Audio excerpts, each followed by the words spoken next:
Hey guys, welcome back to the Sleep Atlas. Tonight we're setting sail on one of the most romanticized, misrepresented, and misunderstood chapters in world history. No, not knights, not pharaohs, not Romans with fancy sandals. We're talking about pirates, the real ones. Not Johnny Depp wobbling around on deck, but the men and women who sailed the Caribbean and the Atlantic during the so-called Golden Age of Piracy. Now here's the thing, we all think we know pirates, eye patches, parrots, R-matey, treasure maps with a big red X, but spoiler alert, that stuff mostly comes from novels, theater, and later Hollywood rewrites. Real piracy was less swashbuckling and more sweaty, smelly, filled with salted beef crawling with maggots, water that tasted like a rotting barrel, and constant anxiety that your ship might sink in a storm, or your captain might keelhaul you for stepping out of line. And yet somehow the legend of pirates has become this glamorous story of freedom, adventure, and treasure. But here's the contradiction, and it's worth letting it sink in. The Golden Age of Piracy wasn't golden at all. It was born out of war, poverty, hunger, and desperation. It wasn't about noble freedom, it was about scraping survival out of salt air, blood, and backbreaking work. Yet people keep retelling their stories because deep down we're drawn to the fantasy of escape, of rejecting rules, of carving out a small piece of freedom on the open sea. So, as you settle in, maybe dim your lights or turn on some soft background sounds, let's drift together into this world. Imagine the creak of ropes, the groan of wooden planks, the crash of waves on the hull. Tonight, we'll wander through crowded ports, stand under the Caribbean sun with sweat dripping down our backs, and listen to the salty curses of men who gambled everything on the sea. Before we start, a small ask. If you enjoy drifting off with these stories, give this video a like, and maybe even subscribe. And tell me in the comments, what's keeping you up tonight? I'd love to know. Now, let's begin our first chapter with a world teetering on the edge of chaos, just perfect for the rise of piracy. Chapter 1. A world ripe for plunder. Picture the year 1690. Europe has been locked in endless wars, Spain versus England, England versus France, the Dutch fighting everyone. The whole continent is basically one long family feud where nobody remembers what the argument was about, but everyone is still holding grudges. And while kings and queens play chess with soldiers, their colonies across the Atlantic become treasure vaults waiting to be cracked open.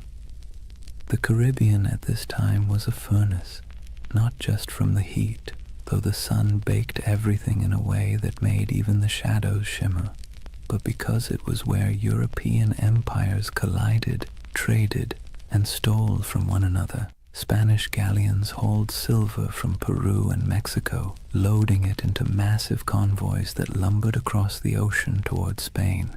English, French, and Dutch merchants sailed their own fleets filled with sugar, rum, tobacco, and enslaved Africans, commodities that would fuel entire economies back in Europe. The ports were alive with contradictions. Imagine standing on the docks of Port Royal in Jamaica around 1700. The smell hits you first: tar, rum, smoke, and human sweat. Dock workers shouted in a dozen languages, sailors stumbled drunk, their shirts stiff with salt, elegant merchants in powdered wigs strutted past barefoot fishermen hauling nets of twitching fish. The soundscape was relentless, donkeys braying, sailors cursing, coins clattering on wooden counters, priests mumbling blessings, cannons occasionally booming in the harbor just to remind everyone who was in charge. And here's the irony. These bustling colonial ports were supposed to be the crown jewels of empire, but they were also perfect breeding grounds for lawlessness. Governments thousands of miles away tried to impose order, but the reality was chaos. Governors took bribes, soldiers deserted, Officials looked the other way when merchants smuggled contraband. The Caribbean was a place where, if you had a ship and a crew desperate enough, you could either make a fortune or lose everything in a week. Now think about the sailors themselves. Life at sea under a Royal Navy wasn't glamorous. It was miserable. Sailors were often press-ganged, basically kidnapped into service, dragged aboard ships against their will. Conditions were horrific. Cramped hammocks, weevil-infested bread, floggings for minor offences. Pay was late, if it ever came at all, and if you happened to survive the voyage, chances were you'd be discharged with nothing but a few coins jingling in your pocket and a body half ruined by scurvy. So when word spread that some sailors had gone rogue, ditched their oppressive commanders, seized ships, and struck out as freebooters, it sounded less like criminality and more like rebellion. Piracy wasn't just a crime, it was a way out. Let's be clear though, the sea was not forgiving. It wasn't a highway of freedom. It was a gauntlet of storms, reefs, disease, and predators, both human and natural. But if you were a sailor in 1700 staring at the horizon from the deck of a crowded ship, the choice between a brutal life under a navy captain or rolling the dice with piracy might not have seemed that hard. By the turn of the century, the Caribbean had become what you might call a floating economy of risk. On one side, kings, merchants, and governors trying to keep order. On the other side, a growing army of dispossessed sailors, mercenaries, and adventurers who decided order was overrated. All it took was the right moment, a gap in empire, a weakly guarded convoy, a ship with sails trimmed just so, and fortunes could be made overnight. And so, with every galleon groaning under the weight of silver, every sugar plantation coughing up profits, and every port overflowing with sailors who'd had enough of being cheated, the stage was set. The Golden Age of Piracy wasn't born out of nowhere. It was baked into the world itself, into the trade routes, the wars, the greed, and the desperation. The seas were ready, and so were the men who would plunder them. If the late 1600s and early 1700s had a theme, it would be, everybody's exhausted, broke, and kind of angry. Europe's great powers had been at each other's throats for decades, and while kings and queens could patch up peace treaties, the wars left a trail of wreckage that stretched across the Atlantic. And in that wreckage, piracy took root. Take Spain, for example. Once upon a time, Spain was the big kid on the block. They had the gold, the silver, the fleets, and the swagger to call themselves masters of the New World. But by the late 1600s, their empire looked less like a shining crown and more like a rusty bucket with holes. Wars drained their coffers, silver shipments were constantly raided, and their ships, once the pride of the seas, were often outdated and slow. Spain still had territory, but its grip was slipping, and everyone else smelled the weakness. England wasn't doing much better. Sure, they were clawing their way toward global power, but back home, ordinary sailors were being tossed around like dice in a rigged game.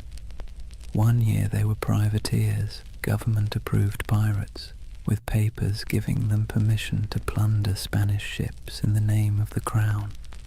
Then, suddenly, the war ended. The crown said, "Thanks for your service," and those same men were dumped ashore with no pay, no prospects, and no sympathy.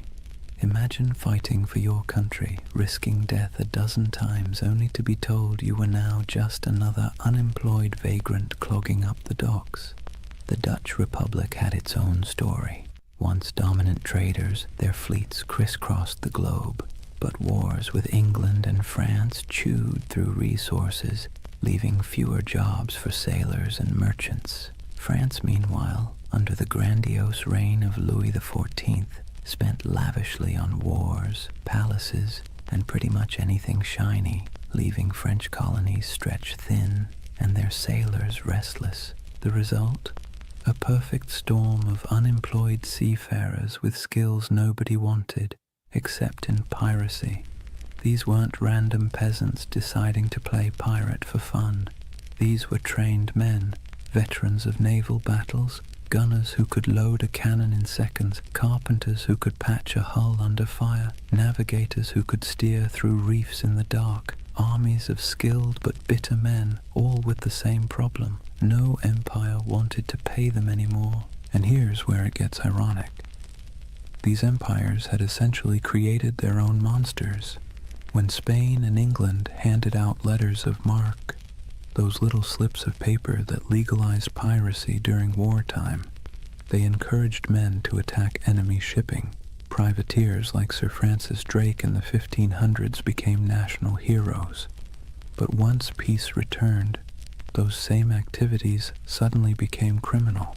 Imagine working for Uber, then one day Uber shuts down and declares, by the way, anyone still driving is now a car thief. That's what happened to thousands of seafarers who had been told plunder was patriotic until it wasn't. So what do you do when the wars end, your government abandons you, and you still have the skills to handle a ship and fire a cannon? You keep doing what you know best, but now for yourself. You keep raiding ships, you keep seizing cargo, you keep living by the sword, or in this case, the cutlass. Piracy wasn't just desperation, it was habit.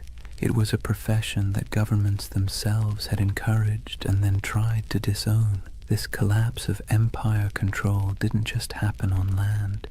At sea, the very roots of trade were fragile. Convoys of Spanish galleons might be well defended, but smaller ships carrying sugar or rum often sailed alone. Merchant captains wanted profit, not protection, and cutting corners left them exposed.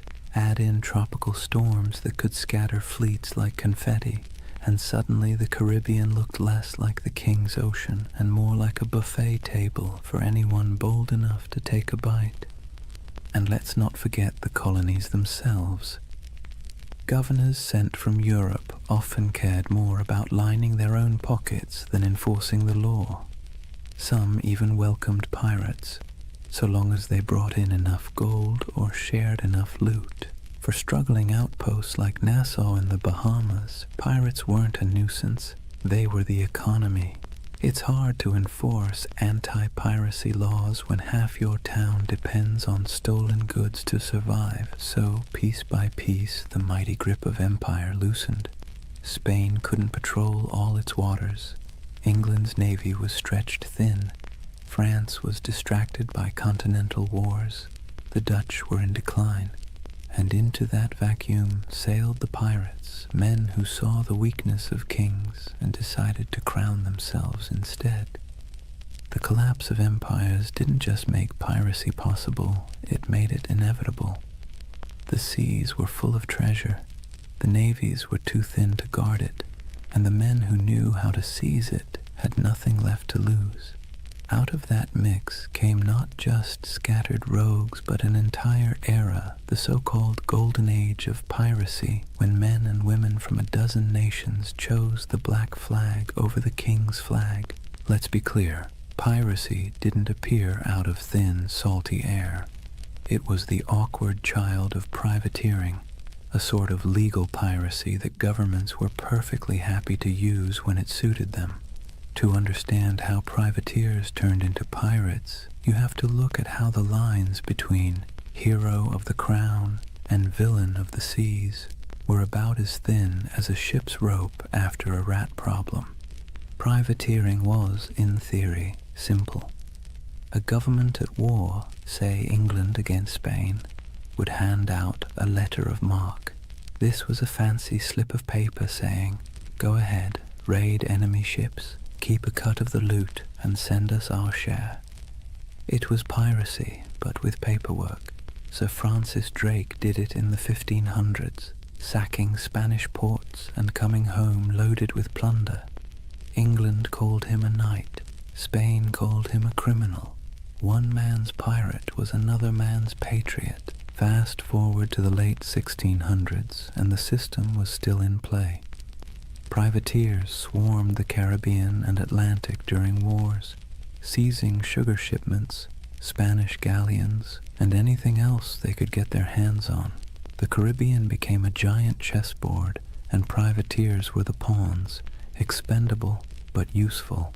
As long as the war lasted, they were tolerated, even celebrated. But here's the twist. Wars end. And when they did, governments suddenly didn't need these men anymore.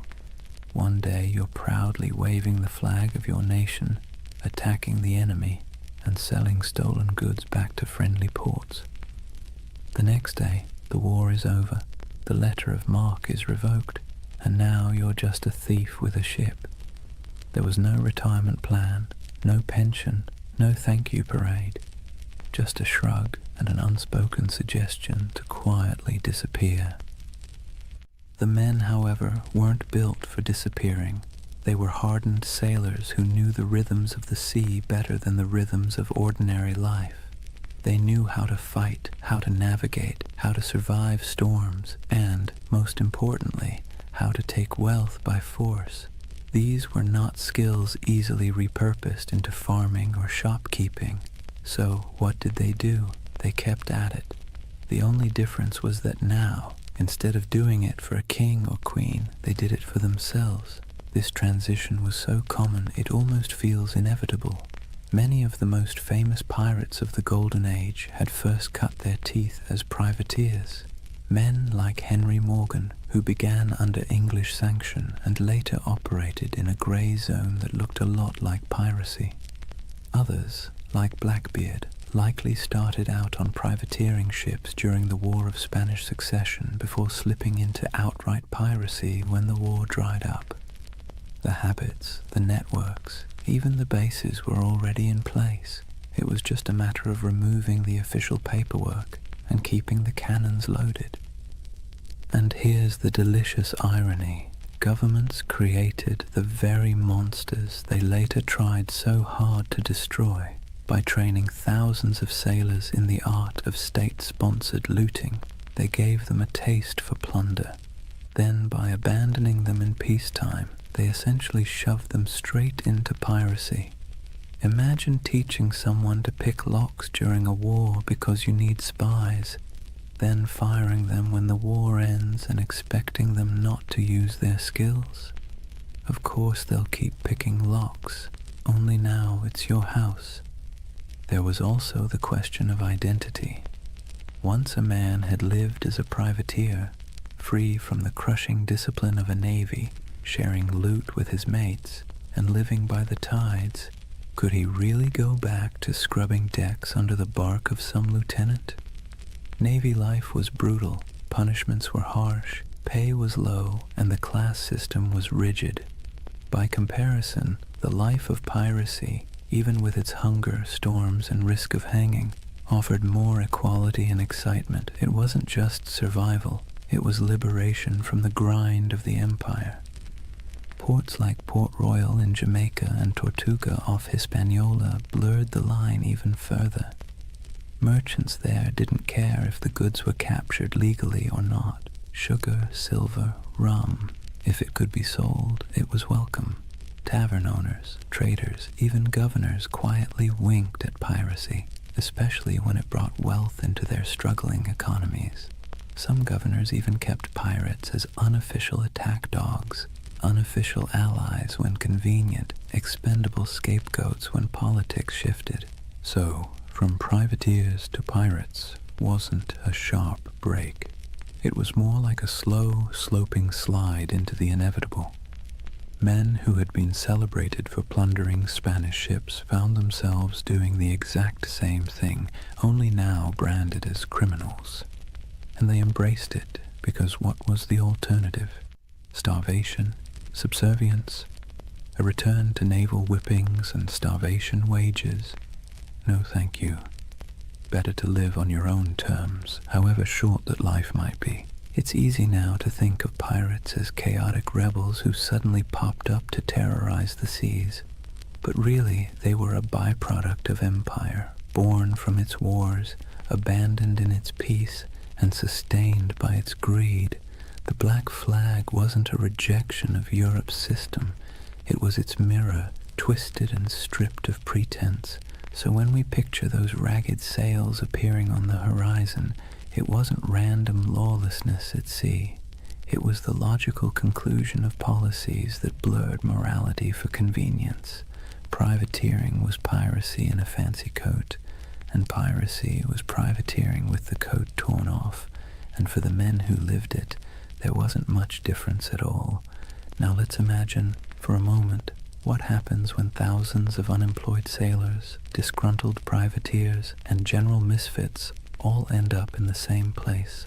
No law, no oversight, no queen wagging her finger from across the ocean.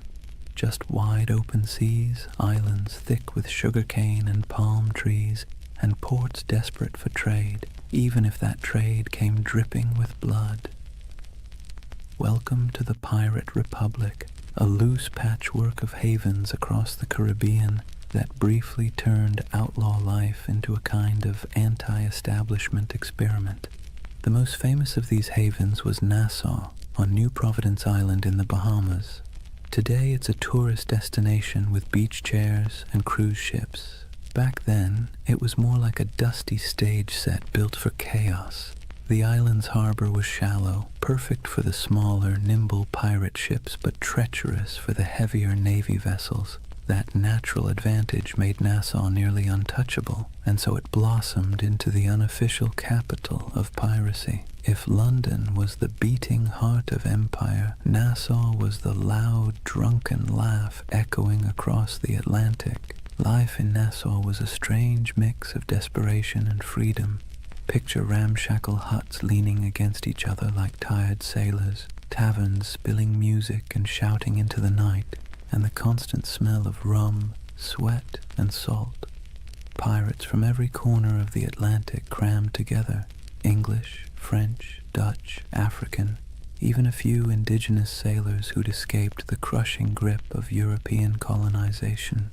The result was something Europe would never have tolerated back home, a society stitched together by outcasts, running on booze, barter, and the occasional cannon. What made it so intoxicating was the sense of equality. A runaway slave could find a berth on a pirate ship and suddenly be treated, at least relatively speaking, like an equal. A woman could dress as a man, grab a cutlass, and carve her place on deck.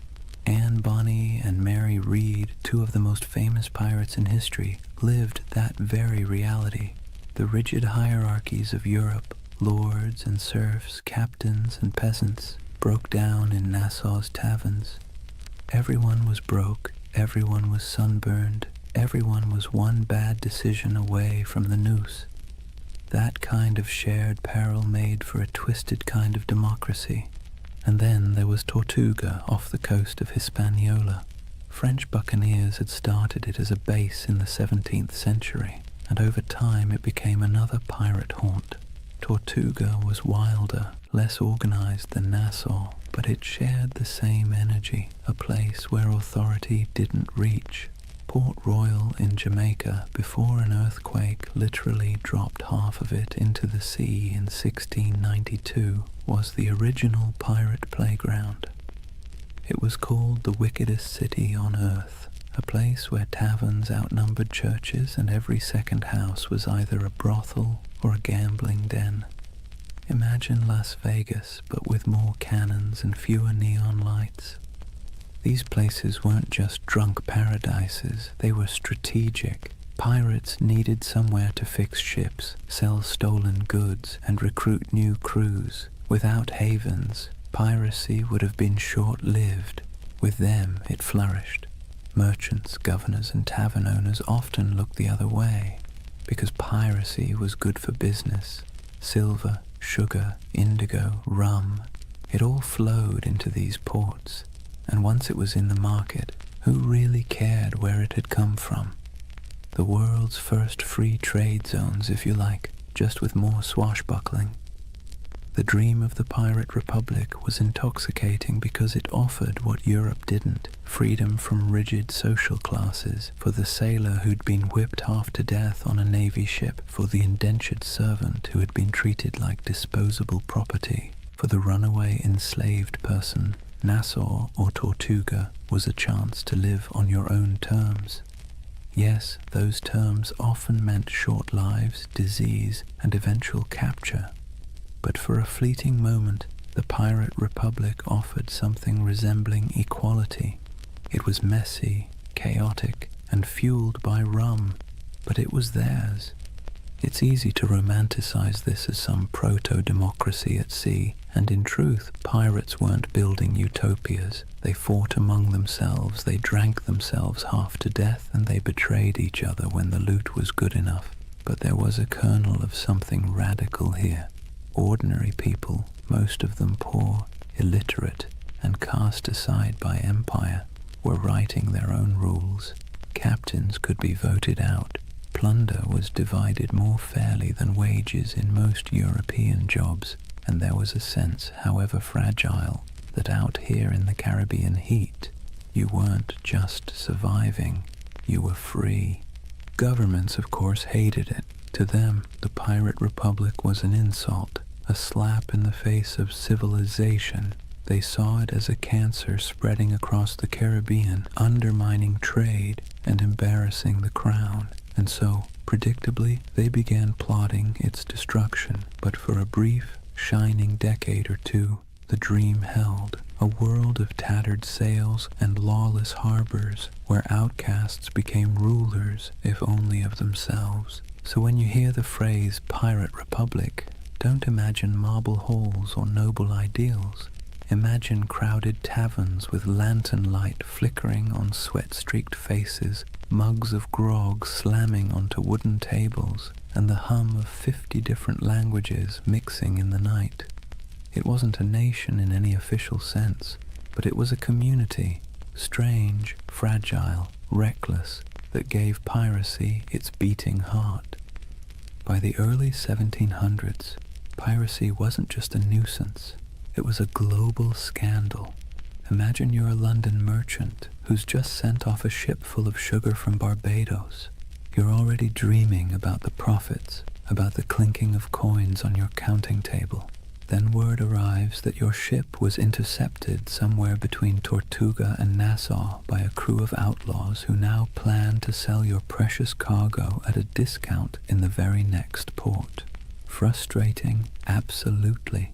Embarrassing, even more so. And it wasn't just London merchants, Dutch traders, French planters, Spanish governors. Everyone had a stake in the Caribbean economy, and pirates cut into all of them like barnacles on a hull.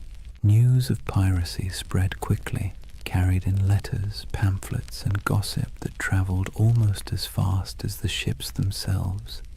In coffee houses in Amsterdam or taverns in Boston, people swapped stories of Blackbeard's blockade of Charleston or of Bartholomew Roberts capturing hundreds of vessels. Pirates became both feared and oddly admired, the same way we talk about celebrities who behave badly. They were disruptive, scandalous, but undeniably fascinating. Governments tried to project strength, but the truth was they were embarrassed. The Caribbean was supposed to be proof of European dominance, a playground of plantations, trade, and naval power. Instead, it was crawling with independent outlaws who mocked imperial authority with every stolen sail. Spain, already stretched thin across its empire, struggled to protect the treasure fleets. England, riding high after victories in European wars, now had to explain why ragged men in patched coats could blockade entire colonial cities. France and the Dutch weren't faring much better. In a world obsessed with image, piracy made the great powers look incompetent. What made it worse was that ordinary people were often rooting for the pirates, at least quietly. Think about it. If you were a poor sailor in Bristol, or an indentured servant in Jamaica, or even a small-town farmer in Virginia, Who would you rather cheer for? The faceless merchants and noble families who controlled your taxes, or the ragtag crews who thumbed their noses at authority and spread the loot, sometimes literally, among the lower classes? Pirates had a populist appeal. They were villains to the elite, but folk heroes to the downtrodden. Ballads were written, stories were exaggerated, and every port town knew someone who claimed to have once seen, or maybe even joined, a pirate crew. That uneasy admiration worried rulers as much as the piracy itself. It wasn't just about stolen goods anymore. It was about stolen loyalty. If too many sailors chose piracy over honest naval service, if too many colonists chose to trade with outlaws instead of legal merchants, the whole system could unravel. In this sense, the Pirate Republic wasn't just an economic threat. It was a political one. It represented a kind of freedom, however messy, that stood in direct contrast to empire.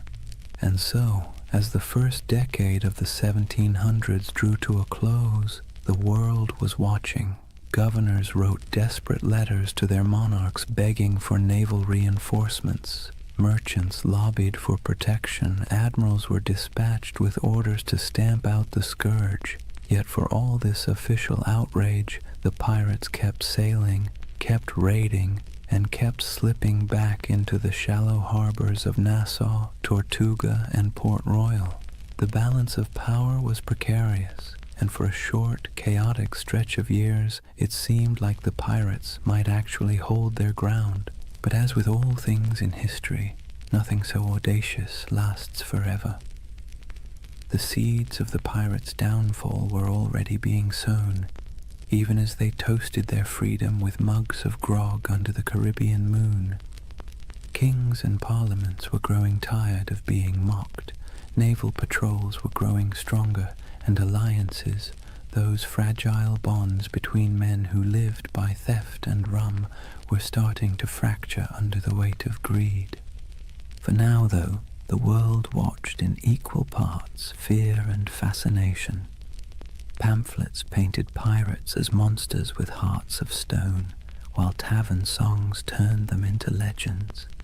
Merchants cursed them, sailors dreamed of joining them, and governments plotted their end. The Golden Age of Piracy was in full swing, and like all golden ages, it glittered brightest just before the fall. Chapter 2. The Pirate's Life, Grit, Glory, and Grievance. So, let's get something straight right at the start. Life on a pirate ship was not a Caribbean holiday. You've probably seen the romantic paintings. Glorious sails catching the wind, dramatic sunsets, and dashing figures with cutlasses gleaming. But if you were actually there, you'd spend less time admiring the view and more time trying to keep your stomach from revolting at the smell of rotting food. The pirate's life, while freer than serving in the Navy or laboring on a plantation, was still back-breaking, filthy, and endlessly uncomfortable. Imagine waking up below deck in the humid Caribbean heat. The air is thick, cloying, and full of the stink of unwashed bodies, damp wood, and tar. The ceiling is so low that you can't even stand upright. Rats scuttle across the beams, and you can hear the groan of the ship as it shifts against the waves. The pirate life didn't come with feather beds. You'd likely be sleeping on rough planks, maybe with a scrap of canvas for a blanket if you were lucky. Every day began with the creak of ropes, the bark of orders, and the endless rhythm of labor needed to keep a ship moving. Food was its own special kind of torture. Pirates stole plenty of supplies from captured ships, but unless you were lucky enough to raid a fresh merchantman recently, meals were, let's say, monotonous. Salted beef, so tough you could use it as a weapon. Hardtack, which was basically a cracker but harder than stone and often infested with weevils. Grog, a mix of watered-down rum, was the drink of choice, not because it tasted good, but because plain water went bad quickly in the heat. If you were lucky, you might snag some fruit or vegetables before they spoiled, but scurvy was always lurking like an uninvited guest. Teeth loosened, gums bled, and bones ached from the lack of vitamin C. Daily chores weren't glamorous either. Pirates weren't just fighting and drinking, they were sailors first.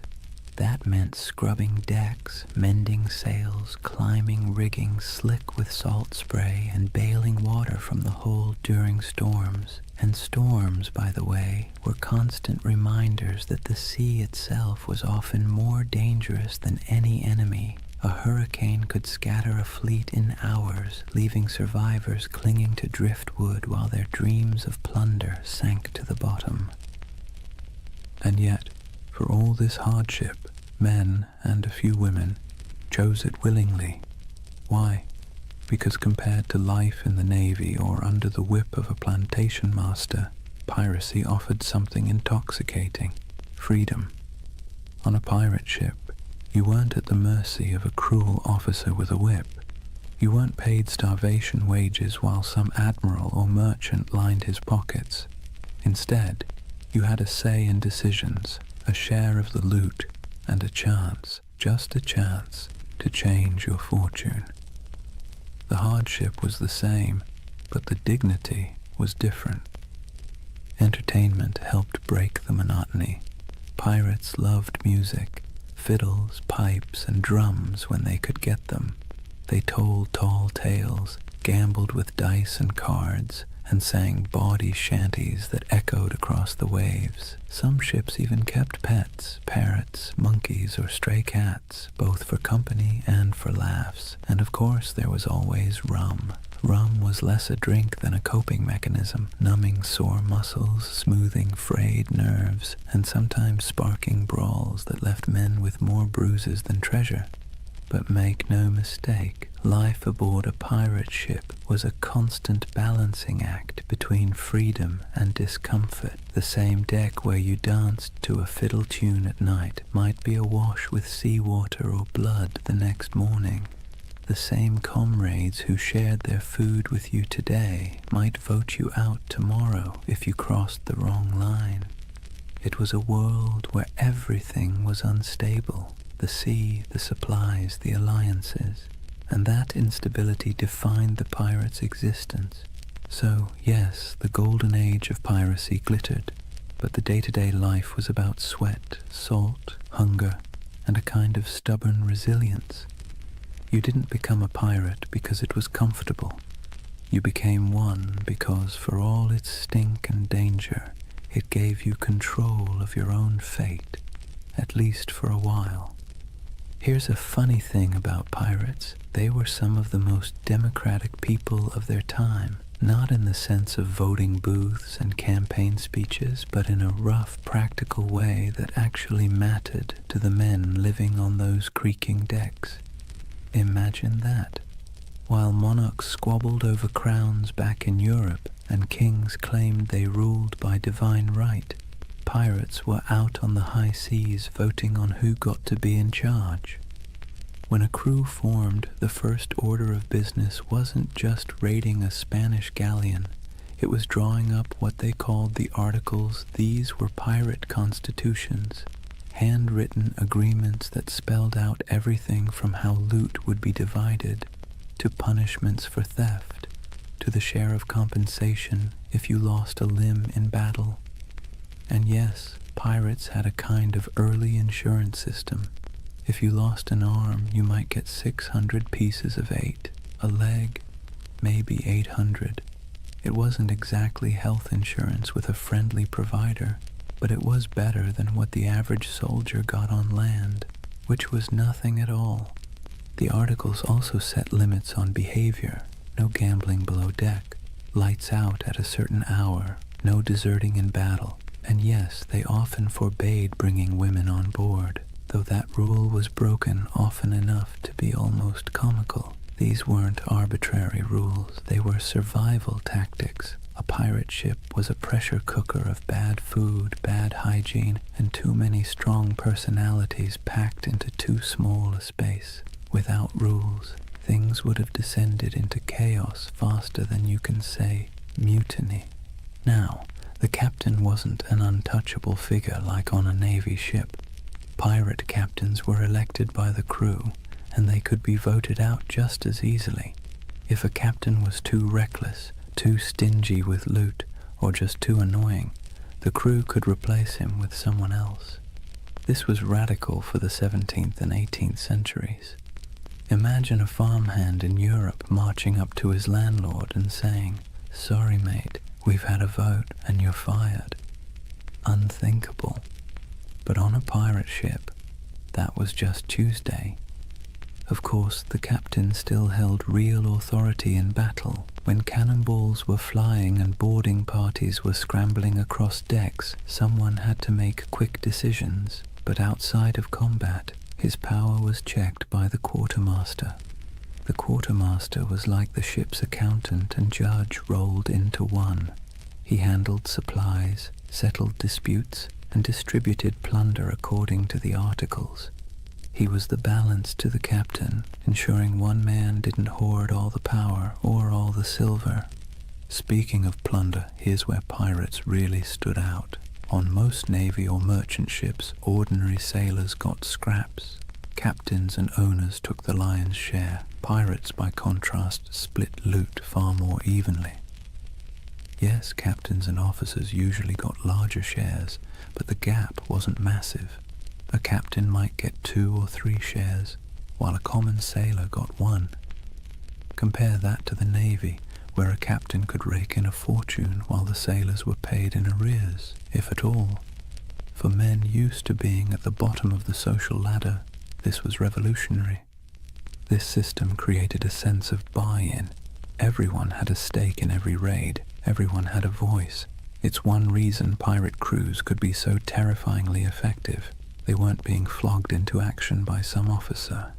They wanted to fight because victory meant coin jingling in their pockets. Cold, heavy, jangly, deliciously spendable coin. It's tempting to see this pirate democracy as noble or progressive, but let's be clear, it wasn't about ideals. It was about practicality. Pirates knew they lived hard, dangerous lives. They needed a system that kept people motivated, minimized infighting, and gave everyone a reason to stick together when things got ugly. Fair shares and voting rights weren't about enlightenment. They were about survival. Still, there's something oddly charming about it. At a time when peasants were tied to land and sailors in navies were practically prisoners, pirates carved out their own rough republics. Nassau in the Bahamas was famously called a pirate republic, and while that sounds grand, it was mostly a sandy haven of broken-down taverns, makeshift huts, and a whole lot of rum. But for the men who had once been whipped by naval officers or cheated by merchant captains, it was paradise. So picture it. A ship rolling gently on the waves, men gathered on deck, a set of articles being read aloud by lamplight, each pirate nodding, agreeing to the rules, knowing that at least here, on this rough plank of wood floating in a dangerous sea, their voice mattered. It wasn't democracy as we think of it today, but it was a kind of freedom most of them had never known before. One of the most brilliant things pirates ever did wasn't about cannons or cutlasses, it was branding. Pirates understood that half the battle was won before the first shot was fired, and their greatest weapon wasn't always steel, it was fear. They cultivated it, packaged it, and sold it with skulls and crossbones. Let's talk about the Jolly Roger. That iconic black flag wasn't just for show, it was psychological warfare. Picture yourself as a merchant sailor in the Caribbean. You're already nervous. The sea is treacherous, storms are brutal, and half your crew is seasick. Suddenly, you spot a ship on the horizon raising a black flag, its canvas snapping in the wind. Painted on it is a grinning skull, a pair of crossed bones, maybe even an hourglass dripping sand. You know instantly these are not friendly visitors. You have a choice: surrender and hope for mercy, or fight and almost certainly die. And here's the genius. Most merchant crews didn't fight. They gave up. Pirates knew that if they could terrify you into surrender, they could plunder your ship without firing a shot, without losing a man, and without wasting precious gunpowder. The Jolly Roger was essentially the world's first corporate logo, and it worked like a charm. But flags weren't the only symbols. Pirates loved spectacle. Some captains made themselves into walking horror shows. Blackbeard, for example, tied slow-burning fuses into his beard before battle. Imagine a man storming across your deck with his hair literally on fire, eyes wild, smoke curling around his face like some demon from the deep. That's not just intimidation, that's theater. He was turning himself into a nightmare that sailors would retell in every port from Jamaica to London. Superstition also ran deep. These were men who spent their lives on the unpredictable sea, so of course they looked for signs, omens, and rituals. Whistling on board was considered bad luck because it might whistle up a storm. Bananas were famously avoided on ships, tied to tales of vanished vessels and mysterious deaths. Cats, on the other hand, were seen as good luck, their twitching tails thought to calm the winds. Some pirates tattooed symbols for protection: crosses, anchors, mermaids, inked in crude lines that doubled as badges of identity and talismans against doom. Then there were the rituals before battle. Some crews would gather for a speech, others for a raucous round of rum-fueled singing. There might be a drum beat or a chant, something primal to stir courage. Pirates knew the value of theatre not just for their enemies, but for themselves. Fear is contagious, and courage sometimes needs a costume. Music, too, had its place. Sea shanties weren't just entertainment. They were tools for survival, helping men row or haul ropes in rhythm, but they also bound crews together, creating unity in sound and spirit. Picture the dark deck of a ship, waves crashing, lanterns swaying, and a chorus of rough voices rising into the night, carrying equal parts defiance and desperation. Symbols and superstitions gave pirates an edge. They were outnumbered and outgunned by naval powers, but they turned reputation into a weapon. Every skull painted on a flag, every whispered tale of a flaming bearded captain, every ritual chant before a raid, it all worked to magnify their presence far beyond their actual numbers. They made themselves larger than life, monsters of the sea, shadows that haunted every merchant sailor's imagination. And the beauty of it? Most of it cost nothing. A painted flag, a dramatic entrance, a bit of theatrical madness. Pirates didn't need massive armies or endless treasuries. They needed fear, and they knew how to conjure it. So next time you see that skull and crossbones, remember, it wasn't just a warning, it was a brand, a promise of chaos, a theater of fear that made the legend of piracy far bigger than the men themselves. For all the flags and fiery beards, life aboard a pirate ship wasn't just about battle. In fact, most days weren't spent fighting at all. They were spent doing the very ordinary, very human things that bound a crew together, eating, talking, laughing, and finding scraps of comfort in a world made of salt and splinters. Let's start with food, because nothing unites or divides a crew faster than the question of dinner. Pirate diets were, to put it politely, uninspiring.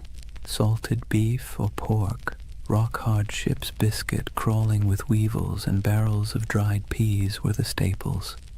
Water turned slimy after a few weeks, so rum, watered down into grog, became the drink of choice. The thing is, pirates ate much the same as navy crews or merchant sailors, but they sometimes had an advantage. Because pirates plundered fresh food and drink whenever possible, they could actually eat better than the men they robbed. A captured merchant ship might yield cheese, citrus fruit, coffee, sugar, or even delicacies like cocoa or spices. For a brief time, life on the high seas could taste a little less like mold and more like luxury. But food was more than sustenance. It was ritual. Sharing a meal created unity. Imagine a crew gathered on deck, bowls in hand, gnawing at salted meat and joking about who got the biscuit with the most maggots. It was grim humor, sure, but humor all the same. A bad meal, eaten together, still forged bonds. And the occasional feast, say, after a particularly good raid, was celebrated with music, rum, and more laughter than some men had known on land. Music itself was essential. Pirates didn't have iPhones, but they did have voices, fiddles, drums, and makeshift instruments. Sea shanties weren't just working songs. They were entertainment, morale boosters, and the glue that kept rhythm in both work and play. Picture the rough chorus rising under the stars, a drum tapping time, a fiddle screeching out a tune stolen from some tavern ashore. These weren't trained choirs, but the sound was raw, communal, and strangely beautiful. It stitched men together, reminding them that even in isolation, they belonged to something larger. Then there were the games. Dice and cards were popular, played with stakes as modest as tobacco or as reckless as shares of loot. Wrestling matches and contests of strength filled idle hours, with men cheering on their favorites. Betting on the outcome wasn't just fun, it was a way of creating drama in a life that could otherwise drag on in monotonous days of empty horizon. And let's not overlook the surprising inclusivity aboard pirate ships. Escaped slaves often joined pirate crews, where they could earn equal shares of plunder instead of chains. Women, though rare, found roles too, sometimes as disguised sailors, sometimes openly accepted as fighters or partners. Life aboard a pirate ship was brutal, but in its own odd way, it offered opportunities for outsiders that rigid societies on land never would. In these small details, the shared meals, the rowdy songs, the roll of dice, we see the human side of piracy. Beneath the myth of cutthroats and raiders was a community of men and women who found ways to survive, to laugh, and even to belong. Their ships were floating worlds, part prison, part family, part workplace, part tavern. And while the dangers of storms, disease, and naval patrols never disappeared, these ordinary moments gave piracy its texture, the rhythm of humanity beneath the roar of cannons. So when you picture pirates, don't just imagine black flags and treasure chests. Imagine the sound of dice clattering on a barrel lid, the smell of salted pork frying in a pan, the laughter of men half drunk on rum, and the scratchy notes of a fiddle floating over the sea at night. That too was the pirate's life, not just violence and fear, but moments of messy, ordinary humanity carved out in the vast loneliness of the ocean. For all the adventure, freedom, and strange democracy of pirate life, you have to ask the question, why did so many men and a few women decide that piracy was worth the risk of hanging, drowning, or dying from scurvy in some forgotten corner of the sea? The answer, as usual, has less to do with romance and more to do with grievance. Pirates were not born with skulls and crossbones on their flags. Most of them were men who had been used, abused, and discarded by the very empires that later called them criminals. Take the average sailor in the early 1700s. His life was a cruel contract, low pay, brutal discipline, and punishments that bordered on torture. The British Navy in particular ran on forced service. Impressment gangs snatched men off the streets, dragging them aboard ships where they might serve years against their will. Once aboard, they were flogged for minor infractions, fed poorly, and often paid late, if at all. It was a life so grim that joining a pirate crew, where you at least got a vote, a share of plunder, and the occasional feast, looked less like criminality and more like opportunity. Then there were the privateers. These men had once sailed under legal commissions, essentially hired by governments to plunder enemy ships during wartime. But when treaties were signed and peace declared, those commissions were revoked. Overnight, skilled sailors became unemployed and unwanted. Some went home to poverty. Others, unwilling to give up the taste of plunder or unable to find work, simply kept raiding. The difference was only paperwork. Yesterday's patriot privateer was today's villainous pirate. Economic desperation played its part too. Europe churned with unemployment, inequality, and waves of displaced workers. Colonies offered work, but much of it was brutal plantation labor or indentured servitude. If you were poor, your choices were few. Toil endlessly for scraps on land, serve miserably in the navy, or gamble your life on piracy, where at least the rewards were immediate, tangible, and occasionally extravagant. Even a short run of luck could mean pockets full of coin, fine clothes stripped from captured merchants, or a chance to live like a king for a few weeks before it all fell apart. And make no mistake, piracy was a protest of sorts. Pirates didn't just steal. They struck at the heart of the empires that had used them. They targeted Spanish treasure fleets, English merchants, and French plantations. Their defiance wasn't couched in noble speeches, but in cannon fire and audacious raids. To kings and governors, they were parasites. To many of the poor, they were folk heroes, men who thumbed their noses at the powers that had left them to starve. But grievances went deeper than economics. Pirates carried personal grudges, captains who had beaten them, navies that had cheated them of wages, merchants who had treated them as expendable. To hoist the black flag was not only to seek fortune, but also to take revenge on a world that had never cared if they lived or died. So when you picture pirates shouting and firing cannons, remember the bitterness beneath it all. Their laughter around the rum barrel was fueled by the knowledge that they had nothing to lose and everything to snatch. Their democracy at sea was born not from lofty ideals, but from anger at systems that had denied them dignity on land. Piracy was grievance turned into lifestyle, protest turned into plunder. That's why the Golden Age of Piracy still lingers in our imagination. Beneath the noise of cannons and the gleam of treasure, it was the story of men who had been pushed too far, who decided that if the world offered them no justice, they would carve out their own, on their own terms, with black flags snapping in the wind. Chapter 3. Legends of the Black Flag.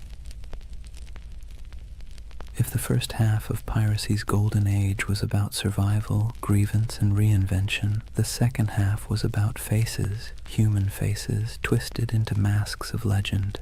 Because when we talk about pirates, we rarely remember the ordinary nameless sailor swabbing the deck or the hungry man who joined a crew for a share of bread and rum.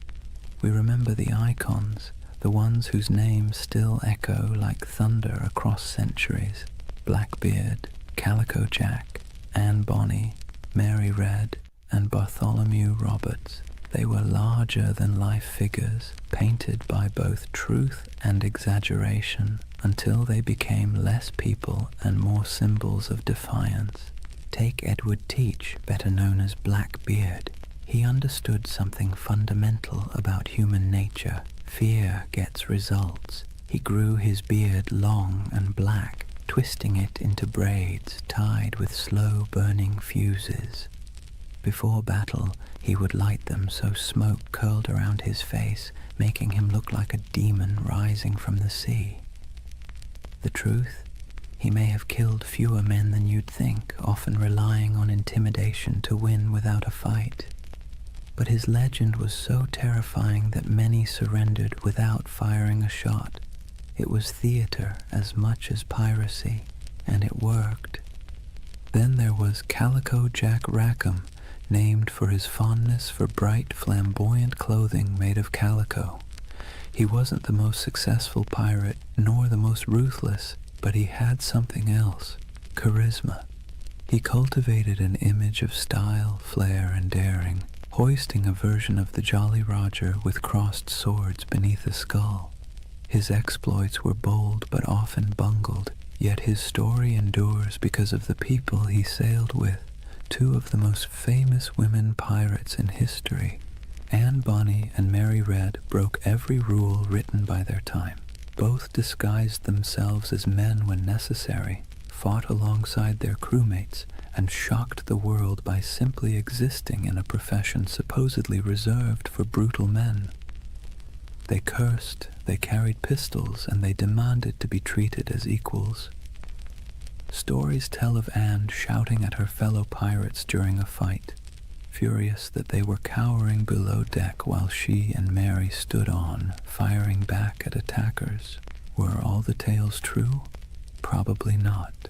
But the image of two women wielding blades under the black flag has been impossible to forget. And then there was Bartholomew Roberts, Black Bart. Unlike Calico Jack, he was ruthlessly effective. Roberts captured more than 400 ships in his career, making him arguably the most successful pirate of the era. He dressed extravagantly, wore a crimson waistcoat in battle, and carried himself with the stiff pride of a gentleman gone rogue. He turned piracy into a system, drilling his men like a navy and enforcing discipline that other captains might have laughed at. If Blackbeard was terror and Calico Jack was style, then Roberts was efficiency, a man who turned plunder into a full-time industry. These figures didn't just survive, they thrived because they understood the power of story. Pirates lived and died quickly, but their reputations could sail farther than any ship. Merchants whispered their names in fear, tavern-goers retold their exploits in drunken awe, and pamphleteers in London exaggerated every detail to sell more copies. Legends inflated as fast as the sails of a ship in strong wind, until the line between man and myth blurred completely. So when you picture the Golden Age of Piracy, don't just imagine faceless crews swarming merchant ships. Picture these icons at the prow, beards smoking, calico shirts blazing with color, women fighting defiantly against all odds, crimson jackets flashing in the sun. They were performers as much as criminals, masters of spectacle, writing themselves into history by sheer audacity. That's why they endure, not because they lived long lives, they didn't, but because they played their roles so well that centuries later we still remember their stage. If pirates were actors on the stage of the sea, then Edward Teach, Blackbeard, was the undisputed director of horror. He understood better than almost anyone else that violence wasn't always necessary if you could make your enemies believe it was inevitable. His greatest weapon wasn't his cutlass or pistols, but the terrifying image he constructed of himself. Imagine this. You're a weary merchant sailor, your ship heavy with sugar and rum, when you spot a vessel in the distance. Its sails are patched but full, its hull dark and looming, and then you see him. A giant of a man with wild, coal-black hair and a beard so thick it looks like it's swallowing his face. He's tied slow-burning fuses into his braids, sparks spitting, smoke curling around him as if he's stepped straight out of hell. The sight alone is enough to send shivers through the toughest crew. Guns are loaded, cannons are aimed, but more often than not, the merchant ship simply lowers its colors and surrenders. Why fight when the devil himself has shown up to collect? Here's the funny part. For all his terrifying image, Blackbeard wasn't actually the most bloodthirsty pirate. In fact, his ledger of confirmed kills was surprisingly slim compared to others. He didn't need to spill blood when his performance did the work for him. He crafted a persona so fearsome that it did the fighting long before the first cannonball flew. Think about it. Would you rather battle a man who looked like your neighbor or a smoke-shrouded demon who seemed to revel in chaos? Most captains chose the wiser option and handed over their cargo. Blackbeard also knew the value of spectacle beyond the battlefield. He cultivated stories about himself, feeding into his myth. He'd fire pistols in the air just to startle his own crew. He once blockaded the entire port of Charleston, South Carolina, holding the city hostage until he was supplied with medicine. This wasn't just piracy, it was theater on a grand scale, a demonstration that one man and a few ships could humiliate an entire colony. It was both ridiculous and awe-inspiring. But beneath the smoke and noise, Blackbeard was a practical man. He divided plunder with some fairness, treated his crew as partners more than slaves, and knew when to negotiate. He wasn't some mindless brute. He was calculated. His use of fear wasn't just for show. It was a strategy that minimized actual risk. Why fight bloody battles when you can win by reputation alone? Still, his career was short. He rose fast and fell faster. By 1718, the British Crown, tired of his antics and the disruption of trade, decided it had had enough. Lieutenant Robert Maynard lured him into a trap off the coast of North Carolina. In a brutal fight, Blackbeard was shot and slashed repeatedly before finally going down. His severed head was hung from Maynard's ship like a grotesque trophy, a final theatrical image for a man who had lived by performance. And yet, did death end the legend? Not at all. If anything, it sealed it. Blackbeard's ghost was said to haunt the waters where he died, his headless body swimming in the waves, searching for its lost skull. Fishermen swore they saw his spectral ship, the Queen Anne's Revenge, drifting silently across the horizon. Whether or not any of it was true didn't matter. The myth had already outgrown the man. So when you hear the name Blackbeard today, you're not just recalling a pirate. You're recalling one of history's greatest performers, a man who understood fear as both an art and a weapon. His stage was the sea, his audience the world, and his performance so unforgettable that centuries later we're still applauding in awe and a little bit of dread. If Blackbeard was the terrifying face of piracy, then John Rackham, better known as Calico Jack, was its fashion icon. The man wasn't particularly fearsome, nor was he especially successful compared to others, but he had something almost as valuable as gold: style. His nickname came from the brightly patterned calico coats he wore, loud enough to be seen from a mile away. It was a choice that said, "I may not be the biggest or the baddest, but I'll be the most noticeable." And in a world where fear and reputation kept you alive, being memorable mattered. Calico Jack's story would likely have been a footnote in the annals of piracy, if not for two extraordinary women who joined his crew, Anne Bonny and Mary Read. Their presence turned his otherwise average exploits into a legend that has fascinated people ever since. Anne Bonny was born in Ireland, but grew up in the Americas, the daughter of a wealthy planter. She had a fiery temper and a restless spirit. Stories say she once stabbed a servant girl with a kitchen knife, though the truth is hard to pin down. What we do know is that she wasn't content with the role society expected of her. Marrying a small-time sailor didn't calm her spirit. Running away with Calico Jack did. She traded the plantation house for the rolling deck of a pirate ship, proving herself as fierce with a blade as any man. Mary Red's tale was even stranger. Born in England, she was disguised as a boy from childhood so her family could inherit money. She grew up living as Mark Red, working as a soldier and sailor. By the time she crossed paths with Calico Jack and Anne Bonny, Mary had long since mastered the art of slipping between identities.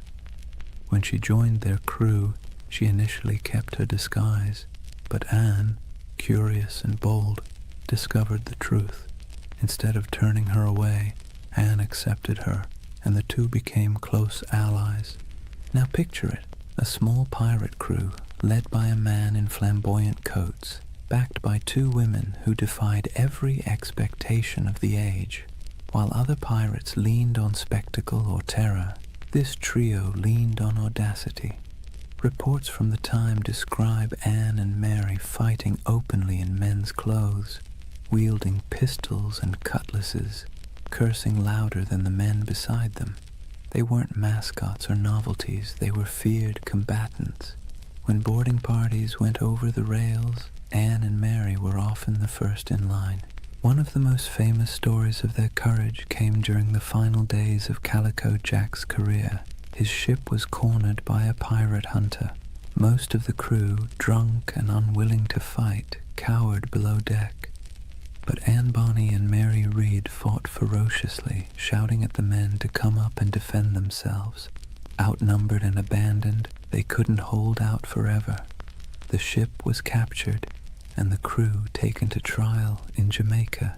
Calico Jack was sentenced to hang, and before his execution, Anne Bonny reportedly delivered the coldest line in pirate history. She told him, "If you had fought like a man, you need not be hanged like a dog." Brutal but fair. Anne and Mary both escaped the noose by pleading the belly, claiming they were pregnant, which delayed executions. Mary fell ill and died in prison not long after. Anne's fate is more mysterious. Some say her wealthy father intervened to free her, and she lived out her days quietly. Others imagine she slipped back into obscurity, perhaps even finding another ship to sail under a new name. The truth is lost, but the legend remains. Together, Calico Jack, Anne Bonny, and Mary Read embodied a different side of piracy. Not the sheer terror of Blackbeard, but the wild defiance of people unwilling to live within the boundaries society had drawn for them. They weren't the richest or most feared pirates of their age, but they became symbols of rebellion, of choosing freedom over obedience, even if that freedom came at the cost of the gallows. And maybe that's why their story still resonates. Pirates are remembered not just for plunder, but for the dream of living life on your own terms, no matter how brief or dangerous that life might be. When people imagine pirates, they often picture chaos, rowdy drunkards waving swords, shouting curses, and stumbling around the deck. But not all pirates fit that mold. Some, strangely enough, insisted on discipline, manners, and even a touch of elegance. Enter Bartholomew Roberts, also known as Blackbart, the most successful pirate of the Golden Age. Not in legend, but in sheer numbers, the man captured over 400 ships in his career. That's not exaggeration, that's bookkeeping. Roberts wasn't the kind of pirate who stumbled into the life because he liked rum and adventure. He was originally a skilled navigator, forced into piracy when his ship was taken. At first, he wanted nothing to do with it, but the pirates saw his talent with charts and stars, and when their captain died, they elected Roberts as the new leader.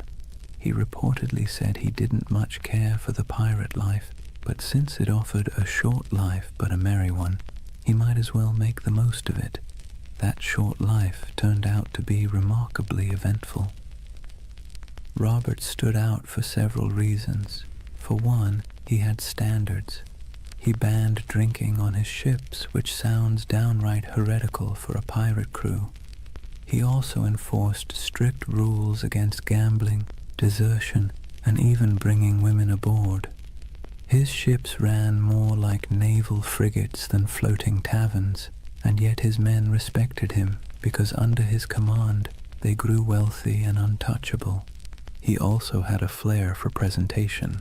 While Blackbeard relied on smoke and fire to terrify, Roberts leaned on fashion.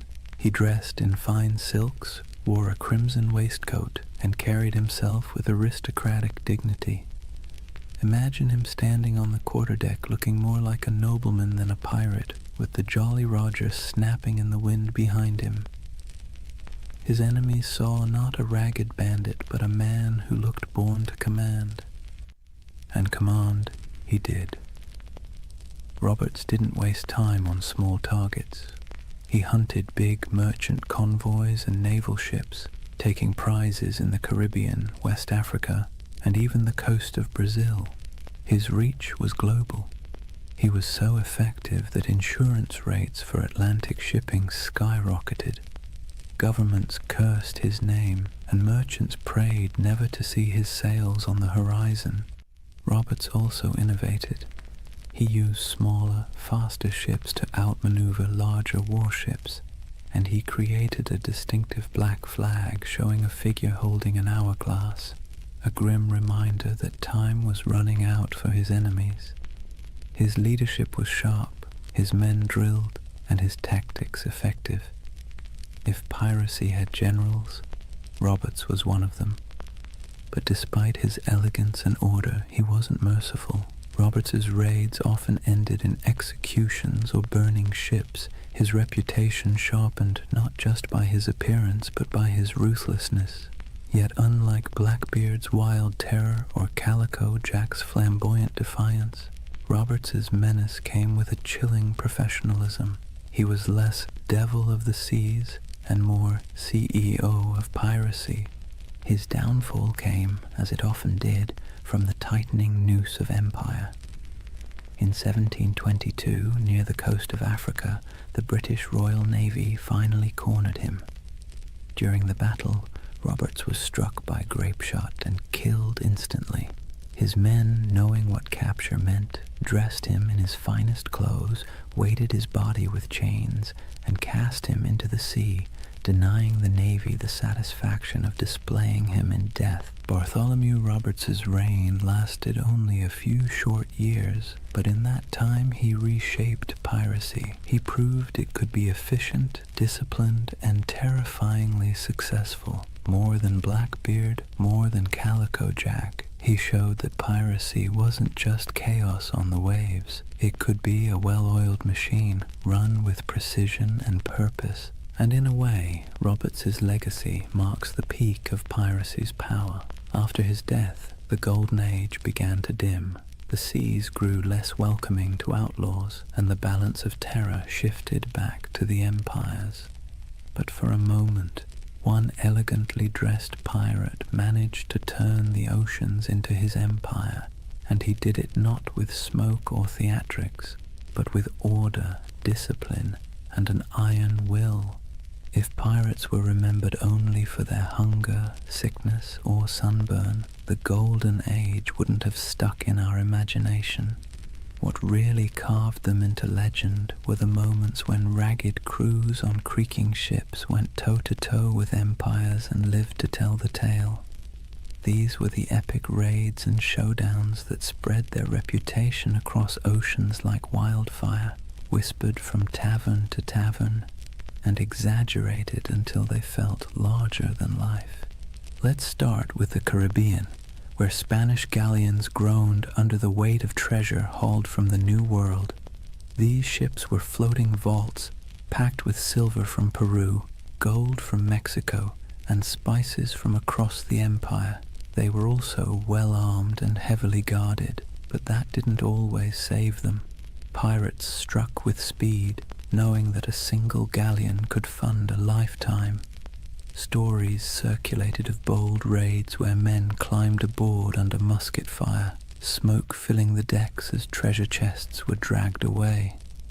The truth was often messier, with smaller victories and more frustration, but the image of pirates plundering Spanish treasure ships became the core of their legend.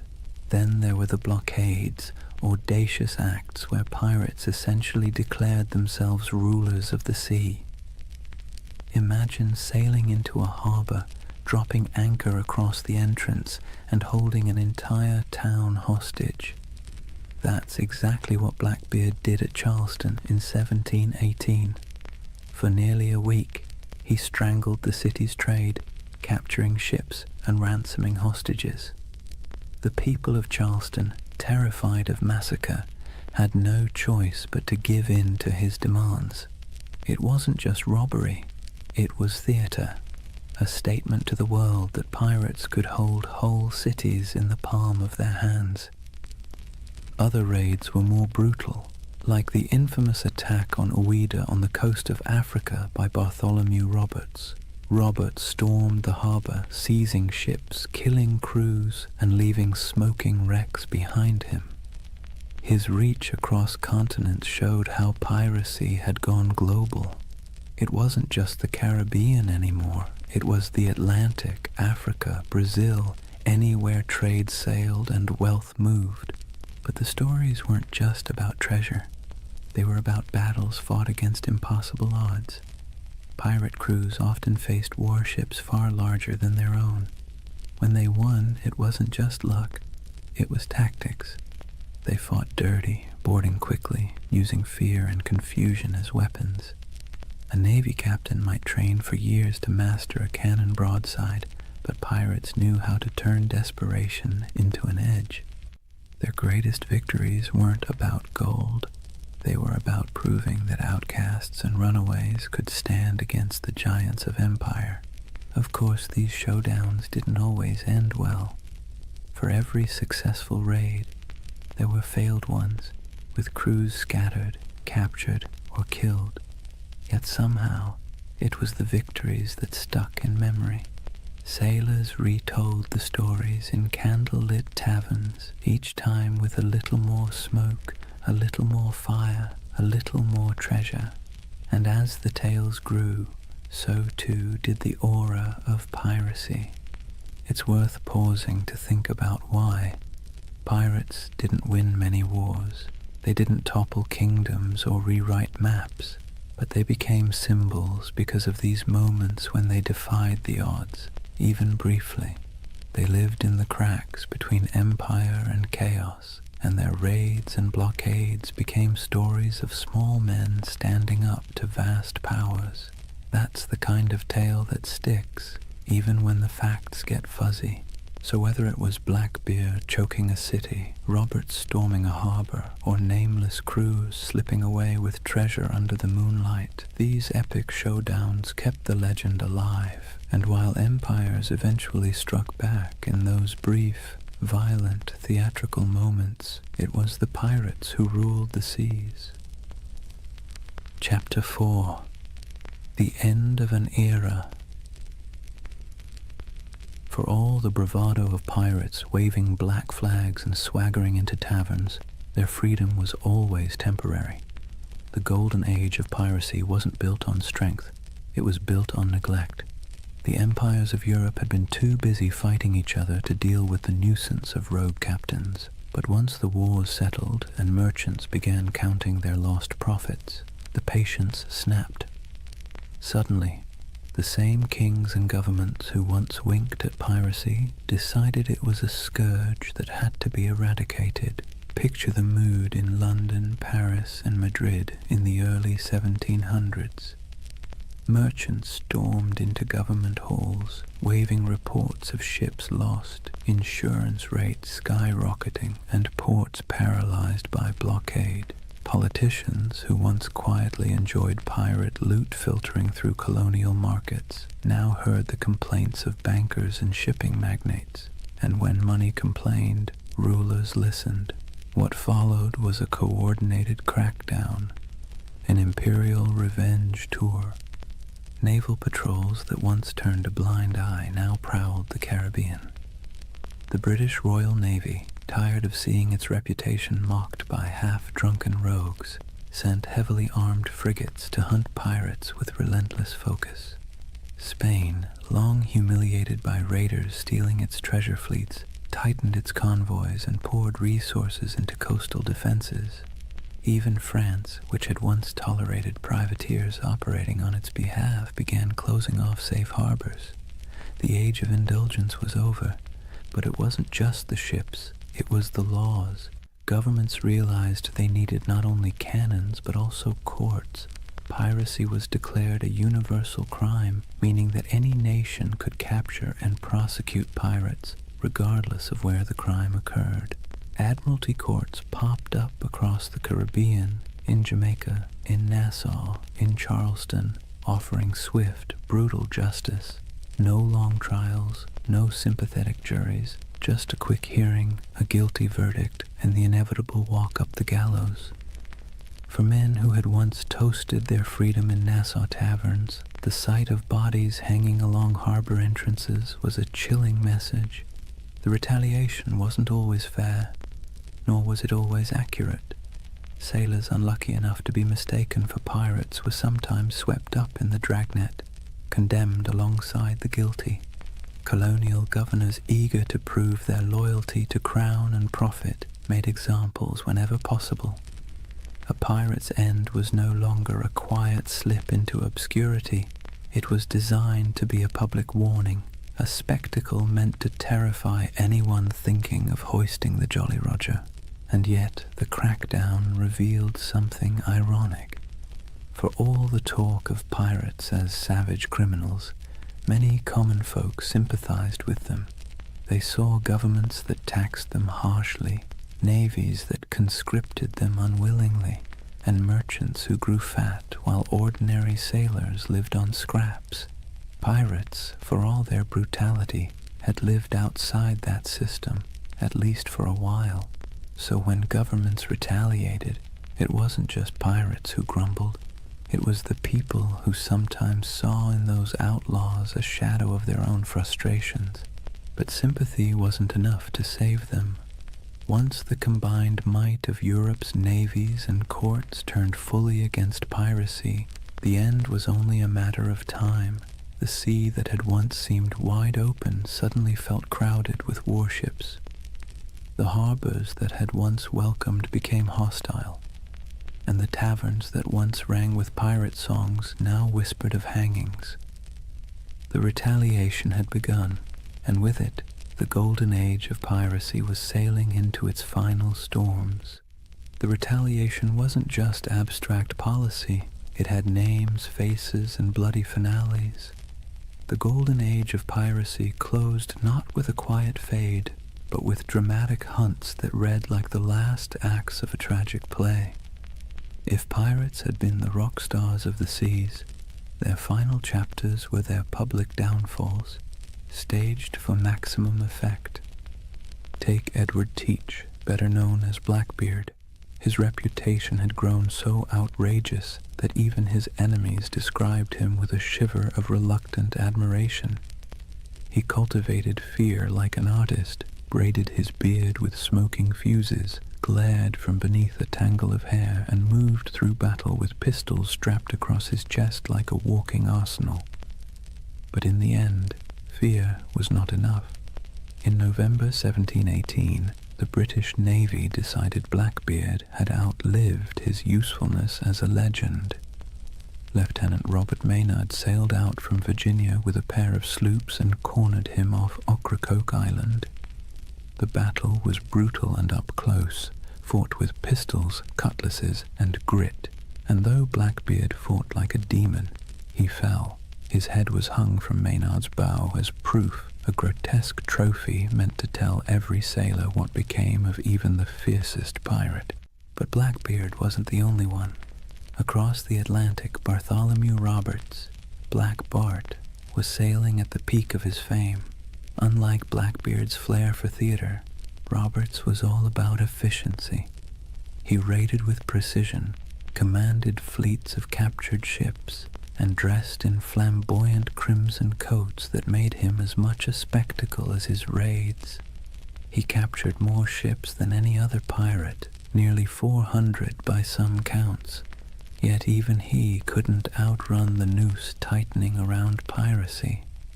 In 1722, the British Navy cornered him off the coast of West Africa.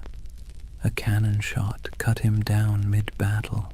His men, fearing what the British would do to his body, buried him at sea almost immediately, sending their captain to the depths before his enemies could claim him as a prize. And then there was Nassau. For years it had been the pirates' dreamland, a ramshackle republic of grog shops, makeshift huts, and lawless camaraderie where men and women reinvented themselves under the black flag. But in 1718, Woodes Rogers, backed by the British Crown, sailed in as governor. His arrival marked the beginning of the end. Pirates were given a choice: accept a royal pardon and live, or resist and hang. Many, weary of the chase, accepted, others fled, and a handful fought to the bitter end, only to be cut down. The pirate republic evaporated almost overnight, replaced by British order, courts, and gallows. These final hunts didn't just kill individual men, they killed the dream. Piracy had thrived on the cracks between empires, on the moments of chaos when law couldn't keep up with ambition. But as the empires recovered, they sealed those cracks. The end of Blackbeard, the fall of Roberts, and the capture of Nassau were not just events, they were symbols. Symbols that the era of pirates ruling the seas was closing, replaced once again by the iron grip of empire. Still, in taverns and whispered stories, their names lingered. Blackbeard's ghost was said to haunt Ocracoke.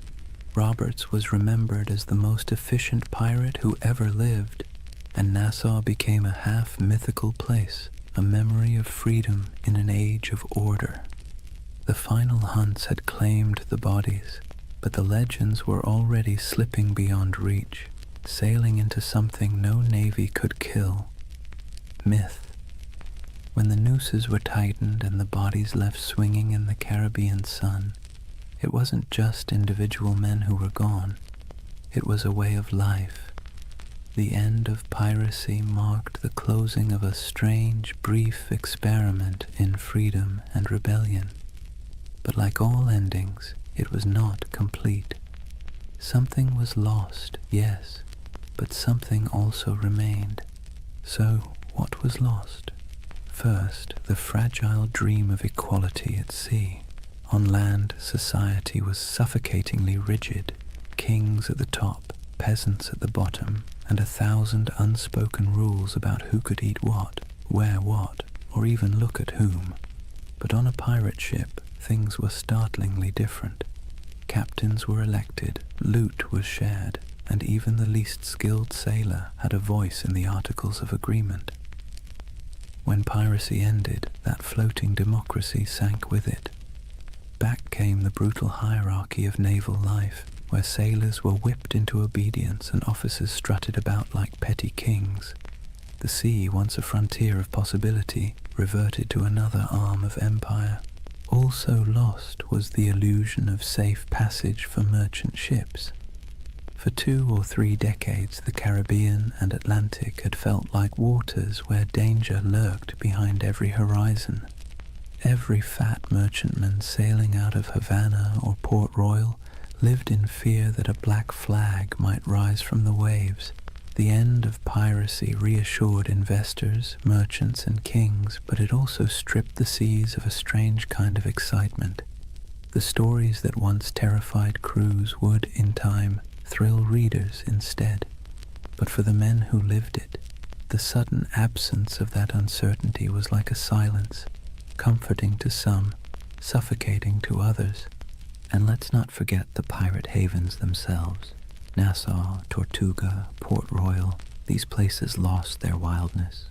Nassau was brought under British law, Tortuga became just another colonial backwater, and Port Royal, once notorious as the wickedest city on earth, was tamed after earthquakes and hurricanes tore it apart. The rowdy taverns, the lawless marketplaces, the smoky wharves where men from every corner of the Atlantic rubbed shoulders, all faded into memory. In their place came customs officers, naval patrols, and clerks counting barrels of molasses with joyless precision. Yet, for all that was lost, so much remained. Pirates had stamped themselves into the imagination of the world, and that stamp proved impossible to erase. Their names lived on in court transcripts, sailor songs, and whispered tales in dockside taverns. The terror they once inspired began to transform into legend, and legend into myth. People who once cursed them began retelling their stories with a touch of admiration. Blackbeard's ferocity, Anne Bonny's defiance, Bartholomew Roberts's crimson finery, all these details outlived the reality of hunger, disease, and gallows. What also remained were the scars left behind on empire itself. Piracy had forced colonial powers to admit that their grip on the seas was fragile. They had to pour money into patrols, fortifications, and treaties. In a way, pirates had been the most honest critics of empire. They exposed its weaknesses, exploited its greed, and thrived on its contradictions. Even in defeat, they left a mark, a reminder that power is never absolute, and that resistance, even in the form of theft and chaos, can rattle the mighty. And then, of course, there was the cultural inheritance. Pirates gave us more than just a few colorful tales. They gave us a vocabulary, Pieces of Eight, Dead Men Tell No Tales, the Jolly Roger. They gave us an image of freedom and defiance, however messy the reality was. They gave us a vision of men and women who lived outside the law, who thumbed their noses at kings and corporations, who carved out fleeting moments of liberty in a world dominated by authority. That vision survived long after the hangings were over. So yes, much was lost when piracy ended, but perhaps what mattered most remained. The idea that, for a brief, turbulent moment in history, ordinary people seized the sea and lived by their own rules, and even as their bodies rotted under the Caribbean sun, their legends sailed on untouchable. Here's the thing about pirates. They may have died at the gallows, but their ghosts never left. The Golden Age of Piracy, brief as it was, cast echoes that still rattle through our culture today. You can hear it in the creak of a movie ship's rigging, see it in the skull and crossbones slapped on Halloween costumes, and even hum it in the chorus of a sea shanty that went viral on TikTok centuries after the last pirate flag fell. The age itself ended, but the echo never stopped. The first echo came in literature. In the decades after the crackdowns, sailors still sang about Blackbeard and Roberts in taverns, but it wasn't until the 18th and 19th centuries that writers really started polishing the pirate into something mythic. Captain Charles Johnson's A General History of the Pirates, possibly written by Daniel Defoe, was basically the pirate's who's who of its time. It turned real men into larger-than-life anti-heroes, blending fact, rumor, and outright invention. Without Johnson's book, we might not even remember Anne Bonny or Calico Jack. He gave them immortality, even if he also gave them a touch more swagger than they probably had in real life. The next big echo came with adventure novels. Robert Louis Stevenson's Treasure Island didn't just echo the Golden Age, it amplified it into something permanent. Long John Silver's Crutch and Parrot, the buried treasure maps marked with X, the idea of pirates talking in a peculiar accent. These weren't direct from history, they were creations, echoes distorted into legend, and yet they stuck so firmly that even today, when you picture a pirate, you're probably picturing Stevenson's imagination more than anything Blackbeard ever did. The echo spread into song and theater, then into Hollywood. Errol Flynn swung from rigging with suspiciously clean teeth. Disney built an empire of its own with Pirates of the Caribbean, turning Captain Jack Sparrow into a global icon, and with each retelling, the pirate grew further from the salty, disease-ridden truth and closer to an eternal symbol of rebellion, freedom, and adventure. Pirates once hanged for terrorizing shipping lanes were recast as lovable rogues. History got smoothed over, but the echo carried on. There's another echo too, one that's less flashy but maybe more important. Pirates left behind ideas that have crept into modern conversations about democracy, labor, and resistance. The way they divided plunder fairly, the way they voted for leaders, the way they allowed voices that were silenced on land to be heard at sea, all of that has fascinated historians. Some have even argued that pirate ships were floating laboratories of democracy, a rough but radical experiment in fairness. The echo of those ideas about equality, about rejecting hierarchy, still has a strange resonance today, whether or not we acknowledge the source. And then there's the personal echo, the one that whispers in our imaginations when we stare at the horizon. Pirates embody the dream of escape, the fantasy of cutting ties, hoisting sails, and vanishing into the blue to live by no one's rules but your own. Most of us would never want the reality, the scurvy, the lice, the constant threat of death, but the dream lingers. It's why pirate flags still flutter on college dorm walls, why people still hold talk like a pirate day, and why buried treasure stories still make kids dig holes in the backyard. The echo isn't just in books and movies, it's in us. So when we talk about the Golden Age of Piracy, remember, it didn't just end, it transformed. The flesh and blood pirates are gone, but the shadows they left behind still sail. Their flags wave in our stories, their songs ring in our ears, and their ideas, twisted, exaggerated, but stubbornly alive, still haunt the edges of culture. The seas are quieter now, the Caribbean no longer stalked by men with pistols and cutlasses, but in the echo of their age, they never truly died. So here we are, at the quiet end of a noisy age.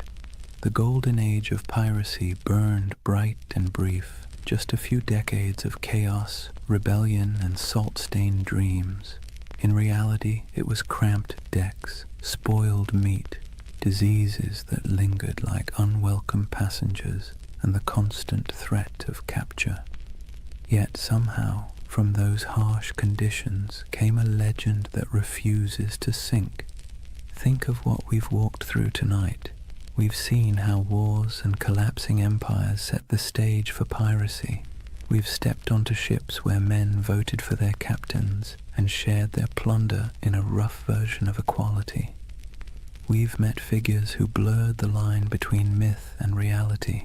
Blackbeard with his smoky theatrics, Anne Bonny and Mary Read defying expectations, Calico Jack turning piracy into style, and finally, we watched as governments cracked down, the nooses tightened, and the so-called Republic of the Seas faded back into dust. But of course, the story didn't really end there. Pirates didn't just vanish, they drifted sideways into imagination, into tavern songs, into novels, into Hollywood, into Halloween costumes and internet memes. Their Jolly Roger still waves, not from a mast, but from the collective imagination of every generation that sees in them a flicker of freedom, rebellion, or adventure. They were criminals, yes, but also dreamers, and maybe that's why we can't quite let them go. As you lie back now, let the rhythm of the waves soften in your mind. Picture the creak of a ship's timbers rocking gently in the swell, the lanterns swinging in the dark, the faint hum of a sea shanty fading into the night. Out there, beyond the horizon, the pirates have gone, but their echoes remain, half history, half myth, all carried forward by our restless need for stories.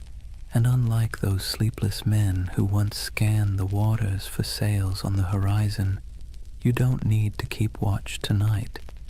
You can rest easy, knowing the only thing waiting for you is the calm of sleep.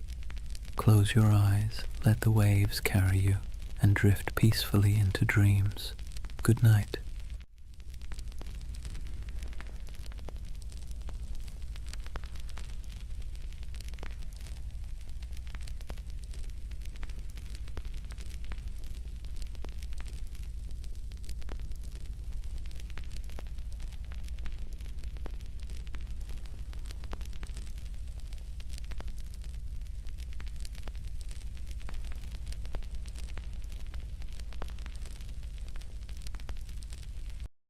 Hey guys, welcome back to the Sleep Atlas. Before we start tonight's journey, take a moment, dim the lights, let the noise of the day dissolve.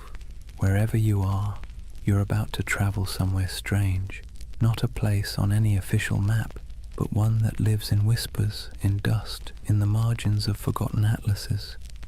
This is the story of Tartaria. They say history is written by the victors, but what happens when the victors forget to mention an entire empire?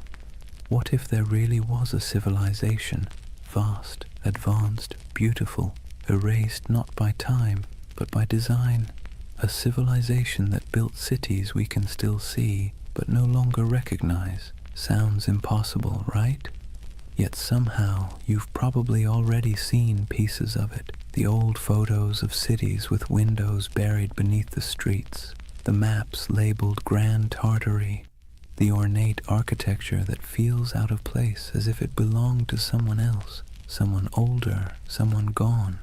Now, to be clear, Tartaria isn't a historical fact. It's a theory, a myth, a dream, if you want to be kind.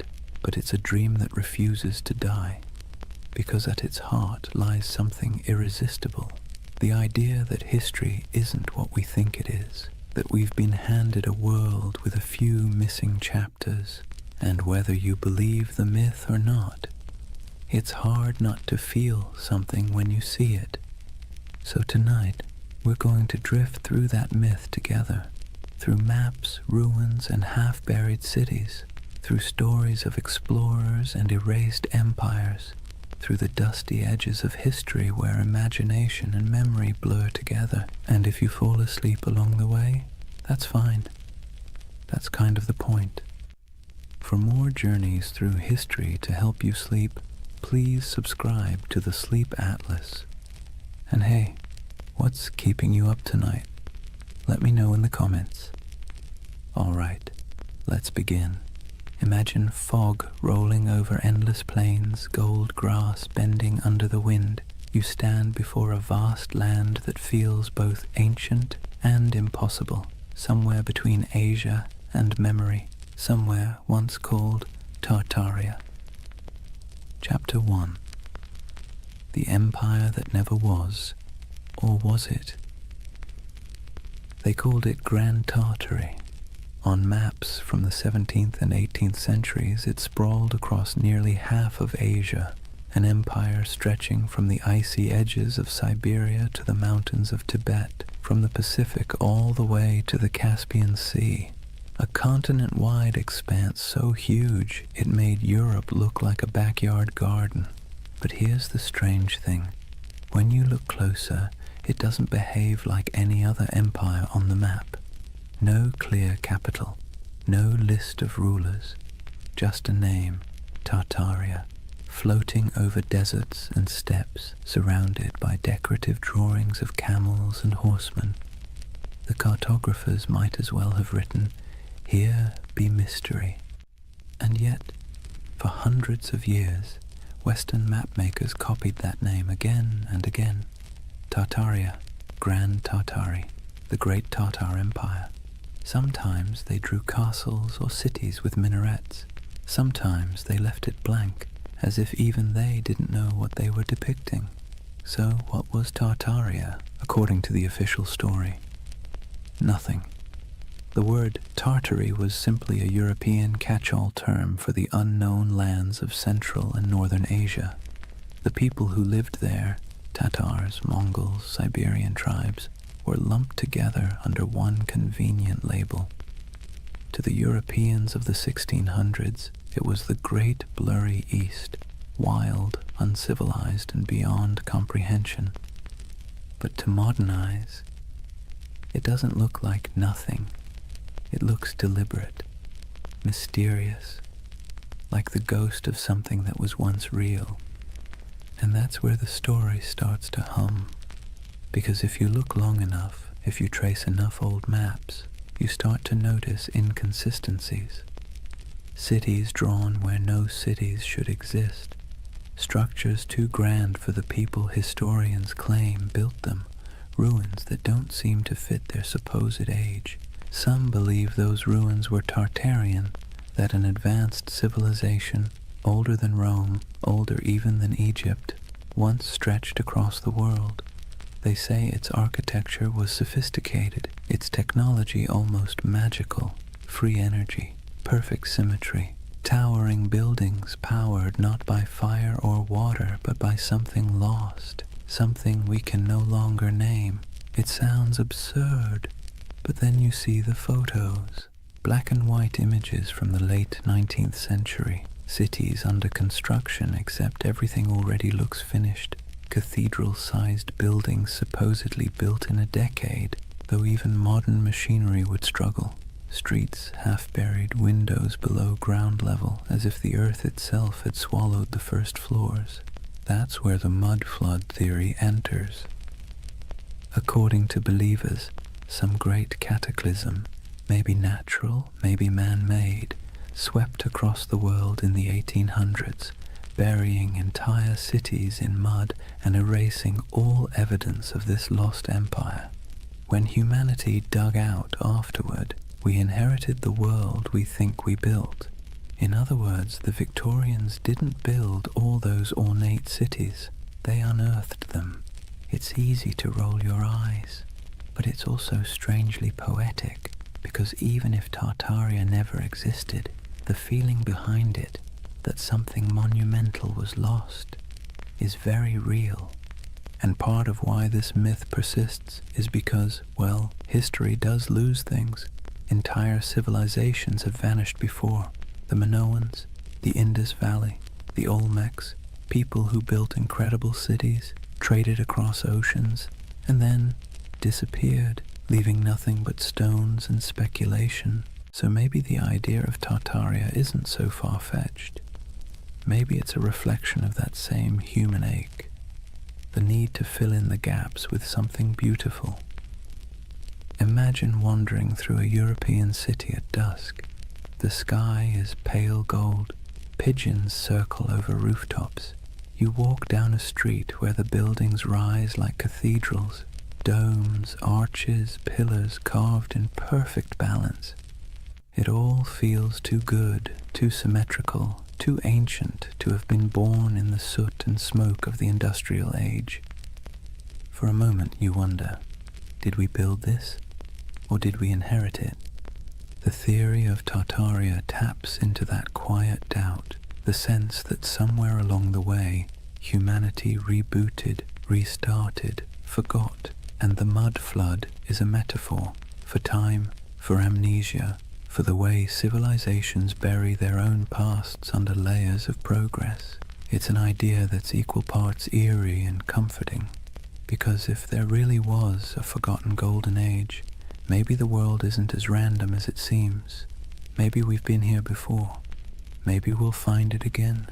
And even if it's all a myth, it's a myth that asks good questions. Who decides what counts as history? How much of what we know is just the version that survived? So as we drift deeper into the story, try not to worry about what's true or false. Just imagine the possibility.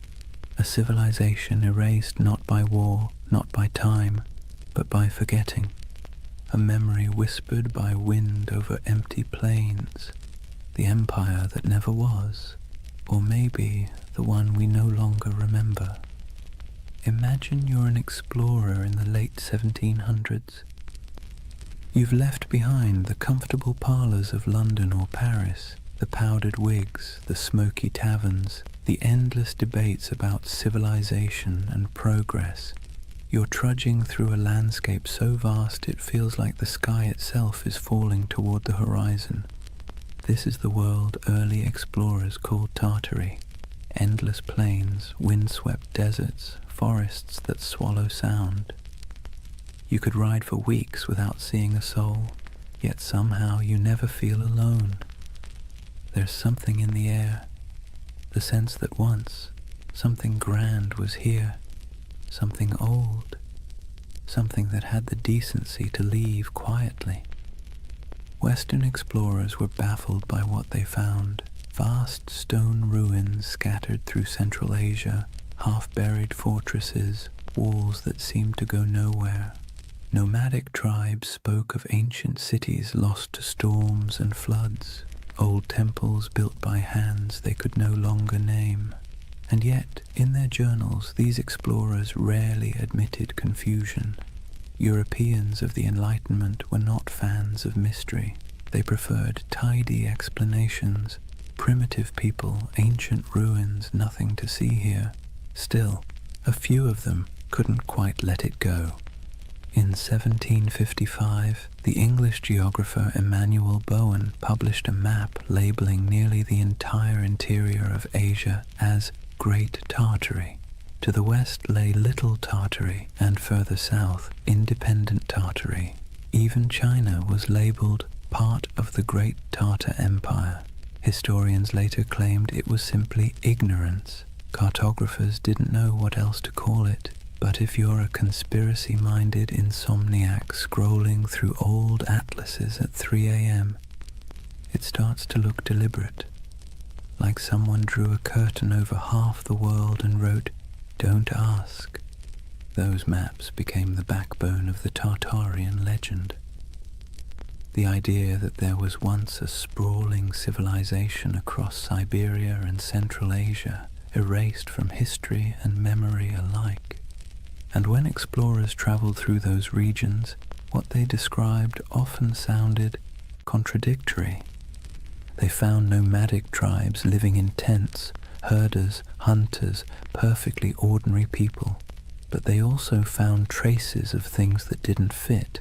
Ancient irrigation systems, half-buried brickworks, strange mounds that hinted at forgotten settlements.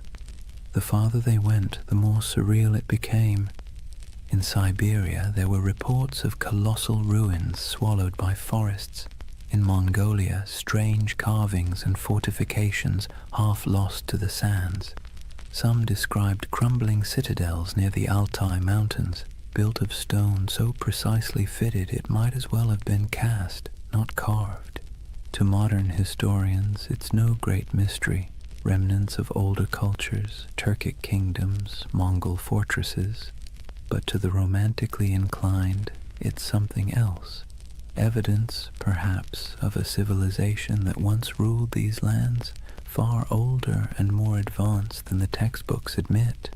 And then there's the emptiness, the eerie, silent expanse that made even hardened travelers uneasy.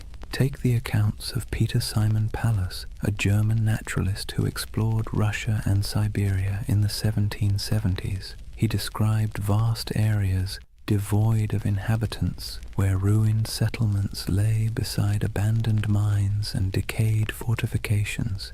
He mentioned rivers cutting through landscapes that seemed to have been reshaped by catastrophe, as though floods or mudslides had swept entire cities away.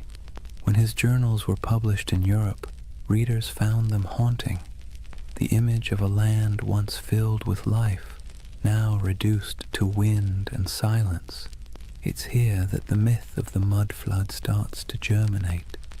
The idea that an ancient disaster literally buried a civilization under layers of sediment, windows below street level, doors half submerged, entire first floors beneath the dirt. For believers, that wasn't just geology, it was evidence. And if you've ever walked through an old city, St. Petersburg, Prague, even San Francisco, you might have noticed it too. Streets sitting higher than the building's original entrances, like time itself kept adding layers. Of course, historians say it's just how old cities evolve. Roads get repaved, foundations sink, streets are raised to prevent flooding. But the human imagination doesn't like boring answers. Geological settling doesn't keep you awake at night. The idea of a worldwide cataclysm, though, that does. What's compelling about these explorers' reports is not what they found, but what they felt. The sense that they were moving through someone else's world, one that had been erased. There's a moment in nearly every explorer's journal, the kind that never makes it into the abridged editions, where they sound tired. The grand adventure wears off, and what's left is silence. Cold wind, vast skies, the creak of leather, and a feeling that they are walking through the afterlife of history. They pass strange earthworks, abandoned stone foundations, carvings of faces eroded to anonymity. Sometimes they sketch them, sometimes they move on. Always there's the sense of almost understanding, almost remembering. And maybe that's what Tartaria really is, a landscape of almost history, almost memory, a civilization that feels like it should have existed, even if it didn't. Think about it. How many times has humanity stared at something old and half-broken and said, we could never build that today? It's an illusion, but a powerful one. Standing before ruins or monuments, we see not just stone and mortar, but the faint shadow of our own fragility. We want the past to be smarter than us, nobler than us, more advanced than we deserve. It's easier to believe we're living in the ruins of greatness than to admit that maybe we're the ones who'll be forgotten. So when explorers trudged across those endless Asian plains and saw remnants of something they couldn't explain, it planted a seed, a legend. And legends, once born, never die. They sleep, they wait, they resurface in new forms, on message boards, in YouTube videos, in late-night rabbit holes where half the fun is not believing, but wondering.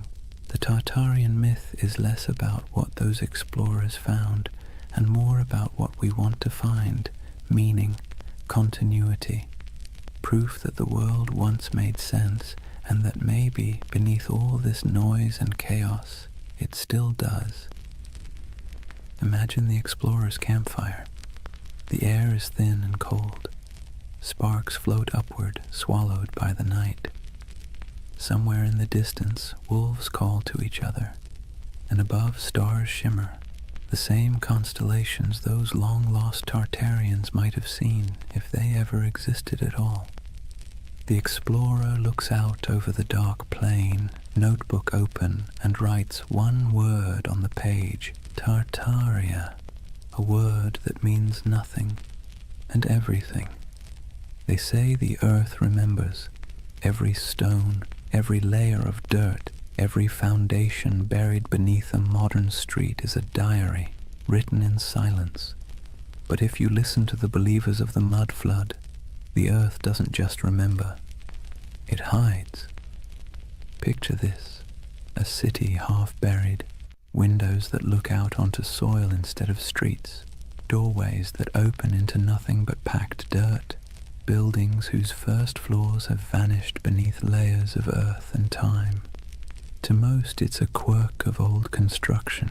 To the followers of Tartaria, it's evidence of something far stranger, a global cataclysm that erased an entire civilization in a single, muddy sigh. The mud flood theory is one of those beautiful modern myths that could only have been born in the age of the internet. It began quietly, like a whisper in digital catacombs, obscure forums, old photography groups, amateur historians trading ideas. Someone noticed something odd. Antique photos from the 1800s showing cities with half-buried buildings, windows at ground level, strange architectural anachronisms. Then someone else noticed the same thing somewhere else, and suddenly a pattern emerged, or seemed to. If you stare at enough old photos for long enough, patterns start to appear everywhere. And soon the whispers took form. What if history isn't what we think it is? What if there was a reset, a literal flood of mud that buried the old world, wiped it clean, and left us to rebuild on top of its bones? It sounds ridiculous, but also admit it. It's a little bit seductive. Let's take a closer look at what this story really says. According to the myth, sometime in the 18th or 19th century, dates are always vague, an immense cataclysm struck the earth. Not water, but mud, thick, heavy, suffocating mud that rolled over cities like a blanket, swallowing buildings, streets, even entire civilizations. What survived was what we now call our world, a reset civilization built atop the ruins of the one before. The theory claims we are the survivors of an amnesiac world living in the shadow of a forgotten age. And once you start looking for it, you see it everywhere. Old photographs of St. Petersburg, where neoclassical buildings seem to have half their height underground, doorways that lead nowhere in Istanbul, strange window wells in San Francisco, cathedrals whose ground floors appear oddly misaligned with the modern streets around them.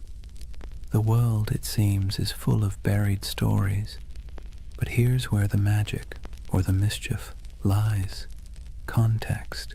Cities grow, streets rise, pavements get repaved, foundations sink, earthquakes shift land. Engineers, bless their pragmatic hearts, have been dealing with that since ancient Mesopotamia. It's normal, but the human imagination doesn't want normal. It wants wonder. It wants the cosmic version of a plot twist. And so the mud flood became that twist, a grand, tragic reset that could explain the strangeness of the world, the impossible beauty of old architecture, the missing centuries, the ruins that look too modern to be ancient and too ancient to be modern. It's not hard to see why the theory stuck. It scratches two primal itches, the fear that we've forgotten something vital, and the hope that once humanity reached heights we can barely comprehend. It's a bedtime story for adults who no longer trust bedtime stories. Imagine it, the great cities of the past humming with energy and knowledge, star-shaped fortresses aligning with the heavens, towers crowned with gilded domes, machines powered not by coal or electricity but by sound, magnetism, or divine geometry. A golden age washed away in silence, leaving behind half-buried clues for the curious to rediscover centuries later. It's haunting, isn't it? The thought that the ground beneath your feet might be hiding a version of civilization more graceful, more harmonious, and, let's be honest, less exhausting than this one. The most poetic versions of the myth don't even insist on global destruction. They suggest something subtler. That time itself buried Tartaria. That the mud is just metaphor. The weight of centuries pressing down until memory sank into soil. That our cities grew atop their bones, and we live in their echoes without even realizing it. But even the literal believers, the ones who pore over 19th century photographs and Google Earth screenshots, are chasing something more than evidence. They're chasing awe, the sense that the world is not yet fully explained, that maybe, just maybe, there are still secrets hiding in plain sight. Because here's the uncomfortable truth. We like feeling small, not powerless, just small. The idea that we are part of something vast, mysterious, and older than we can imagine brings comfort.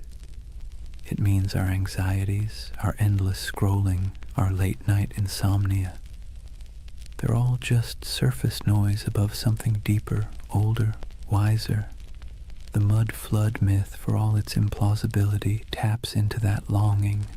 It's also, in a strange way, an act of defiance. In an age where algorithms decide what we see and experts tell us what to believe, the mud flood says, "No, I'll look for myself." It's a rebellion of curiosity, however misguided.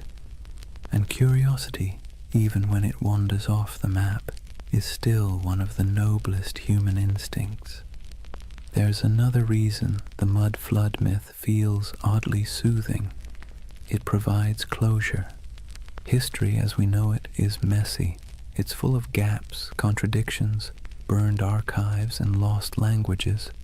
But if you say, it was all wiped out by a cataclysm, suddenly everything makes sense. The missing records, buried, the inconsistent architecture, survivors of the old world. The sense that things used to be better, proof of what we lost. It's a complete narrative, simple, self-contained, emotionally satisfying. And if you whisper it softly enough, it almost sounds plausible. But let's pause for a moment. Imagine walking through one of these mud-flood cities today. St. Petersburg in winter, snow falling over pale facades, the streets gleaming under the dim orange glow of street lamps.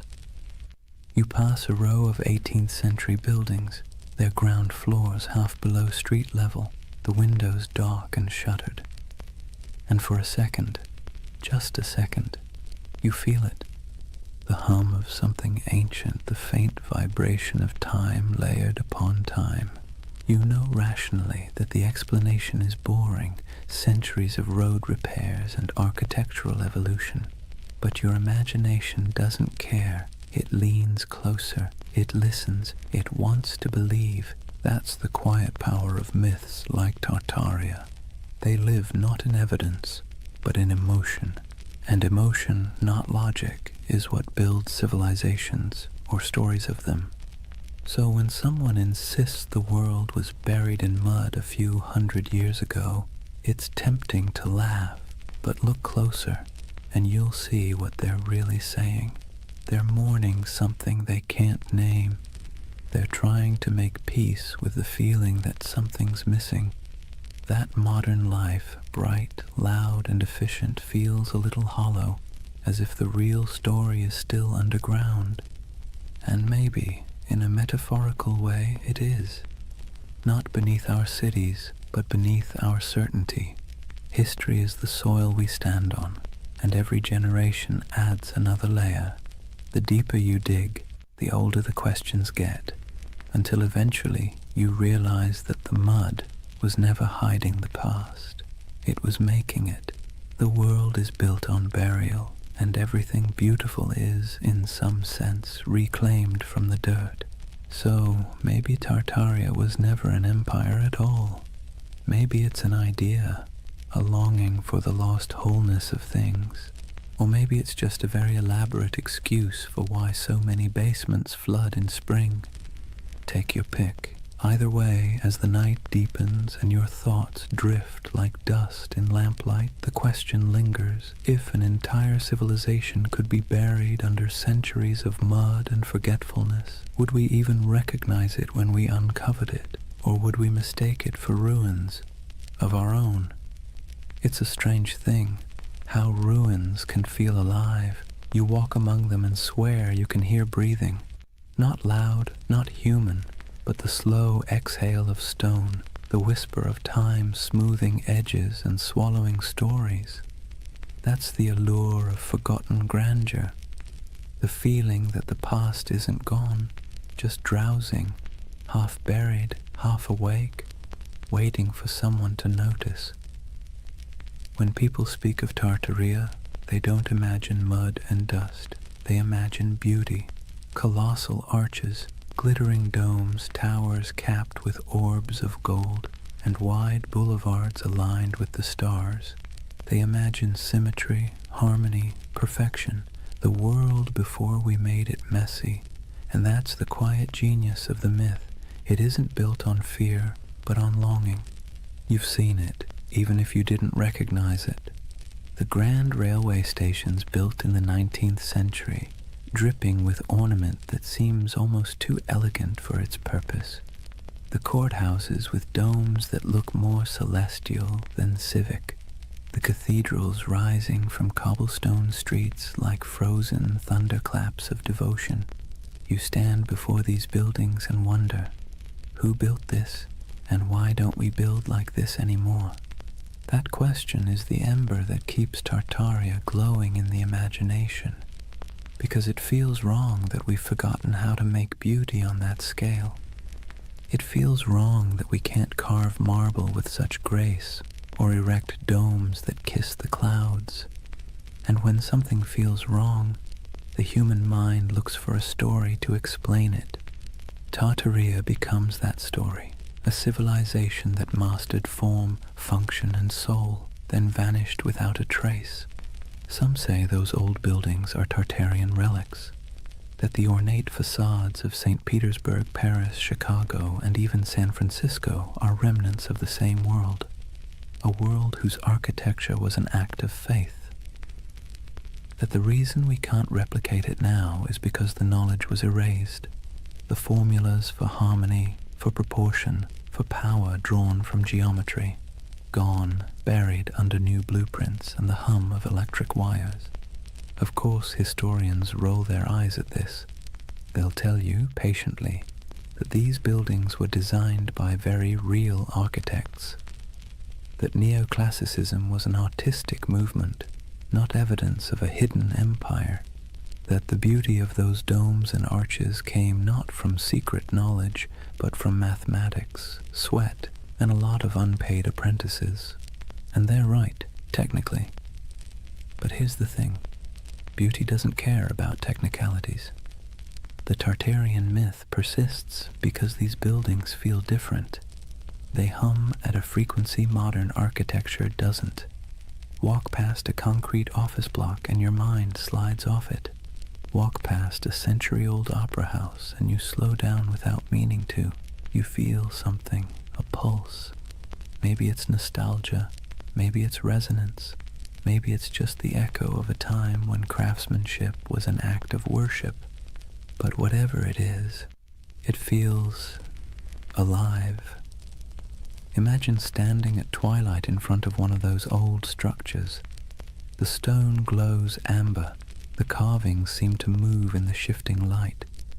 You can almost believe the building is remembering itself, its birth, its purpose, its centuries of reign and revolution. That's the spell of forgotten grandeur. The architecture isn't just old, it's haunted by the idea of meaning, and when meaning vanishes, mystery rushes in to fill the space. Tartaria thrives in that mystery. It offers an explanation for why the world feels simultaneously ancient and amnesiac, why progress sometimes feels like forgetting, why the cities of the past, those that survived wars, plagues, and fires, still look more eternal than anything we've built since. Modern life gives us glass towers and efficiency. Tartaria promises something slower, something that glows, a civilization that built not for profit or speed but for resonance, structures designed to outlast memory itself. It's an irresistible dream, because whether or not Tartaria existed, the feeling it represents is real, the ache for beauty that doesn't apologize for existing, for craftsmanship that outlives its makers, for a sense of belonging to something both vast and intentional. That's why the myth never fully dies. People share photographs of star-shaped forts, cathedrals that look like spaceships, and ornate courthouses buried halfway underground, whispering, "Look, this can't just be random." And maybe they're right, though not in the way they think, because what they're really seeing isn't proof of a lost empire. It's proof of a lost mindset. A time when humanity built upward and outward with a kind of faith we've since replaced with convenience. Take St. Isaac's Cathedral in St. Petersburg. It looks like it shouldn't exist. A colossal dome balanced on rows of red granite columns covered in gold that blazes even through fog. Inside, the marble floors mirror the heavens, and the ceilings are painted with saints so vivid they seem alive. Visitors describe it as overwhelming, transcendent, but the Tartarian imagination sees something else, evidence. They ask how such grandeur could be built in the early 1800s by hand in a place that was supposedly swamp and snow. They ask why the foundations look so deep, as if the building once stood taller. Historians give answers: scaffolding, imported granite, decades of work. But believers see a gap, and gaps, as we know, are where myths thrive.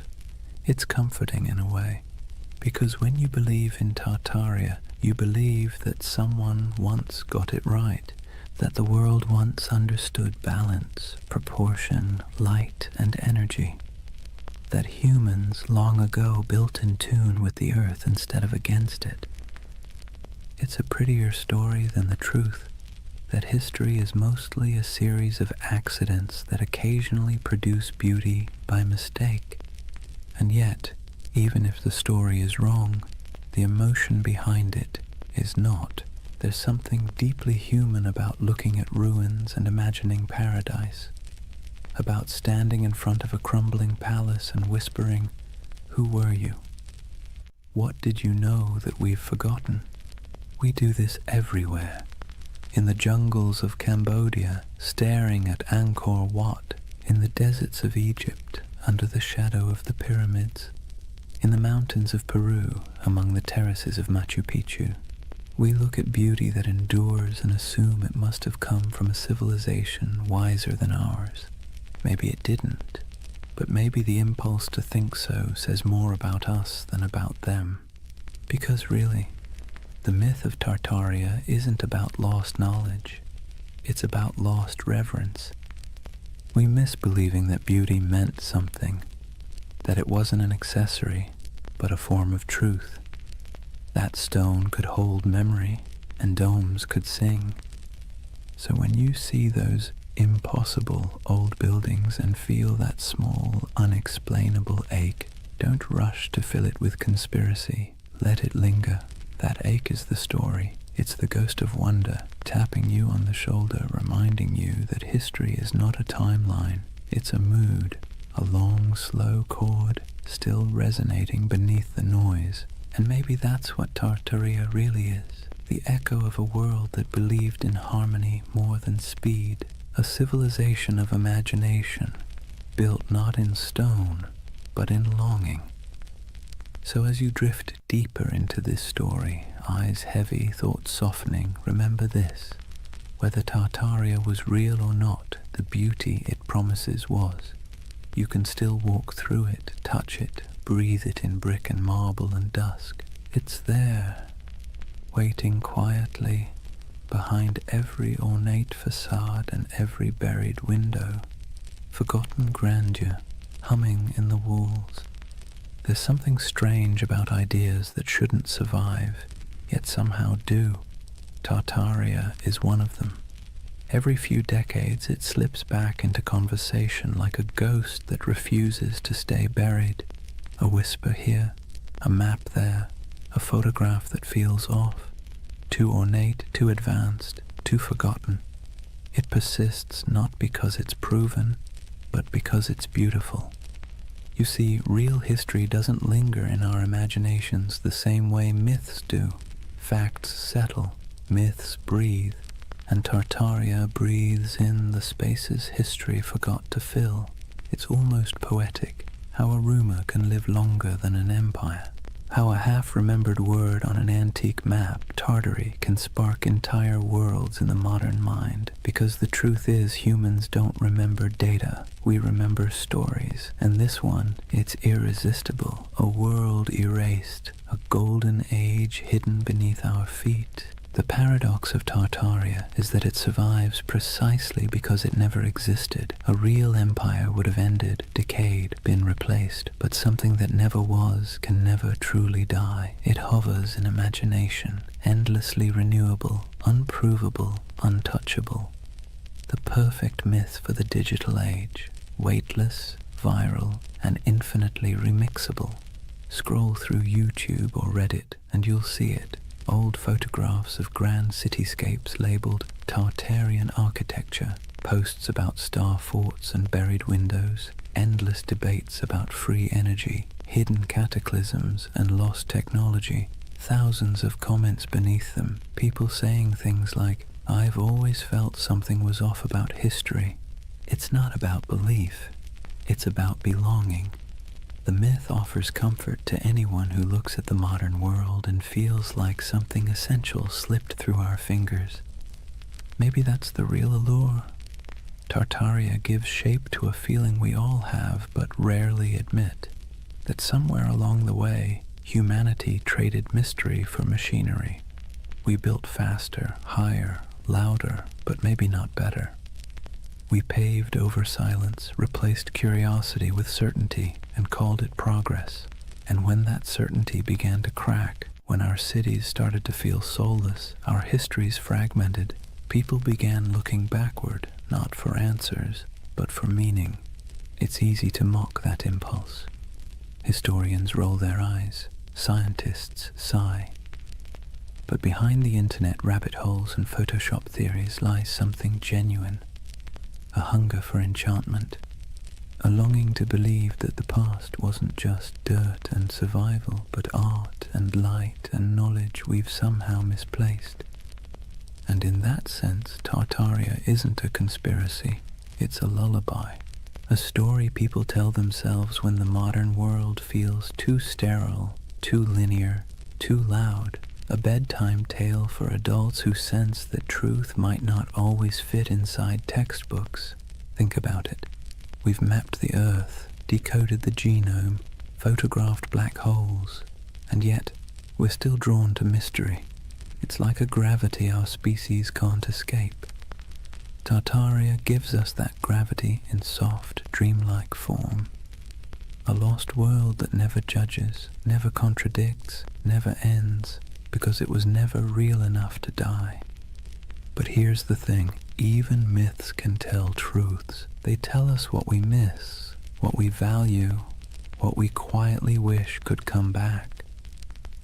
When people imagine Tartaria, what they're really longing for isn't a lost empire, it's coherence, a sense that the world once made sense, that knowledge was sacred, that beauty and purpose weren't at odds. In a way, Tartaria is less about history and more about therapy, a collective daydream for a civilization that feels spiritually jet-lagged. We scroll through endless feeds, flickering between wars, gadgets, and memes, and somewhere inside a voice whispers, "Wasn't there supposed to be more than this?" Tartaria answers softly, "Yes, there was, or maybe there could have been." And so the myth persists, traveling through forums and documentaries and late-night conversations, wrapping itself in fog and marble. It survives because it speaks to something the Enlightenment forgot, that mystery itself has value, that not knowing is sometimes more comforting than knowing. But here's the paradox. Tartaria's greatest gift isn't in proving itself true. It's in reminding us that belief is part of what makes us human, that even in an age of algorithms, we still crave wonder.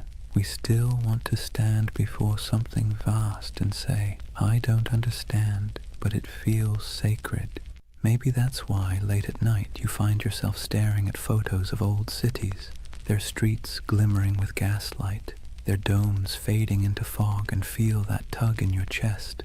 It's not nostalgia for Tartaria. It's nostalgia for awe, for the feeling of being small beneath something magnificent, something that doesn't explain itself. So as you lie there now, the room dim, the hum of the modern world soft around you, imagine that somewhere, beneath centuries of soil, beneath stories and skepticism, there's a quiet city still dreaming. Its towers shimmer faintly under the weight of time. Its fountains murmur in forgotten languages, and if you listen long enough, you can almost hear it, the heartbeat of the world before we named it. They called it Tartaria. Maybe it never was, but its echo, soft, patient, luminous, still lingers. Drift with it for a while. Let the questions fade. You don't need answers tonight, only the wonder. Chapter 2. The Real Tartars, Nomads, Empires, and Misunderstood Worlds. Let's take a breath. We've wandered through the fog of myth, through maps that hum with impossible empires and ruins that seem to remember more than they should. But now it's time to peel back the dream and look at the ground beneath it, the soil, the wind, and the people who actually lived there. Because behind every legend lies something real, even if it's been twisted beyond recognition. So let's step out onto the steppe. Imagine yourself standing somewhere between Russia, Mongolia, and Kazakhstan. Not today, but thousands of years ago. There are no borders here, no lines on a map, no marble cities, just horizon, an ocean of grass rolling under a sky so wide it makes you dizzy. The air smells like dust and horses. The sound of wind is constant, threading through tall stalks of feather grass.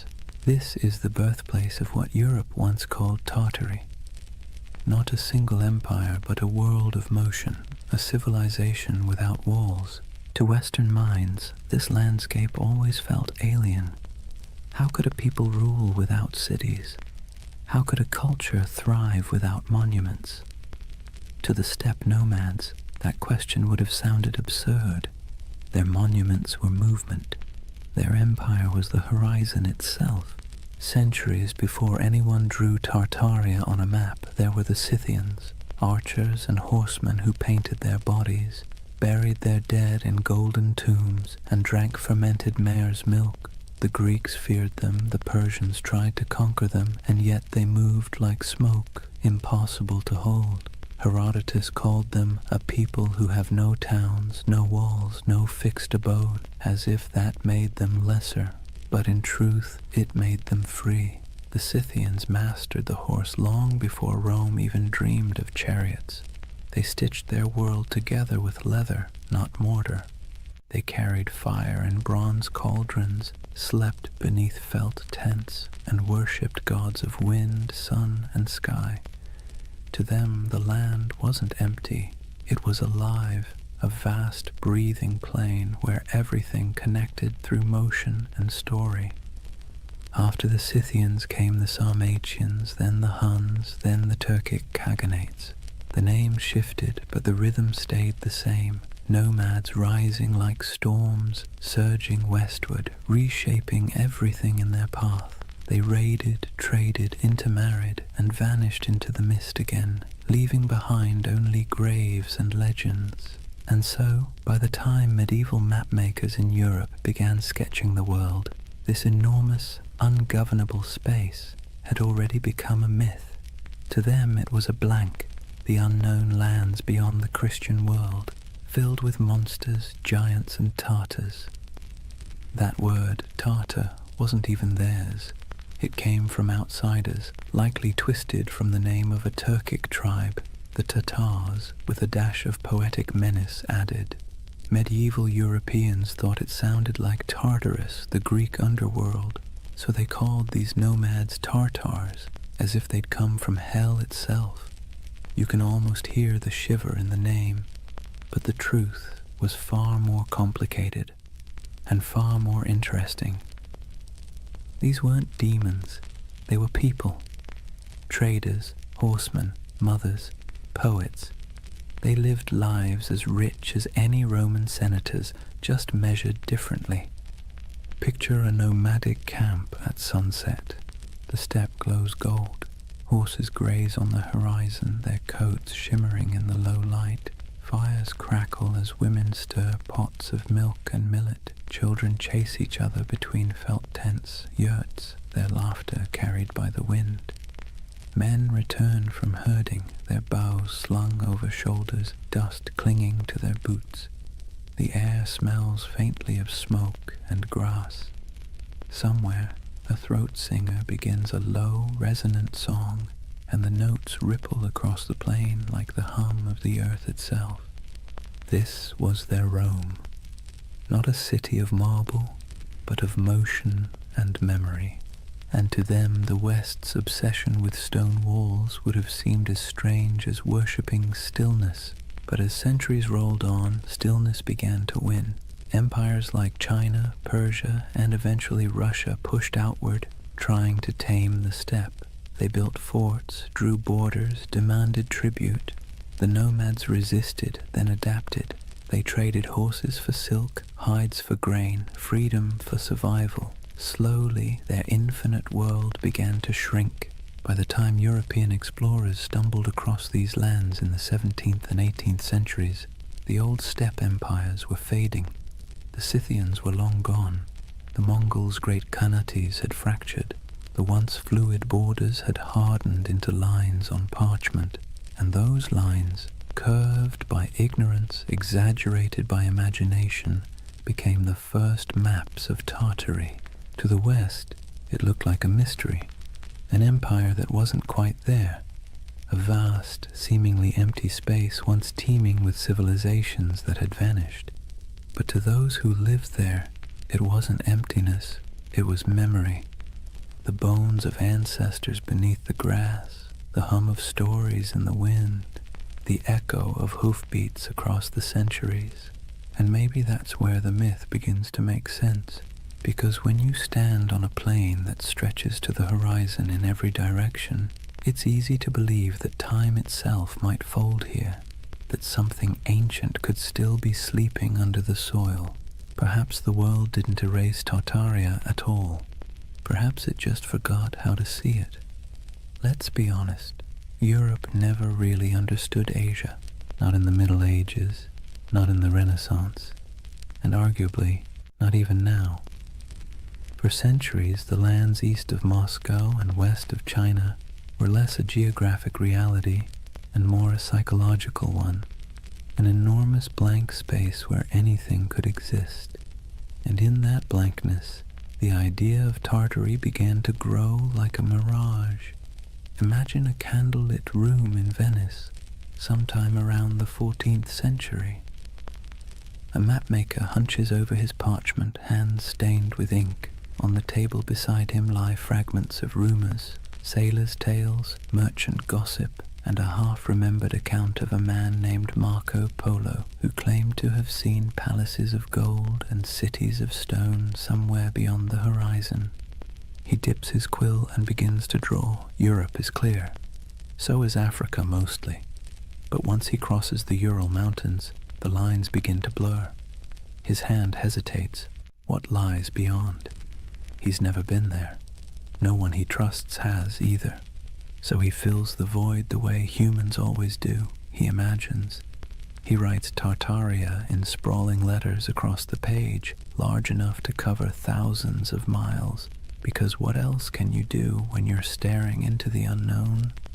For Europeans, Tartary became a convenient label, an umbrella term for everything east of civilization and west of comprehension. It wasn't a nation, it was a category, a way to point at a map and say, this belongs to the others.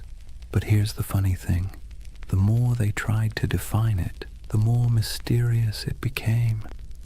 In the 13th century, when the Mongols exploded across Eurasia like a thunderstorm, Europe finally came face to face with the so-called Tartars. Villages burned, kingdoms crumbled, and word of unstoppable horsemen spread faster than the riders themselves. To a continent already steeped in superstition, it must have felt like the end of the world. Priests whispered that the horsemen were the scourge of God, a punishment for human sin. Chroniclers described them as monsters with faces of beasts and hearts of iron. And yet, when the first diplomatic envoys actually met them, they found something unexpected: organization, bureaucracy, even tolerance.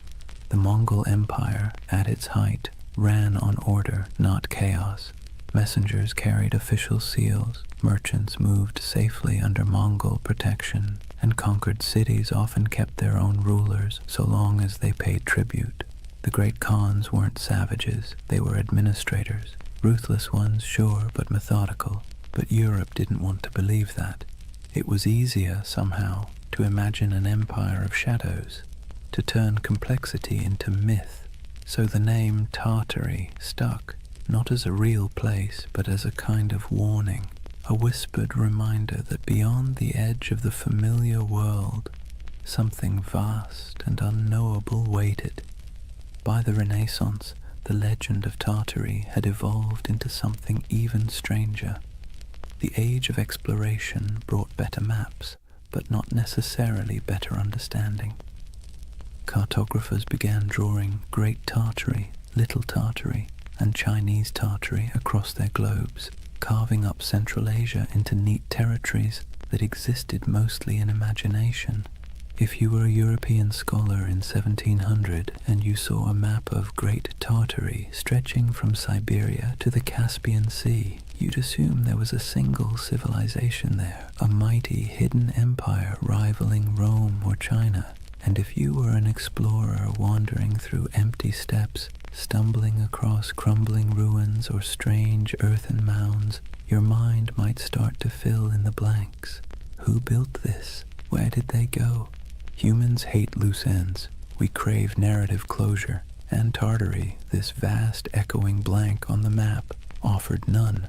Marco Polo didn't help either. His travels fed the fire beautifully. He spoke of vast courts, cities paved in stone, golden palaces, and khans who ruled lands so wide that weeks of riding couldn't cross them. He wasn't wrong exactly. The Mongol Empire really was that enormous. But when his book was copied, translated, and retold, his words grew elastic.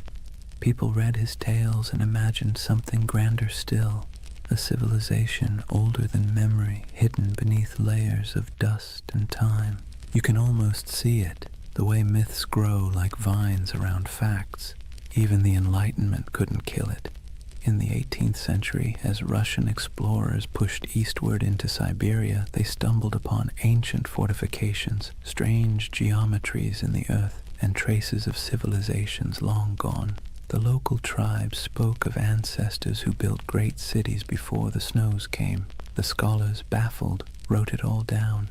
And back in Europe, those reports fed the imagination once more. By now, Tartary had become more than geography. It was an aesthetic. The word conjured mystery, distance, and faded grandeur.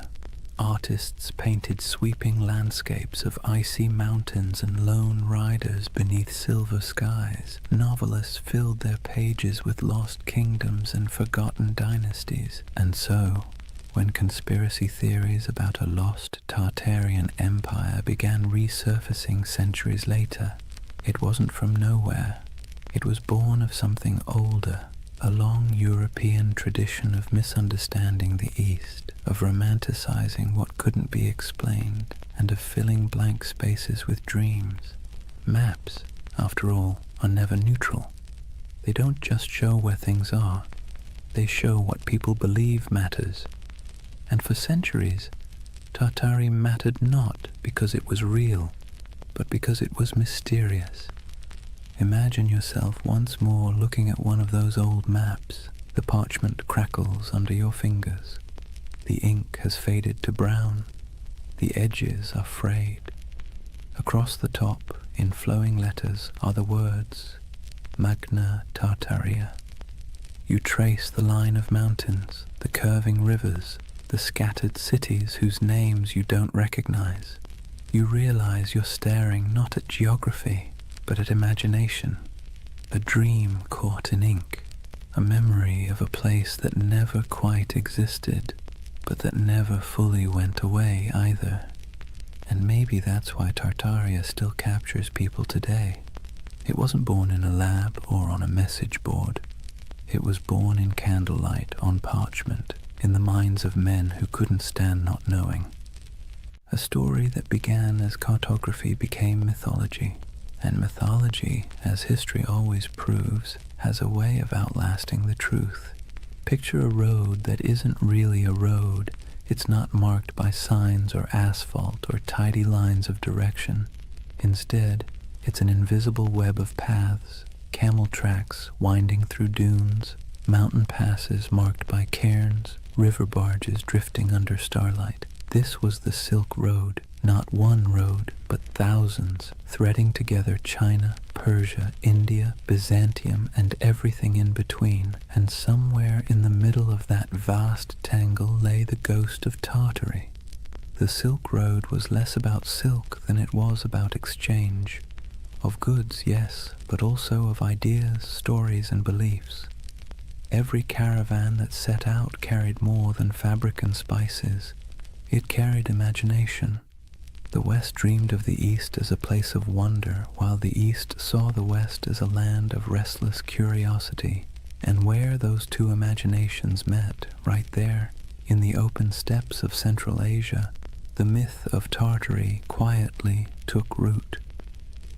Imagine the rhythm of a caravan, bells jingling from camel necks, dust swirling beneath hooves, a merchant humming softly, half to himself, half to keep his pace.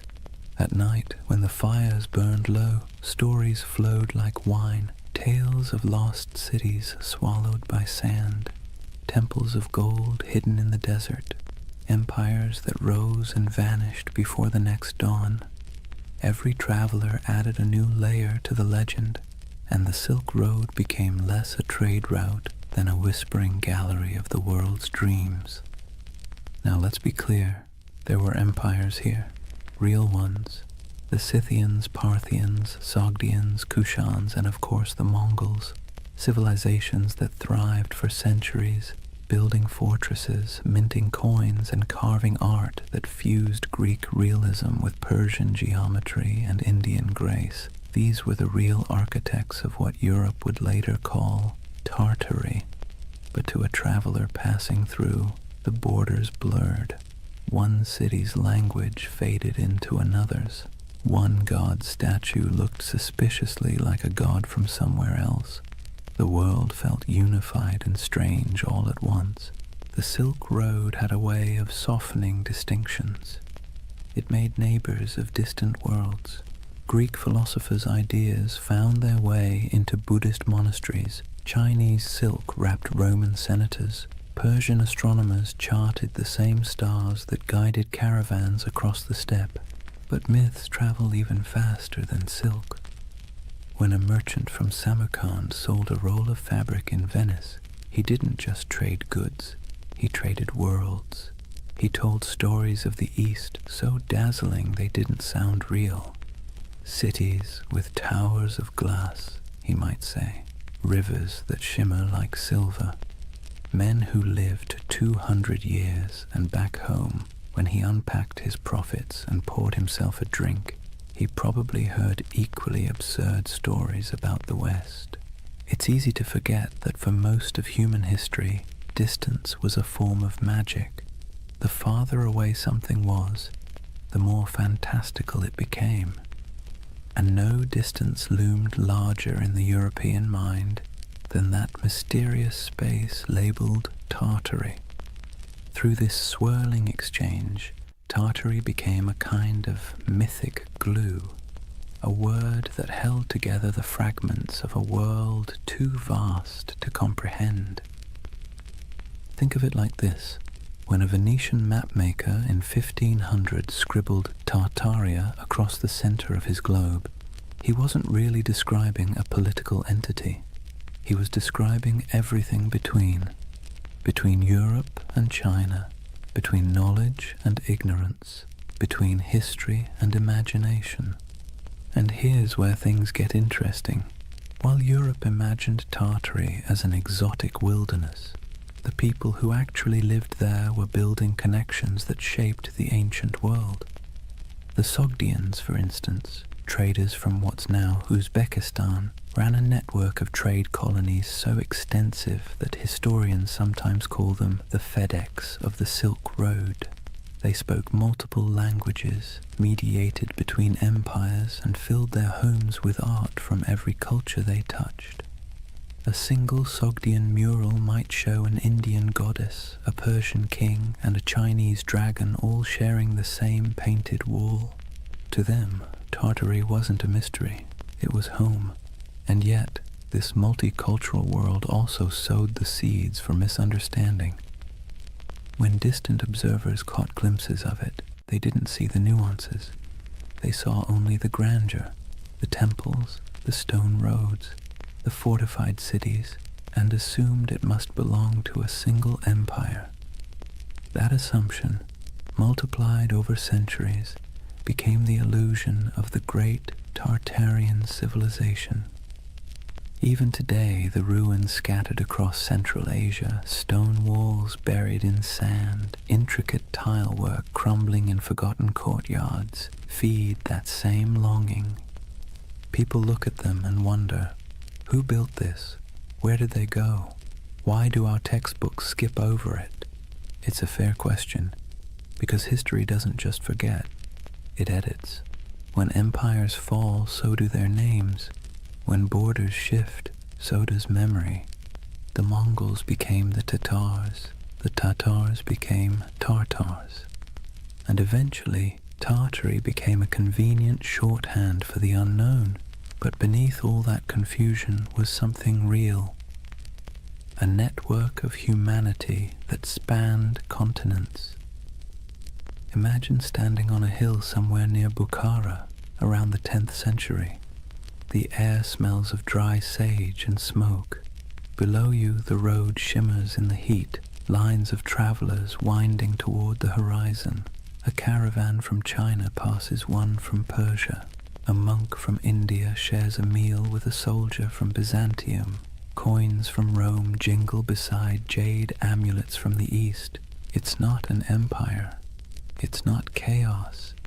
It's something in between, a living, breathing web of connection. And that's what Tartaria really was.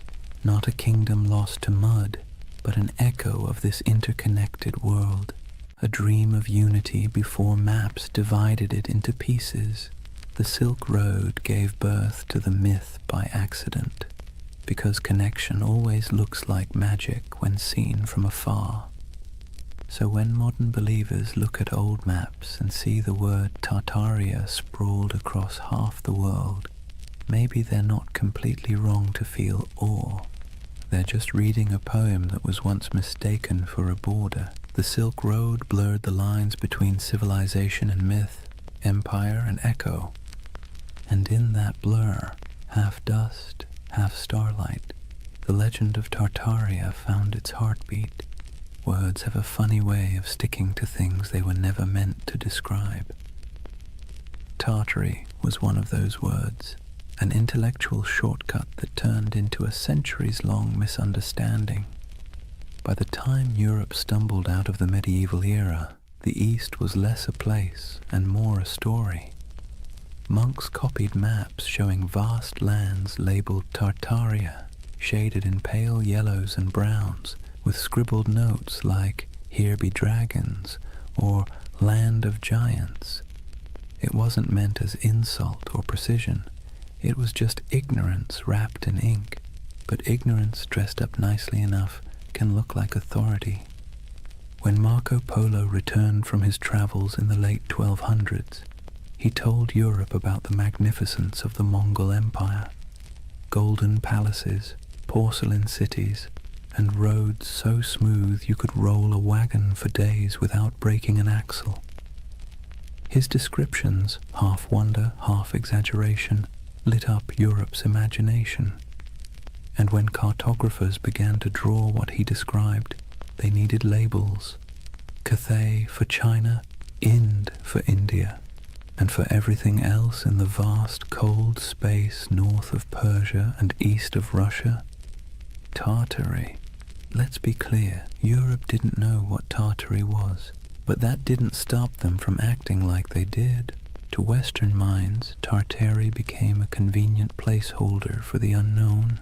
It wasn't a country, it was a concept, a blank canvas where explorers, missionaries, and chroniclers could project whatever they needed to believe about the world beyond their reach, and what they needed, more often than not, was mystery.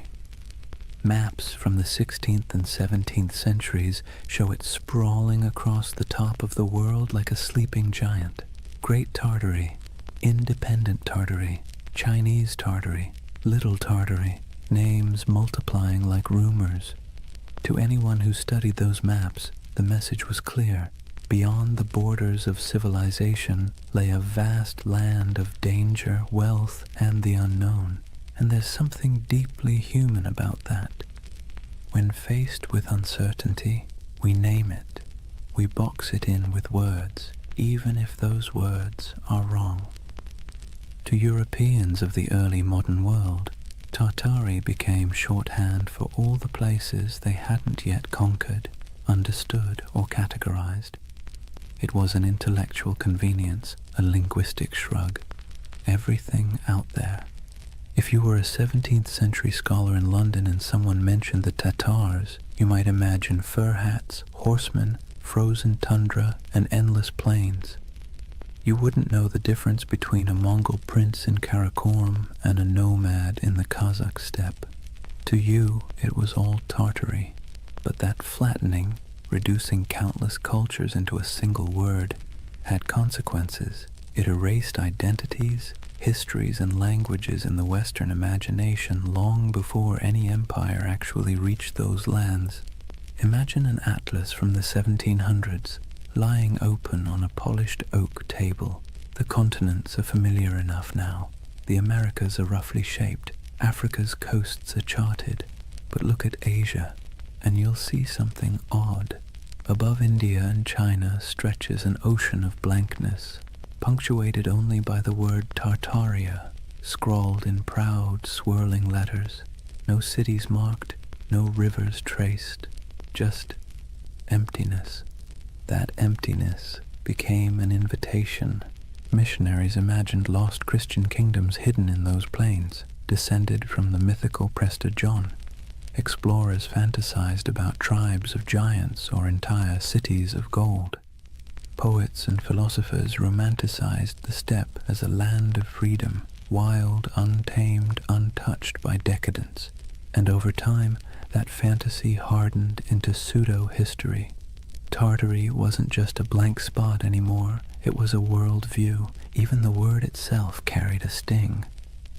Derived from Tatar, it got twisted into Tartar, echoing the Greek Tartarus, the underworld.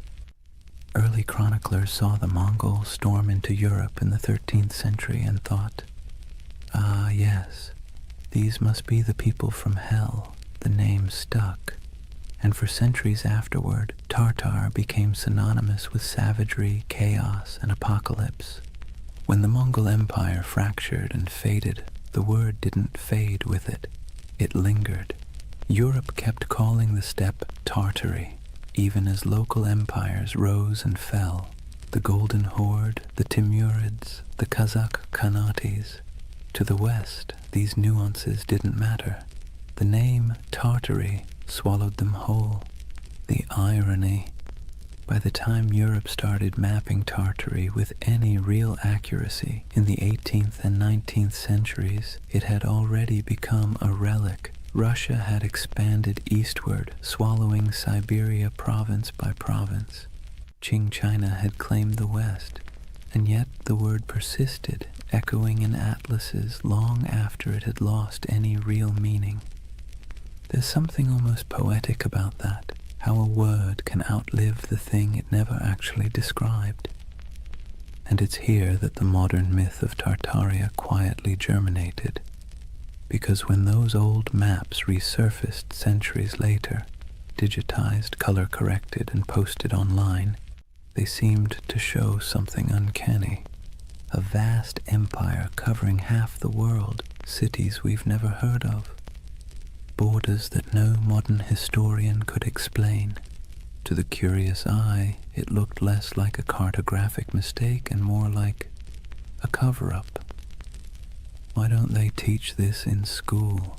People asked. How could such a massive empire just vanish? But the answer, as with most things, is simpler and somehow more mysterious. It didn't vanish. It never existed. Not as one empire, anyway. What vanished was understanding.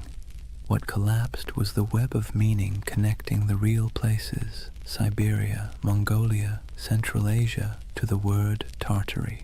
The West's misunderstanding created a ghost, and the modern age brought that ghost back to life. There's an eerie beauty in that, a reminder that myths don't die. They just wait for technology to resurrect them. When you look at one of those antique maps, ink faded to sepia, the parchment curled at the edges, you can almost feel the hum of it, not as evidence of a conspiracy, but as a fossil of imagination. Tartary wasn't a lie. It was a mirror. It reflected Europe's fears, desires, and limits. And like all mirrors, the longer you stare into it, the more it stares back. By the dawn of the 18th century, the old mystery of Tartary was about to meet its slow death, not in battle, not in flames, but in bureaucracy, in borders drawn, treaties signed, and maps updated by men who preferred paperwork to poetry. It wasn't an erasure in the way myths like to imagine. No secret cataclysm, no forbidden knowledge sealed away by shadowy elites. It was something quieter, more mundane, and somehow more tragic. Tartary was about to be swallowed, not by time, but by empire. Let's set the stage. The year is 1721. Peter the Great has just declared the Russian Empire. He's reformed the army, modernized the navy, shaved the beards off his nobles, and built a brand new capital, St. Petersburg, on a swamp that would one day gleam like a mirror of Europe itself. Russia, once the frontier of the old Tartarian wilderness, now saw itself as its conqueror. And conquest, as Peter understood, was as much about naming as it was about fighting. Where the maps once said Tartaria, Russia began writing Siberia, Yakutsk, Omsk, Irkutsk. The empty spaces of imagination were replaced with administrative precision, governors, garrisons, and census records. You can almost hear the scratching of quills replacing the crack of hooves across the steppe. This was empire by cartography. For centuries, Europe had peered east and seen a void. Russia filled it with coordinates. And just like that, the last breaths of Grand Tartary disappeared under layers of ink and decree. But here's the irony. While the West's maps were losing their mystery, the lands themselves were as unknowable as ever. Siberia wasn't tamed. It was endured. Frozen rivers, taiga forests, mountains that chewed up expeditions and spat them out as legends. To the empire, it was a treasure chest of resources, furs, minerals, and later oil. But to the people living there, it was home. The native tribes, the Evenki, Buryats, Yakuts, and dozens more, didn't think of themselves as Tartarians or Russians. They were simply themselves, and yet, in the tidy world of European cartographers, they became footnotes to someone else's empire. Take a moment to picture a Russian expedition in the mid-17th century, trudging through snow so bright it hurts to look at. The air burns the lungs, the dogs pant steam. A Cossack officer marks a new river on a map, proud that he's bringing civilization to the wilderness. But behind him, an old shaman watches silently, knowing that the land doesn't belong to anyone who needs to draw it to believe it's real. That's how Tartary truly vanished, not by disaster, but by documentation. The Enlightenment had arrived, and mystery was no longer fashionable. The world had to be measured, categorized, and explained. A single romantic name like Tartaria didn't fit into that neat little system. It was too vague, too mythic, too medieval. By the early 19th century, Tartary lingered only as a kind of ghost word on maps, an anachronism that survived in outdated atlases or in the minds of travelers who still preferred fantasy to geography. You might find Chinese Tartary scribbled across what is now Xinjiang, or independent Tartary hovering somewhere over Kazakhstan, but it was already fading, the ink almost apologetic. What had once stretched across half the known world was reduced to a linguistic relic, an old world word for a world that no longer existed. But this quiet death of Tartary created a strange paradox. By removing the name, the empires of the 18th and 19th centuries thought they were clarifying history. In truth, they erased a mystery so thoroughly that, centuries later, people would come looking for it again, because that's the thing about erasure, it always leaves an outline.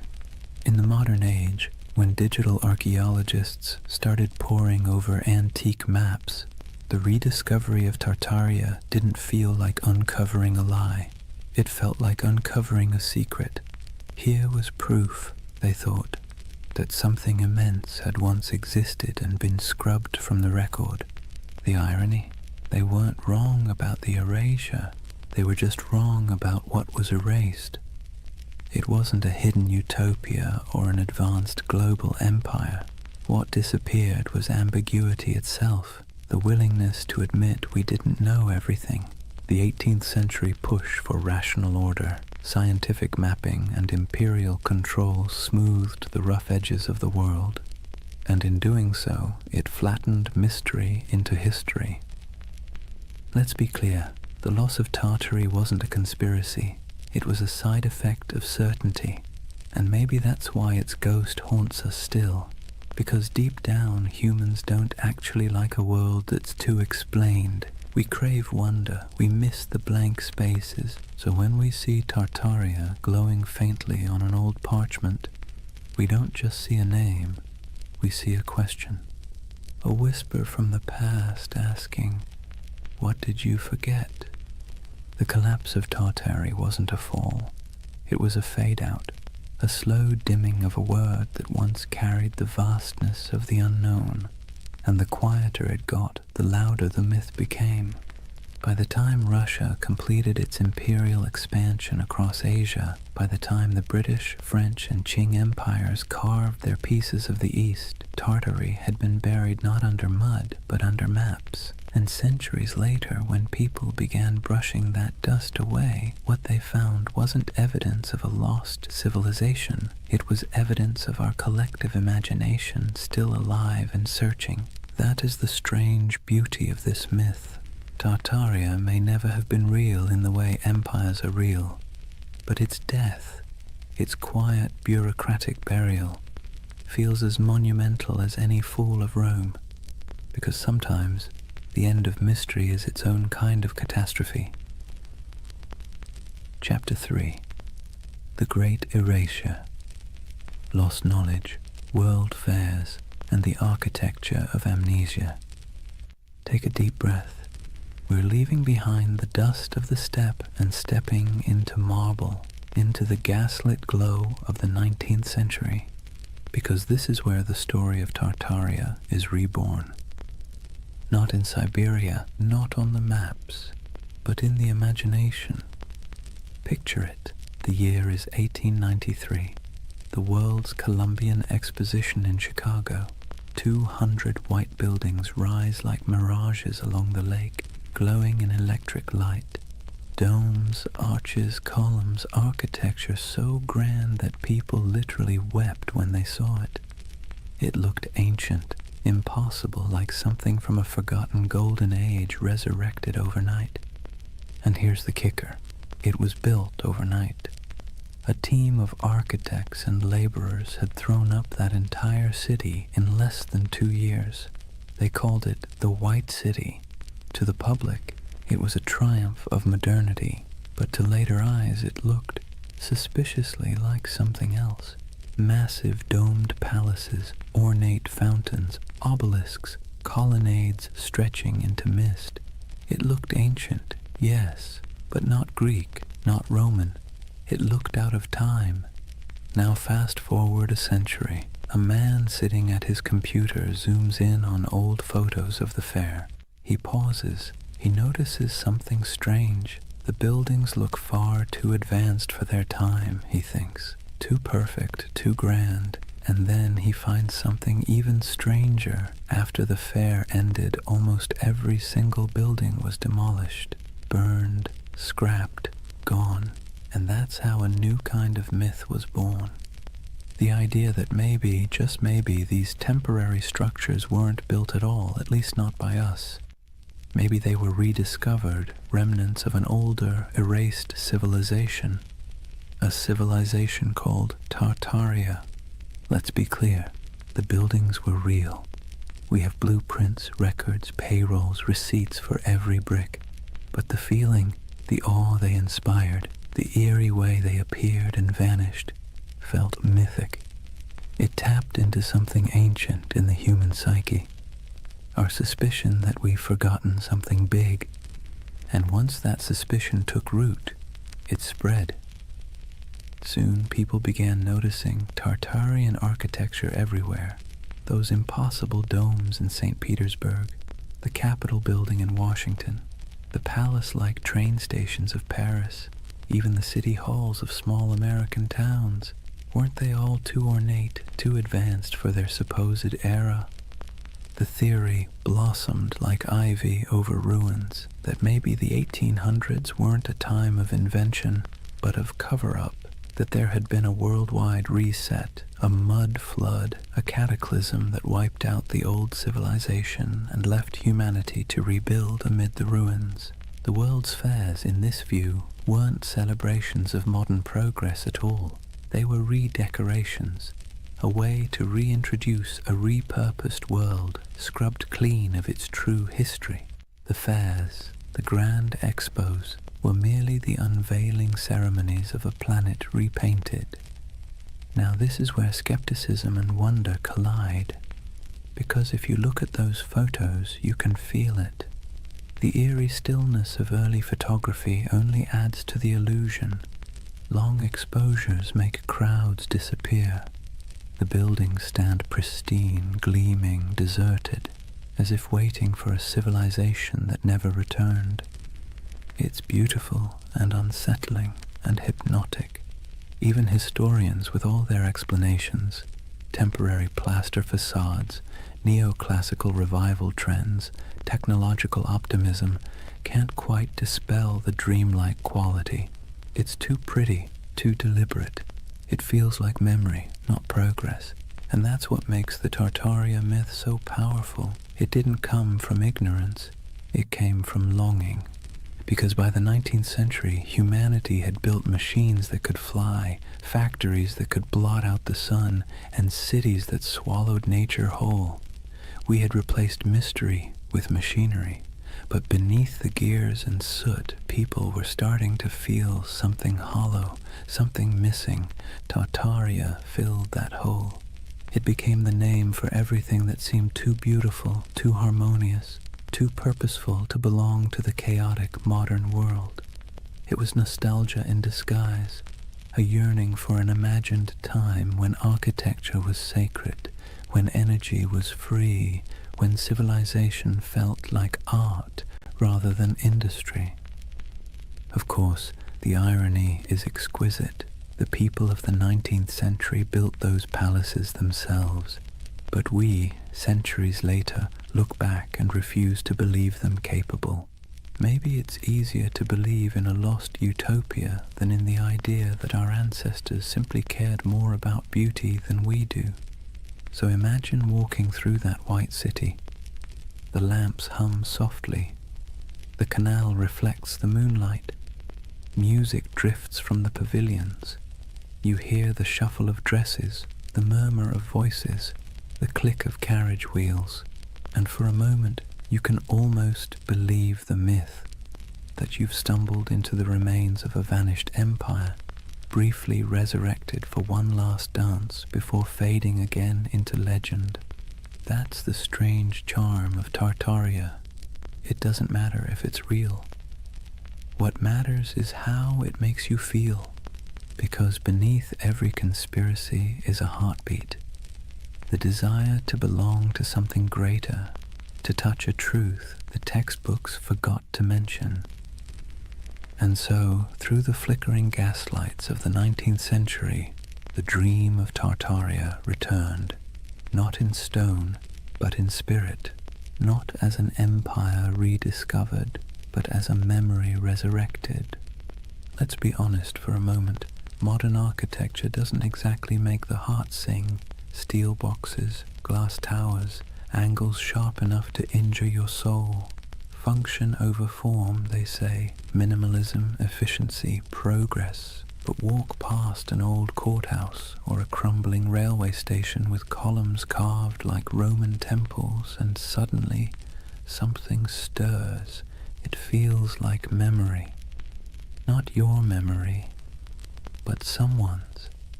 And that's exactly where Tartaria hides, in that emotional shadow between nostalgia and doubt. See, the 19th century didn't just give us new machines, it gave us new eyes. Photography froze the world for the first time. Urbanization made old beauty vanish beneath brick and smog.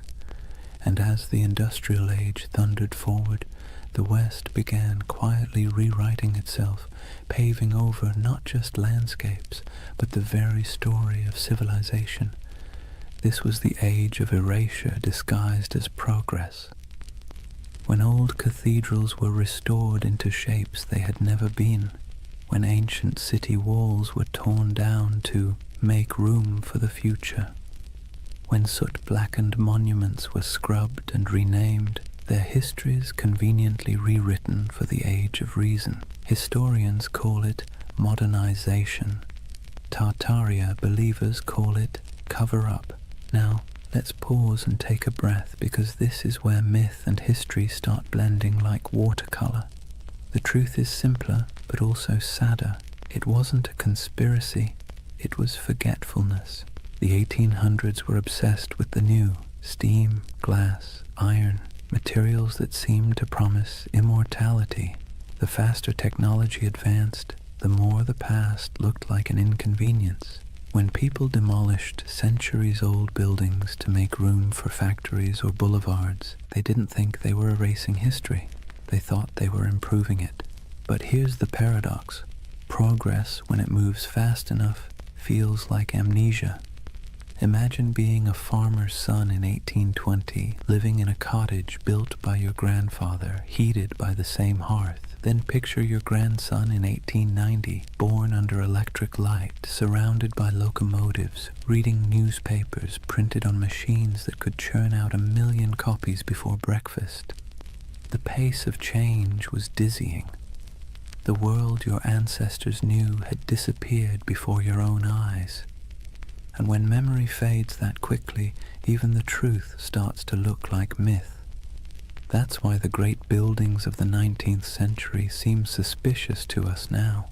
They're too perfect, too ambitious, too permanent in an age obsessed with speed. To modern eyes, they feel like artifacts of a lost age, something inherited, not made. The Tartaria theory, in this sense, is less about deceit and more about disbelief. We don't believe we could have built something so beautiful in such a short span of time. And perhaps we're right, but not in the way we think, because that beauty came at a cost. It came from child labor, industrial soot, and the quiet suffering of millions who laid bricks, carved columns, and forged iron in furnaces hotter than the sun. It came from colonial wealth siphoned from distant lands. The marble glimmered, yes, but it glimmered on the backs of the exhausted. So when modern minds gaze at that architecture and whisper, "This can't be human," they're half right. It wasn't built by ordinary humanity. It was built by empire. But myths rarely linger on exploitation. They linger on wonder. That's what gives the Tartaria myth its endurance. It erases guilt and replaces it with awe. Instead of confronting how we gained that grandeur, we imagine inheriting it from some ancient, harmonious civilization. A world without conquest, without industry, without soot. A world that built for beauty's sake alone. That's the secret comfort of believing in Tartaria. It allows us to dream of innocence without the blood, to long for sophistication without the cost.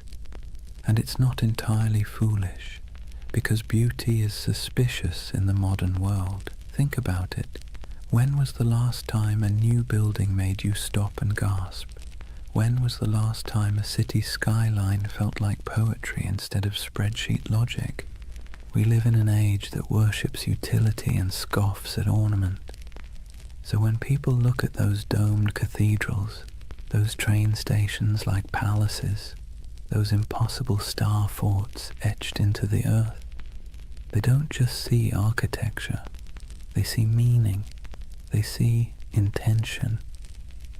And maybe that's what we've lost, the sense that building could be an act of reverence. The Tartarian lens turns architecture into scripture. It whispers that every arch, every dome, every hidden basement tells a story too big to fit inside textbooks. And whether that story is real or imagined, it soothes a modern ache, the feeling that progress has traded wonder for efficiency. So next time you see an old photo of St. Petersburg shrouded in snow or San Francisco City Hall gleaming in filtered sunlight, look closer, forget the dates, forget the facts, and just feel it. The silence, the symmetry, the faint pulse of something grander than logic. That's the hum Tartaria leaves behind, the ghost frequency of a civilization that may never have existed, but still haunts us with the possibility that it did. And maybe that's enough. Maybe the myth survives not because it's true, but because it's beautiful.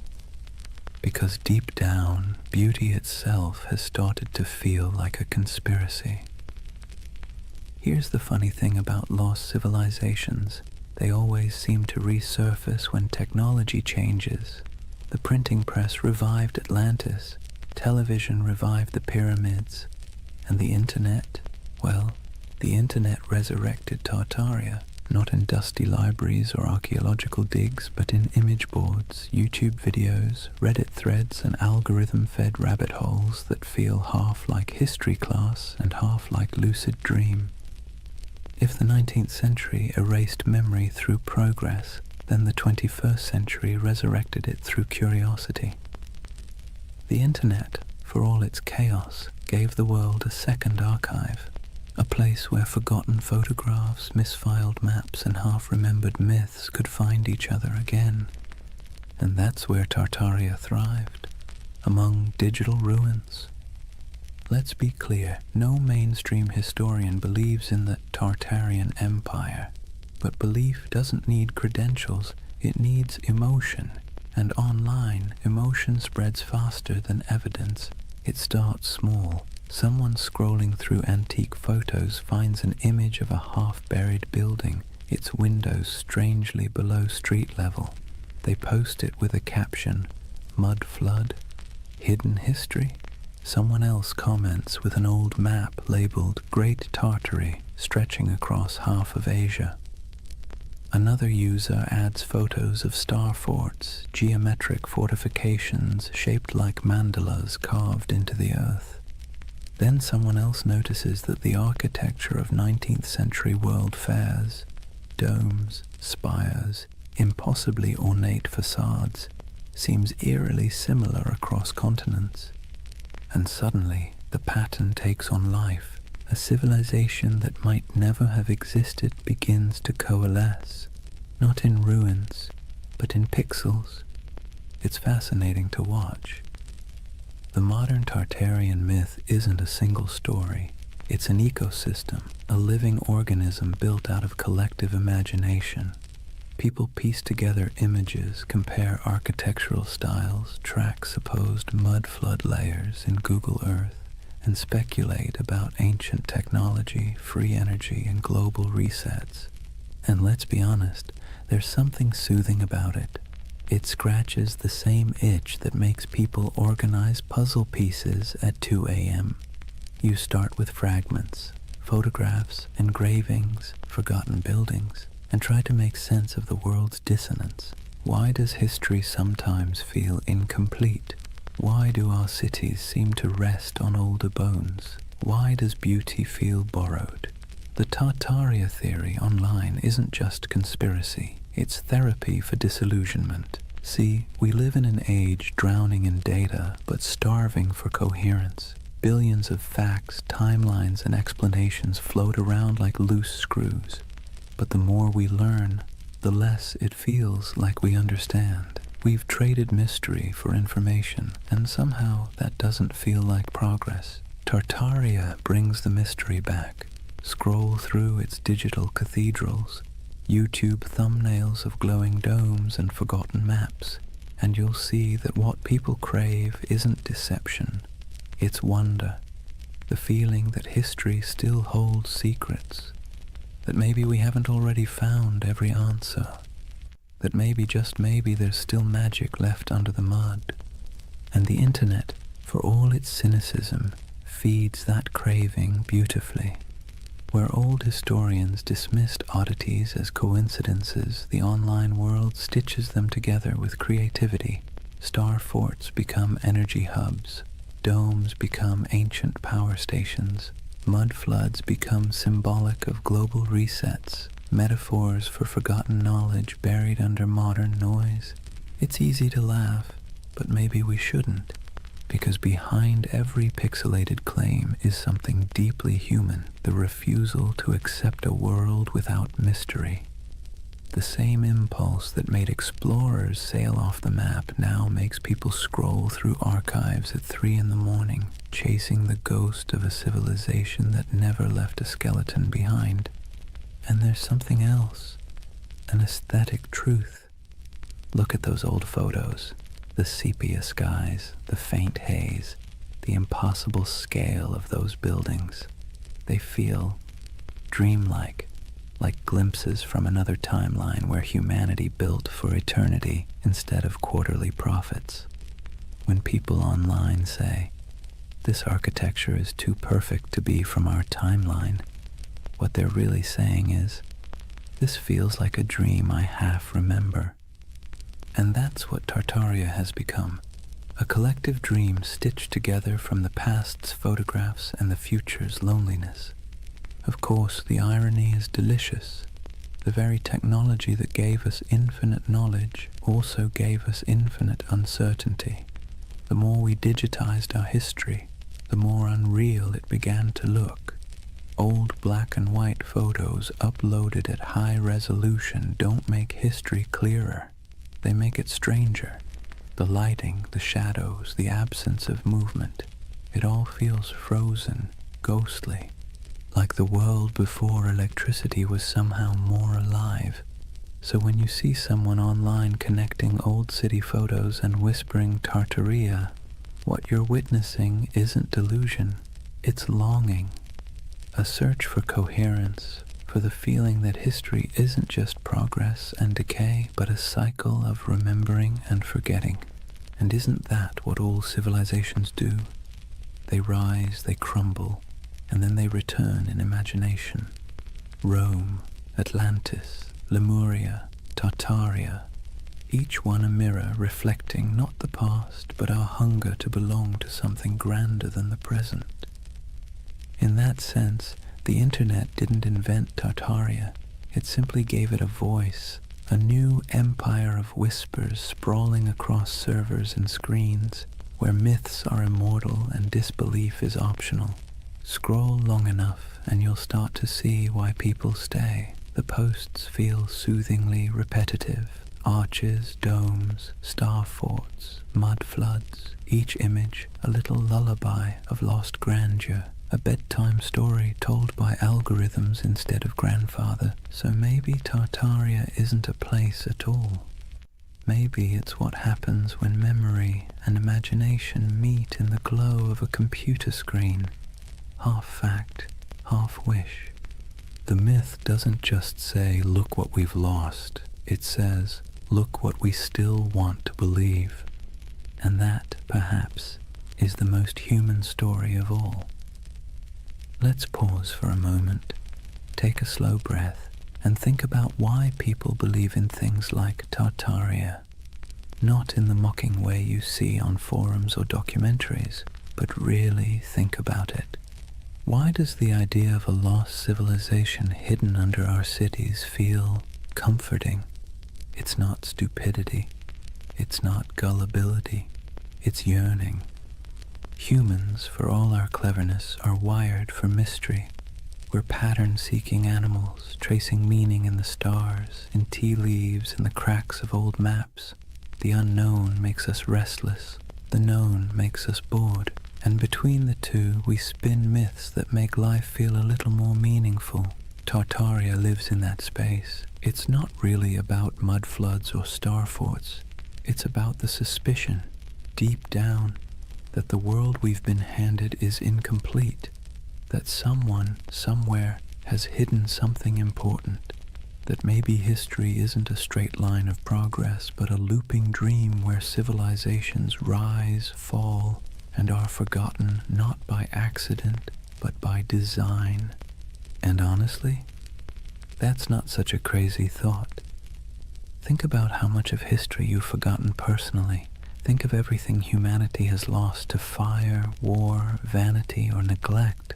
Libraries burned, languages erased, empires swallowed by desert and jungle. The dark ages weren't dark because nothing happened. They're dark because the light of memory didn't reach that far. So when someone looks at an ornate 19th century building and says, "I don't think we built that," they're not rejecting history. They're mourning it. They're mourning a world that seems to have misplaced its wonder. Let's be clear, modern life doesn't give us much mystery anymore. We have answers for everything, or at least the illusion of them. You can type any question into a search bar and get a dozen replies in seconds. But that convenience has a side effect. It kills the thrill of not knowing. And mystery, as it turns out, is essential to the human spirit. Without it, the world feels flat. That's where conspiracies slip in. They fill the void left by lost awe. When people say the elites hid the truth of Tartaria, what they're really saying is, I miss when the world felt magical. It's an emotional rebellion against boredom, a soft protest against a sterile universe made of facts but lacking enchantment. And here's the interesting part, it's not new. Every age invents its lost golden age. The Greeks dreamed of Atlantis. The Victorians romanticized Lemuria. The 20th century turned the Mayans into cosmic prophets.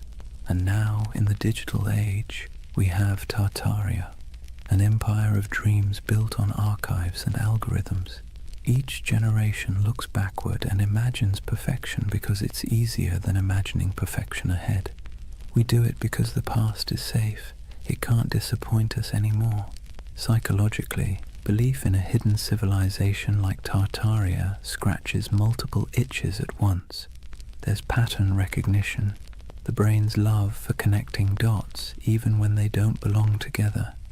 There's narrative control, the soothing illusion that the world makes sense, that nothing happens by accident. And there's nostalgia, the bittersweet ache for a world that may never have existed, but should have. And then there's trust. Modern institutions, media, government, academia, have lost credibility with the public. When experts say, that's impossible, a growing part of the population quietly replies, so was flight once. The more closed and dismissive authority becomes, the more open people become to alternative voices whispering, maybe they're hiding something. It's not that people trust random YouTube channels more than historians. It's that the channels sound human, curious, skeptical, fallible. The voice of official history often sounds cold, certain, and patronizing. The voice of the Tartaria believer sounds like someone sitting beside you late at night saying, "Look at this, doesn't it make you wonder?" And wonder is addictive. Once you feel it, it's hard to go back to plain explanations. Even the act of believing, of piecing clues together, creates a small dopamine rush. It gives the believer a sense of purpose. You're not just scrolling, you're investigating. You're part of something big, something secret. It's empowering in a world that makes most people feel small and powerless. So the Tartarian myth becomes more than a theory. It becomes a community, a shared dream. People trade discoveries, maps, and theories not because they're delusional, but because it feels good to search together. The hunt becomes the reward. And in that sense, Tartaria isn't a symptom of ignorance. It's a symptom of loneliness. Think about it. The more connected we are online, the less connected we feel in real life. Cities are crowded but isolating. News is constant but disorienting. Our modern world gives us everything except belonging. And so, people build belonging out of mystery. Believing in a hidden past means believing in meaning itself, that we're not just floating through chaos, that someone somewhere once built something extraordinary, and maybe we can again. That's not conspiracy. That's hope in disguise. Of course, hope can be dangerous when it turns to dogma, when questioning becomes obsession, when imagination becomes paranoia.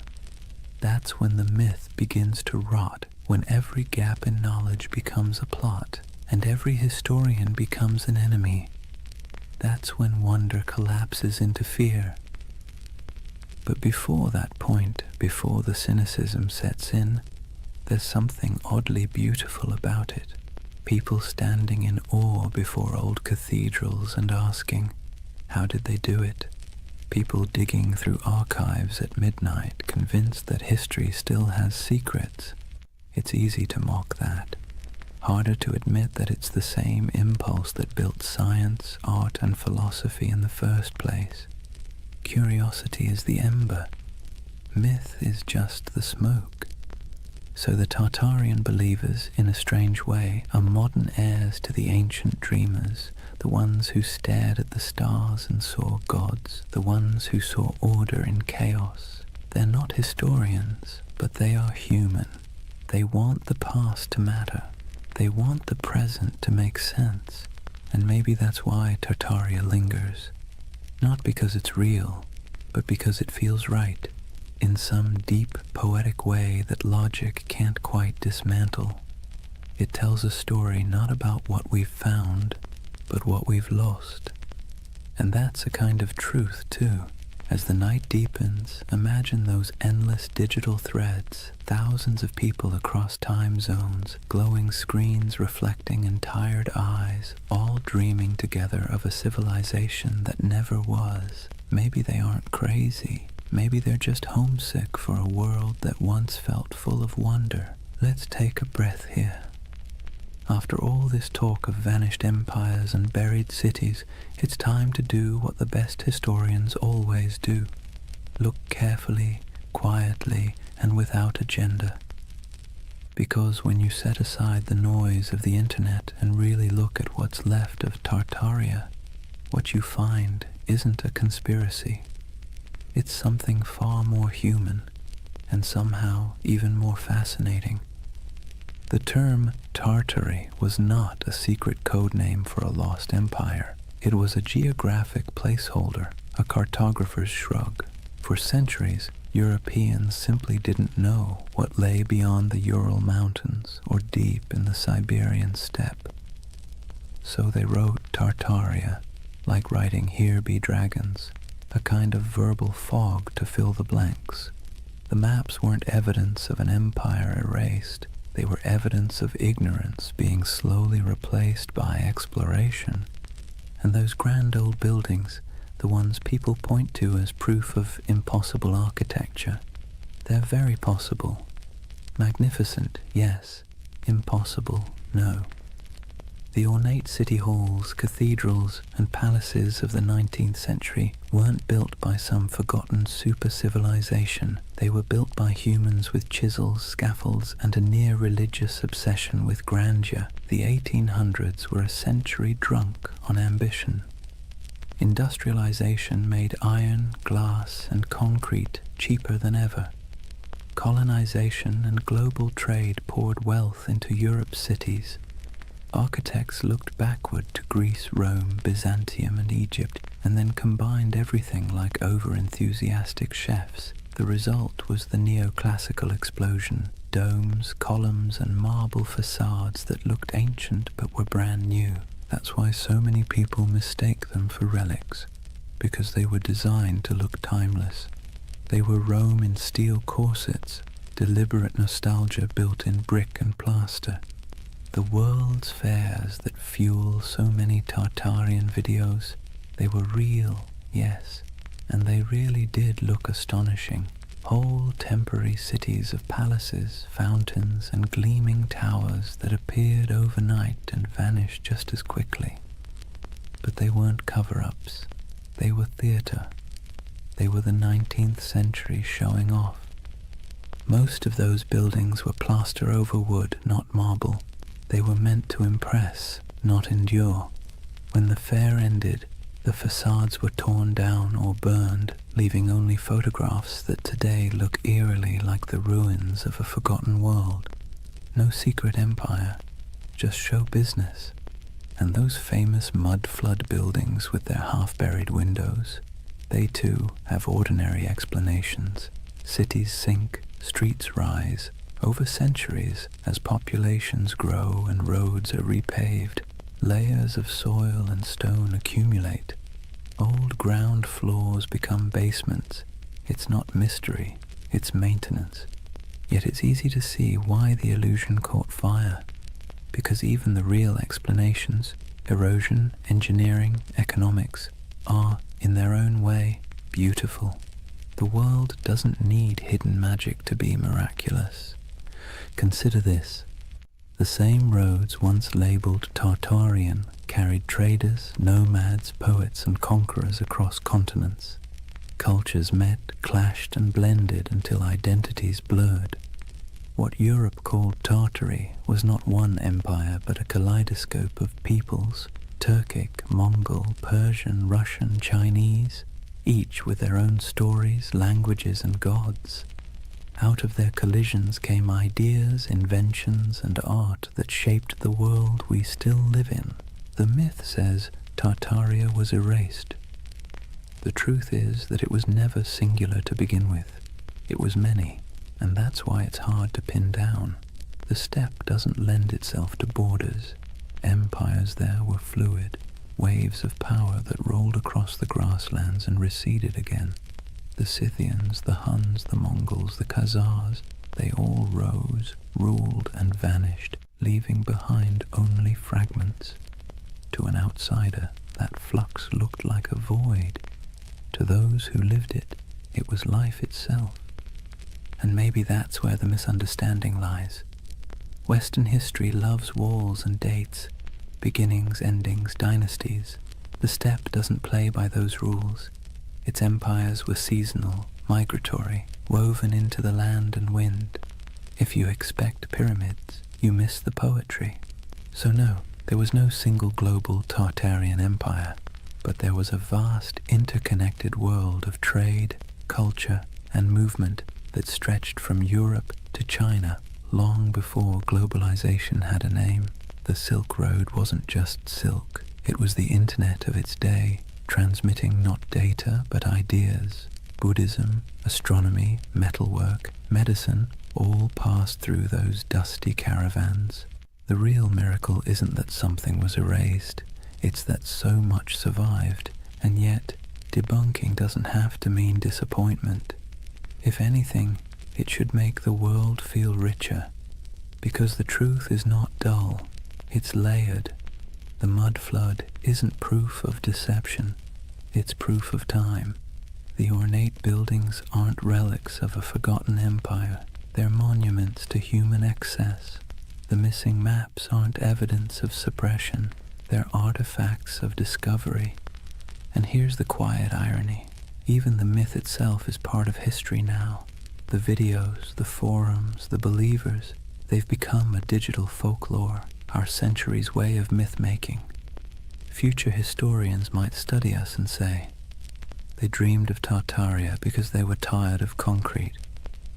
Maybe that's what keeps the story alive. Not deceit, but desire. The desire for mystery, beauty, and meaning in an age that feels too catalogued, too explained. Tartaria is less a conspiracy than a collective poem, one line written in frustration, another in wonder. And perhaps that's how we should leave it, gently. The myth and the truth coexisting like twin shadows cast by the same fire. The factual story of history's shifting frontiers and the emotional story of humanity's hunger for lost splendor. So the next time you pass an old building with buried windows or stumble across an antique map marked Tartary, don't roll your eyes. And don't fall into the rabbit hole either. Just pause, look, feel the weight of centuries pressing quietly under your feet. Real or imagined, every layer of that soil carries a story. Because whether it's called Rome, Babylon, Atlantis, or Tartaria, the dream of forgotten empires never really fades. It just changes shape, waiting for someone new to wonder. Chapter 4. The Eternal City. Why We Dream of Lost Civilizations. Take a moment, close your eyes, and imagine you're standing in the ruins of a city that never existed. The stones are warm beneath your feet. The air hums faintly with the echo of 1,000 unrecorded stories, and the wind brushes against carved columns whose builders' names were never written down. It's a dream, but somehow it feels truer than waking. That's the strange comfort of Tartaria. Even after we've picked apart the facts, even after the history books have closed the case, the idea lingers. The notion that somewhere, sometime, humanity built something magnificent, a civilization unified, enlightened, and then, inexplicably, erased. It's the same instinct that makes us search for Atlantis, or Lemuria, or the lost library of Alexandria. A quiet yearning that whispers, maybe we used to know more, maybe we were better once. And let's be clear, this isn't foolishness. It's longing.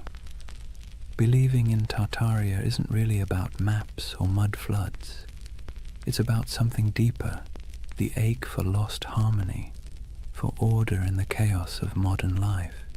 When we look around at endless screens, broken systems, and cynical politics, it's easy to imagine that somewhere in the past, people had it figured out, that there was a time when beauty and wisdom ruled, before we traded them for convenience. The myth gives that feeling a shape. Tartaria becomes a mirror for what we think we've lost, a golden age we can project our frustrations onto, a fantasy of unity against the fragmentation of the modern world. But here's the curious twist. Myths like Tartaria comfort us because they're out of reach. They can't be disproven in a way that satisfies the heart. The less we know, the more space the imagination has to wander. That's what myths do best. They thrive in the gaps, the shadows between facts. Think about how the story feels, not just what it says. Tartaria isn't told in sharp, factual sentences. It's whispered in forums late at night by people who sound more wistful than conspiratorial. They're not shouting about domination. They're sighing about what might have been. It's not paranoia. It's melancholy. The same kind of melancholy you feel walking through an abandoned building, seeing beauty and decay folded together. There's a paradox at the heart of this comfort. We know modern life is more advanced than any age before it, yet it rarely feels that way. We have the internet, medicine, spaceflight, instant communication, but we also have loneliness, burnout, and an undercurrent of loss. The myth of a vanished civilization fills that emotional void. It says, you're right to feel that something's missing. It's like nostalgia for a memory we never had. And in that sense, Tartaria isn't about the past at all. It's about the present, about how alien our own world can feel. The skyscrapers of glass and steel, the humming servers, the sterile symmetry of cities built for efficiency rather than awe. No wonder people scroll through photos of old domes, arches, and impossible cathedrals and feel something stir. Those buildings look like they remember something we've forgotten, so we call it Tartaria. We give the feeling a name. It's easier to believe there was once an age of grace that was stolen than to accept that beauty is fragile, and we let it slip away ourselves. But this comfort isn't all illusion. The belief itself reveals something profound about us. humans are meaning-seeking creatures. When the world feels senseless, we create patterns to make it make sense. We weave stories over the noise, and in those stories, we find calm. Myths are our way of telling ourselves that the universe still has order, even if it's hidden. That's why so many people find peace in the idea of a lost civilization. It implies that knowledge, beauty, and balance aren't gone forever, just misplaced. It turns chaos into a temporary condition. And maybe that's why Tartaria caught fire in the digital age. The internet is chaos incarnate, 1,000 overlapping timelines, all screaming for attention. In that noise, the myth feels like a lullaby. It slows everything down. It says, once there was harmony. Once the world was whole. Now, whether that's true or not almost doesn't matter. What matters is the feeling it evokes, the quiet pull towards something larger, wiser, softer than the present. The myth becomes a kind of spiritual balm for an age that measures everything but meaning. Imagine yourself late at night, scrolling through photos of ornate ruins, strange domes, or cities half buried in snow. You feel that twinge, that recognition without memory. The beauty is haunting, not because it hides a secret empire, but because it reminds you that time erases, and yet somehow we still search for permanence. That search, that ache, is what keeps myths alive. They aren't about fooling ourselves. They're about coping, finding wonder again in a world that's forgotten how to dream. And maybe that's the greatest comfort of all. Tartaria might not have existed on a map, but it exists in us, in that quiet place between curiosity and longing, where we still hope that something grand and good once stood before the mud, before the noise, before the forgetting.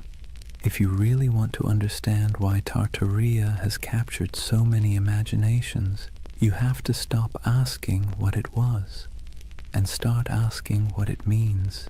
Because myths, like mirrors, don't just reflect the world, they reflect us. When people talk about Tartaria, they're not just discussing lost cities or forgotten empires.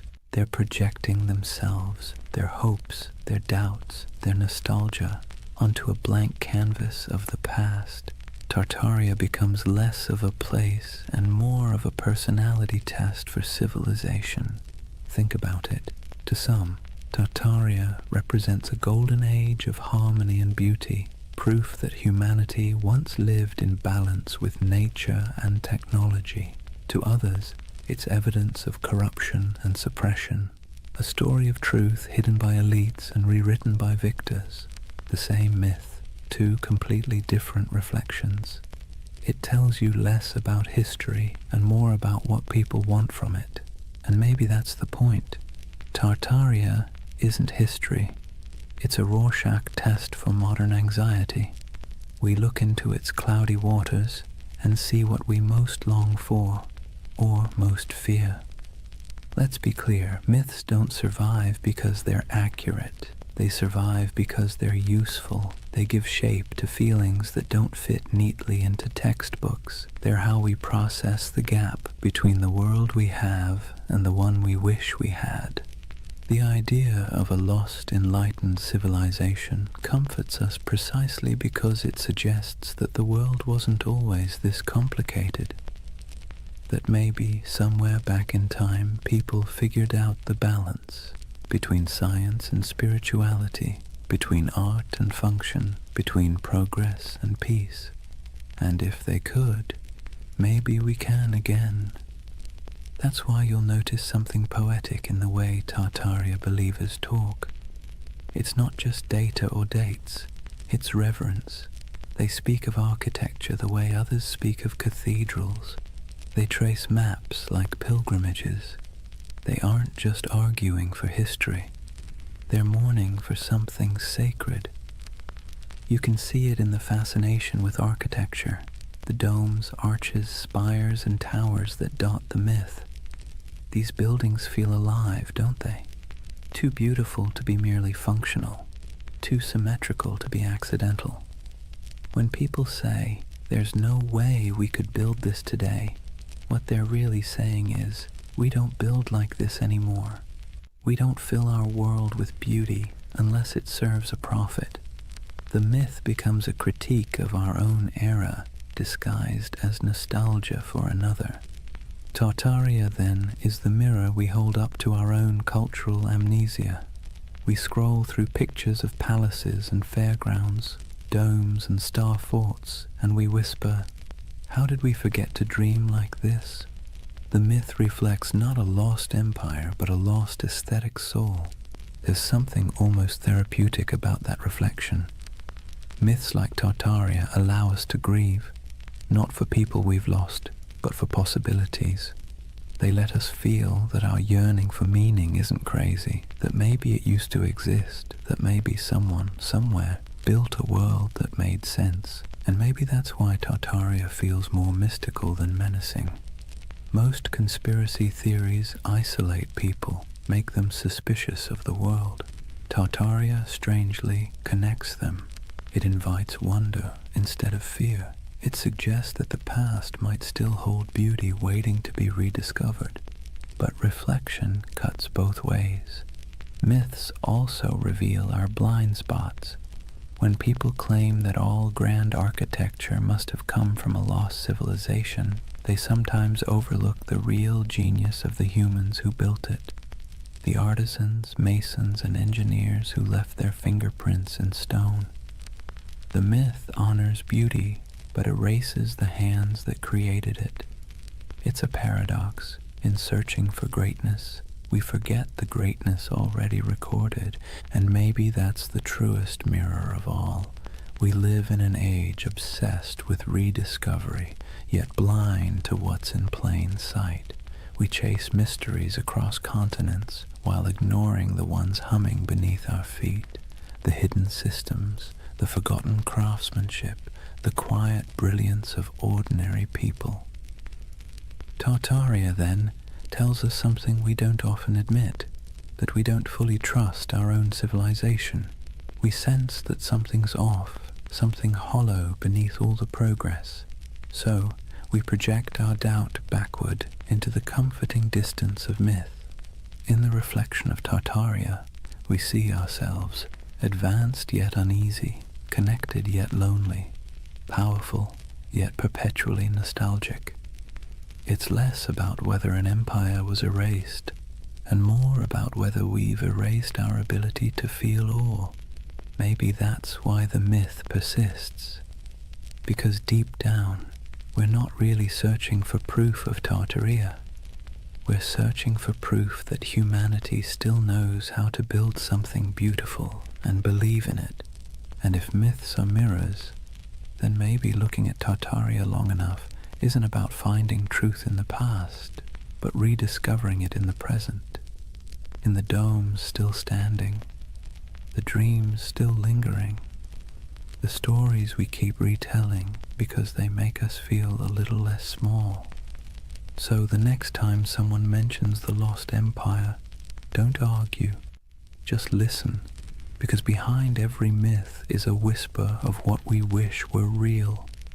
And sometimes that wish tells you everything you need to know about the people dreaming it. Every empire, no matter how radiant, tells the same quiet story, one of ascent, arrogance, and entropy. Rome, Egypt, the Maya, the Mongols, the British, the Ottomans, and if you believe the whispers, Tartaria. The names change, the rhythm doesn't. Civilizations are like tides. They rise with clarity, crest with confidence, and recede with denial. It's not failure, it's physics. Even stars burn out, and they're made of far sturdier stuff than marble or pride. So maybe that's why Tartaria lingers in our collective imagination, because it fits the pattern too well. A lost empire swallowed by time, a forgotten people erased by cataclysm, a name that once filled maps and now feels like a ghost. It's familiar, almost comforting in its tragedy. Let's be clear though, No empire believes it's the one that's going to fall. Every generation thinks it's special, unique, immune to collapse because it has better technology, more data, smarter systems. But arrogance, like gravity, pulls everything back to Earth. If Tartaria existed, if even a fragment of the legend were real, its disappearance would have followed the same script as every empire's twilight. The small cracks first, corruption, complacency, overreach, then the slow decay disguised as progress, and finally the quiet moment when the last flame flickers out and the world simply moves on.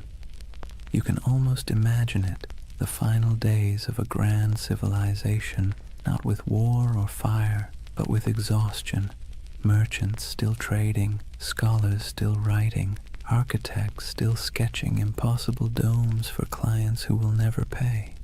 The end doesn't always come with thunder. Sometimes it's a sigh. And here's the thing. We need myths like Tartaria because they remind us that our own civilization isn't exempt. It's a soft warning wrapped in wonder. The idea that maybe, just maybe, we've been here before. Towering cities, vast networks, unshakable certainty, and lost it all to hubris and time.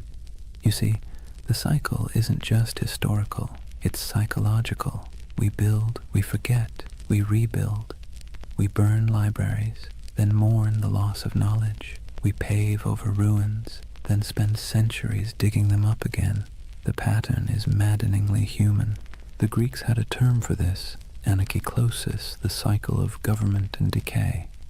Kingdoms become tyrannies, tyrannies become democracies, democracies collapse back into chaos.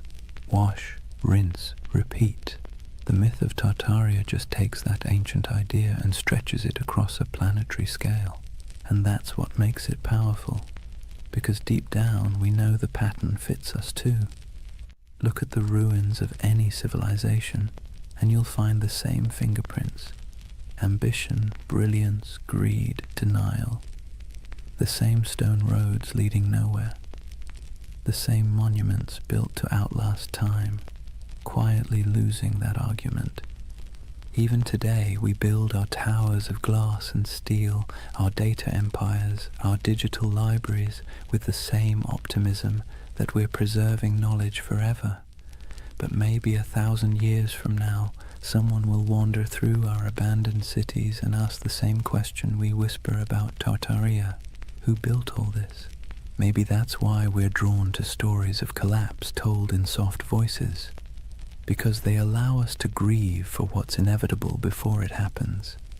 They help us process the strange truth that impermanence is not failure, it's the natural order. In that sense, Tartaria becomes a bedtime story for civilization itself, a reminder that we are temporary but not meaningless, that even in loss there's continuity. The ruins of one world become the foundations of the next. And if you look closely, you'll see that rebirth is always hiding inside decay. The Renaissance bloomed from the ashes of plague. The Enlightenment grew out of dark superstition. Even myths once dismissed are rediscovered as metaphors with new life. The cycle never ends. It only changes costume. So perhaps Tartaria isn't just about a lost civilization, but the eternal rhythm of creation itself. We build worlds, lose them, and then dream them again. Every myth, every ruin, every archive is a heartbeat in that endless pulse. Imagine standing at the edge of some forgotten city, moss creeping over marble, wind sighing through hollow windows, and realizing that this place once thought it was eternal too. That people once stood here, confident that their children's children would never forget their names. But the earth has other plans, and yet the beauty is in the persistence. Even in silence the stones whisper. Even when names fade, the patterns remain. Every fallen empire becomes a lesson written in dust, and every myth like Tartaria is the echo of that lesson, trying to reach us before we make the same mistake. History doesn't repeat exactly, but it rhymes in hauntingly familiar cadences. The trick isn't to break the cycle, it's to learn to hear the rhythm, to build with humility, to remember what was forgotten before, and to leave behind something that, even when buried, still hums with meaning. So when you hear the word Tartaria, don't roll your eyes. Listen to the rhythm beneath it, because that's not just a myth about the past. It's a lullaby for the present, and maybe a warning for the future. There's something irresistible about a mystery that refuses to die. You can debunk it, explain it, trace its origins down to the dusty corners of old libraries, but if it still feels like a secret, people will keep chasing it. That's the real magic of Tartaria. It doesn't survive because it's proven. It survives because it haunts. In a world that measures everything, categorizes everything, and leaves nothing ungoogleable, a mystery like Tartaria feels like a rebellion. It's a crack in the glass of certainty, a reminder that not everything is neatly archived in the cloud. Some things remain just out of reach, teasing, luminous, half-remembered. Let's be honest, the modern world isn't built for mystery. We live in an age of answers. Every question has a search bar waiting to solve it in half a second. And yet deep down, we miss not knowing. We miss wonder. We miss the feeling that the world is bigger than our understanding. Tartaria gives us that feeling back. It's a paradox. We're surrounded by more information than any civilization in history, and somehow we trust less of it. We have satellite maps of every mountain, street view of every alley, but we still find ourselves staring at old maps labeled Grand Tartary and thinking, maybe something's missing. Maybe history isn't as linear as it pretends to be, and who can blame us? The past is always a little blurry, like a photograph printed from a damaged negative. Historians do their best to fill the gaps, but even the most rigorous scholarship leaves shadows. Tartaria slips into those shadows, into the empty spaces between what we know and what we feel. There's also a quiet beauty in unanswered questions. They remind us that curiosity itself is a form of connection. When someone spends years digging through forgotten archives, zooming into grainy satellite images, or exploring the ruins of an abandoned palace, they're not just chasing facts, they're chasing wonder. They're trying to feel something vast and timeless, something that hums beneath the noise of everyday life. Tartaria gives people permission to believe that the world might still hold secrets. That's why even skeptics can't quite bring themselves to dismiss it entirely, because even if it's not true in a historical sense, it's true in a psychological one. It's the same impulse that made ancient people draw constellations in the stars, to impose meaning on the infinite and find comfort in the patterns. Imagine yourself walking through an old European city at night. The cobblestones glisten after rain. Gas lamps flicker against the carved faces of forgotten gods on building facades. You look up, and the skyline feels impossibly ancient. Arches, domes, and spires stacked like a dream you can't quite interpret. You don't know who built it. You don't need to. The mystery itself is enough. It's like hearing a song in a language you don't understand but somehow recognize. Tartaria lives in that feeling. The hum between knowing and not knowing. The soft echo of lost craftsmanship, the sense that time might be a loop and we're just tracing paths our ancestors already walked. And the irony is, the more we learn about history, the more mysterious it becomes. Every discovery opens 10 new questions. Every answer reveals how much we don't know. The ruins of Göbekli Tepe pushed back the dawn of civilization by thousands of years.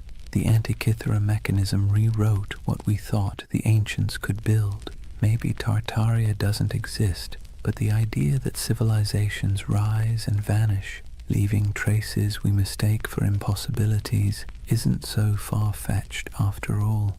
Even the skeptics, the scientists, the historians, they're chasing the same thing as the dreamers. They just call it research instead of mystery. But deep down, it's the same hunger to understand what came before, to find meaning in the ruins. There's a gentle wisdom in letting some mysteries remain mysterious. Not every story has to be resolved. Not every legend needs to be disproven. Some things are more beautiful when they stay slightly out of focus. Tartaria belongs to that realm, the twilight between history and imagination. Because here's the truth, even if we mapped every ruin, deciphered every language, catalogued every artifact, we'd still find ourselves asking, what's missing? What did we overlook? What used to be here? And that question, that ache, is what keeps humanity moving forward. It's what drives us to explore, to create, to tell stories at all. Mystery, in a strange way, keeps us human. It reminds us that we don't control everything, that there are still edges to the map, and in a world that feels increasingly small, that's a comfort. So if you ever feel the pull of Tartaria, the urge to look at an old map and imagine lost cities under the soil, buried glass domes beneath the ice, vanished languages whispered through time, don't resist it. It's not foolishness, it's memory dressed as wonder. It's the part of you that still wants to believe there's more to the story, because there always is. Imagine drifting in that half-awake space between dreaming and memory, the kind where time doesn't quite make sense and faces blur into landscapes. That's what the myth of Tartaria feels like, a collective dream stitched together from ruins, half-forgotten books, and the quiet yearning that maybe, just maybe, humanity once built something beautiful and lost it. Not just an empire, but an idea. Tartaria isn't really about maps or mud floods. It's about longing. The longing for a golden age before the noise, before the smog, before the blinking lights of modern anxiety. A world where cities gleamed, not with plastic and neon, but with purpose. Where architecture felt alive, humming with mystery. Where the air itself seemed to remember something divine. When people talk about Tartaria, they're really talking about home, a home they've never seen but somehow recognize. It's tempting, isn't it, to imagine that once there was a civilization so advanced it left behind the blueprints of paradise, smooth white marble gleaming under perpetual sunlight, towers spiraling toward the heavens, not in arrogance but in harmony, streets where water flowed instead of traffic, and knowledge wasn't locked in institutions but breathed like air. The myth whispers that maybe humanity peaked, fell, and forgot, and maybe we're just children trying to remember the lullaby our ancestors sang before the storm. Let's be clear though, Tartaria, as the internet tells it, probably didn't exist, but the feeling of it does. That's what matters. Because myths are just dreams that cultures refuse to wake up from. They serve a purpose, especially in times like ours, when everything feels impermanent, synthetic, and accelerated. Tartaria slows the world down. It reminds us of the beauty of mystery, craftsmanship, and the sense that not everything has to be profit or progress. There's a kind of poetic justice in the way this myth took shape online, in the strangest corners of the internet. A digital ghost story for the digital age. Scroll long enough through photos of ornate buildings with impossible domes and buried windows, and you'll feel it too, that little flicker of awe. Even if your rational mind rolls its eyes, your imagination leans in. What if, it whispers, what if this really was part of something greater? The myth resonates because we're surrounded by ruins and don't realize it. The old train stations, the opera houses, the abandoned civic buildings with ceilings painted like cathedrals, they still stand, silent and out of place. They belong to an age that believed in permanence, in beauty as a civic duty, and compared to that, our world of glass and rectangles feels hollow. Tartaria becomes a name we give that feeling, the ache for artistry, for meaning carved in stone. But beneath the aesthetic nostalgia is something deeper, a memory not of buildings, but of belonging. When people say they erased Tartaria, what they're really mourning is the loss of connection, the sense that we were part of something coherent, meaningful, and vast. We feel fragmented now, nations arguing, truths dissolving, the past rewritten every week on social media. Tartaria becomes a symbol of unity we've misplaced, the dream that once we all spoke the same unspoken language, the language of creation instead of consumption. Maybe that's why the myth refuses to die. It's not a conspiracy, it's a yearning, a collective homesickness for a world that valued wisdom over noise. Whether it's a literal memory or a psychological echo doesn't matter. Myths like this are emotional fossils. They preserve what facts forget. If you strip away the maps and theories, what remains is something tender.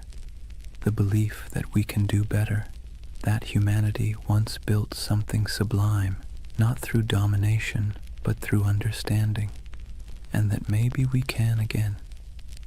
It's less about recovering a lost empire and more about remembering how to build meaning into our world.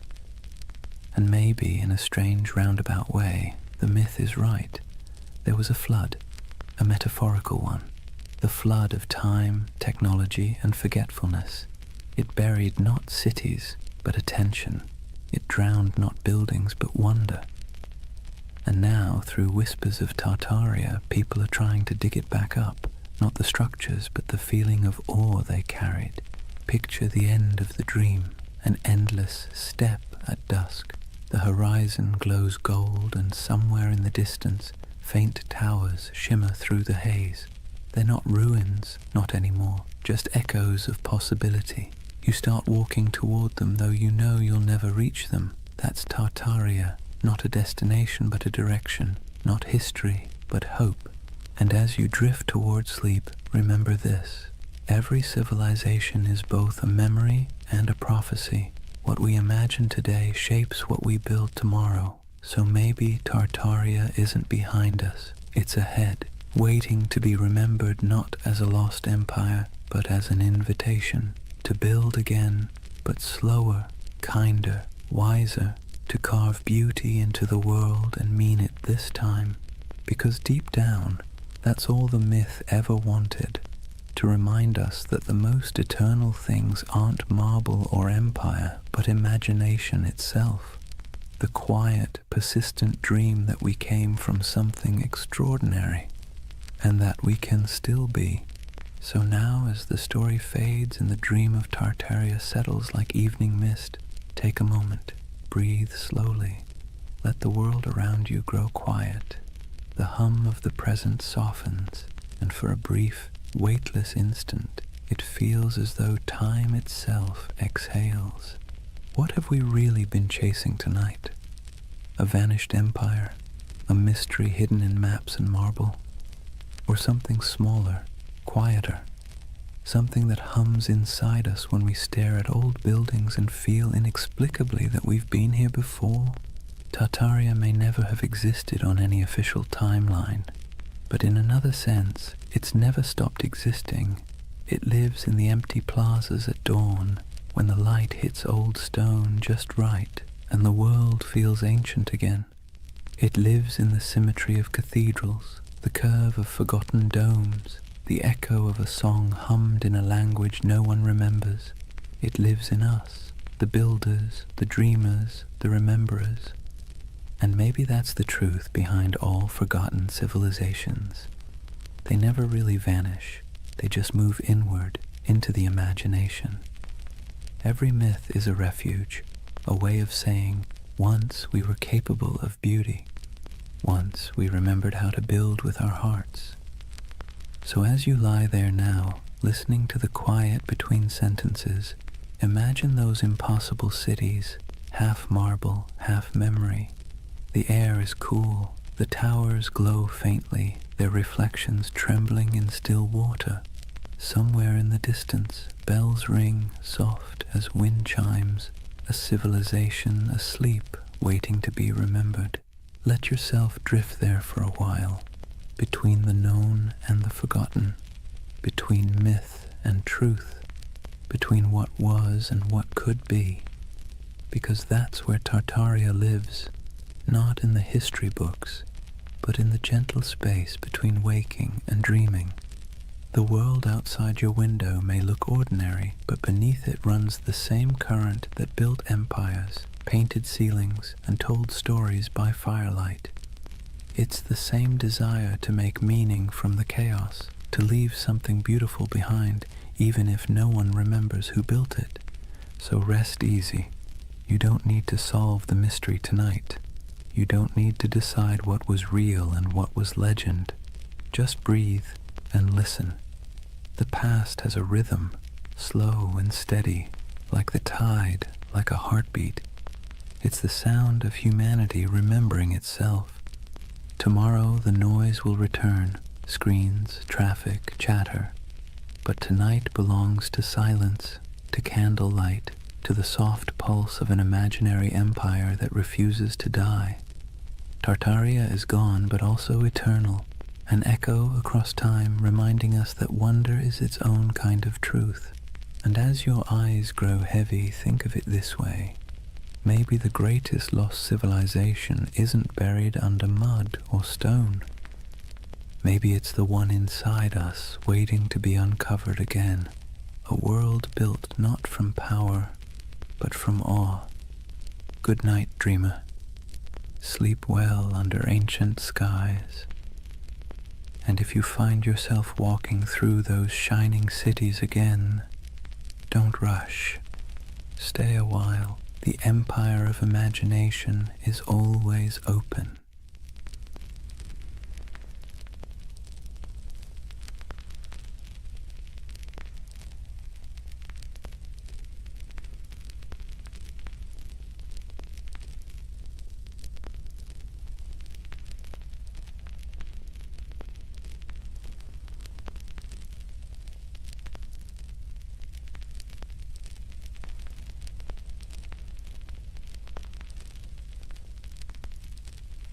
Hey guys, welcome back to the Sleep Atlas.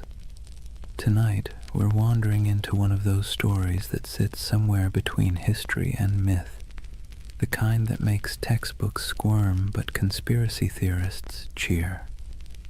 We're talking about the Anunnaki, the ancient gods of Mesopotamia, the so-called Great Ones, whose names have echoed for thousands of years.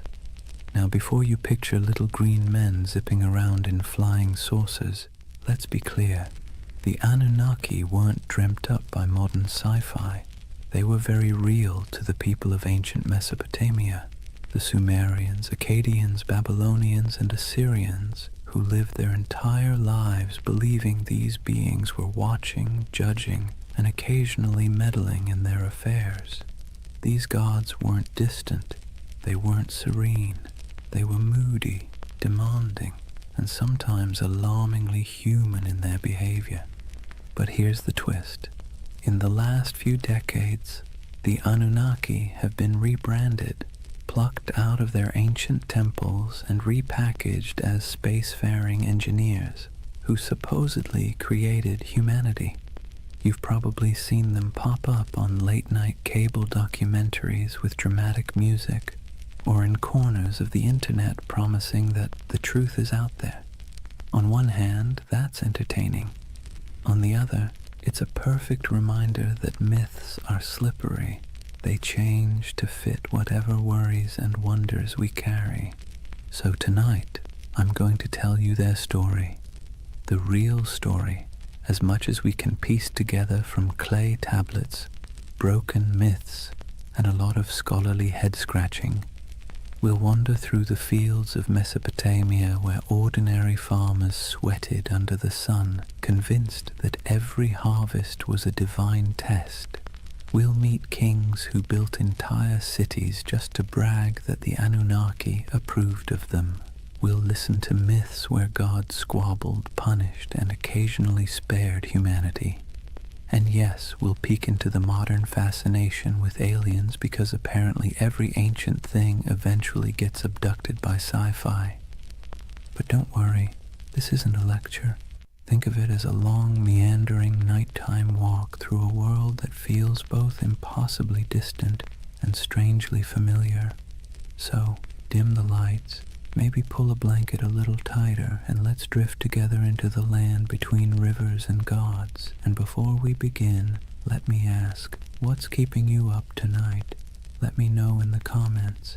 I'd love to hear where in the world you're listening from. Settle in.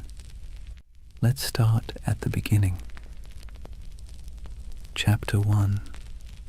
Life under the watchful eyes of the gods.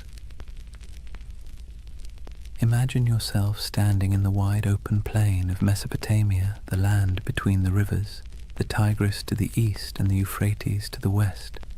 The horizon stretches flat and endless, broken only by the shimmer of heat and the twisting bodies of those unpredictable rivers. The air is heavy, thick with dust and the smell of damp reeds. Somewhere in the distance, a donkey brays, and over all of it, an invisible weight hangs in the air, the belief that the Anunnaki are watching. To the people who lived here thousands of years ago, the rivers weren't just water, they were divine moods made liquid. A generous flood meant the Anunnaki were pleased, a drought meant they were angry, a sudden storm that flattened your barley fields. That was a cosmic tantrum, the gods reminding you who really ran the show. Every harvest, every illness, every successful birth or sudden death was interpreted as a sign that the Anunnaki were either blessing or punishing humanity.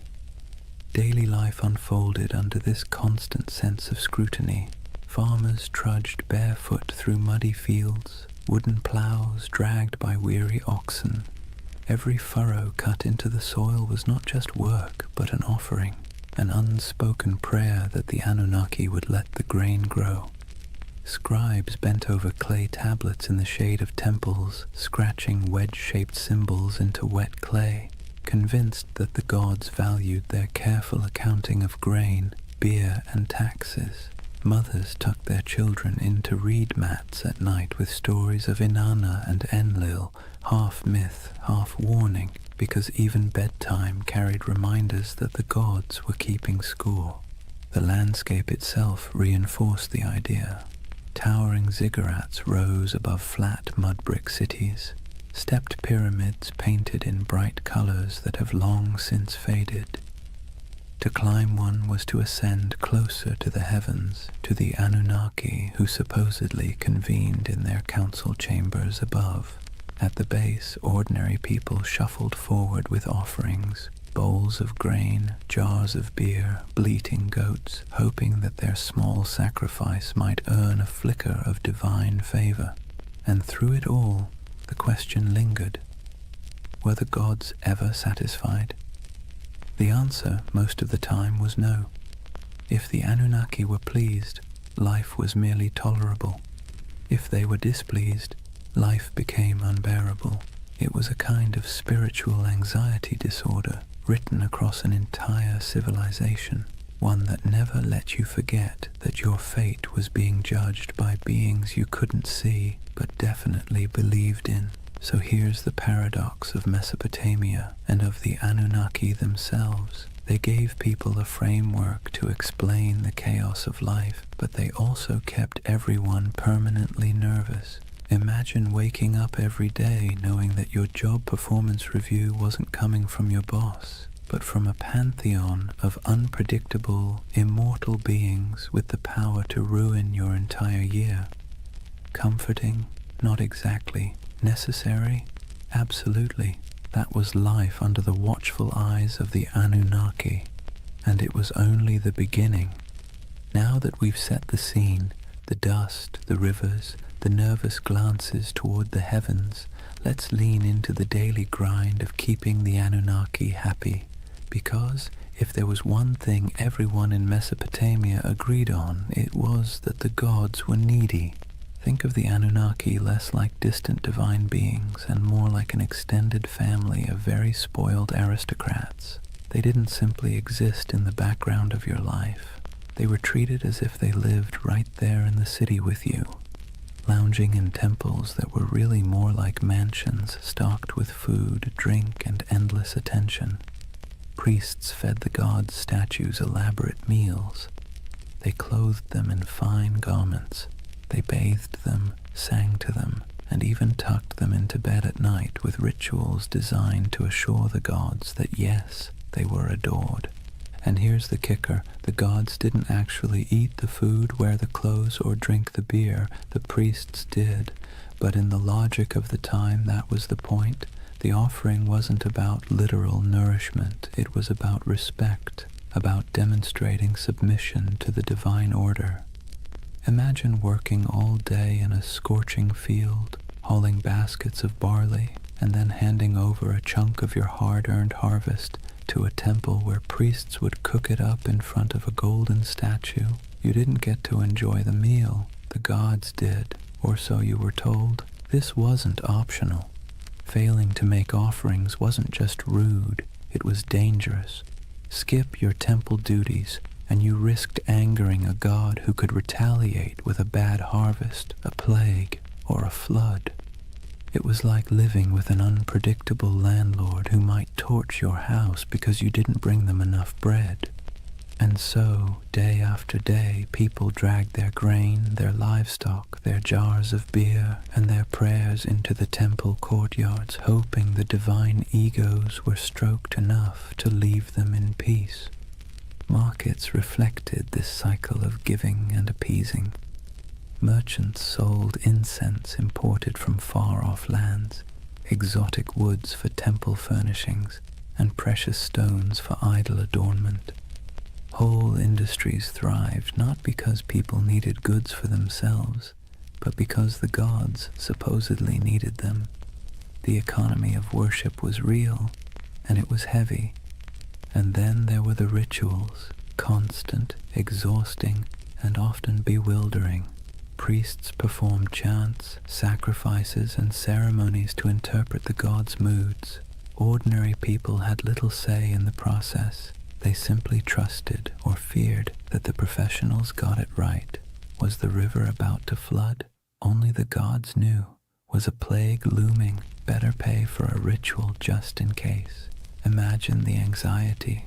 You might lose your family, your crops, your city, not because of something you did wrong in the field, but because a priest forgot to wash a statue properly before a ritual. This constant pressure shaped how people thought about themselves. You weren't just a farmer, a merchant, or a craftsman. You were a servant of the gods, and your work was always under review. The Anunnaki weren't the kind of bosses who praised your effort either. At best, they ignored you. At worst, they punished you for reasons you could never quite understand. And yet there was comfort too. As strange as it sounds, the ritual obligations gave life structure. There was a rhythm to the year, festivals, sacrifices, processions, moments when the whole city gathered together in noisy, colorful celebrations. For a while, the pressure of survival melted into shared relief. Beer flowed, music played, incense smoke curled into the sky, and people could convince themselves that the Anunnaki might actually be pleased for once. But make no mistake, the weight of worship was heavy. It pressed down on every meal, every harvest, every family gathering. It meant living in a world where you never really owned your life. You were always making payments upward, into the hands of gods who demanded much and explained little. Civilization, in other words, came with a permanent divine subscription fee. So when you picture Mesopotamian life, don't just imagine mud brick houses and busy bazaars. Picture the temples looming above everything, casting long shadows across the city. Picture priests bustling through courtyards, chanting prayers and carrying offerings. And picture the ordinary farmer at the gate, holding a bowl of barley with cracked hands, hoping that this small gift would keep the Anunnaki's attention fixed somewhere else. That was the weight of worship, a constant burden, heavy as the mud brick walls themselves, shaping every breath of life in the land between the rivers. If temples were the stage for grand rituals, then the family was where belief in the Anunnaki seeped into the most ordinary corners of life.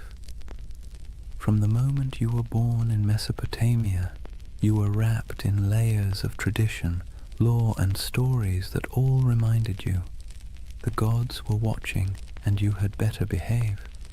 Picture a household, mud brick walls enclosing a small courtyard with reed mats laid out for sitting and sleeping.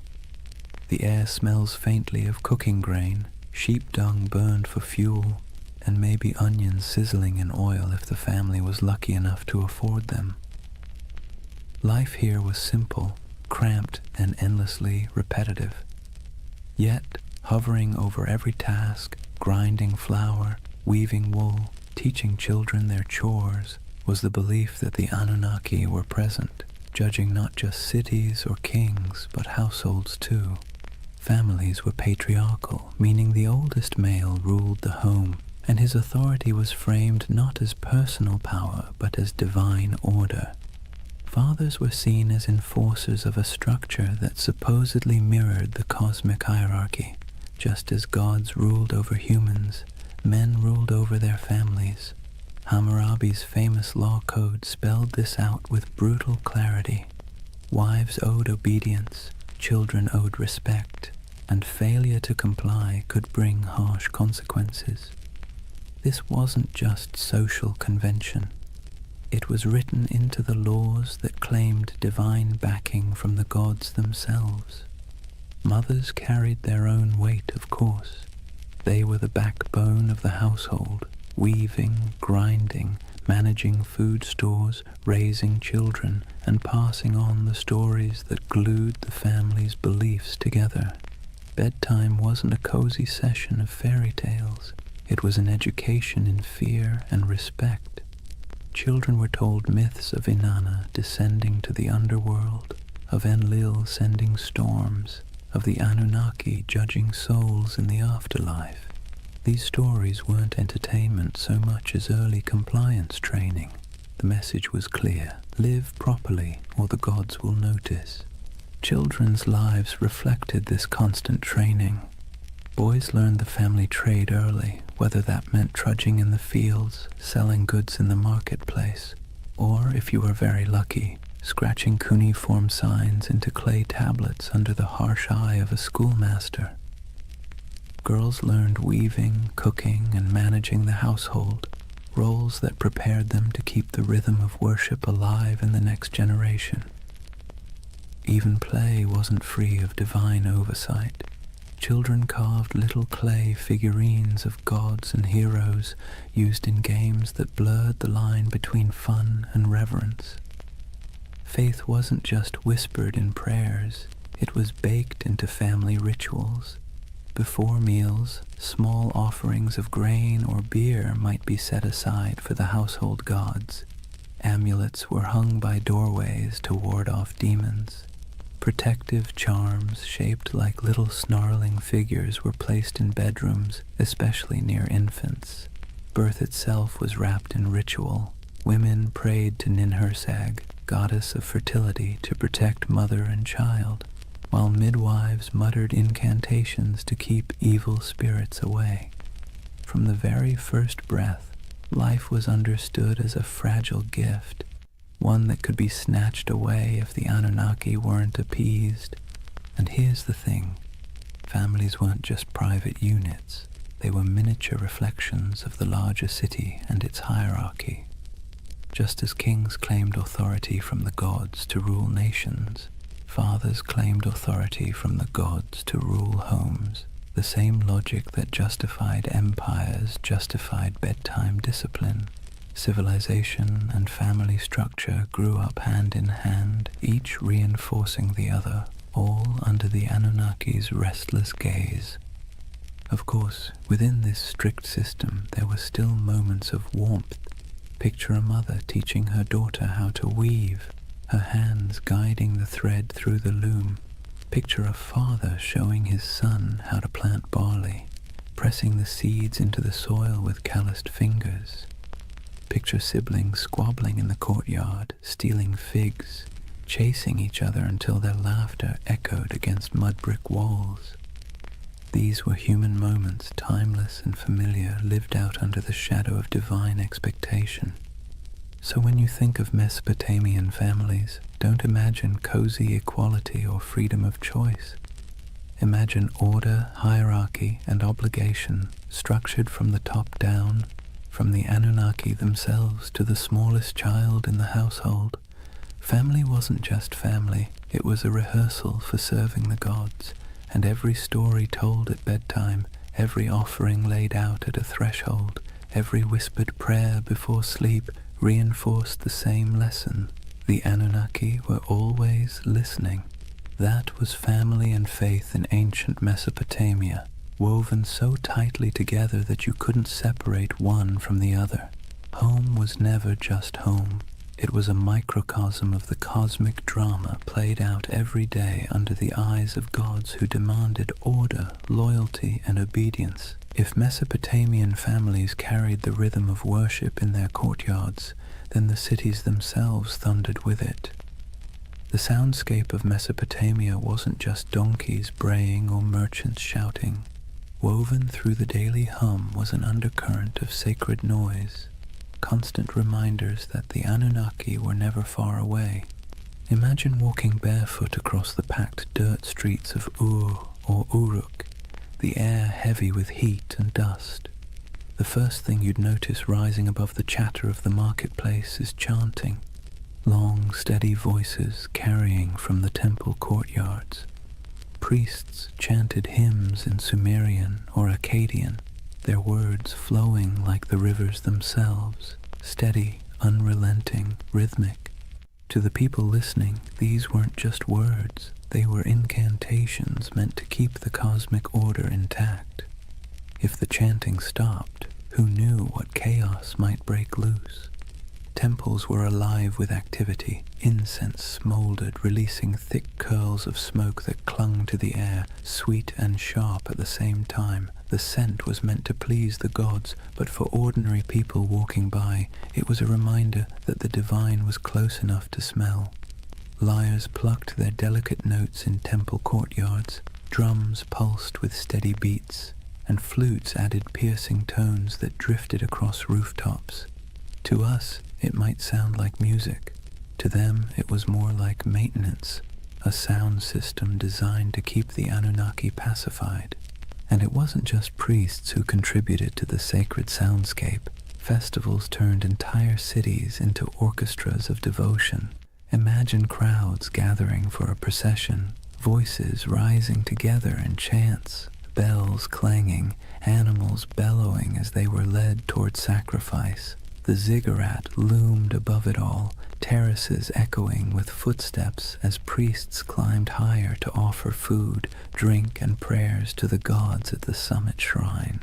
From miles away, travelers could hear the echo of music, the low murmur of thousands of voices, and know they were approaching a city where gods were fed daily like pampered royals.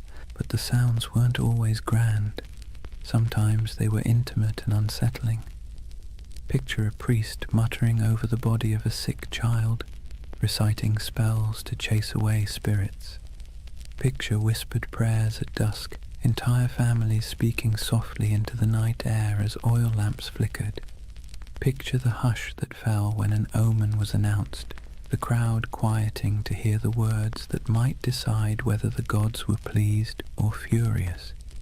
In these moments, sound wasn't background.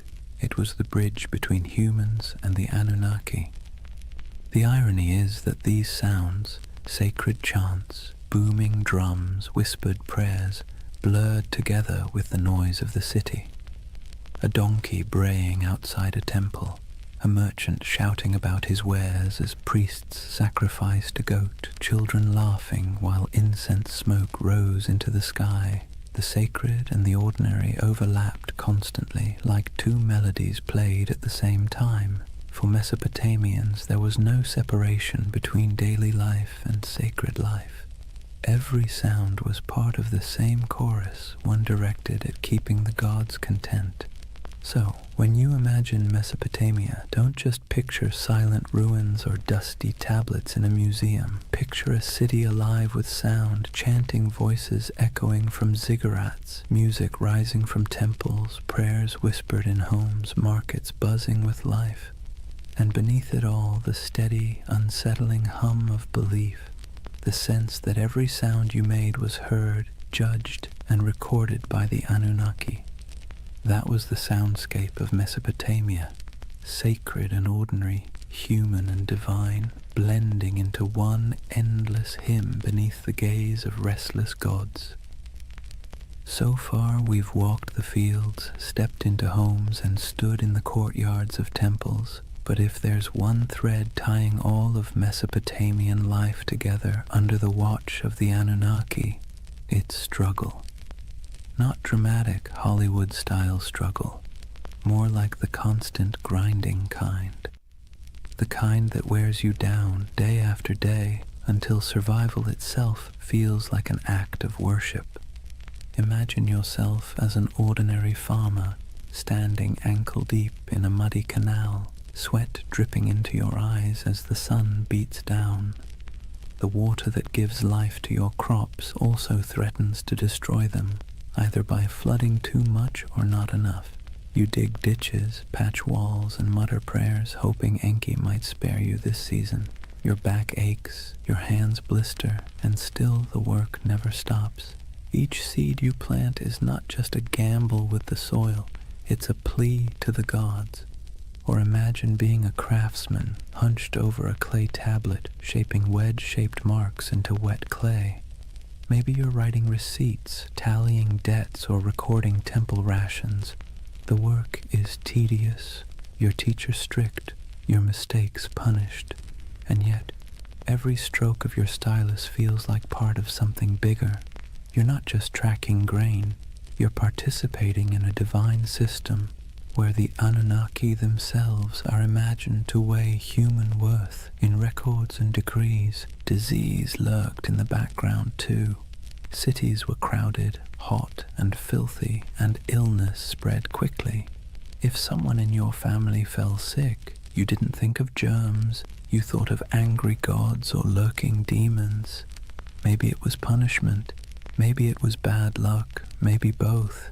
Priests muttered incantations over the feverish burned incense and offered sacrifices. Sometimes it worked, sometimes it didn't. Either way, you believed your life was being tallied by powers you couldn't see. And then there was the simple, unshakable anxiety of living in a land where nothing stayed stable for long. Floods, droughts, raids from neighbors. Every threat felt like it came with divine approval or divine neglect. You might work tirelessly, live faithfully, and still watch your field wash away overnight.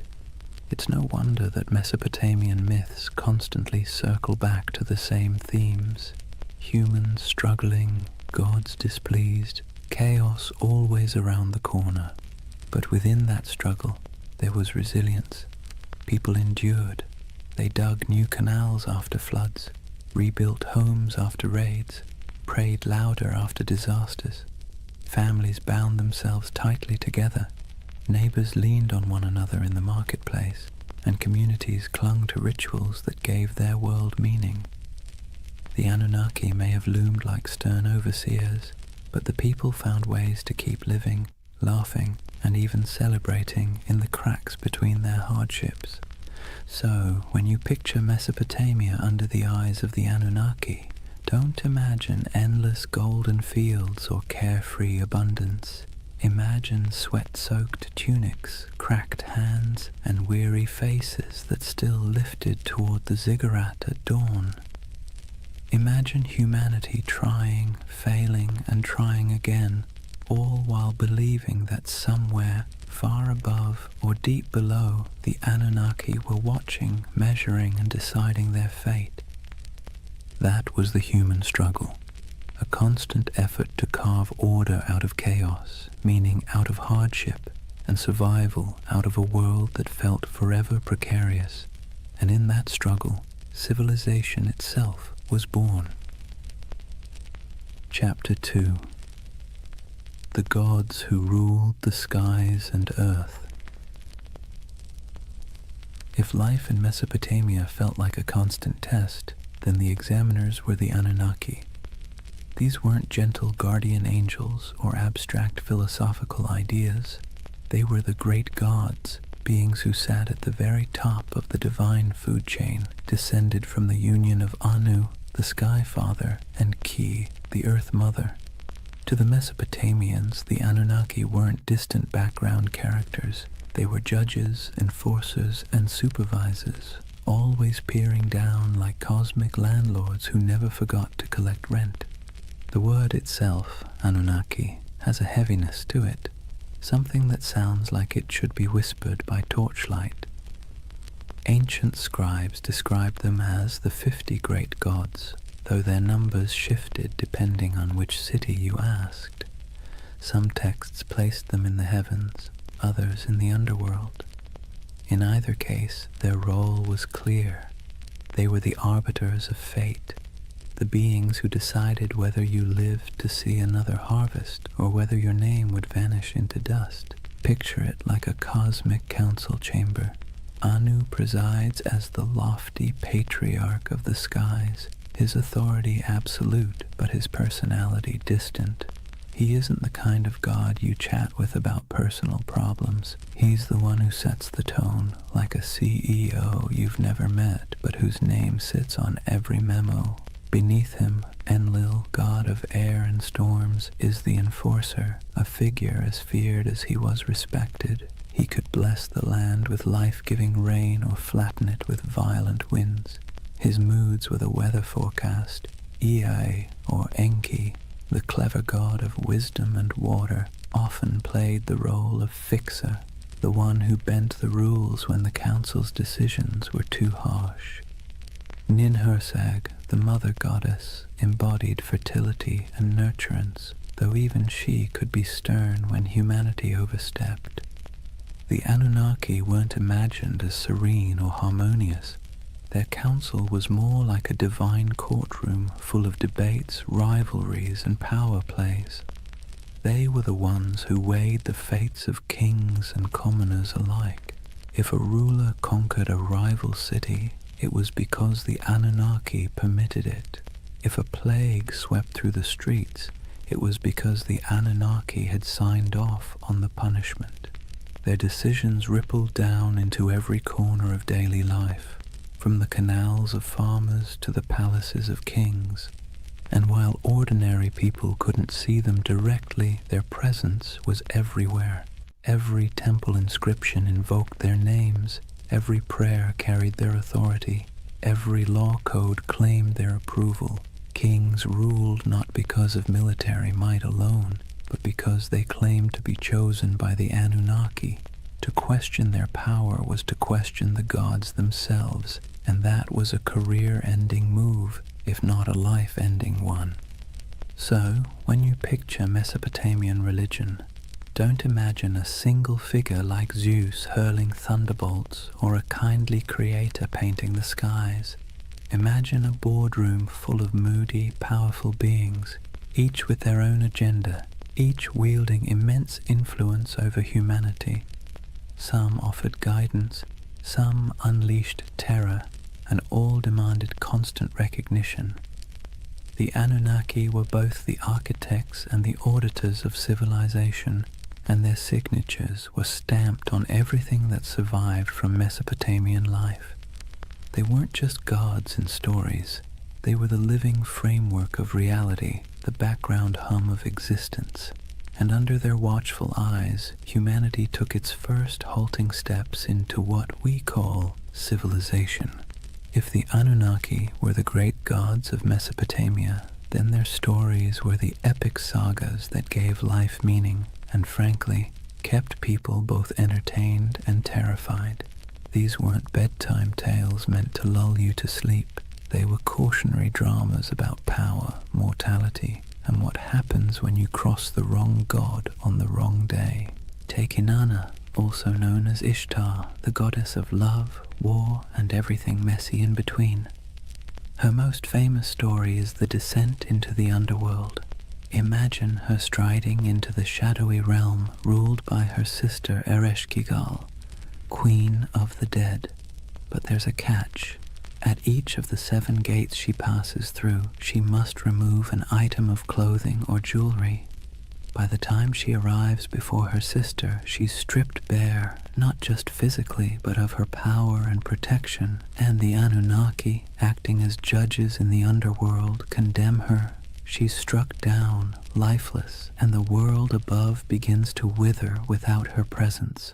Only through divine trickery and intervention does she return, but not without a price. Her lover, Dumuzi, is dragged down to take her place for part of the year. It's a story about death and rebirth, about the cycles of fertility and decay, but also about how even the mightiest goddess isn't immune to the stern judgments of the Anunnaki. Then there's Enlil, the god of storms, whose power was as unpredictable as the weather he ruled. In one tale, he decides humanity has become too noisy. Seriously, that was their crime, just existing too loudly, and pushes for their destruction. You can imagine a farmer shaking his head at this, muttering, "We break our backs in the sun, and still the gods complain we're too chatty." But it wasn't just petty annoyance. The Anunnaki gathered as a council to decide humanity's fate, and their verdict carried the weight of life and death. Enki, the god of wisdom and water, often acted as a counterbalance. He was the sly one, slipping humanity a lifeline when the other gods turned cruel. He whispers secrets to mortals, helps heroes survive floods, and generally makes sure that civilization doesn't collapse entirely under the divine equivalent of poor management. His rivalry with other Anunnaki, especially when their decrees seemed harsh, created the tension at the heart of many myths. Without him, the stories would end a lot sooner, usually with humanity wiped off the map. The Anunnaki didn't just sit around in myths as background figures. They were portrayed as active enforcers of cosmic law. They're described as judges in the underworld, weighing the souls of the dead. They show up in tales as the arbiters of fate, determining whether kings succeed or fall. To the Mesopotamians, this wasn't abstract philosophy. It was how the universe worked. The Anunnaki weren't just on the stage.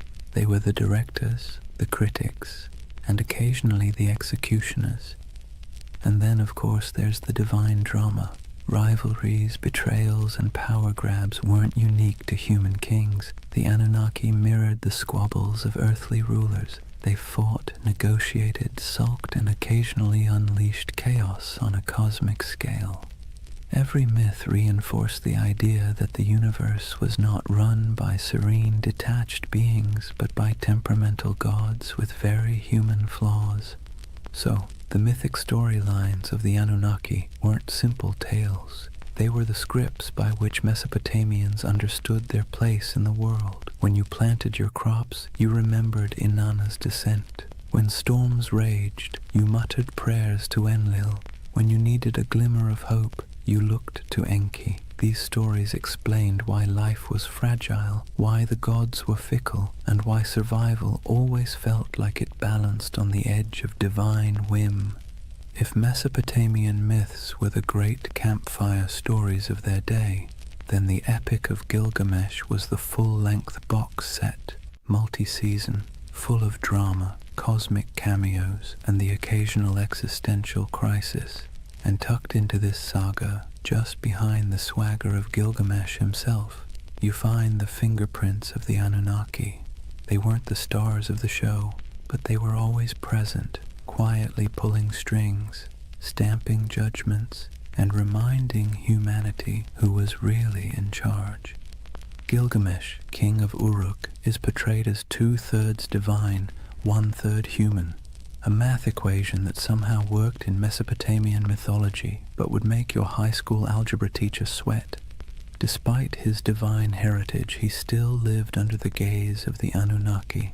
His strength, his ambition, even his arrogance, all of it was tolerated but not entirely unchecked. The Anunnaki weren't about to let one man, no matter how mighty, get away without consequences. Take his quest for immortality. After the death of his companion Enkidu, Gilgamesh is swallowed by grief, staring mortality in the face, and in that grief he sets out to find Utnapishtim, the Mesopotamian Noah, the one mortal granted eternal life after the great flood. But here's the twist. Utnapishtim's story is inseparable from the Anunnaki. It was they who decreed the flood to wipe out humanity, annoyed once again by our collective noisiness. It was they who sealed the fate of countless villages, and it was Ea, sly Ea, who bent the rules by whispering to Utnapishtim, helping him survive in a boat loaded with animals. Without that divine trickery, there would be no flood hero, and thus no quest for Gilgamesh to undertake. When Gilgamesh finally finds Utnapishtim, he's told in no uncertain terms that immortality isn't for him. The Anunnaki themselves had decreed it. When the gods created man, they allotted him death, but life they retained in their own keeping. That line is essentially the fine print of existence. Humanity got the mud bricks, the barley, the back-breaking labor. The gods kept immortality for themselves. Tough luck. Even the great adventures within the epic, slaying Humbaba, guardian of the cedar forest, or killing the bull of heaven after Inanna sends it to punish him, circle back to the gods' involvement. The Anunnaki weren't background noise. They were the referees, deciding when Gilgamesh had crossed a line and when his hubris deserved punishment. The death of Enkidu, for instance, is the direct result of divine judgment. The Anunnaki convene and decree that one of the pair must die for their defiance. Enkidu becomes the casualty, and Gilgamesh, for all his divine strength, can do nothing but weep and rage. What's remarkable is how these stories resonate with us even now. The Epic of Gilgamesh isn't just about a king wrestling lions or digging canals. It's about humanity's oldest anxieties. Why we die, why we suffer, and why no amount of wealth or power can change those facts. And standing behind those anxieties are the Anunnaki, like cosmic administrators who handed humanity its most dreaded memo. Life ends, always. So, as Gilgamesh wandered deserts, scaled mountains, and crossed seas in search of eternal life, he wasn't just wrestling with his own fears. He was wrestling with the verdict of the Anunnaki, a verdict no mortal could ever overturn. His story wasn't just a king's adventure. It was a parable about the boundaries set by the gods and the futility of trying to break them. And in the end, Gilgamesh's great realization wasn't that he could cheat death, but that he couldn't. His city, his walls, his legacy, those would endure, not his body, which, ironically, is exactly what the Anunnaki seem to want. Humanity striving, building, suffering, and remembering, but never escaping. Civilization itself, with all its mud, sweat, and noise, became the immortality humans were allowed. If you've ever heard the story of Noah's Ark, you might think it's unique. One righteous man, one enormous boat, a zoo crammed 2 by 2, and a god who decided humanity needed a hard reset. But here's the thing, Long before the Bible put pen to parchment, Mesopotamia had already told its version. Several versions, in fact, and at the center of everyone, like judges sitting in an endless board meeting, were the Anunnaki. The earliest version we know comes from the Atrahasis epic. In this story, humanity isn't destroyed because of sin or even bad manners, but because of noise. Yes, noise. Apparently, humans were just too loud for the gods to get a decent night's rest. Picture the Anunnaki sitting in their divine chambers, grumbling like cranky landlords. These humans won't stop partying, yelling, clattering around with their plows. Enough. So they decide to wipe the slate clean. First they try droughts, then plagues, then famine, but nothing seems to stick. Humanity, stubborn as ever, bounces back. Finally, the Anunnaki pull the ultimate lever, a flood to drown every last village. Rivers swell, storms rage, and the land sinks beneath walls of water. Humanity is meant to vanish, a failed experiment erased by divine decree. But one god doesn't quite play along. Enter Ea, clever, cunning, and a little too sympathetic toward mortals for his own good. He whispers a warning to Atrahasis, a man chosen not for his holiness but for his usefulness. Build a boat, Ea advises, and not just any boat, a giant vessel sealed with pitch, stocked with food, and loaded with animals. Atrahasis obeys, and when the waters rise, he and his cargo survive, bobbing above the drowned world like the last ember of human life. A later version of the story appears in the Epic of Gilgamesh, where the survivor is called Utnapishtim. The details are eerily familiar: divine anger, whispered instructions, an ark, a flood, and birds sent out to find dry land. Sound familiar? It should. The echoes between these Mesopotamian tales and the later biblical flood story are too strong to ignore. Scholars argue endlessly about who borrowed what, but one thing is clear. Mesopotamia wrote the first draft of humanity's greatest flood myth, and in every draft, the Anunnaki are central. They sit in council, they bicker about humanity's fate, and when the floodwaters finally cover the land, they're portrayed in almost comic relief, huddled together, terrified by the very storm they unleashed.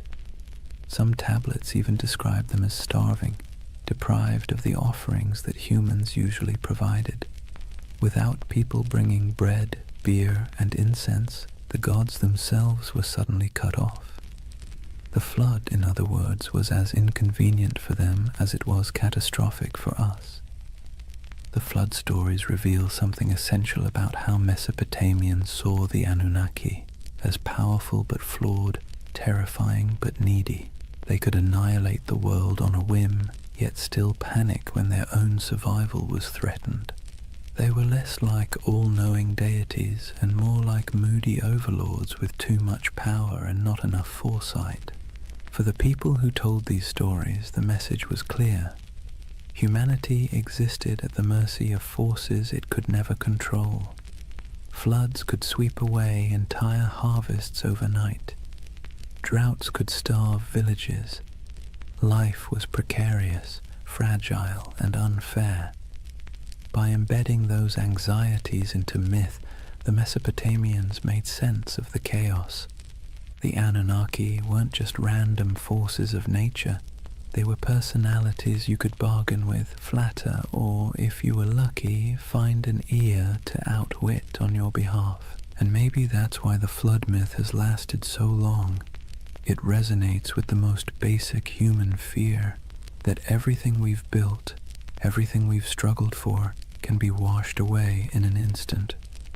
The Mesopotamians wrapped that fear in the story of divine judgment, a story so powerful it sailed forward through time, carried on clay tablets, copied into scripture, and retold for millennia. So, the flood wasn't just water rising, it was a story of humanity's fragility, the gods' capriciousness, and the desperate hope that someone, anyone, might survive to start over again. If you've ever sat through a corporate meeting where everyone jockeys for credit, interrupts each other, and tries to outdo the boss, congratulations, you already understand Mesopotamian divine politics. Because the Anunnaki, for all their cosmic authority, were basically the original middle managers of the universe, constantly bickering, scheming, and pushing their agendas. Let's be clear. The Anunnaki weren't serene, enlightened beings sitting in eternal harmony. They were more like a council of city-states writ large. Each had their turf, their loyalties, and their grudges. When they gathered, it wasn't kumbaya around the celestial campfire. It was more like a landlord's association deciding how much rent to raise while secretly planning who to stab in the back at the next vote. Take Enlil, for example, the storm god, known for being both immensely powerful and immensely irritable. He's often depicted as the one pushing for harsh judgments, floods, plagues, the occasional smiting. If you had to assign him a modern role, he'd be that boss who always thinks the best solution is fire half the staff and never sticks around to clean up the mess. Then you've got Ea, or Enki, the god of wisdom and water, who often played the role of the office saboteur. Whenever Enlil wanted to wipe out humanity, Ea would sneak behind his back, whispering to mortals like Atrahasis or Utnapishtim. He wasn't rebellious enough to stage a coup, but he was crafty enough to bend the rules. Think of him as the co-worker who nods along in the meeting, then quietly emails the client with a completely different plan. And of course, Inanna, also known as Ishtar, the goddess of love, war, and chaos incarnate. She didn't just play politics, she was politics. One moment she's seducing rivals, the next she's unleashing the bull of heaven on Uruk, because Gilgamesh bruised her ego. If the Anunnaki had a group chat, you can bet Inanna was the one sending messages in all caps at 3 a.m. This divine drama mirrored human politics almost perfectly. Kings invoked the Anunnaki to justify their wars. Priests claimed to interpret the gods' wishes, usually in ways that happened to benefit their city. When two cities fought, it wasn't just about irrigation canals or trade routes. It was framed as their gods battling too. The human squabbles were just the earthly reflection of celestial office politics. What's fascinating is that the Anunnaki weren't portrayed as flawless rulers. They were prone to jealousy, anger, and terrible decision-making. They punished entire populations for petty grievances. They feasted on offerings while mortals starved. They demanded loyalty, but offered little security in return. Sound familiar? That's because the people who invented these myths knew exactly what it felt like to live under rulers who acted the same way. The gods were a cosmic mirror of their kings, only with bigger egos and the ability to drown the world when annoyed. And yet this chaos wasn't just accepted, it was baked into the worldview. For Mesopotamians, the divine council was messy because life was messy. The Anunnaki didn't represent a utopia, they represented reality, unpredictable, unfair, and exhausting, but also the only system anyone knew. So the next time you picture Mesopotamian religion, don't imagine calm temples and peaceful hymns. Picture a smoky back room, gods arguing over humanity's fate, each angling for influence while pretending to act for the greater good. That was the drama of divine politics, and it shaped every flood, famine, and fleeting moment of human survival. Chapter 3. Myths, Mysteries, and Alien Theories. Before we dive into modern theories about aliens with laser beams building ziggurats, let's ground ourselves in how the people of Mesopotamia themselves actually understood the Anunnaki. Because for them, these weren't space visitors or sci-fi saviors. They were the very fabric of existence. The Anunnaki were the great gods, descended from Anu, the sky, and Ki, the earth. They weren't casual background deities. They were the stern judges, the cosmic accountants of fate. Picture them sitting on a celestial council bench, scribbling down humanity's behavior like the universe's first HR department, except the performance reviews were terrifyingly final. They decided who lived, who died, and how the world ticked. But here's the twist. They weren't abstract. They were woven into every corner of daily life. A farmer digging an irrigation canal didn't just worry about weeds or floods. He worried about whether the Anunnaki were pleased with his offering of grain. A merchant weighing silver in the bazaar wasn't just concerned about fair trade. He wondered if the gods of fate were tallying his honesty. The Anunnaki weren't far away. They were breathing down your neck in every deal, every harvest, every storm cloud on the horizon. Temples were their houses, but also their workplaces. Priests acted as caretakers, feeding the statues daily meals, dressing them in embroidered garments, and bathing them in ritual purity. Imagine treating a carved stone figure as if it were your very picky, very powerful roommate who might throw a tantrum if dinner was late. That's the relationship Mesopotamians had with their gods, equal parts reverence and anxiety. The Anunnaki's role stretched beyond the fields and temples. They were tied to fertility, justice, and even the underworld. In some myths, they sit as judges in the realm of the dead, weighing the shadows of human lives like bureaucrats processing endless paperwork. Not exactly a comforting image, but then again, Mesopotamian religion wasn't about comfort. It was about explaining a world that was dangerous, unpredictable, and constantly shifting. And the rituals reflected that. People poured out libations of beer, laid down offerings of bread, burned incense, and sang hymns to keep the divine machine running. Festivals were not just moments of joy, they were mandatory maintenance on the cosmic engine. Skip a ritual, anger a god, and suddenly your canal might collapse or your child might fall sick. So when we talk about the Anunnaki, the ancient understanding wasn't glamorous, it was anxious. These weren't benevolent guardians handing out blessings. They were moody overseers, cosmic bosses whose whims dictated survival. And humanity's job was simple, if exhausting. Keep them fed, keep them clothed, keep them entertained, and maybe, just maybe, they wouldn't ruin your week.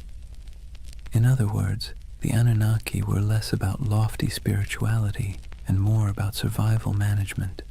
They reflected the world their worshippers lived in, harsh, unstable, unpredictable, but impossible to ignore. So let's clear the fog a bit. When we talk about the Anunnaki, what do we actually know from the ground? What's been dug up, baked in clay, and translated by bleary-eyed archaeologists squinting at wedge-shaped cuneiform?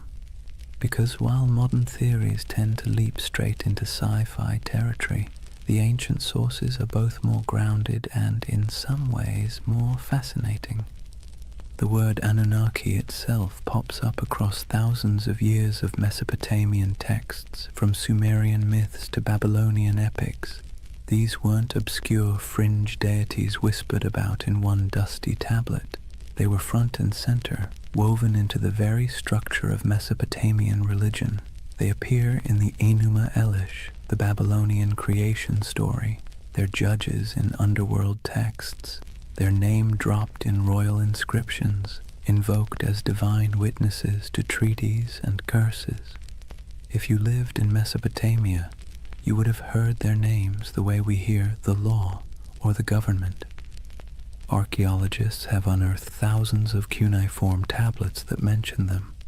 Some are myths, some are hymns. Others are dry administrative lists where the Anunnaki show up as the divine recipients of offerings, bread, beer, livestock, and occasionally the odd luxury good. Imagine seeing your gods listed alongside taxes in a spreadsheet carved into clay. That's how real they were to the people of the time. Visually, the evidence is trickier. unlike Egyptian gods with instantly recognizable animal heads, the Anunnaki weren't locked into one iconography. Sometimes they're represented as human-like figures in elaborate robes with horned crowns, a symbol of divinity. Other times, they're mentioned collectively, more as a divine council than as individuals with distinct faces. Reliefs from places like Assyria show gods flanking sacred trees, holding ritual objects, or hovering in winged forms. Whether every winged figure should be read as Anunnaki is debated, but what's certain is that these divine images were meant to remind worshippers of cosmic hierarchy, gods above, humans below, no exceptions. Then there are the ziggurats themselves, the massive step temples that dominated Mesopotamian skylines. While we can't slap a label on the bricks reading Anunnaki headquarters, the texts make clear these structures were dedicated to them and their kin. Priests, trained scribes, and entire economic systems revolved around the upkeep of these temples. Archaeological digs at Ur, Uruk, and Babylon show storehouses stuffed with offerings, workshops producing ritual goods, and courtyards where processions would wind past colossal altars. These weren't quaint little shrines. They were institutions, part Wall Street, part Vatican, part government office, all in the name of gods like the Anunnaki. Of course, the tablets don't answer every question. They leave gaps. Frustrating gaps that modern minds love to fill with speculation. Did the Anunnaki descend from the heavens in some dazzling moment of contact? The texts never say that. Did they genetically engineer humans in a laboratory? No mention. What they do say is that the Anunnaki were the arbiters of fate, the enforcers of divine will, and the ever-watchful overseers of human existence. They're described as present in the underworld, as the ones who decree destinies, and as an assembly that even other gods had to respect. The challenge and the beauty of the archaeological evidence is that it roots the Anunnaki firmly in the ancient imagination without giving us neat answers. What survives is clay, dry, cracked tablets that were once wet mud in the hands of scribes. Reliefs chipped out of palace walls, broken statues that once carried offerings, the echoes of rituals performed in smoke-filled courtyards. The Anunnaki live on through these fragments, like a puzzle with half the pieces missing, and maybe that's why they remain so compelling, because the evidence is enough to prove they were central to Mesopotamian life, but not enough to fully explain them, which leaves space, too much space, for centuries of speculation, from serious scholarship to, well, let's just say, less serious theories about alien overlords building irrigation canals. Now, here's where things take a sharp turn from dusty tablets to late-night cable television. For thousands of years, the Anunnaki lived quietly in broken clay fragments and forgotten ziggurats. Then the 20th century rolled around, and suddenly they were recast as cosmic engineers from another star system. The gods of the underworld became astronauts, and the myths of Mesopotamia were rebranded as ancient history's greatest cover-up. The name most associated with this reimagining is Zecharia Sitchin, a writer who in the 1970s published a series of books claiming that the Anunnaki weren't just gods. They were extraterrestrials from a mysterious 12th planet he called Nibiru. According to his interpretation of Sumerian texts, these beings came to Earth hundreds of thousands of years ago, mined gold to repair their failing atmosphere, and genetically engineered humanity as a labor force. Essentially, humans are the original interns in someone else's cosmic business plan. Sitchin's book sold like hot bread in a Mesopotamian market. They tapped into a cultural moment when UFOs, space exploration, and Cold War paranoia made alien narratives irresistible. His Anunnaki weren't just mythic figures.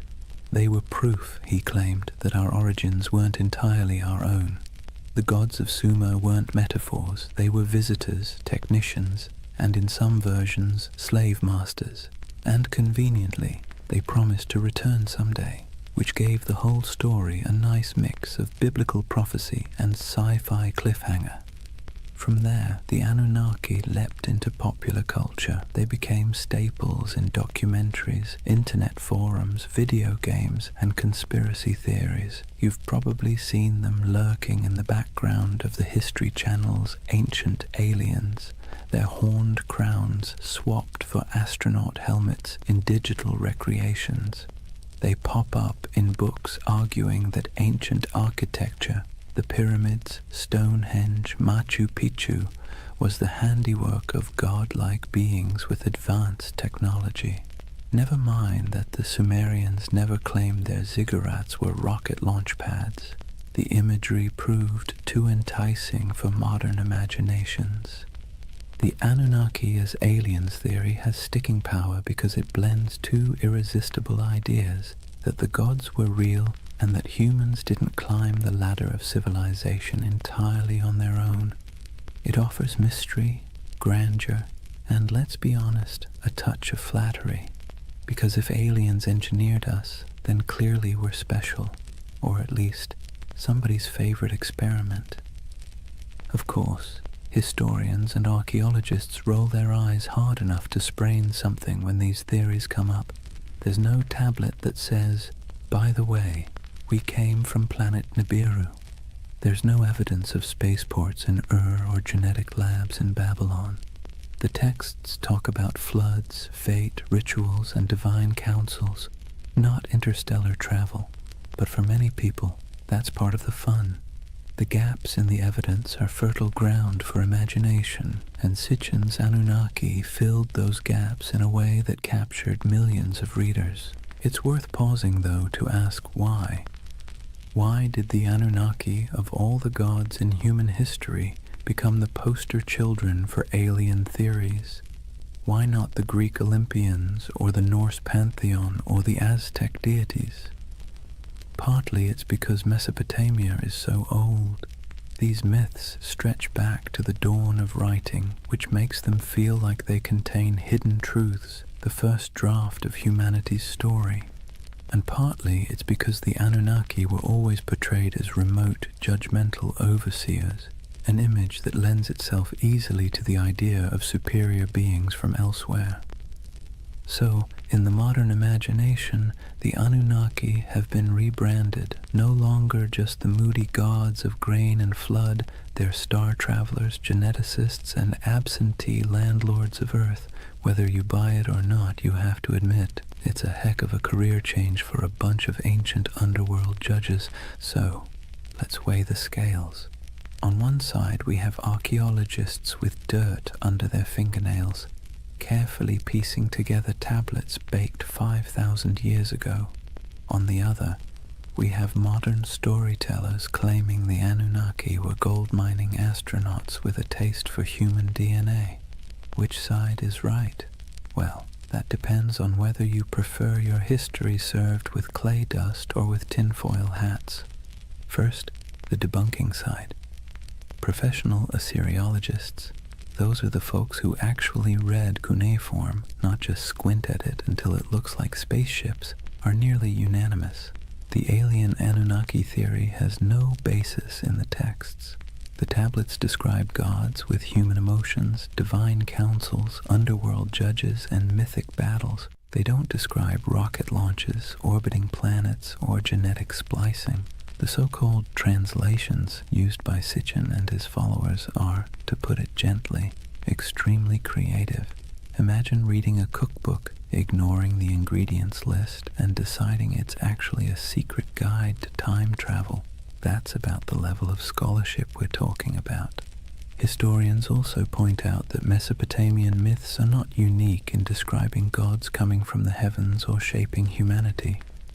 Nearly every culture personified natural forces, storms, floods, fertility, death, as divine beings. The Anunnaki fit neatly into this pattern. Their role as overseers of fate and cosmic order makes sense in a world where rivers could make or break your survival overnight. They were not literal engineers from outer space. They were metaphors dressed in horned crowns.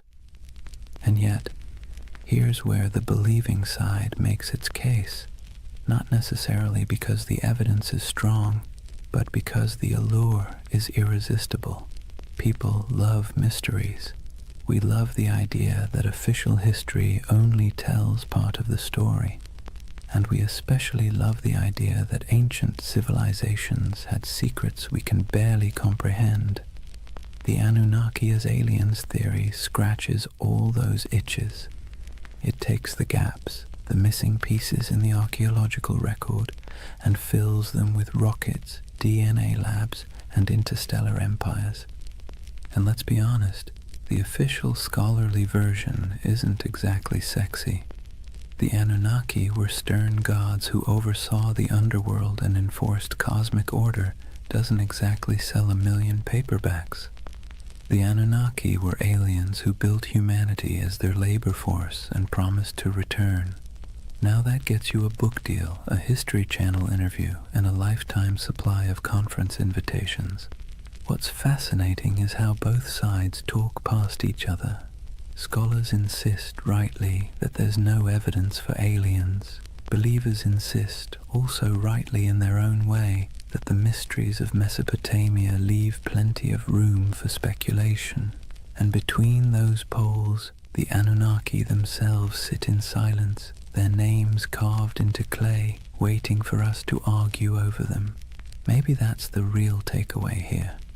Not whether they were gods, judges, or astronauts, but the fact that the Anunnaki are still sparking debate thousands of years later. They're still being reinterpreted, reshaped, and reimagined to suit the anxieties and fascinations of every age, whether that's Bronze Age farmers worrying about floods, or modern readers worrying about aliens in the night sky. So are they aliens? Almost certainly not. Are they fascinating? Absolutely. And in the end, whether you lean on the side of clay tablets or cosmic spaceships, you're participating in the same tradition the Mesopotamians started, using stories to make sense of a world that always feels a little bit out of our control. Here's the thing, whether you side with the cautious archaeologists or the ancient astronaut crowd, one fact is undeniable. The Anunnaki have staying power. Thousands of gods have come and gone, their names forgotten, their temples reduced to rubble, but somehow the Anunnaki still loom in our imagination, stubbornly refusing to fade. Why? What is it about this particular group of deities that continues to haunt us? Part of the answer lies in timing. The Anunnaki belong to the very earliest chapters of human history.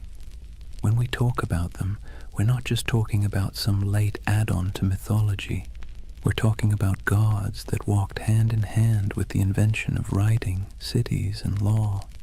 They're baked into the foundations of civilization itself. To imagine them is to imagine the dawn of human organization, when the rules of existence were still being scribbled on clay for the very first time. That alone gives them an aura of primordial authority. Another part is their personality.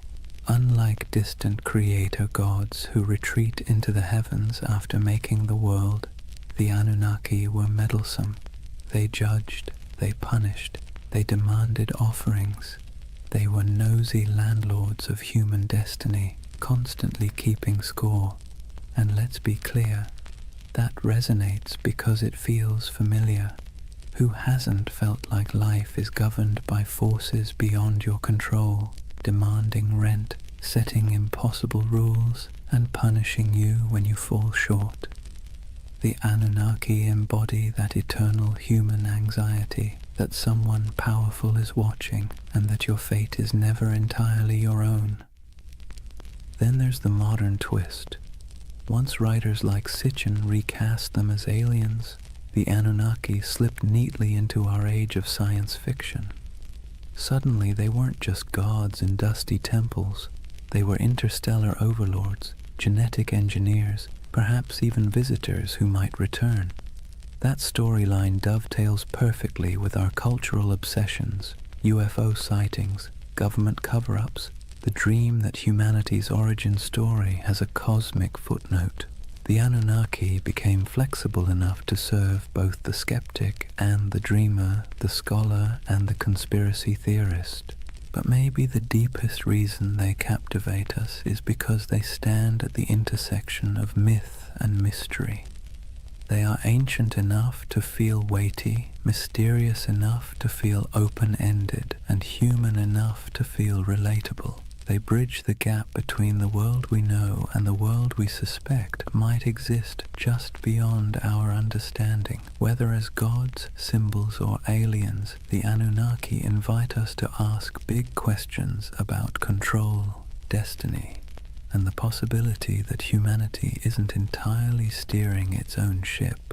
And so they linger on broken tablets in dusty museums, on the shelves of UFO bookstores, in memes, podcasts, video games, and documentaries.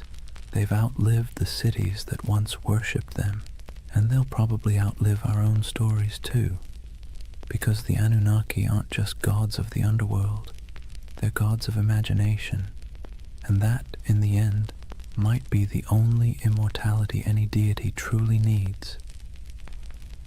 Chapter 4. Legacy, Splendor, and Echoes in Time.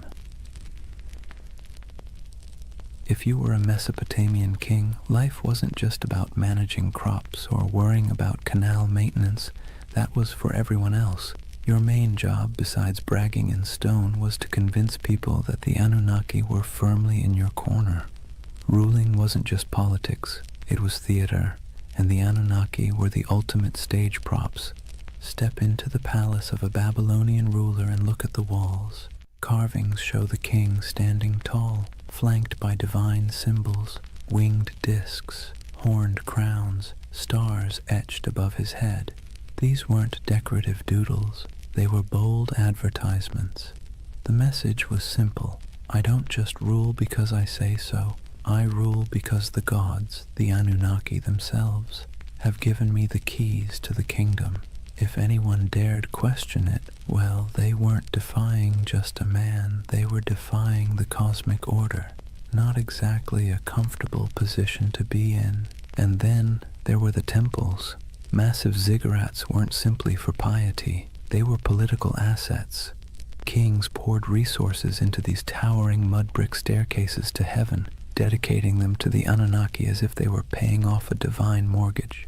Each new level added, each gleaming brick was another way of saying, see how devoted I am? Clearly the Anunnaki love me more than the guy ruling next door. Priests, of course, benefited handsomely from this arrangement, receiving offerings, land, and workers, all in the gods' names.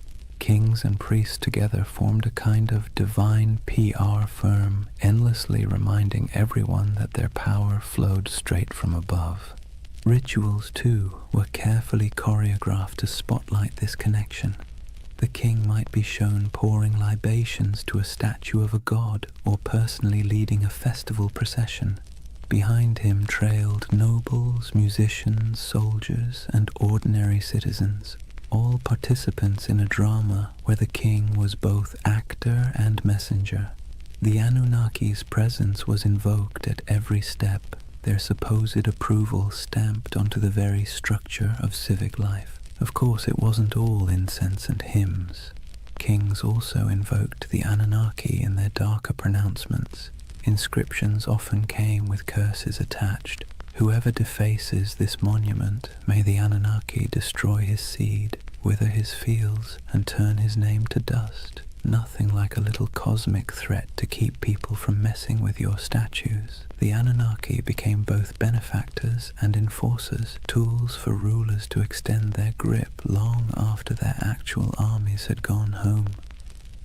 To the elite, the Anunnaki were less distant deities and more political allies. Their approval justified expansion, conquest, and the construction of monumental architecture. Their names adorned treaties, their authority sealed laws, and their imagined presence loomed over courts and councils. Ordinary Mesopotamians might have seen the Anunnaki as stern judges of fate, but for kings they were a brand, one you invested in heavily because without it your power was just another mud-brick palace waiting to crumble. And so when you think of Mesopotamian splendor, banquets with honey cakes and music, dazzling gates covered in glazed brick, kings reclining in luxury, remember that every goblet raised was, at least on paper, raised in honor of the Anunnaki. The gods were everywhere, woven into the very fabric of elite life, both as protectors and as the ultimate marketing department. Let's step outside the palaces for a moment and see how different life looked depending on where you stood in Mesopotamian society.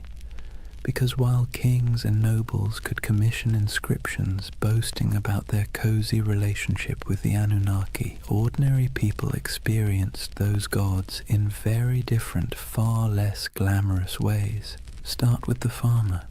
He rises before dawn, trudges barefoot through mud, and pours out a portion of his precious grain as an offering. That handful of barley might be the difference between feeding his family through the week or going hungry, but the ritual isn't optional. The Anunnaki need to be kept happy, or at least not too angry, and so sacrifices are made. For him, the gods are stern overseers whose moods swing with the floods, the plagues, and the weather. His prayers are not about glory or legacy.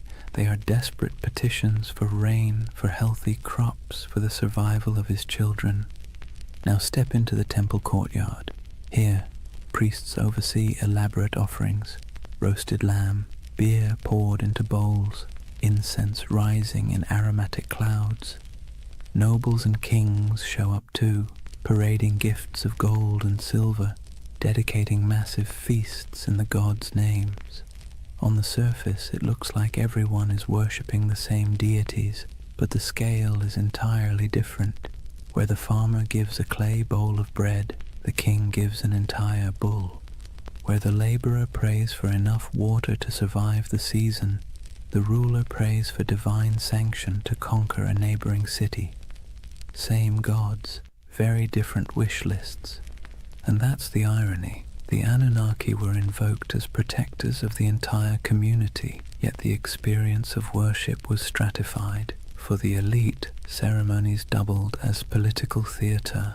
A grand feast for the gods also reminded the crowd who had the wealth to host it. Statues clothed in embroidered robes weren't just signs of piety, they were signs of power, gifts only rulers could afford to lavish. The gods, in other words, could be co-opted into a luxury brand. For ordinary people, the relationship was more anxious, even exhausting. You lived in constant fear of offending the divine, often through mistakes you didn't even understand. Did you skip a ritual unknowingly? Did a bad dream mean you had angered a god? The Anunnaki were less symbols of splendor and more reminders of how small, fragile, and vulnerable your life was.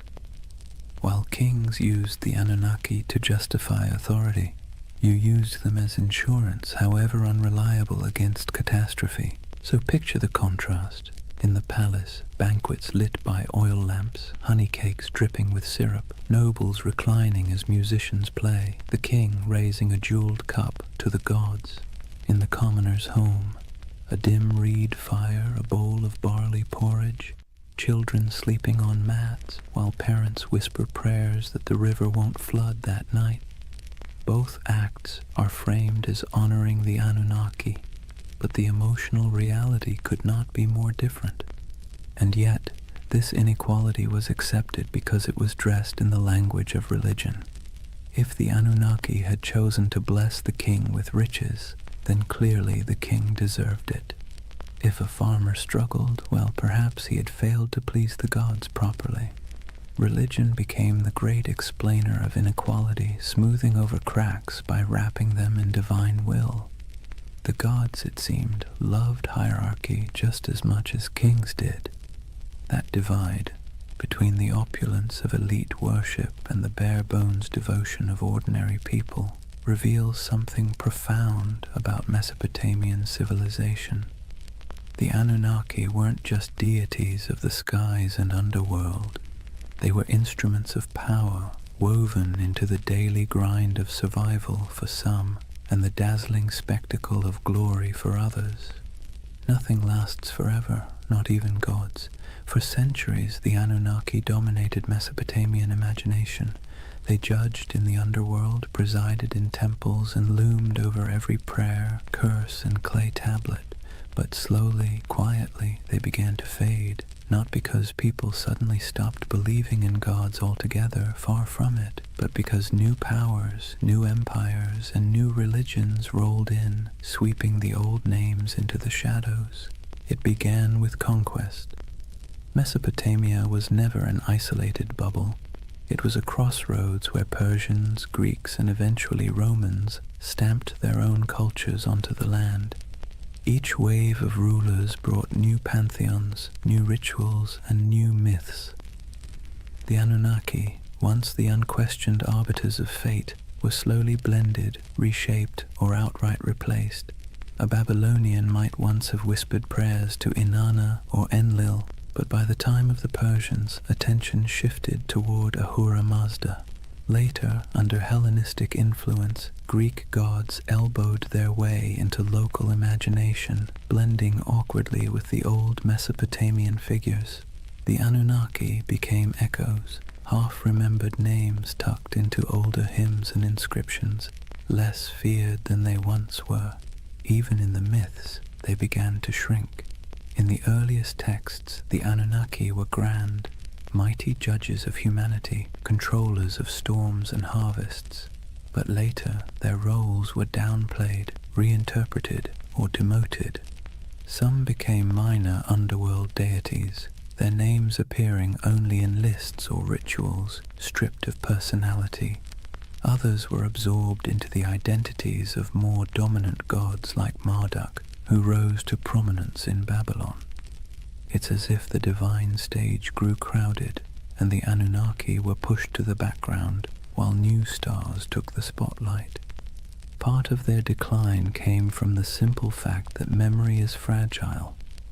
Myths were preserved on clay tablets, but those tablets broke, crumbled, or were buried under centuries of dust. Without scribes constantly rewriting and teaching them, names slipped away, and when temples fell into ruin, when ziggurats melted back into mud, the rituals that once kept the Anunnaki alive dissolved too. Gods require worshippers. Without daily offerings, songs, and fear, even the most intimidating pantheon becomes just a whisper in old stories. Yet their influence didn't vanish completely. Biblical writers remembered Babylon and its gods, often casting them as symbols of arrogance or oppression. Later cultures hinted at shadowy beings who sounded suspiciously like the Anunnaki, stern judges, watchful figures, half-remembered echoes of older myths. But their names, once shouted in temple courtyards, became faint murmurs in academic footnotes and archaeological reports. Imagine walking through the ruins of Ur or Babylon centuries after their decline. The great ziggurats are crumbling, reeds sprouting between broken bricks. Once bustling courtyards are silent save for the wind.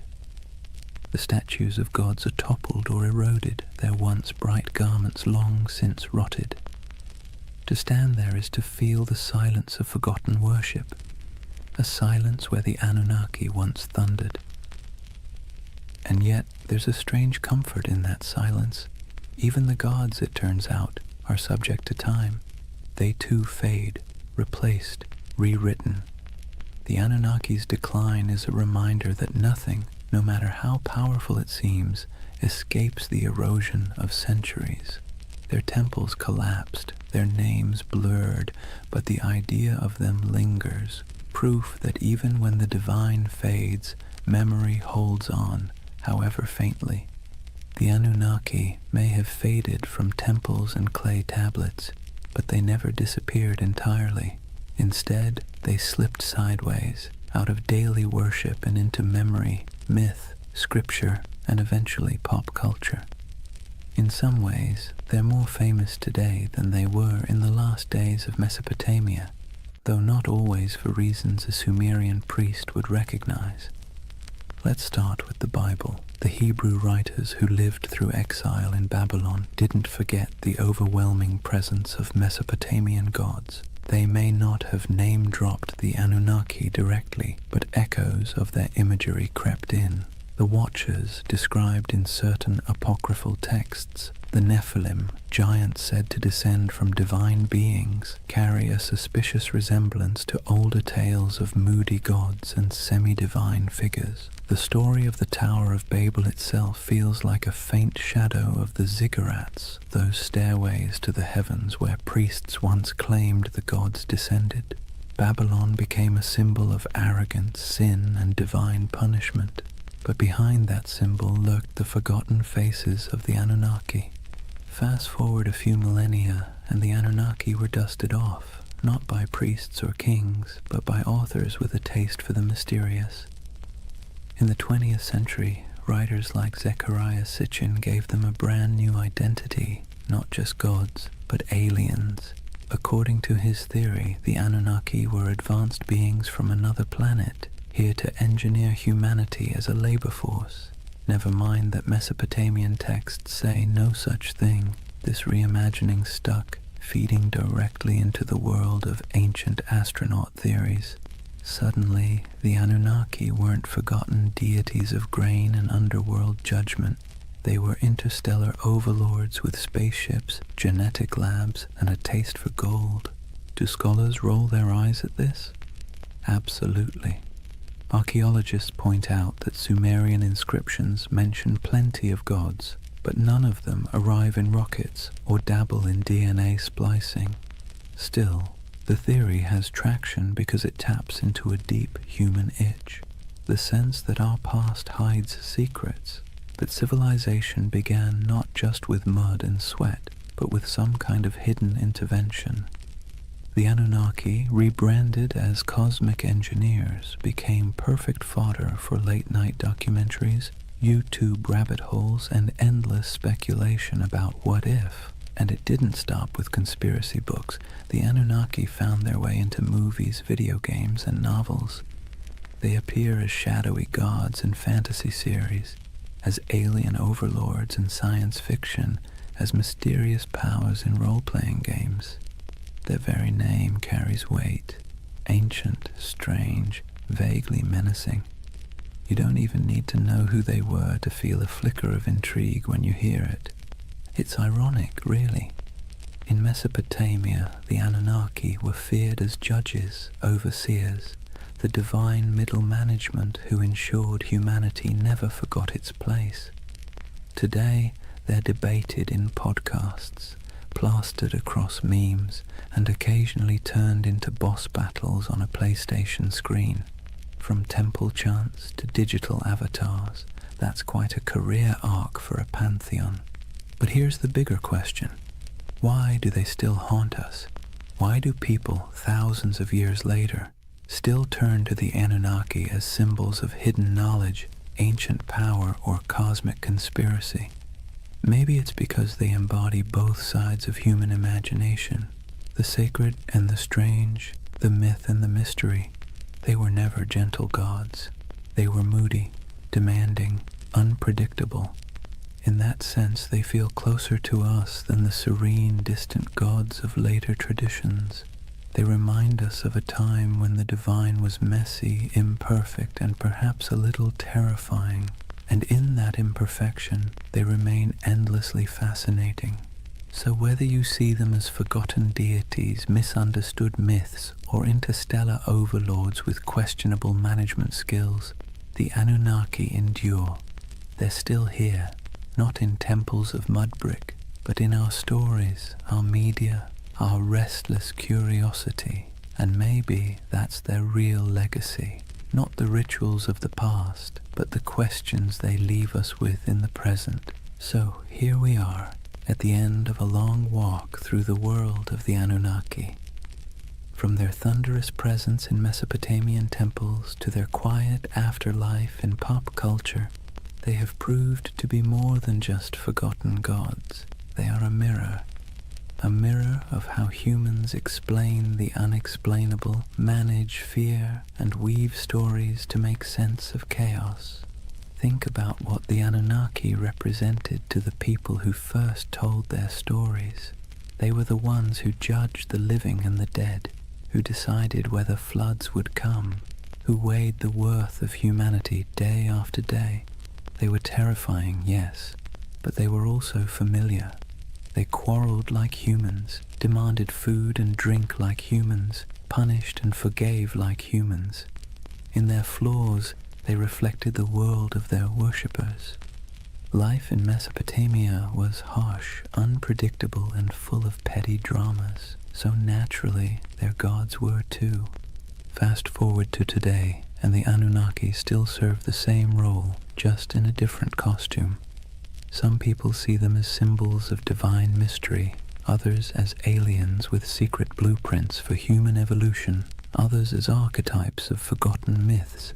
But underneath those interpretations is the same impulse, the need to believe that our world is not random, that there are forces, whether gods, aliens, or fate, shaping our story.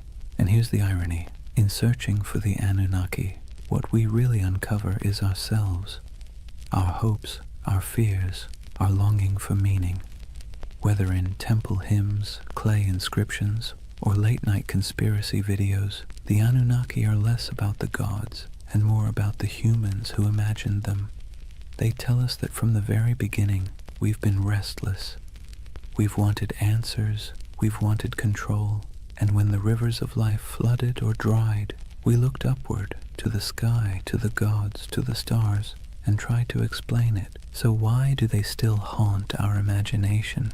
Maybe because they embody the uneasy truth of civilization, that progress comes with anxiety, that knowledge comes with questions we can't quite answer, that power, whether divine or human, is always precarious. The Anunnaki remind us that even at the dawn of history, people wrestled with the same feelings we carry today: awe, fear, wonder, doubt. And as you drift into sleep tonight, let that thought settle in gently. The Anunnaki may be gone, their names eroded by time, their temples reduced to dust, but the echoes of their stories still ripple through us, not as warnings from stern gods, but as reminders of our own humanity. The rivers rise and fall, empires bloom and crumble, gods fade, then return in new disguises. Yet the rhythm of life carries on. In the quiet of your own night, you don't need to worry about divine judges weighing your worth. You can rest easy, knowing you are part of a story that stretches back to those ancient voices who once whispered prayers under starlit Mesopotamian skies. They too feared the night, they too searched for meaning, and in that connection, across thousands of years, maybe we find the most peaceful truth of all. We've always been human, and we've always been looking up. And so, we come to the end of our long journey with the Anunnaki. We've walked the muddy fields of Mesopotamia under their watchful gaze, sat in the courtyards of ziggurats while priests chanted, listened to myths of floods, heroes and gods who judged humanity like a never-ending performance review. We've seen them fade into dust, only to reappear in new disguises, as echoes in scripture, as theories of alien visitors, as symbols of mystery and power. What's remarkable is not that the Anunnaki vanished, but that they never truly left. They live on in the stories we tell, in the patterns of our thought, in the restless curiosity that keeps humans forever asking, what if?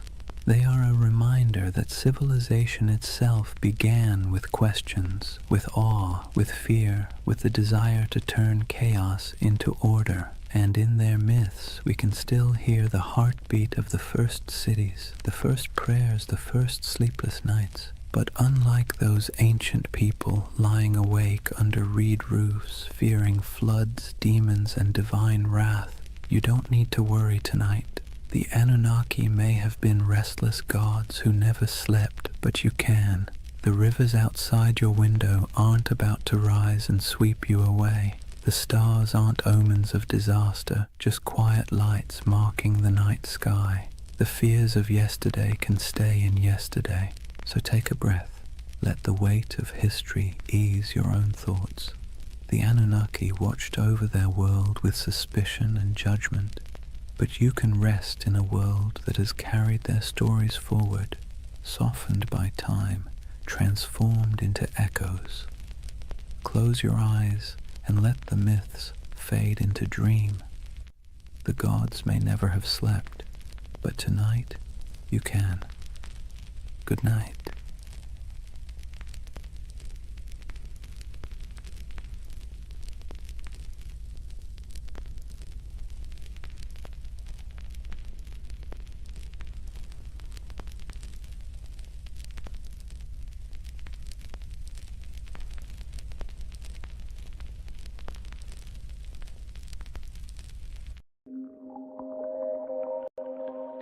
Sometimes history hides things so enormous that we only notice them when we leave the planet.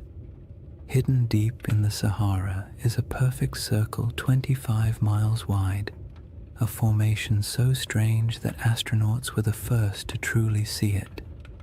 Yet despite its size, its symmetry, and its eerie resemblance to a giant eye staring straight up through the sand, no one can fully explain how it formed. This is the Risha structure, the Eye of the Sahara, and tonight we're going to gently unravel one of Earth's quietest and most hypnotic mysteries. But here's the part that stops you in your tracks. However, despite all our technology, satellite mapping, and geological theories, the Risha structure still doesn't neatly fit into any box. It isn't a crater, it isn't a volcano, and it isn't the kind of erosion that typically produces such clean, concentric rings. And yet there it sits, alone in the desert, looking just organized enough to make your brain whisper, "Wait, who made that?" Now, don't worry. We're not here to chase sensational theories or sprint through conspiracies. This channel is all about slowing down, letting curiosity stretch out a bit, and using history's strangest corners as gentle stepping stones toward rest. So if you're someone who falls asleep best to ancient civilizations, quiet landscapes, and mysteries wrapped in soft, soothing detail, you're in the right place tonight. Go ahead and dim the lights, settle in, and if you haven't already, subscribe to continue exploring the enigmatic corners of history that make the perfect companions for sleep. And let me know in the comments where you're tuning in from and what time it is for you. I really do love seeing the entire world checking in. Tonight's journey starts with the moment humanity first encountered the Rishat structure.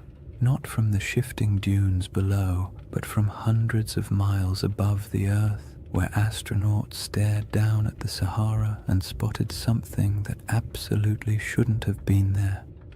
From that strange cosmic discovery, we'll move slowly backward through time to the lush green Sahara that existed long before the desert we know, to the geological puzzles that still bother scientists, and eventually to the gentle whispers of an ancient legend you may already be thinking about. So take a breath, let your shoulders relax, and whenever you're ready, we'll begin with Chapter 1. The moment we first glanced down from orbit and saw the eye looking back. Chapter 1. The Eye That Shouldn't Exist. Imagine looking down at Earth from orbit, the Sahara stretched beneath you in soft, endless waves of gold. From up there, the desert doesn't look harsh or unforgiving. It looks calm, like a giant sleeping creature under a pale blue sky. Astronauts have always taken moments to stare at the planet that way, partly out of awe, partly out of boredom, and partly because when you're strapped into a metal capsule moving faster than anything humans were ever meant to travel in, looking out the window is one of the few activities that doesn't involve switches, checklists, or mild existential dread. But during one of those early missions in the 1960s, a crew noticed something unusual, a shape far too large, too perfect, and too strange to ignore. Down on the desert floor, there was a circle, a perfect circle, 25 miles across, spiraling outward in broad rings that looked almost architectural. Not a crater, not a mountain, not a lake, just a massive, quiet symbol pressed into the land, so large that the only way to truly see it was to leave the planet entirely. To those astronauts, it looked like an eye staring straight back at them from the surface of Mauritania, the Richat structure, though it didn't have that name yet. At the time, it was simply that giant thing nobody expected. From a distance of hundreds of miles, the symmetry was unmistakable: perfect curves, clean rings, a massive pupil-shaped center. It had the kind of geometry that makes your brain immediately start asking questions it can't answer. Why is it so round? Who carved it? What force makes a shape like this in a place so empty? And perhaps the most unsettling question of all, how could something this big go unnoticed for so long? On the ground, the Richat structure is much less obvious. If you were walking across it on foot, you wouldn't see a circle at all. You'd just see gentle ridges rising and falling, interrupted by patches of rock, sand, and stubborn little plants that somehow decided this environment was worth the trouble. Nothing about it screams perfect cosmic spiral. From eye level, it looks like any other collection of rocky hills, the kind of place early travelers might have grumbled about after stubbing a toe or losing a sandal in a patch of loose sand. People likely passed through it for thousands of years without realizing they were walking across something extraordinary. And that contrast, invisible from below, unavoidable from above, is part of what makes the Richat structure so hypnotic. It's a feature you can only understand by stepping back far enough to see the pattern. It quietly resists being known, as if it only reveals itself to observers who approach from the right angle, with the right distance, and the right amount of patience. Scientists naturally tried to classify it the moment the images came down from orbit. Their job, after all, is to put everything neatly into categories, like very polite librarians of the natural world. But the Richat structure didn't fit easily. Some insisted it must be an impact crater until the evidence disagreed. No signs of shocked quartz, no melted rock, none of the scars left by a cosmic collision. Others suspected a volcano, but there was no volcanic rock. No lava flows, no ash deposits. Then came theories of uplift, erosion, domes, collapses, each one working nicely for the first few sentences before quietly falling apart upon closer inspection. The Richat structure, in classic mysterious fashion, remained cooperative enough to study, but stubborn enough to defy a simple explanation. It sits awkwardly between categories, like a puzzle piece cut in the wrong shape but still clearly belonging to the overall picture. And it doesn't help that it's located in one of the most remote regions of the Sahara, far from major trade routes, major kingdoms, or the kinds of resources that attract large ancient settlements. This is not the place where ancient people built empires or dug canals or left behind giant inscriptions announcing their presence. It's a place of wind, silence, heat, and sand, the kind of environment that erases evidence as quickly as humans can create it. Yet even in that isolation, the Risha structure demands attention. It is too large to ignore, too precise to dismiss, and too quiet to fully understand. You look at it and it feels like a riddle you weren't meant to solve on the first attempt.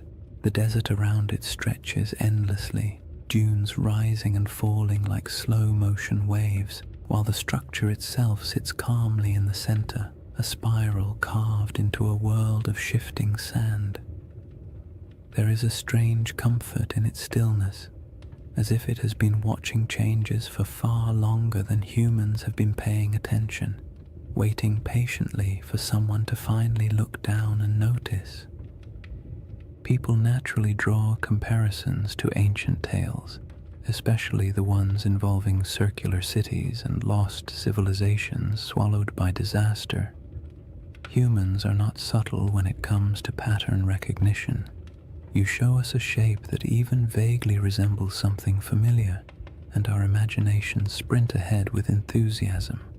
A structure with concentric rings in northwest Africa, larger than many ancient cities.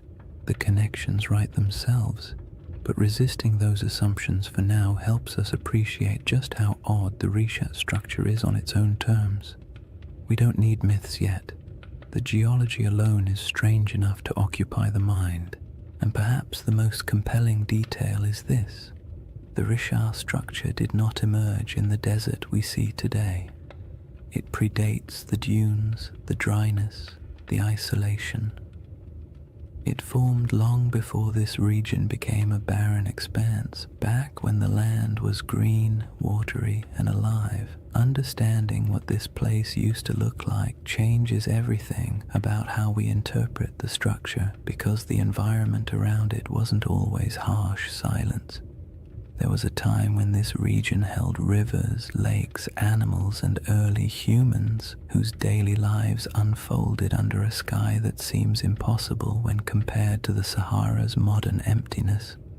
The Risha structure watched all of that.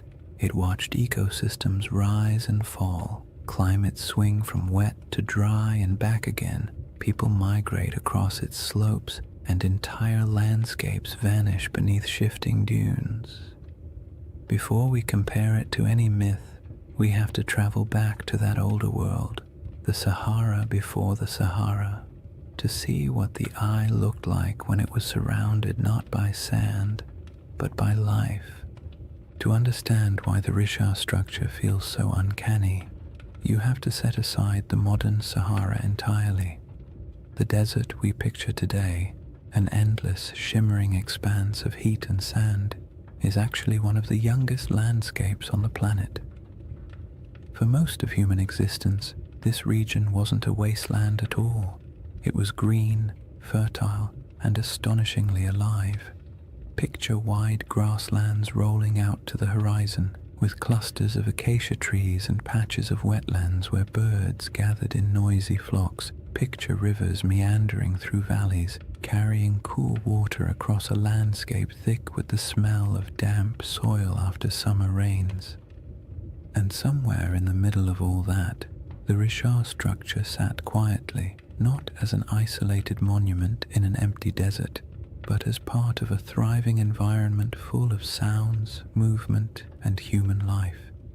This ancient green Sahara wasn't a brief, lucky moment in history. It was part of a repeating cycle caused by subtle shifts in Earth's orbit and tilt, changes that alter the intensity of monsoon rains across Africa. Every so often, rainfall increases enough to transform the desert into a lush savanna. During these humid periods, lakes stretch across thousands of square miles, rivers intersect the plains, and the entire landscape becomes something you'd associate more with national parks than the modern Sahara. One of these lakes, Lake Megachad, grew so large it dwarfed most modern bodies of water. Today it's reduced to a fraction of its former size, but the ancient shoreline is still visible from space, ghostly arcs etched into the ground. People lived in this green Sahara, not mythical super beings or forgotten high-tech civilizations. just ordinary families doing the same things humans have always done, carrying water, tending fires, raising children, arguing about small chores, making tools because stores wouldn't exist for another 10,000 years. They carved rock art showing giraffes, cattle, and hunters. They painted scenes of life that would feel familiar even now. Herders guiding animals, groups traveling together, children playing near pools of water. These paintings sit today in silent caves and overhangs, reminders that the desert once held a different world entirely. In that greener age, the Risha structure would have been part of daily life, not an object of wonder, not a sacred shape, not a giant spiral people tried to decode. Just land from the ground. The structure doesn't appear circular. You only see ridges and slopes, gentle arcs rising and falling like the ribs of a giant slowly sleeping beneath the surface. Early humans would have walked across it without a second thought. Maybe they used its higher points as lookout spots to scan for animals. Maybe they sheltered in its inner valleys when storms rolled through. Maybe they avoided certain parts out of superstition, or maybe they never thought about it at all. Most likely it was simply background scenery, the same way we barely notice the hills near our own towns unless someone points out their shape. But even if it blended into the landscape, the Rishat structure would have quietly shaped the rhythm of life around it. The ridges could have guided migration paths.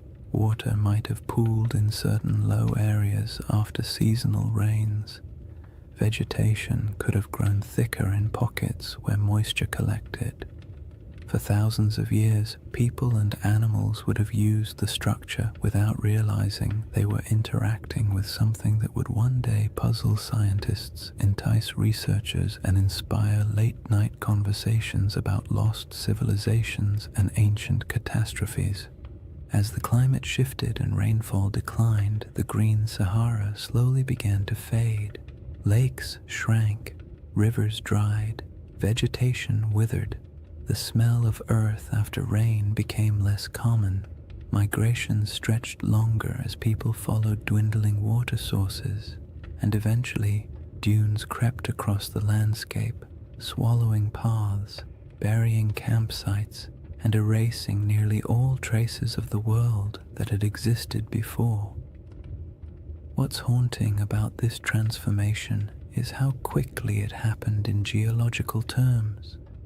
A few thousand years, an eye blink in Earth's timeline, was all it took to turn a thriving ecosystem into one of the largest deserts on the planet.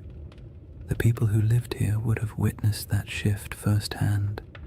Generation by generation, they watched lakes retreat, animals disperse, and once reliable seasonal patterns collapse. Oral traditions from various African cultures still contain echoes of climates changing, waters disappearing, or ancestral migrations driven by environmental upheaval. Stories stretch and distort across centuries, of course, but they often carry a spark of truth at their core. And it's not unreasonable to imagine that somewhere in the long, layered history of this region, memories of a circular landform in a once wet landscape might have eventually become a distant, reshaped legend. When modern researchers study the Sahara's ancient lakes and rivers, they often describe them as ghost waterways, because their traces linger beneath the dunes like faint scars, visible only from satellite images or through careful ground surveys. It's peaceful in a strange way to picture these lost rivers running across land that now feels so desolate. The desert is quiet, but beneath that quiet are the outlines of ecosystems that once flourished.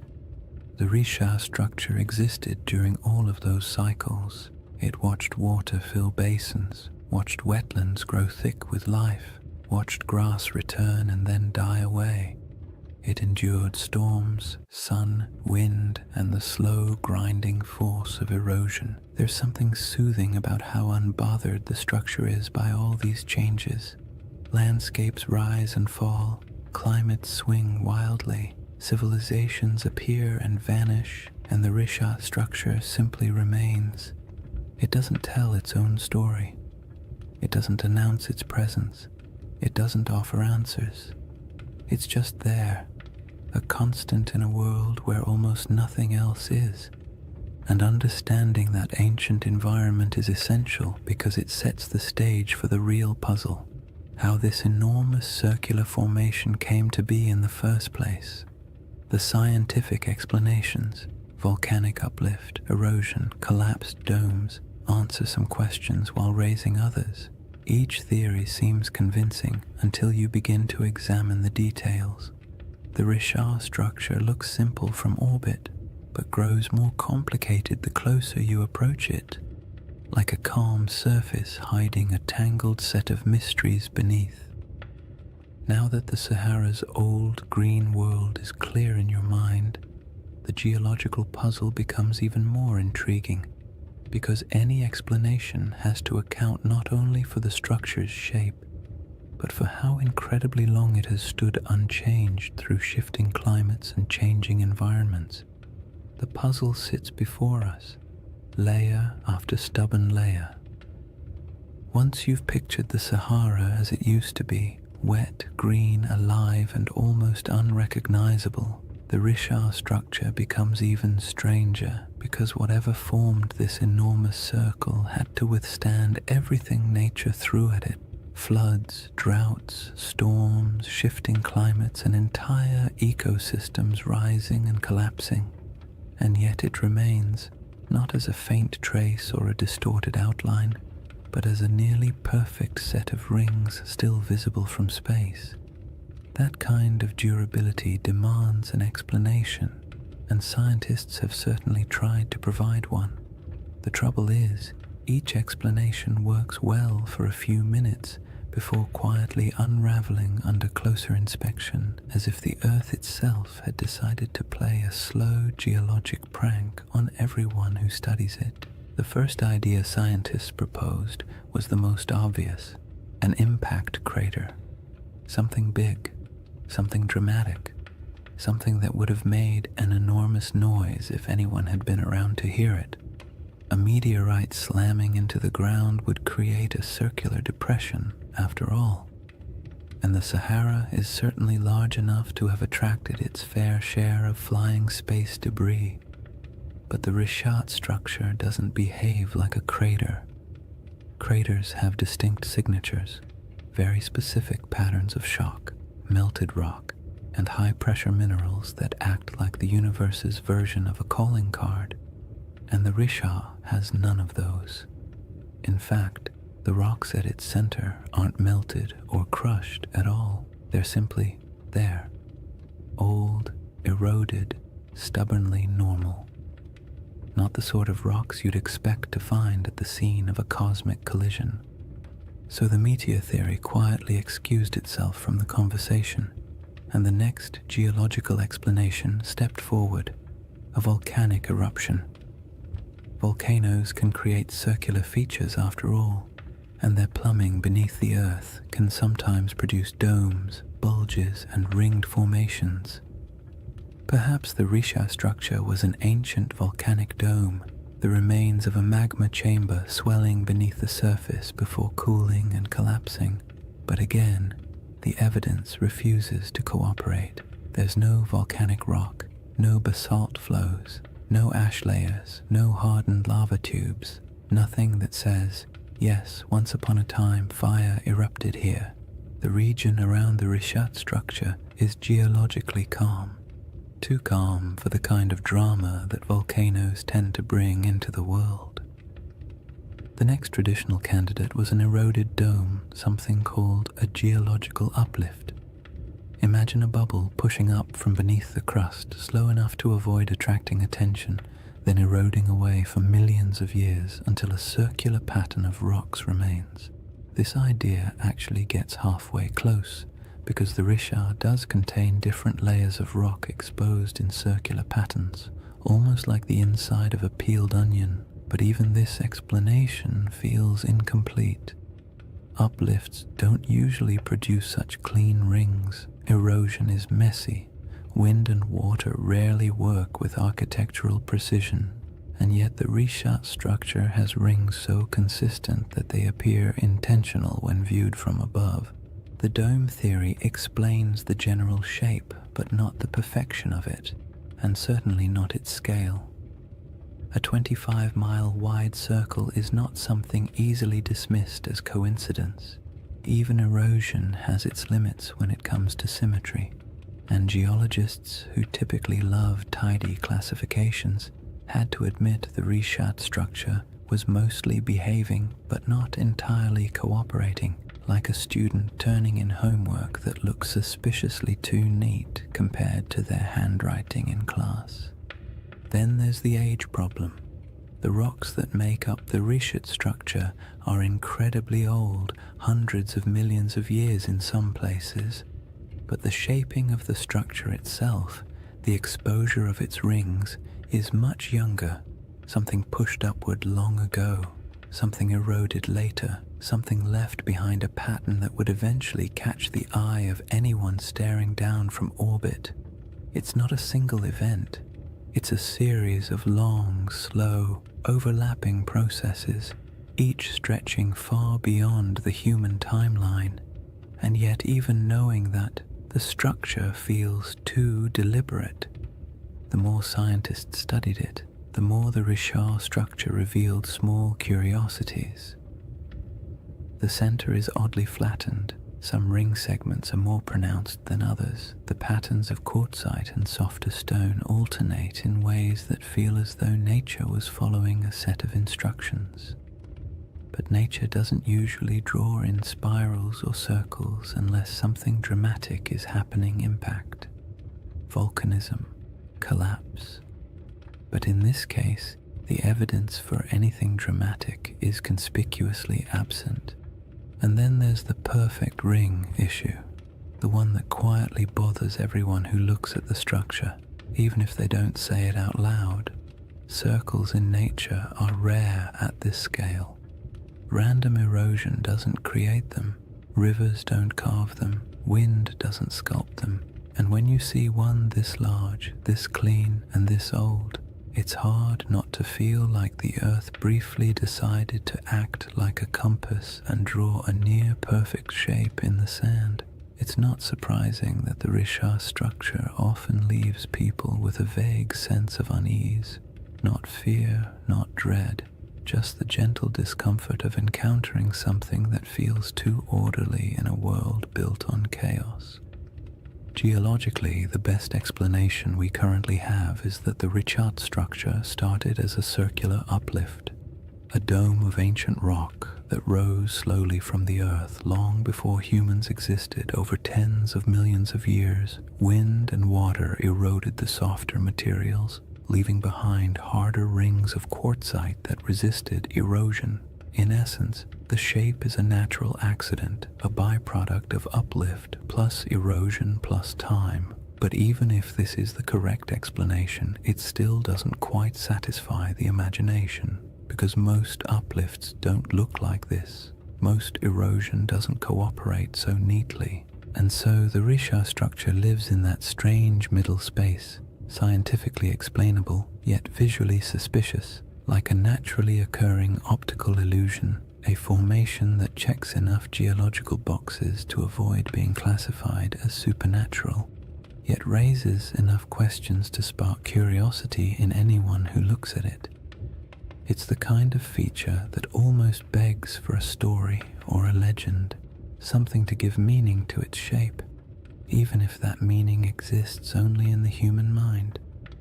Once you've explored the geological explanations and realized none of them fully capture the structure's quiet strangeness, it becomes easier to understand why some people entertain a very different question.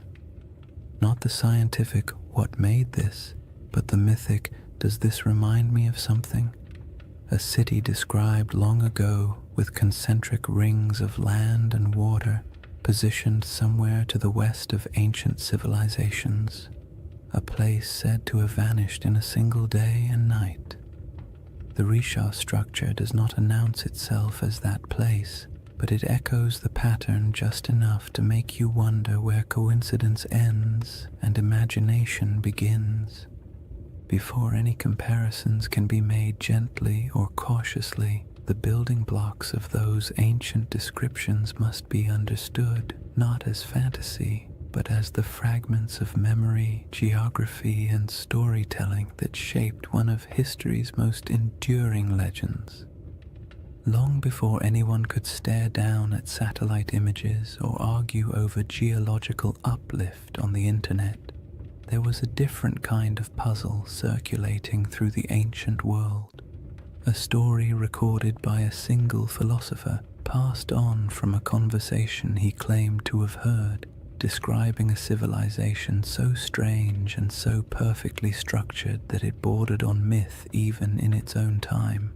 Plato's tale of Atlantis has been repeated so often, repackaged so many times, and stretched so far by imagination that the original description often gets lost under the weight of all the versions built on top of it. But if you strip away the embellishments, the crystal cities, the impossible technologies, the ancient aliens with clipboards, interpretations, you're left with a surprisingly simple outline: a circular city, rings of land and water, mountains to the north protecting it, a broad plain to the south, a river that flowed to the sea stones of red, black, and white, abundant animals, especially elephants, and a civilization that rose to prominence before collapsing in a sudden, dramatic event. Whether this description is literal, symbolic, exaggerated, or entirely fictional is something scholars have debated for centuries. But what matters for our quiet journey tonight is not whether Atlantis existed. What matters is the shape of the story, because that shape is what causes people to glance at a satellite photo of the Risha structure and pause. The comparison doesn't begin with belief. It begins with pattern recognition. Humans are wired to look for familiar shapes in unfamiliar places. It's the same instinct that makes us see faces in electrical outlets or animals in passing clouds. So when someone sees a massive set of concentric rings in northwest Africa, a structure wrapped in mystery and sitting in a region that once held rivers, lakes, and life, it's reasonable that part of their brain whispers, "This looks like something I've heard before." The resemblance is not perfect, not literal, not conclusive, but it's enough to make curiosity shift in its seat a little. Consider the colors Plato mentions: red, black, and white stones. The Rishat structure, like much of the Sahara, contains layers of rock and sediment that naturally fall into those shades. Iron-rich sandstone brings the red. Basalt and volcanic remnants elsewhere in the region bring the black, and pale limestones offer the white. No one is saying ancient builders selected them and arranged them like a geological art project, but the coincidence is interesting, especially when paired with the natural ring pattern visible from above. Then there are the mountains. Plato describes a notable mountain range to the north of Atlantis. The Risha structure sits in front of the Adrar Plateau, a raised, rugged region that would have looked like a natural wall in a greener era. Today, it's a dry, worn highland, sculpted by time and wind, but long ago it would have been more dramatic. Cliffs, ridges, and elevated land dotted with vegetation and wildlife. If early people lived in the region, they would have viewed those northern heights as a defining feature of their landscape. And what about animals? This part always surprises people because they imagine the Sahara as permanently empty. But during the African humid period, elephants were plentiful. So were giraffes, rhinos, crocodiles, and countless other species. Elephants weren't just passing through, they were thriving. Some rock art across the Sahara shows entire herds, depicted with the casual familiarity of people who lived alongside them. So yes, if someone had described this region during one of its greener eras, full of elephants, would have been an accurate statement. The river connection is where things become both interesting and gentle in their ambiguity. In a lush Sahara, a river system could have flowed westward toward the Atlantic. Some ancient channels still appear faintly beneath the modern desert, traced by satellite radar and geological surveys. These channels hint that at least some rivers once traveled across areas that are now sand and stone. Whether any of them connected near the Richard structure is debated, but the possibility is not unreasonable. In a world where climates shifted dramatically, waterways did too. It's worth saying calmly and clearly, none of these correlations prove anything. They simply show why the mind wanders toward the comparison. The Richard structure does not need Atlantis to be interesting. Its mystery stands fully on its own. But when the circular shape, the colors, the mountains, the animals, and the long-lost rivers all quietly line up with parts of an old story, your thoughts naturally drift toward the what-if of it all. Plato wasn't writing a travel guide. He was a philosopher using allegory to make a point about human nature, power, hubris, and collapse. Atlantis, in his narrative, was less a factual account and more a moral lesson bundled into a geographic metaphor. Yet even then, scholars have noted that ancient myths often embed distorted memories of older events. Storms, floods, migrations, or lost settlements folded into stories, generation after generation. Myths protect what history doesn't always preserve. They store impressions of landscapes that no longer exist. They embellish, exaggerate, simplify, and dramatize, but something recognizable occasionally survives inside them. The Richard structure doesn't have ruins. It doesn't have walls, canals, columns, marketplaces, or any of the features you'd expect of a large city. The environment around it would have been challenging even in greener times. And human settlements from that ancient period would likely have left fragile traces now erased by thousands of years of wind and shifting sand.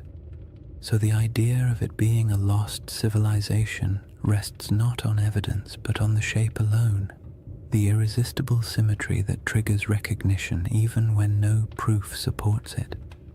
That's part of the comfort of this mystery. It doesn't demand belief. It simply invites curiosity. You don't have to imagine ancient kings or advanced societies. You don't have to build a hidden metropolis in your mind. All you need to do is stand quietly before a satellite image and let the shape speak for itself. A giant ringed formation in the middle of an ancient landscape that has changed almost beyond understanding. Somewhere between geology, memory, climate, erosion, and myth sits the Richard structure. It tells us nothing directly. It refuses to commit to any single story, and perhaps that's why it remains such a calming mystery, one that doesn't need dramatic conclusions or bold claims.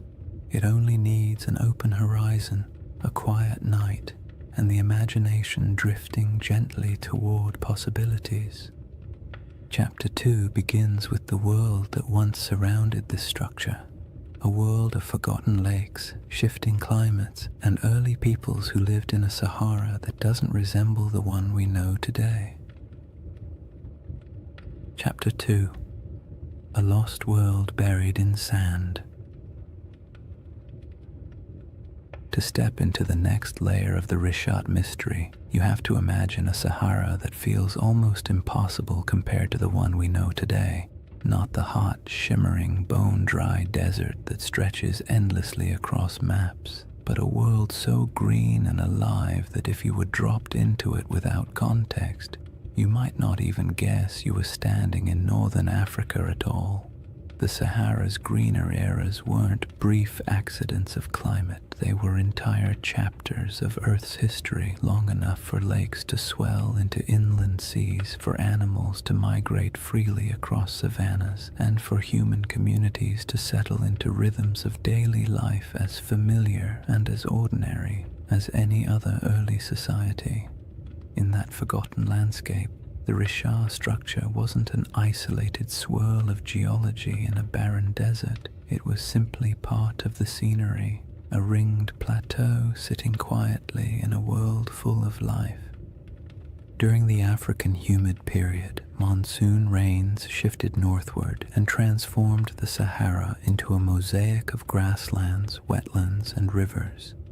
Satellite studies have revealed thousands of ancient lake beds, some stretching larger than modern countries. The largest of them, Lake Megachad, was so vast that its shoreline would have swallowed entire modern coastlines.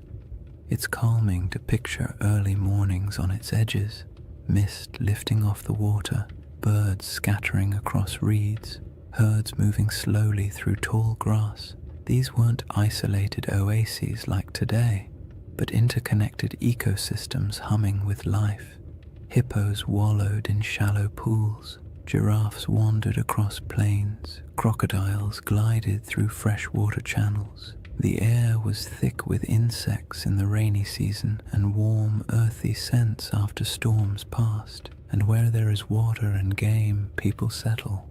Early human groups built small camps near river bends, moving seasonally with herds or weather patterns. Their lives weren't glamorous.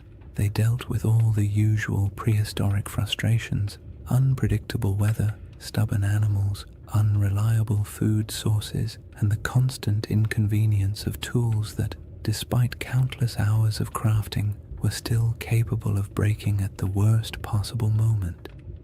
Yet these people left behind some of the most beautiful artifacts the Sahara still holds: rock engravings and paintings showing scenes of daily life, hunters with bows, families with cattle, children playing near water. These artworks are serene, calm snapshots of a world that no longer exists, carved into stone that has stubbornly endured long after the lakes dried. When people imagine ancient civilizations, they picture dramatic stone cities, elaborate temples, complex political systems, the kinds of things that leave behind headlines in history books. But most ancient people, including those who lived in the Green Sahara, were just trying to get through the week without too much trouble. They managed herds, gathered plants, navigated seasonal routes, and dealt with occasional arguments about who forgot to maintain the fire or who accidentally let a goat wander off into the brush. Civilization doesn't have to look like marble pillars to be worth remembering. Sometimes it's found in the small, repetitive rhythms of daily life, the quiet rituals that define communities. And those communities were not isolated dots scattered randomly across a wet desert. They followed predictable paths. Rivers acted like highways, lakes acted like hubs.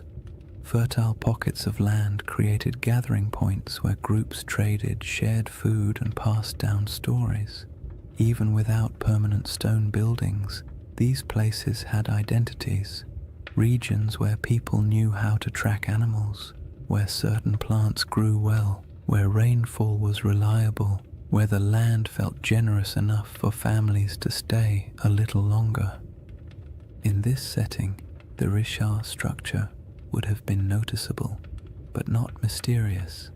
Its slopes rose gently, offering views of surrounding plains.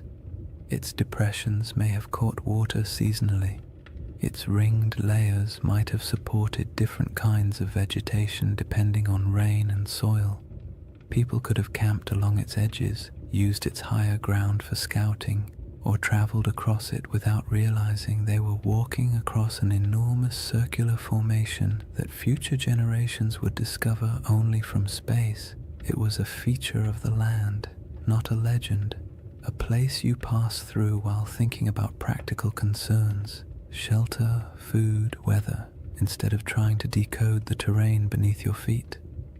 Some researchers have suggested that pockets of early Saharan cultures may have grown surprisingly sophisticated during particularly wet periods, not in the sense of monumental architecture or complex written languages, but in social networks, trade patterns, and livestock management. Evidence shows early domestication of cattle in the region, and groups may have practiced proto-agricultural techniques around wetlands and lake margins.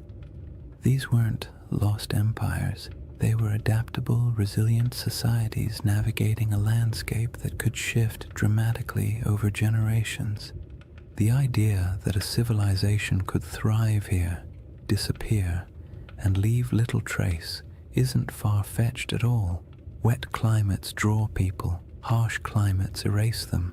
The desert isn't just unforgiving, it's efficient. Wind strips away organic material, sand buries structures, drought erases evidence of farming, floods wash away tools, and time paired with enough silence can erase almost anything that isn't carved into stone. The Sahara has a way of taking the past, smoothing it out, and leaving behind a surface that pretends nothing was ever there.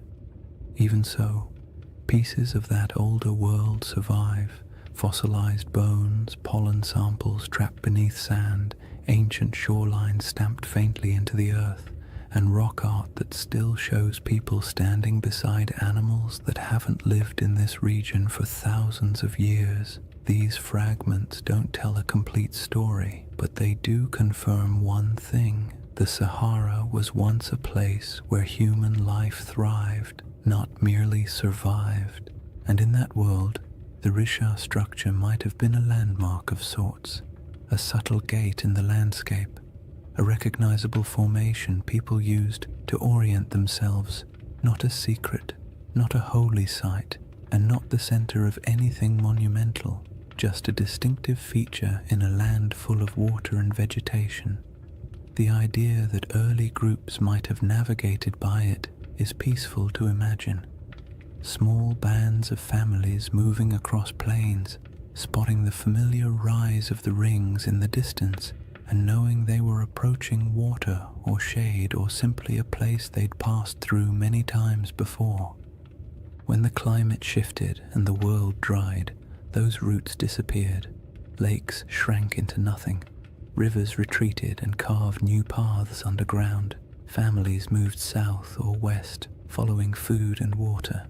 Eventually, the Risha structure went from living landmark to abandoned plateau, then to forgotten geology swallowed by the earliest dunes. There are no written records, no monuments, no grand architectural remains from this era, just silence and the faint memory of a world washed away by time. The civilizations of the Green Sahara weren't lost in a dramatic catastrophe. They faded gradually, quietly, as the rains weakened and the land transformed, and that gradual fading matters when we begin comparing ancient descriptions, lost worlds, and the shape of stories that survived long after the land itself changed beyond recognition. The timeline of that fading, and how closely it lines up with certain ancient myths, forms the next layer in the riddle. When people hear the word Atlantis, they often imagine something impossibly ancient, a civilization so old it might as well have existed when mammoths were still wandering around, being large, shaggy inconveniences. But Plato didn't describe Atlantis as a civilization from the dawn of time. He dated its downfall to around 9,600 BCE, a period surprisingly close to the end of the last ice age and, as it happens, surprisingly close to the moment when the Sahara began shifting into one of its long, humid phases. The more you compare his proposed timeline with the environmental data, the more you notice an odd overlap. not in details or certainty, but in rhythm. And rhythm is often what ancient memories preserve best. Geologists studying the African humid period estimate that around 10,000 BCE, rainfall began increasing dramatically across North Africa. The desert, which had been relatively dry and barren, transformed into a landscape of lakes, wetlands, and grasslands. This wasn't a gentle shift. Climate models show that the monsoon system surged northward in a way that would have felt abrupt on a human timescale. Rivers reappeared, plants spread, herds expanded, and places that had been empty for thousands of years suddenly became habitable again. If you were living anywhere near the region, the shift would have felt like the land itself waking up after a long sleep. Plato's date for Atlantis is often treated like a mystical number. But if you strip away the mythology and look only at the time frame, it places his story right inside the most dramatic environmental transformation the Sahara has ever undergone. That doesn't mean his tale describes this region or any part of it, but the coincidence is interesting, especially because climate change on that scale tends to rearrange human populations. Cultures migrate. Old settlements are abandoned, new territories open for exploration. Oral traditions begin to evolve, preserving memories of places that were flooded or dried out or swallowed by landscapes that changed too quickly for people to adapt smoothly. The timeline problem becomes more intriguing when you move forward a few thousand years. Between roughly 7,000 and 5,000 BCE, the Sahara was at the peak of its green transformation. Lakes were plentiful. Rivers connected regions that are now separated by hundreds of miles of sand. The climate was stable enough that people began developing more complex subsistence strategies, managing herds, experimenting with early forms of cultivation, and forming social groups large enough to leave meaningful traces in rock art and archaeological deposits. This period of stability lasted longer than many ancient civilizations. For thousands of years, life in the Sahara was predictable enough for generations to grow up without ever knowing anything except abundant water, warm seasons, and a landscape that supported human life easily. When conditions are that reliable for that long, people tend to form stories about belonging, about identity, about who they are and how their world works. And when environmental changes finally disrupt those patterns, the departure from what once felt normal can echo through oral traditions for centuries. Around 5000 BCE, rainfall began to decline, slowly at first, then more dramatically. Rivers shrank, lakes retreated, grasslands thinned. People who had lived in certain places for generations found themselves forced to move, one small migration at a time. What's striking about this timeline is how well it fits what many ancient myths tend to describe. Not sudden apocalypses, but drawn-out declines, landscapes that once supported life losing their balance. Cultures forced to let go of familiar places, worlds shrinking gradually in ways that felt both natural and tragic. Plato described Atlantis as falling in a moment of sudden catastrophe, but his narrative was shaped by philosophical goals, not meteorological accuracy. When you strip the moral and symbolic layers away, you're left with a simple suggestion: an old civilization, once vibrant, lost to changing conditions long before recorded history. You don't need a supernatural event to produce a memory like that. All you need is a shifting climate. But the timeline problem isn't just about the humid period itself. It's also about the ancient coastline. During the era Plato places Atlantis, sea levels were dramatically lower. Coastlines extended far beyond their modern boundaries. Large parts of West Africa that are now underwater would have been exposed as dry land. Rivers would have flowed along different paths. Estuaries, marshes, and coastal plains would have existed where the ocean now rests. If someone in the deep past described a coastal landscape, that description would make little sense today unless you knew where the shoreline used to be. This matters because many interpretations of Plato's story assume that his geography reflects the world we see now, when in reality none of the modern coastlines apply. What he described could have been based on something that existed thousands of years before the Sahara dried, in a world with rivers and lakes stretching across land that is now considered lifeless. The Risha structure itself sits inland today, but in an earlier era, with different river networks and different coastlines, it might not have felt nearly as isolated. Human perception of geography is always shaped by local experience. A river can feel like a highway. A lake can feel like a boundary. A plateau can feel like a landmark that divides territories. When climates shift, those familiar markers vanish, but the stories about them can persist long after the landscape has changed beyond recognition. The most compelling part of this timeline overlap isn't the idea that Atlantis maps onto the Sahara, it's the realization that human memory, especially oral tradition, often stretches back further than we assume. Cultures pass down stories of floods, droughts, migrations, and disappearing lands without needing exact dates or written scripts.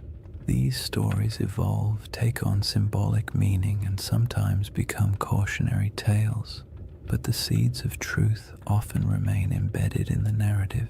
A changing coastline becomes a city swallowed by the sea. A drying river becomes the fall of a once great kingdom. A shifting climate becomes a punishment from the gods. Human imagination attaches meaning to change, especially when change feels larger than individual experience. The Risha structure sits quietly in the middle of this enormous timeline, a geological constant in a world that refused to stay still. Ancient people may have lived near it when the land was green. Their descendants may have moved away when the desert expanded. Their grandchildren may have carried memories of lost lakes or vanished rivers into stories told over fires in distant regions. Those stories may have drifted into different cultures over thousands of years, and by the time someone like Plato heard fragments of them, much of the original context would have faded, leaving only symbols and shapes. The timeline problem is not really a problem at all. It's a reminder. The Sahara we know today is young. The world Plato described was older than most of the settlements humans would later build. And between those eras, countless stories were lost, reshaped, or retold.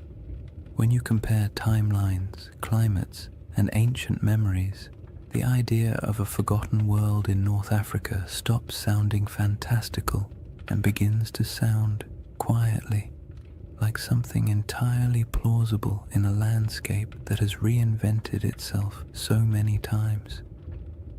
The next piece of the puzzle lies in the maps, reports, and strange hints left by ancient writers who claimed that distant peoples lived beyond the Pillars of Hercules, in lands most Greeks had never seen. These records aren't proof, but they are clues, echoes of a world few modern people realize ever existed. Long before satellites, long before compasses, and long before anyone tried to draw the Sahara from anything resembling first-hand experience, ancient geographers took their best guesses about the world beyond familiar coastlines.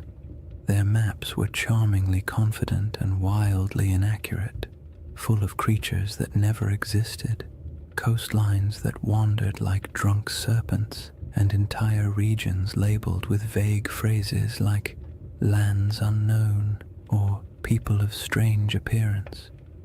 Yet even within that imaginative chaos, certain patterns appear again and again, rumors of distant nations beyond the Pillars of Hercules, Stories of tall tribes, strange settlements, and river systems far to the west that no Greek or Egyptian explorer had ever reached. These fragments don't offer facts. They offer echoes, traces of a world remembered through second-hand conversations, traveling merchants, and stories that had already aged long before they were written down. Herodotus, often called the father of history and sometimes less generously the father of wildly entertaining exaggerations, wrote about mysterious peoples living beyond the familiar reaches of North Africa. He described tribes who were unusually tall, unusually pale, or unusually skilled at activities no one else could verify. He wrote of great rivers flowing through lands no Greek had ever visited, and of cities existing somewhere far inland beyond deserts that seemed too vast for ordinary travel.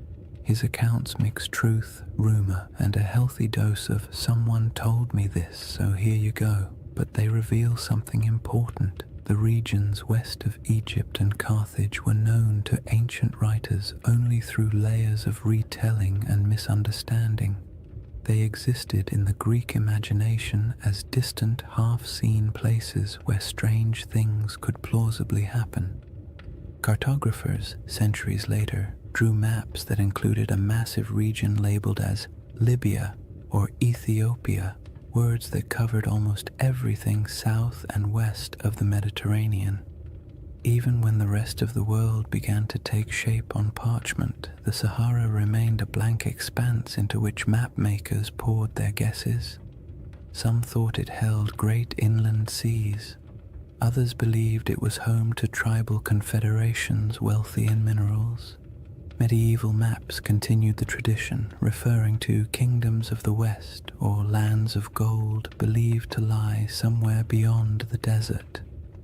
These weren't precise descriptions.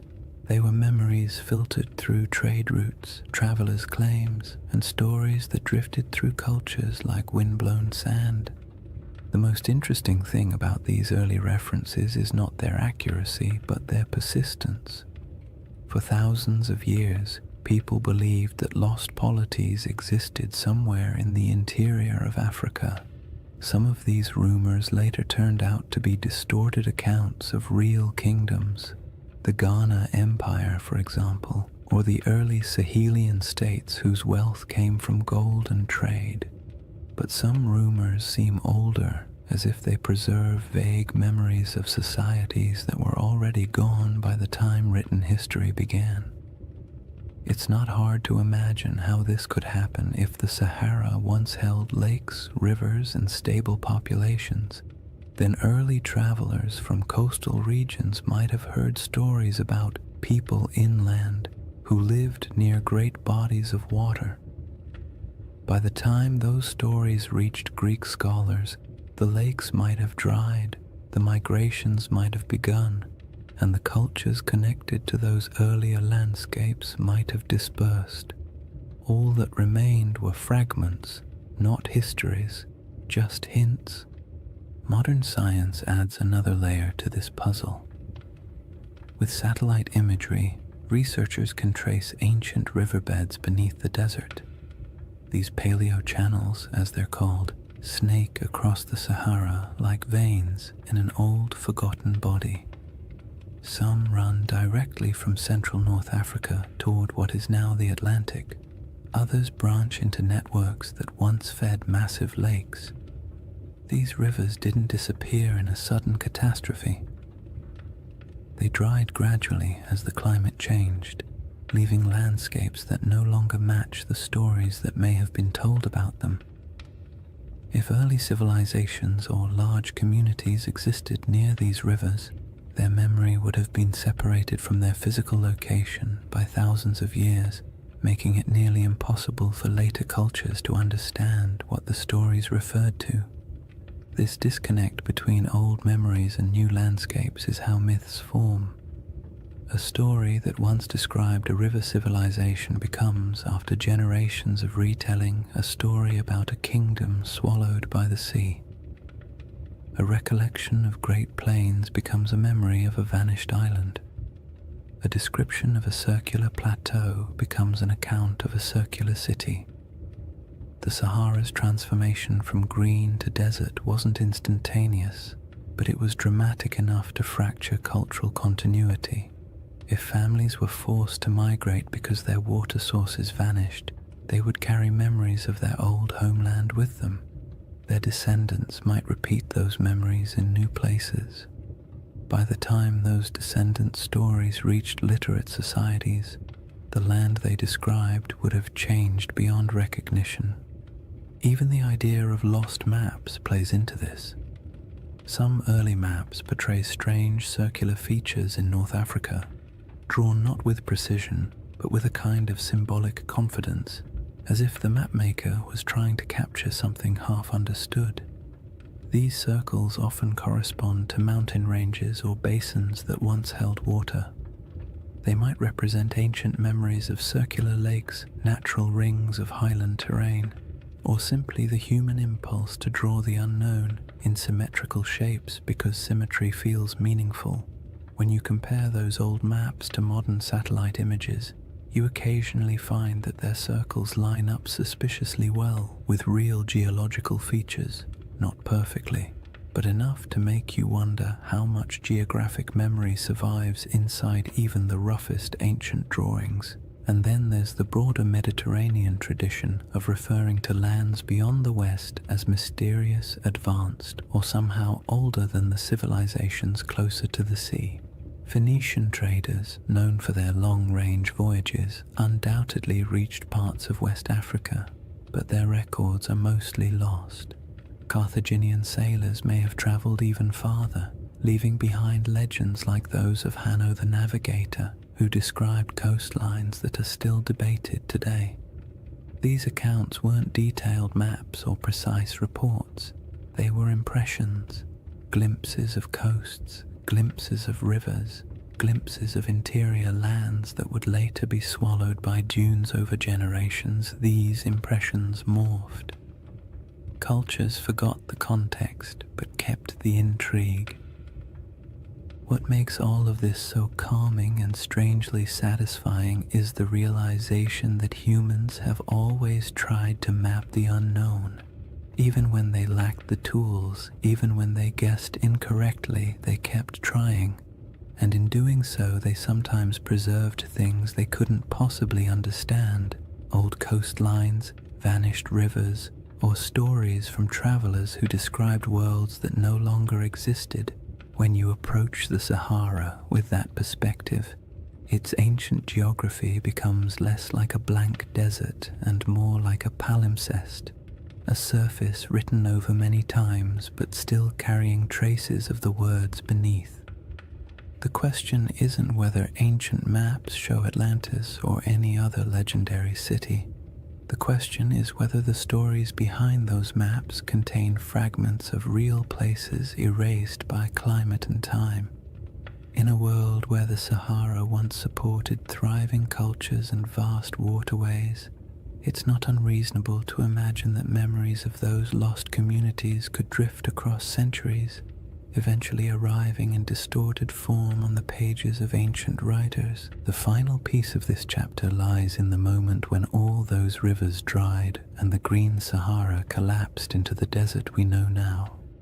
A transformation so dramatic that it could easily have become the seed of legends about worlds swallowed, lands lost, and civilizations fading into silence. When people imagine worlds disappearing, they usually picture sudden disasters, walls of water, earthquakes splitting the earth, angry gods sweeping civilizations into the sea. But the Sahara didn't collapse in a single night. Its transformation from a green, living landscape into a vast desert was quieter, slower, and far more unsettling. It wasn't a dramatic catastrophe, it was a gradual unraveling of an entire ecosystem, a process so steady and so relentless that it might have felt to the people living through it like the land itself was breathing out for the last time. This slow-motion disaster is one of the most profound environmental changes in human history, and its echoes still shape our perception of ancient worlds. The end of the African humid period began subtly. Rains that had once arrived predictably started coming later. Lakes that had always been full began to shrink just slightly around their edges. Wetlands that had supported birds, fish, and early settlements became patchier. People may not have noticed these first signs at all. One dry season feels like an anomaly. 2 in a row feel like an inconvenience. 3 or 4 begin to feel like a pattern. And before long, families who had lived near the same lake for generations might have found themselves walking farther and farther to reach the shore each year. As rainfall continued to decline, the lakes shrank dramatically. Rivers that had once flowed energetically across the plains became shallow streams, then trickling channels, then dry paths where children could walk without getting their feet wet. The soil hardened, vegetation struggled, herds moved away, and because humans rely on the same resources as every other species, they followed. Migration became a necessity rather than a choice. People packed up their belongings, tools, baskets, simple ornaments, memories of what had once been, and set out in search of more reliable water. This wasn't an age of monumental architecture. People didn't leave behind cities where archaeologists could sift through layers of foundations. What they left behind were stories, passed from one generation to the next. Stories of places that had been full of water. Stories of rivers that used to run through valleys now swallowed by dust. Stories of hunting grounds that disappeared so gradually it felt like watching a friend fade over time. These stories survived even after the landscapes themselves did not. And as families moved farther away, spreading into new regions, the memory of those green lands became a distant echo, reshaped by each retelling. If you could watch the Sahara's drying from a high vantage point, maybe even from the center of the Richard structure itself, the change would look like a slow retreat, lakes pulling inward decade by decade. Shorelines collapsing, riverbeds fracturing into networks of disconnected pools before vanishing entirely, grasslands thinning until the only plants left were the stubborn species adapted to drought. You would see the land lose color, then texture, then sound, until finally all that remained was the wind sweeping grains of sand across empty plains. But there were moments during this drying where the process didn't feel slow at all. When monsoon patterns shifted suddenly, regions that had relied on predictable rainfall could experience dramatic declines in just a few years. A lake that had provided generations of stability might disappear in 2 or 3 long drought cycles. Floods that once rejuvenated riverbanks might stop arriving altogether. These moments would have felt catastrophic to the people experiencing them. They wouldn't have had the language of climate science, but they would have understood that something fundamental had changed in their eyes. The land had turned against them. Such moments of environmental collapse often become the seeds of myths. A lake vanishing can become a story about the gods withdrawing a gift. A flood that never returns can become a story about a cursed people. A migration forced by drought can become a tale of exile. When these stories pass through enough generations, the context blurs and the details shift. What once described a drying valley might eventually become a narrative of a kingdom sinking beneath waves or disappearing overnight. Not because the original event was exaggerated maliciously, but because the environment changed more quickly than human memory could keep up with. As the desert expanded, dunes began to march across the land. Sand doesn't move with purpose, it simply responds to wind, drifting slowly over everything in its path. It fills valleys, it buries old lake beds, it smooths over animal tracks, human footprints, and any fragile structures that once stood nearby. Over centuries, dunes consumed the last evidence of the old Sahara. Rock art survived only where cliffs or caves shielded it. Any settlements built from organic materials vanished entirely. The landscape became clean, empty, and silent, a perfect blank slate for future generations to wonder about. Today, when you look across the Sahara, it's difficult to imagine the world that came before it. The silence is heavy. The land feels ancient in a way that suggests permanence, but permanence is an illusion. The desert is young, geologically speaking. It is still changing, still shifting, still carrying beneath its surface the faint outlines of rivers that once sustained entire populations. And in the midst of this world of sand sits the Rishat structure, a relic of deeper geological time that somehow feels connected to the stories of the people who once lived nearby.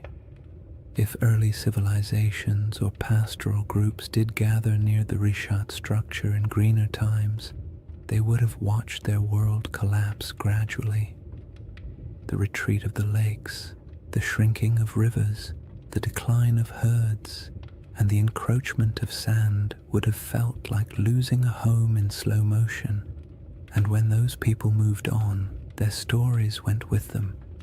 Stories of a place where water once flowed, stories of circular hills or landscapes shaped in ways that felt meaningful. These stories might have evolved into tales of lost worlds, not because anyone invented them out of fantasy, but because the original geographic references vanished.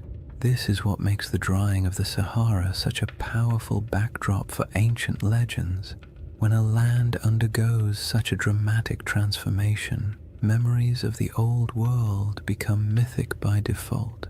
A fertile plain becomes a garden of the gods. A shrinking lake becomes a vanishing kingdom. A circular plateau becomes a city swallowed by disaster. Not because any of these interpretations are literally true, but because the landscape changed so completely that the only way to explain it was through story. By the time later civilizations began writing their records, the Green Sahara had been gone for thousands of years. All that remained were scattered hints, maps with odd symbols, travelers' reports of ancient rivers, and faint memories passed through cultures far from where the original events took place. And all of it sets the stage for the comparisons and questions that would later emerge when people finally saw the Rishat structure from above and began searching for meaning in its perfect rings. With the ancient landscape transformed, the stage is set for the next part of the mystery, how the Rishat structure quietly echoes elements of Plato's most enduring legend. Chapter 3. Atlantis, Coincidence or Clues? By the time people began comparing the Rishat structure to Atlantis, Plato had already been misunderstood, misquoted, stretched into metaphors he never intended, and, to his likely horror, placed at the center of more conspiracy theories than any other philosopher in history. Yet at the core of his tale is a surprisingly compact list of details. Simple descriptions that, when read plainly, don't sound like mystical riddle poetry or coded allegory. They sound like someone describing a place, a very specific place with very specific features. Whether he meant it literally, symbolically, or somewhere between the two is a debate scholars love to have, usually over too much coffee, but the details themselves are straightforward enough to explore calmly. The centerpiece of Plato's description is the shape. Atlantis, he wrote, was arranged in concentric rings, alternating circles of land and water, each perfectly circular, each surrounding the next. This is the detail that grabs people instantly because most landscapes do not naturally arrange themselves into rings, and when you see a 25-mile-wide circular formation in northwest Africa, your brain taps you on the shoulder and whispers, "Huh, interesting." Plato describes 3 rings of water and 2 of land, though he also notes that parts of the outer sections were later modified by the Atlanteans themselves, which means even in his own story, the shape wasn't necessarily pristine or untouched. When you compare this to the Richard structure, you naturally see a resemblance, not a perfect match, not a one-to-one replication, but a visual echo, a geological rhythm that resembles a narrative rhythm. Next come the mountains. To the north of Atlantis, Plato describes a notable mountain range, high, sheltering, and rich with rivers. The Rishat structure sits in front of the Adrar Plateau, a rugged highland that, in a greener era, would have looked like a natural barrier protecting the region from northern winds. Today it looks like ancient stone sculpted by ages of dryness, but 10,000 years ago those elevations would have been covered in vegetation, dotted with water sources, and significantly more imposing. The match isn't perfect, but it's enough to make you tilt your head slightly. Plato then mentions the plain to the south, long, level, fertile. In his account, this plain was one of the defining features of the Atlantean realm, not the center city, but the agricultural heartland that supported it. In the modern Sahara, fertile plains feel like a strange fantasy, but during the African humid period, they were very real. Vast stretches of land south of the Richat structure once held grasslands, wetlands, and seasonal rivers. The environment shifted dramatically with each cycle of climate change, but during the greener ages the region could have supported exactly the kind of plains Plato describes. Whether he was referencing this area or somewhere entirely different is impossible to say, but the environmental context overlaps in interesting ways. One of the most striking details Plato gives is about the materials used in Atlantis. He refers to red, black, and white stones, distinct colors quarried from the landscape and used for construction. The Richat region naturally contains these colors in abundance. Iron-rich sandstones provide reds, dark volcanic rocks and basalts provide blacks, pale limestones and quartzites provide whites. Again, this doesn't prove anything at all. It simply means the palette Plato described exists in the region, which is more of a quiet coincidence than a revelation. But it's the accumulation of quiet coincidences that tends to capture people's attention. Then there is the detail about elephants. Plato notes that the island of Atlantis had many elephants, not a few, not occasional sightings, but many today. The idea of elephants in the Sahara feels absurd, a contradiction to the very concept of a desert. But the Green Sahara held elephants in abundance. Rock art across the region depicts entire herds with casual familiarity. Fossil evidence confirms that elephants ranged widely across North Africa during humid periods. For most of human history, elephants were not exotic in this region. They were part of the everyday ecosystem, so when Plato casually mentions them, it aligns comfortably with what we know about the Sahara's long-lost environment. Plato also describes a freshwater well at the center of the city, providing clean water even as the outer rings filled with seawater. This detail feels mythic at first, but it also reflects a basic geographic truth. Many circular landforms, especially those rising from domed uplift, often have central depressions or areas where water collects. The Richat structure's core is lower than its outer rings, and though it holds no water today, in a wetter climate it may have held springs or temporary ponds after seasonal rains. Early humans could have used such features for drinking water. As climates changed, memories of these water sources might have been folded into later stories. The river to the sea detail is where the puzzle grows delicate. Plato describes a channel from the city to the ocean, allowing ships to pass through the rings. The Richat structure is inland today, very inland, but ancient river systems in the region once flowed toward the Atlantic. Satellite imagery captures paleo channels that trace ancient waterways westward.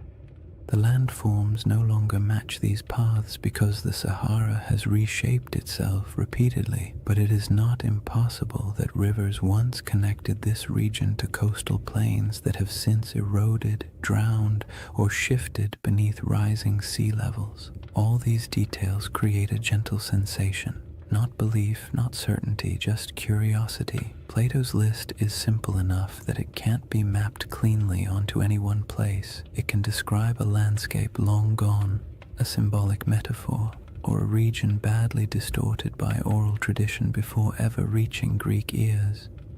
His text leaves just enough room for interpretation and just enough specificity to make pattern-seeking minds perk up when they see a satellite photo of the Risha structure. The most important thing to remember is that Plato was not attempting to write a historical documentary. He wasn't giving coordinates or providing an atlas. His story was part philosophical argument, part political commentary, and part inherited memory. He may have drawn from older Egyptian traditions or misunderstood travel accounts or combined several cultural memories into one dramatic narrative. But within that narrative lies a pattern: rings, plains, mountains, colors, elephants, rivers that align loosely, gently, and intriguingly with what once existed in parts of North Africa. What makes this segment of the mystery so soothing to explore is the absence of pressure. You don't need the Risha structure to be Atlantis. You don't need the description to match perfectly. All you need is the simple awareness that Plato left a list of clues describing a place that may have existed in the deep past, a place shaped by water, climate, geography, and memory. And when you place those clues beside a quiet, circular geological formation surrounded by a desert that used to be alive, it becomes easy to drift into a state of gentle wonder, the kind that invites curiosity without demanding conclusions. Once you've examined Plato's clues and quietly accepted that some of them line up with the Rishat structure in a pleasantly suspicious way, the next step is to look at the smaller oddities, the details that don't prove anything on their own but linger in the mind like faint fingerprints on ancient glass.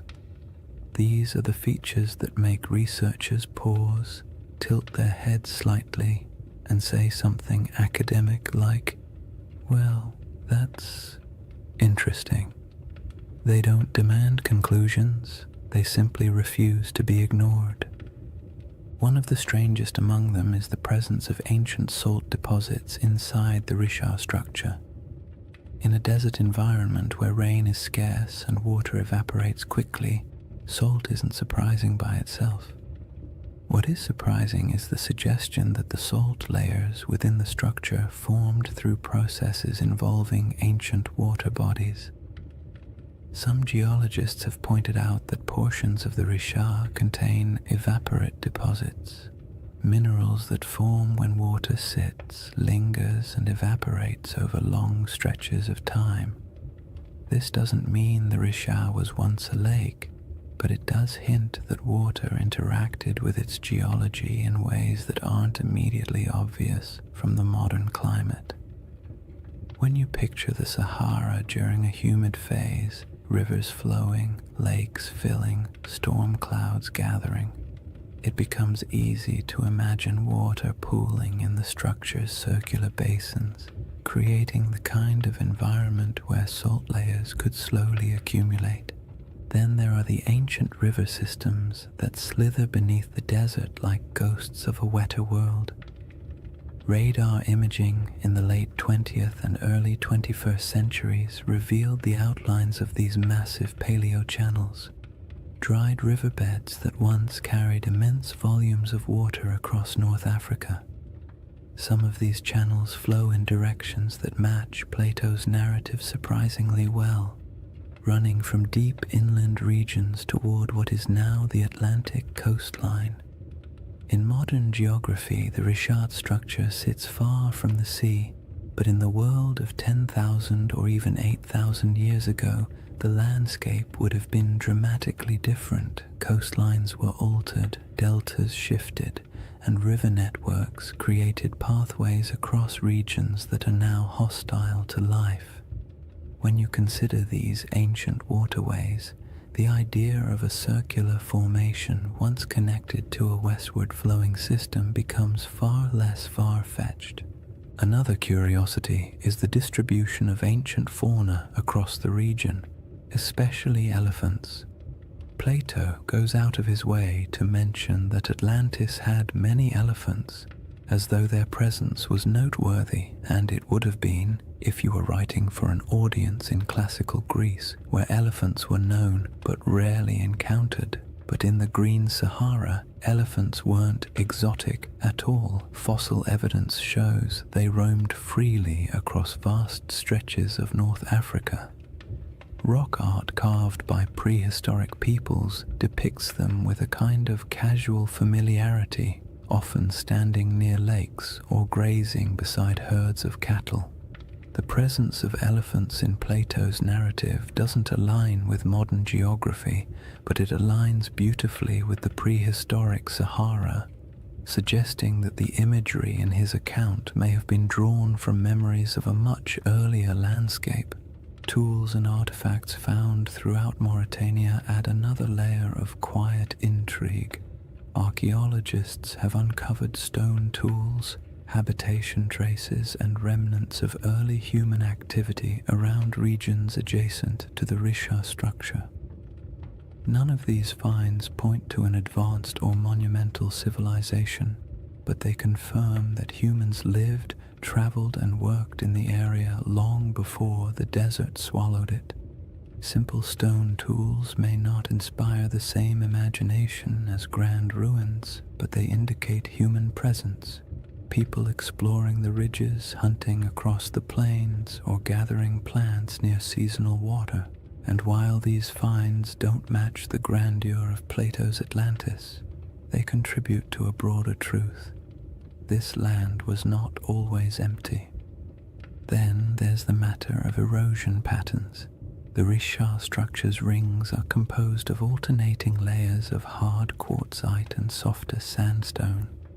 Over millions of years, erosion carved the concentric ridges into their present shape. The science here is solid, yet the level of preservation, how clearly the rings remain visible after such immense timescales, is quietly surprising. Erosion usually softens shapes, blurs lines, and creates irregular patterns. The Richard's rings are worn but still strikingly coherent. They have a kind of stubborn symmetry, the sort that feels almost architectural even though it is entirely natural. When viewed from above, the rings appear too clean for the surrounding environment, as if the land is trying a little harder than necessary to maintain its shape. Another oddity lies in the mineral composition scattered across the formation. Geologists have noted that the area contains minerals associated with hydrothermal activity, meaning the region once experienced heat and fluid movement beneath the Earth's surface. This supports the uplift theory, but also paints a picture of a place shaped by multiple overlapping geological events. The Richard structure is not the result of a single moment. It is the result of a series of slow, layered processes interacting in strangely harmonious ways. When geological events stack neatly like this, creating a tidy circle in the middle of a continent, it sparks the imagination, because nature rarely arranges its complexity into something that looks organized from space. Some people point to the alignment of the structure with ancient travel routes, though this is more speculative. During the Sahara's greener days, groups traveling across the region might have used prominent landforms as markers. A circular plateau would have stood out. It might have acted as a natural waypoint in a place you recognized from a distance, a feature that reassured you that your path was correct. This doesn't make it a settlement or a central city, but it makes it part of the landscape of human movement. Landmarks have always shaped migration, even unintentionally. Then there's the subtle but persistent fascination researchers have with the interior depressions of the Richat structure. The central basin and inner rings create natural pockets where water might have pooled during rainy seasons. These areas could have provided temporary freshwater sources long before the desert took hold.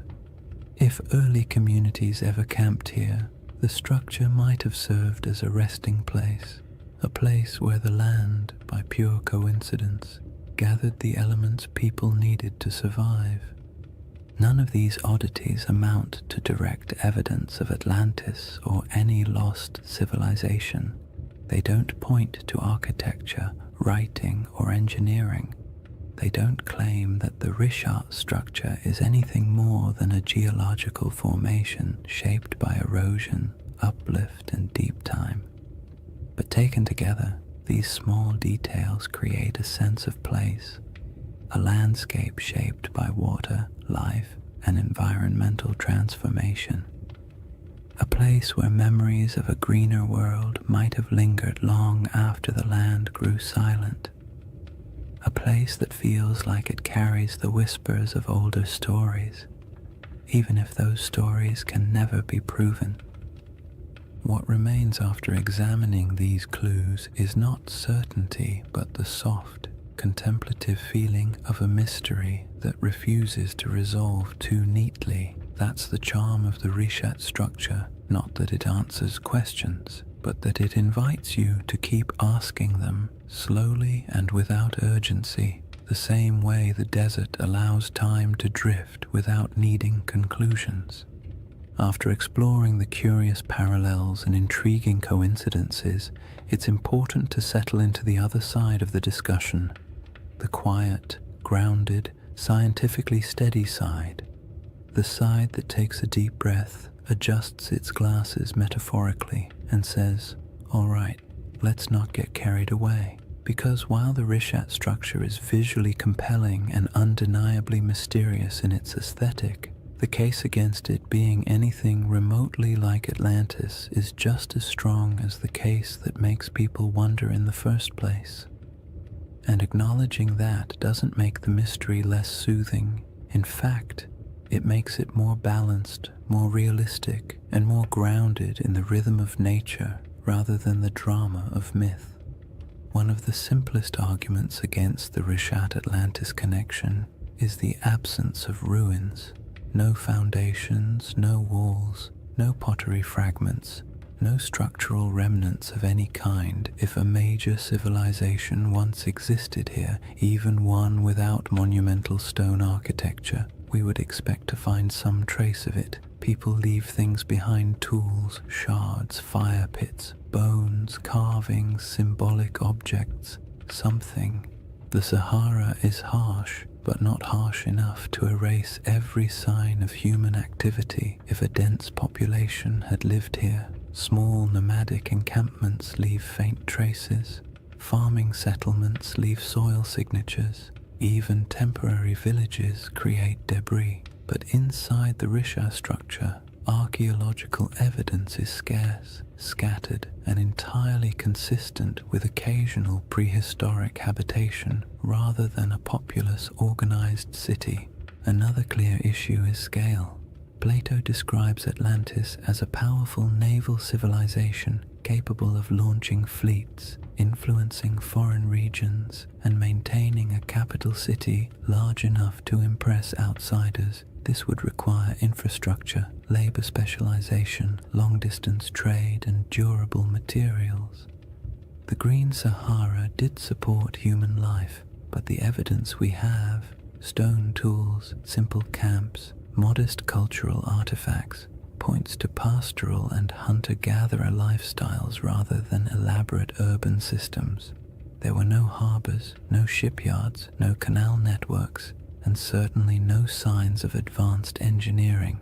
The gap between the archaeological record and the expectations for a sprawling maritime empire is wide. calm and fairly conclusive. Geology presents its own firm counterpoints. The reshaped structure is understood through a series of geological processes involving uplift and erosion. Its rings aren't artificial. They are layers of sedimentary rock carved gently over millions of years by wind and water. The symmetry of these rings feels uncanny when viewed from orbit, but up close, the terrain reveals irregularities, breaks, inconsistencies, and natural erosion patterns that would make any idea of artificial construction almost impossible. Nature has had a very long time to perfect this formation. It didn't need architects. It needed time, pressure, shifting plates, and the slow sculpting of weather. The age of the rocks is another point of conflict. Many layers of the Richat structure date back hundreds of millions of years, far older than anything humans could have shaped. The uplift likely occurred tens of millions of years ago. Even the youngest erosional processes are far older than the timeline of human civilization. If Plato's account referred to an advanced society around 9600 BCE, the Richat's geological history simply does not align.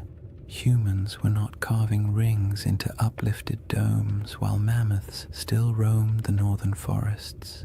The idea collapses under the sheer weight of deep time.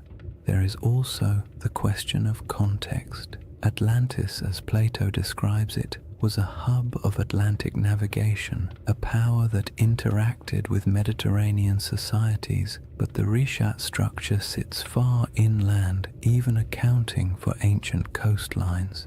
Even at its closest connection, this region would have required extensive river systems or routes across wide plains, and while ancient rivers existed, the logistics of sustaining a large maritime civilization so far from stable ocean access are difficult to justify. Plato's Atlantis was a sea power. The Richat region was, at best, a freshwater-rich inland landscape during humid periods. Another important point comes from understanding Plato himself. His dialogues, Timaeus and Critias, are philosophical works, not historical treatises. Atlantis serves as a metaphorical lesson about societal hubris, moral decay, and the consequences of unchecked ambition. Ancient Greek writers often crafted allegorical narratives in grand mythic terms. They weren't necessarily recording precise histories. Even if Plato drew inspiration from older Egyptian stories or folk memories of distant lands, his purpose wasn't to document geography, it was to illustrate ideas. Seeing Atlantis as literal misses the genre he was writing in. Then there's the lack of supporting historical records. No Egyptian writings describe a circular coastal city matching Plato's description. No Phoenician traders mention it in their maritime logs. No Carthaginian accounts reference such a settlement. In a region with extensive interactions between early Mediterranean and African cultures, a highly advanced city would almost certainly have left some mark in oral or written traditions beyond Plato's single dialogue.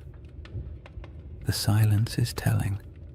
All these points form the steady, sensible, scientifically grounded case against the Richat structure being Atlantis or any ancient lost civilization. Yet none of them make the structure less fascinating. The Richat stands out precisely because it embodies contradictions, visually striking but geologically ordinary, evocative of myth yet entirely natural, surrounded by desert but shaped by water in the deep past. The structure's intrigue lies not in what humans built, but in what nature carved and time concealed. What the scientific perspective ultimately gives us is a sense of humility.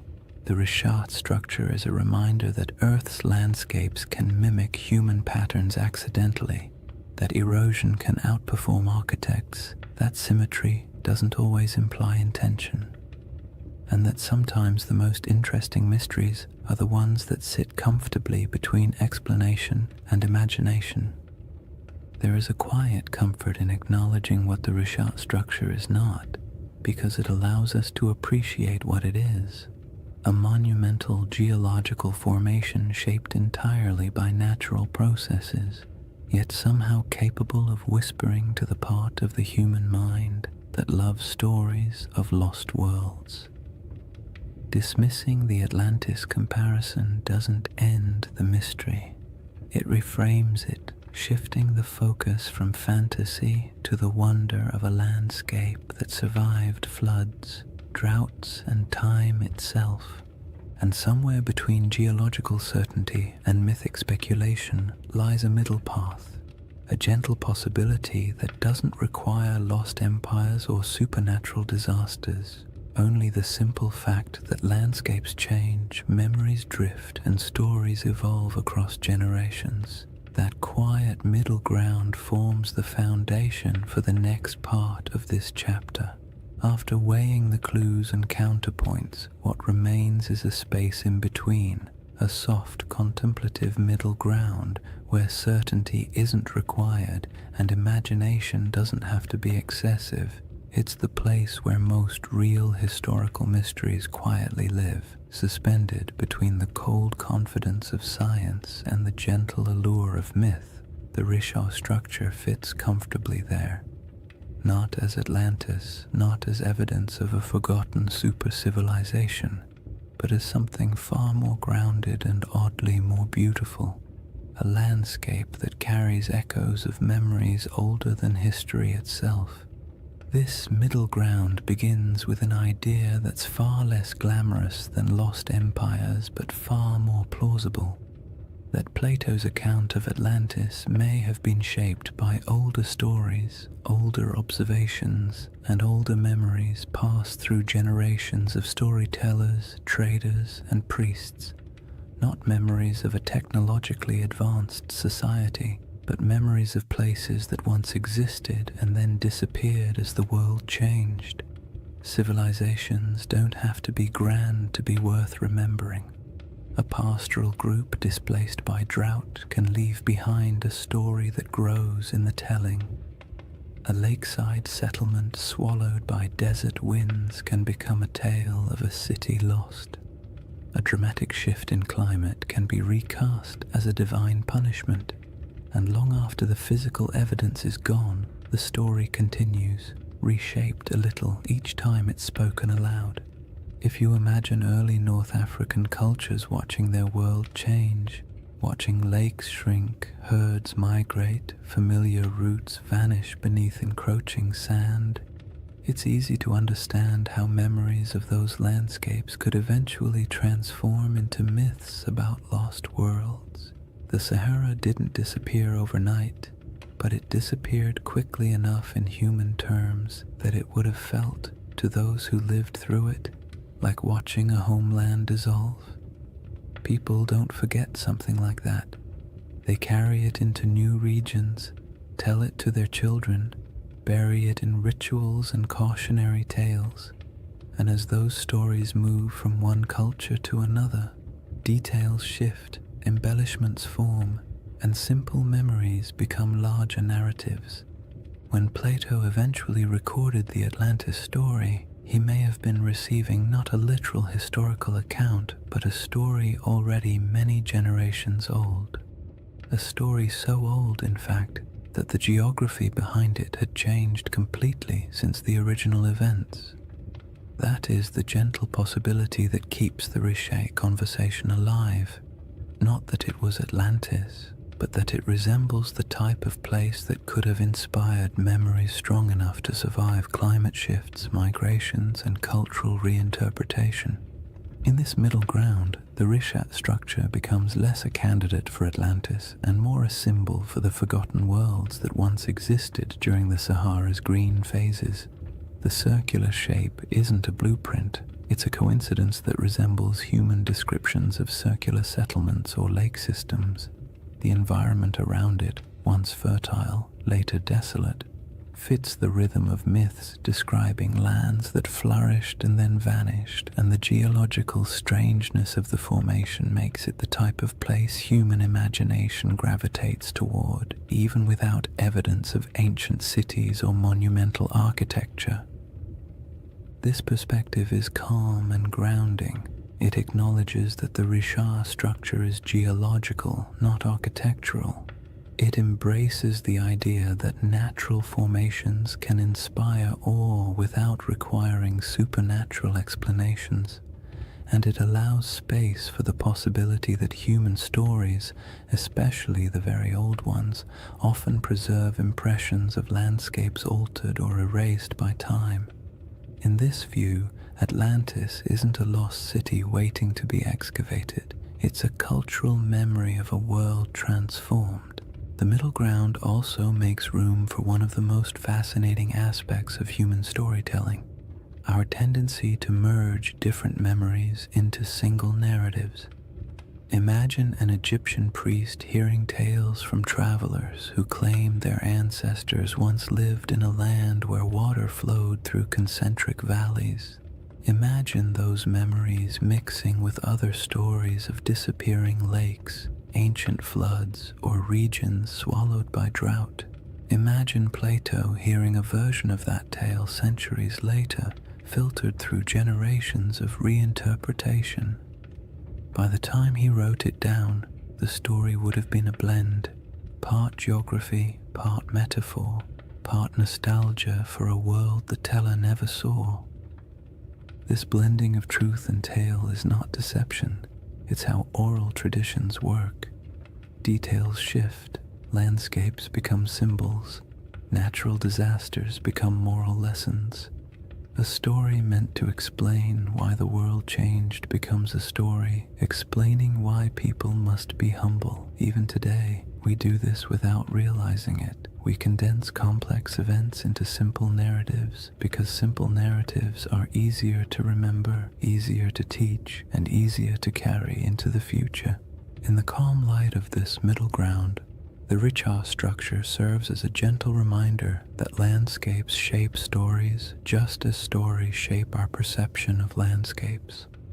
The structure's rings might have meant nothing to the people who walked across it thousands of years ago, but to someone hearing a distorted account of those landscapes generations later, the image of a circular landform might have blossomed into something mythic, not because the Richat structure was Atlantis, but because it felt like the kind of place myths grow from, strange, memorable, and entirely out of step with its surroundings.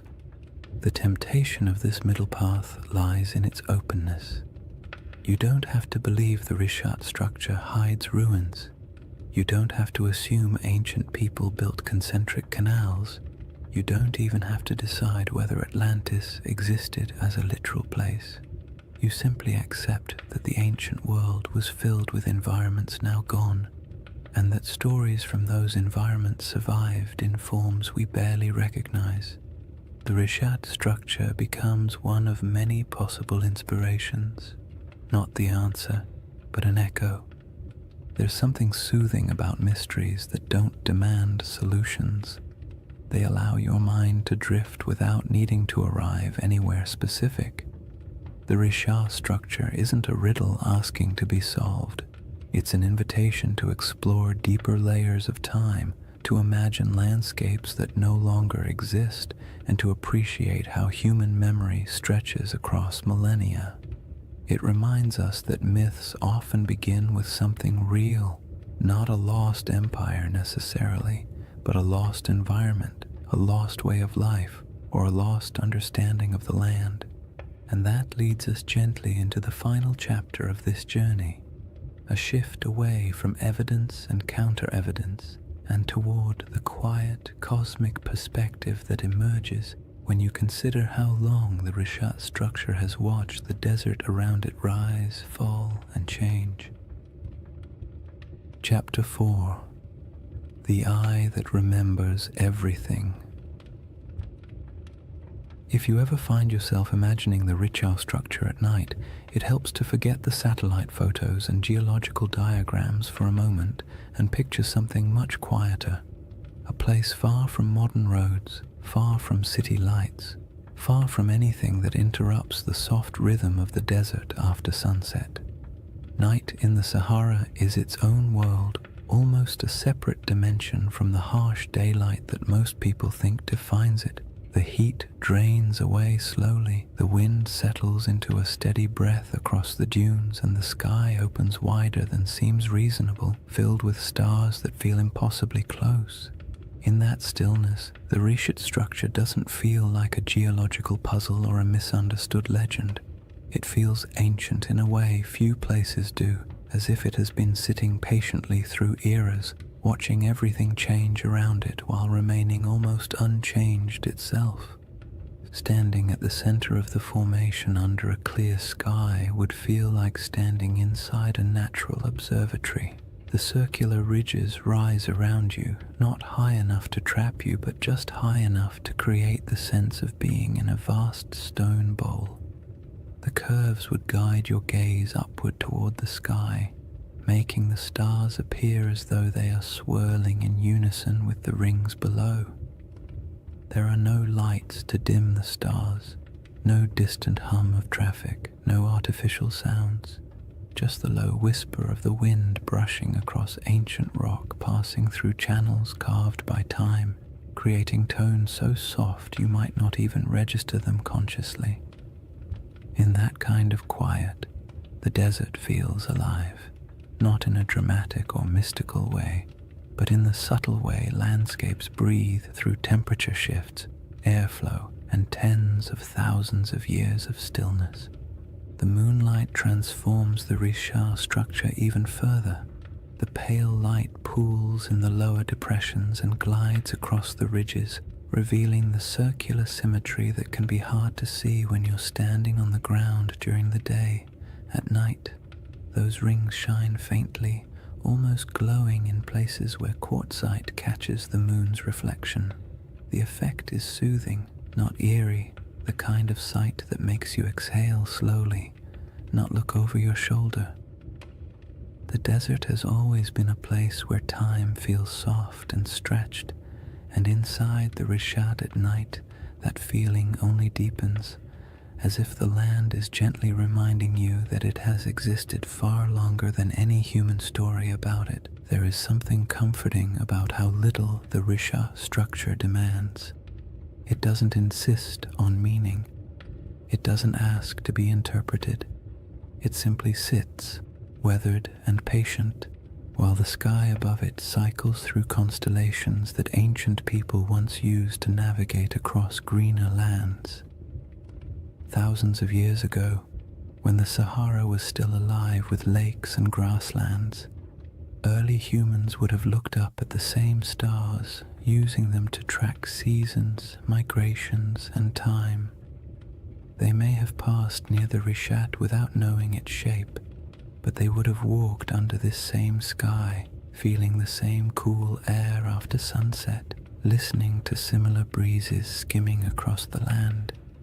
In that sense, the desert night turns the Richat structure into a bridge between eras, not because anything connects them physically, but because the sky has remained one of the few constants across the entire sweep of human history. If you were to sit on one of the ridges and look out into the darkness, you would see nothing but the silhouettes of dunes shifting gently in the moonlight. The horizon softens at night, blending sky and sand into a single muted line. It's the kind of scene that encourages introspection, not analysis. You don't wonder who built the structure or whether it held palaces or temples. You simply feel the weight of time, not as something heavy or intimidating, but as something vast and calming. The world has changed so many times, and the Richat has been here through all of it, absorbing the silence, weathering the storms, and watching the land around it transform. The desert's silence isn't empty. It holds layers of memory, not the kind you can excavate with tools, but the kind that lingers in atmosphere. The silence feels old, as if it carries a faint awareness of the worlds that once existed here.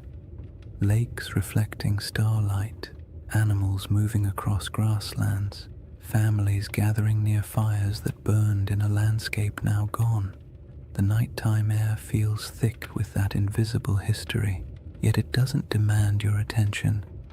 It simply exists, like a soft background hum.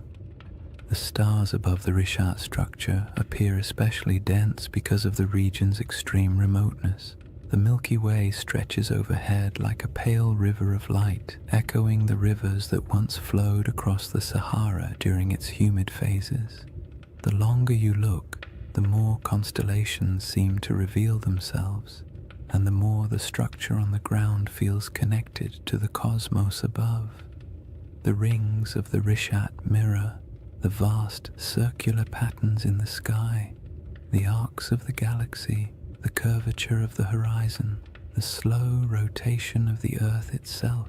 It creates a sense of gentle symmetry between Earth and sky, a reminder that humans have always found meaning in patterns even when those patterns were accidental. It's easy to understand why people feel drawn to connect this ancient formation with legends. Standing inside the Risha at night could make anyone feel the urge to tell a story, not a sensational one, but a quiet one about the persistence of the land, the fragility of memory, and the way nature sometimes creates shapes that feel like symbols. In the soft glow of the moon, the structure doesn't look artificial, but it does look intentional in a way only nature at its most patient can achieve. What makes the Risha structure so soothing at night is the way it absorbs human curiosity without answering it. You can wonder about its origins, its place in mythology, its connection to past climates, or whether ancient people ever felt a hint of awe when passing near it. But the structure offers nothing back except the gentle assurance that it will still be here long after our questions fade into silence. In that sense, it becomes a reminder not of lost civilizations, but of time's quiet endurance, the slow, steady processes that shape the earth far beyond human timelines. And as the night grows deeper and the air cools further, the Rishat structure settles into complete stillness, becoming not a mystery to solve, but a place to simply exist for a moment, to rest, to breathe, and to absorb the sense of calm that comes from standing in a landscape that has survived every climate, every story, and every shift the world has thrown at it. The next layer of this journey explores the source of that storytelling instinct, why humans see patterns, build myths, and create meaning from landscapes that endure long after the civilizations around them disappear. If you sit long enough inside the Risha structure, not literally of course, but in your mind, quietly imagining the desert night and the slow movement of stars overhead, you eventually drift into a very human question. Why do we tell stories about places like this? Why do certain landscapes, certain formations, certain patterns pull at the imagination more strongly than others? We don't look at an ordinary hill and assume it holds ancient secrets. We don't stare at a random cluster of rocks and start crafting mythologies, yet give us a perfect circle in the middle of a desert, or a mountain shaped like a face, or a forest that feels too symmetrical to be an accident, and our brains immediately begin weaving meaning into the shapes. It isn't irrational, it's instinctive. A deep part of how humans make sense of the world, especially the parts of it that feel older than our ability to explain them. That instinct begins with something simple: pattern recognition. Humans are exceptional at spotting patterns even when those patterns don't exist. It's a survival trait. Recognizing the difference between a harmless shadow and a predator hiding in the bushes was once a matter of life and death. Over time, that instinct expanded into art, religion, storytelling, and all the imaginative ways we try to connect the dots between what we see and what we feel. When early people saw the rings of the Rishat structure, perhaps not from the ground but from the gradual rise of surrounding terrain, they might have sensed an unusual regularity in its shape. Maybe not enough to interpret it as a city or a monument, but enough to remember it, enough to describe it, enough to make it feel distinct from the ordinary landscapes around it. The human imagination thrives on places that feel just slightly out of place. The Risha structure does exactly that. It's too round, too wide, too neatly layered to blend in with the rugged desert. It doesn't look artificial, but it doesn't look random either. It occupies a liminal space, natural but strangely intentional in appearance, and when a landscape hovers in that space, the imagination naturally steps in to fill the gaps. People project stories onto it not to deceive anyone, but because stories help us understand what feels beyond understanding. Storytelling is how humans anchor themselves in time, how they transform landscapes into memories, and how they preserve experiences that might otherwise vanish. This is why even the calmest, most scientific minds sometimes drift into gentle speculation when they look at places like the Rishat, not because they truly believe in lost empires hiding under millions of years of erosion, but because landscapes with unusual beauty evoke a sense of quiet wonder, and wonder is a fertile ground for stories. You don't need to imagine Atlantis rising and falling. You only need to imagine how it felt for early communities to live in a Sahara full of lakes and wildlife, passing by a strange circular plateau that looked different each season. Maybe it was a landmark, maybe it was a gathering point, maybe it meant nothing at all, but it would have stood out, and anything that stands out tends to gather stories. Humans also tell stories because the natural world isn't always generous with explanations. For most of history, people didn't have geology textbooks or climate models. They had observations, intuition, and oral traditions. When a river dried, they created a story. When a mountain erupted, they created a story. When the stars shifted seasonally, they created stories to explain their patterns. Over generations, these stories evolved, blending details from nature with the emotional tone of the people describing them. A drought wasn't just an environmental event, it became a moral narrative of balance lost and regained. A vanished lake wasn't just climate change, it became a tale of a great flood or a divine warning, or a forgotten world swallowed by forces beyond human control. It isn't surprising that the Rishat structure, surrounded by a desert shaped by one of the most dramatic climate transformations in human prehistory, inspires curiosity bordering on myth. Long before Plato wrote about Atlantis, people across the Sahara would have witnessed environmental shifts so profound they could barely describe them. Shrinking lakes, migrating animals, the slow invasion of sand, these experiences leave emotional impressions. A landscape that once supported entire populations can fade into silence within a few generations, and when that happens, the stories that form afterward are rarely literal accounts. They become metaphors for loss, change, and the fragility of human presence. The act of storytelling also brings comfort. It creates order in places where nature seems chaotic. It offers meaning in events that feel senseless, and it allows cultures to pass knowledge from one generation to the next. A story about a lost world isn't just entertainment. It's a way of saying, something important happened here, don't forget it.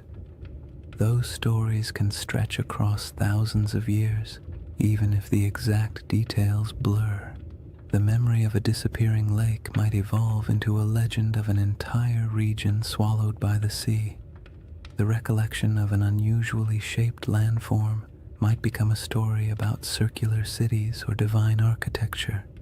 When landscapes change as drastically as the Sahara did, the human imagination steps in to preserve what the land no longer shows.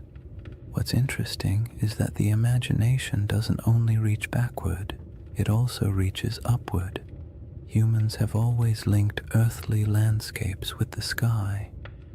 The circular shape of the Risha structure mirrors patterns in the heavens, orbits, celestial spheres, the arc of the Milky Way. Ancient cultures often looked at the sky and the earth as mirrors of one another. If something looked meaningful on the ground, they assumed a celestial connection. If something appeared in the stars, they looked for its reflection in the landscape. This tendency isn't mystical, it's psychological. It creates symmetry between the known and the unknown, allowing people to navigate a confusing world through harmony rather than randomness. The Risha structure invites that kind of thinking.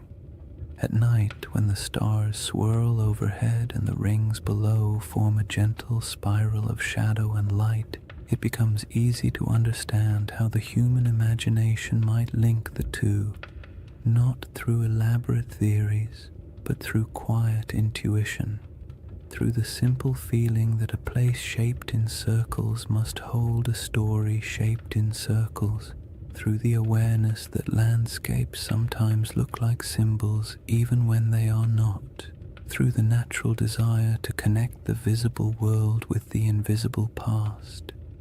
In the end, the human imagination isn't a flaw in our understanding of places like the Risha structure.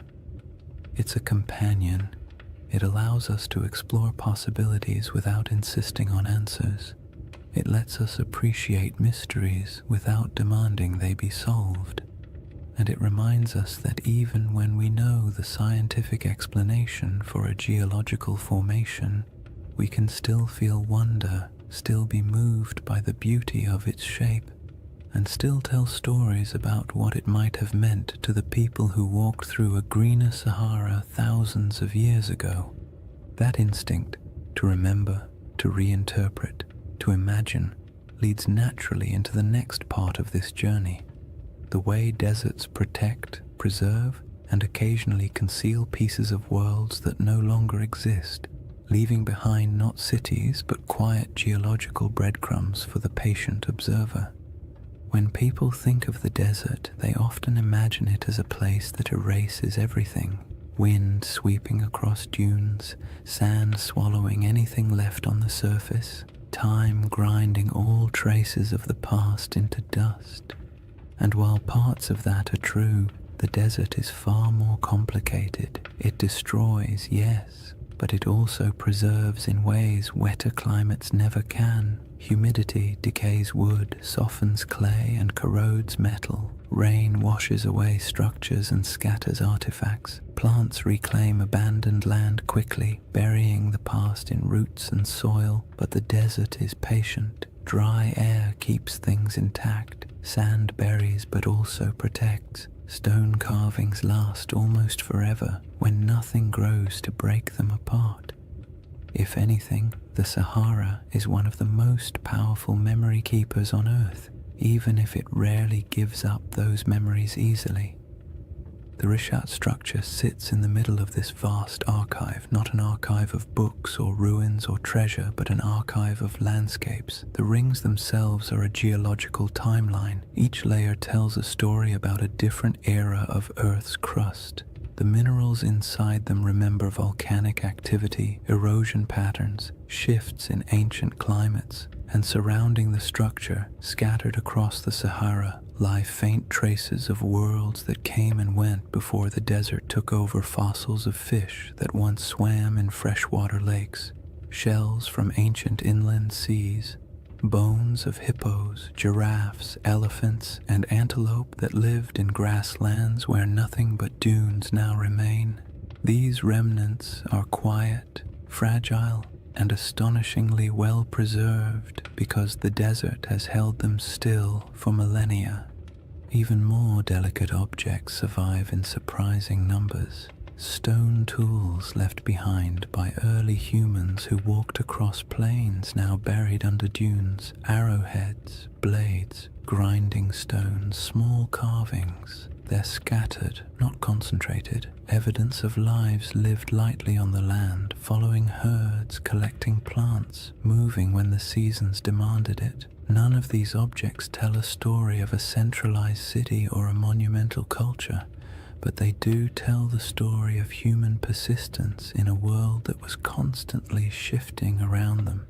These tools have edges still sharp enough to cut. They were shaped by hands that lived in a climate we can barely imagine today, and the desert, indifferent to time, simply kept them. Then there are the rivers, or rather, the ghosts of rivers. Radar imaging reveals dozens of ancient channels beneath the Sahara's surface, some stretching hundreds of miles. These channels are not small trickles, but massive pathways carved by powerful flows of water. They show where life once concentrated, where animals gathered, where early humans traveled and settled, and though they're invisible from the ground, their presence beneath the sand acts like a geological memory, a map of how different the world used to be. Long after lakes vanished and grasslands withered, the shapes of these channels remained, buried but intact. The desert also preserves what might be called emotional landscapes, the subtle, atmospheric memory of places people once inhabited. Rock art in the Sahara captures these moments with eerie clarity, carvings of cattle, religious symbols, hunting scenes, boats gliding across water. Some images show animals that haven't lived in the region for thousands of years. Others depict rituals or daily activities of groups whose descendants migrated far away when the climate changed. These paintings survive because the desert air is too dry to dissolve the pigments. They are echoes etched into stone, fragments of human emotion fossilized in mineral form. And even though they don't correspond to Plato's Atlantis, they show how easily early cultures could leave behind traces that would confuse or inspire later generations. But the desert's preservation comes with a twist. It protects selectively. It keeps what nature builds, but rarely what humans build. Wood, cloth, bone, and plant materials decay quickly, stone lasts, but only if left untouched by wind. Anything built from mud or organic material disappears, so a region could support generations of habitation and leave barely any physical evidence. When the Sahara dried, entire ways of life evaporated with it. People moved south or toward the coast, leaving only a thin scattering of tools and art behind. By the time later civilizations emerged in Egypt, Carthage, and the Mediterranean world, the memory of those Saharan cultures had already faded into rumor. What remained was the land itself, a massive desert holding fragments of forgotten worlds. The Risha structure in this context isn't a monument to something lost. It's a survivor from geological history that just happens to sit among the buried traces of human history. Its rings are not ruins, but reminders that the planet keeps records in stone long after humans forget. Its symmetry draws the imagination not because it hides a city, but because it stands out against the silence of the desert, a quiet landmark in a landscape that erases almost everything else. What the desert preserves best, strangely enough, is not artifacts or fossils, but absence. It preserves the feeling of worlds that used to exist but no longer do. It holds the echo of water where there is none. It holds the memory of animals that once roamed freely. It holds the imprint of climate cycles so vast they dwarf every human empire combined. When you stand in a place like the Rishat structure, the most powerful sensation isn't that something is buried beneath your feet, it's that something is missing. something that used to be here but isn't anymore. That sense of absence can be misunderstood as evidence of ruins or lost cities, but it's really just the desert doing what deserts do, revealing nothing and everything at the same time. And that is why this landscape inspires stories. Humans fill silence with meaning. We see the absence and imagine what might have once filled it. We see preserved fossils and picture thriving ecosystems. We see ancient riverbeds and imagine the people who walked beside them. The desert keeps just enough evidence to suggest what once existed, but not enough to tell the full story.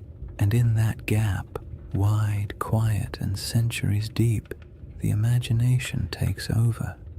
This brings us to the final movement of this journey, a gentle widening of perspective, a step back from geology and fossils and myths, and into the broader cosmic calm that emerges when you stand in the middle of a desert night and realize just how ancient, patient, and enduring the earth truly is. When you step back from all the theories, the geology, the ancient climates, and the quiet wonders preserved by the desert, the Risha structure becomes something simpler. Not a riddle demanding an answer, but a reminder of how small we are against the scale of time. Standing in the middle of its rings, especially under the night sky, you can feel the weight of millions of years pressing gently around you, not in a frightening way, but in a calming, grounding way, the kind that makes your breath slow down without you meaning to, as if the land itself is inviting you to let go of the need for certainty.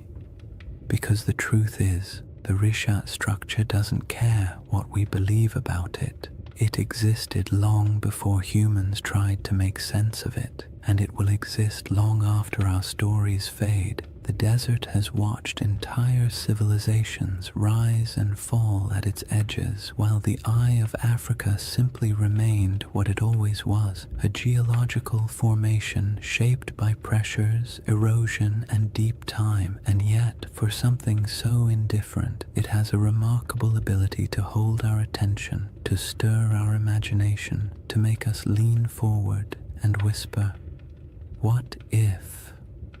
That what if doesn't need to be answered. It's enough that the question exists. It's enough that something in a quiet corner of the Sahara can evoke wonder in people who will never stand beside it. We don't need Atlantis for the Risha to matter. We don't need a lost empire or buried ruins. The formation is compelling precisely because it sits on the edge of the known and the unknown, part science, part mystery, part myth, part memory. It invites you to be curious without demanding conclusions, and that is its most soothing quality.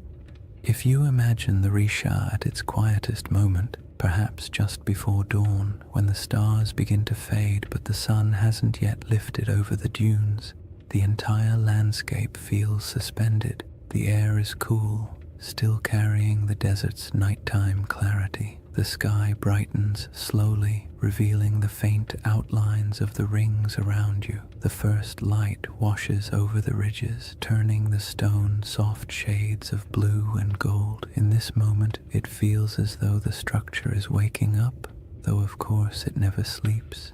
It simply cycles through light and darkness, warmth and cold, day after day, century after century, long after humanity stopped paying attention, and that quiet persistence is part of its allure. The Rishat structure doesn't ask for interpretation because it doesn't need us. It exists comfortably beyond our stories. We are the ones who project meaning onto it, who draw parallels, who search for patterns, and there's nothing wrong with that. Humans make meaning because it helps us navigate a world that rarely explains itself. But when you're standing in front of something so ancient, so vast, and so unaffected by our questions, the impulse to interpret eventually softens. You start to accept the landscape the way you accept the night sky, beautiful, mysterious, complete without needing answers. This is why the final feeling the Risha structure gives isn't excitement or fear or even curiosity. It's perspective, the kind of perspective that makes you realize how temporary human history is compared to geological time. Civilizations rise, cities flourish, myths form, and then everything fades. But the land remains. The Sahara has been green, then brown, then green again, then sand, then grass, then dunes. The world shifts constantly, but overspans so long that it's easy to forget. Human history is only a blink in the Earth's memory. When you imagine the Eye of Africa remembering, it's not literal, of course. Rock doesn't hold memories the way we do, but landscapes preserve patterns, scars, layers, and echoes of what came before. The Risha structure remembers not through intention, but through endurance, through the way its rings hold the imprint of ancient forces, through the way it witnessed the Sahara's transformation without changing its own essential shape, through the way it stands in the middle of emptiness, still holding the quiet dignity of something older than our oldest stories. And as you let that perspective sink in, the idea of Atlantis becomes less about a place and more about a feeling that somewhere, sometime, a world existed that is now gone, a feeling that memory outlasts evidence, a feeling that not everything that disappears is lost forever. Some things simply fade into new forms, new landscapes, new interpretations. The Risha structure doesn't solve the Atlantis mystery, but it offers a gentle space where that mystery can rest, unpressured and unbothered. In the end, the most peaceful thought of all is this: maybe Atlantis was real, maybe it wasn't. Maybe it was a memory of a greener Sahara. Maybe it was an echo of rivers and lakes that vanished before history began. Or maybe it was just a story, a beautifully structured story passed down through generations. But somewhere out there in the quiet heart of the desert, the Eye of Africa is still watching. Not searching, not revealing, just watching. Watching the night sky turn. Watching the dunes shift. Watching time pass with the patience only the earth itself can hold. And there is something profoundly comforting about that. To know that long after questions fade and theories shift and stories evolve, the land remains silent, enduring, timeless. A slow, cosmic heartbeat in the middle of the Sahara, inviting you to breathe a little slower, to let your thoughts drift, and to fall gently into rest. If you've made it this far, awake, half asleep, or somewhere in that gentle in-between space where thoughts drift like sand across a desert floor, then you've journeyed through one of Earth's quietest mysteries. And maybe that's the real beauty of the Risha structure. Not that it holds answers, but that it encourages the kind of patient wondering that modern life rarely gives us time for. In a world full of noise, urgency, and constant stimulation, the Eye of Africa offers the opposite: silence, space, perspective, a slow reminder that the planet moves at a pace far older and far calmer than anything we build on its surface. When you think back to what we've explored, the green Sahara that once flourished with lakes and herds, the ancient river systems buried beneath dunes, the rock art carved by hands that lived in a world we can barely imagine, the geological forces that sculpted the Risha's rings millions of years before humans ever walked near them, it becomes clear that the story of this place isn't about a lost civilization. It's about a lost landscape, a world that once existed, quietly thrived, and then vanished not because of catastrophe, but because Earth itself shifted into a new rhythm. The Rishat structure is a witness to all of it, a memory in stone shaped not by human intention but by natural processes that unfold over spans of time far beyond our comprehension. And even though the Atlantis comparison has become part of its identity, the truth is you don't need a legend to appreciate this formation.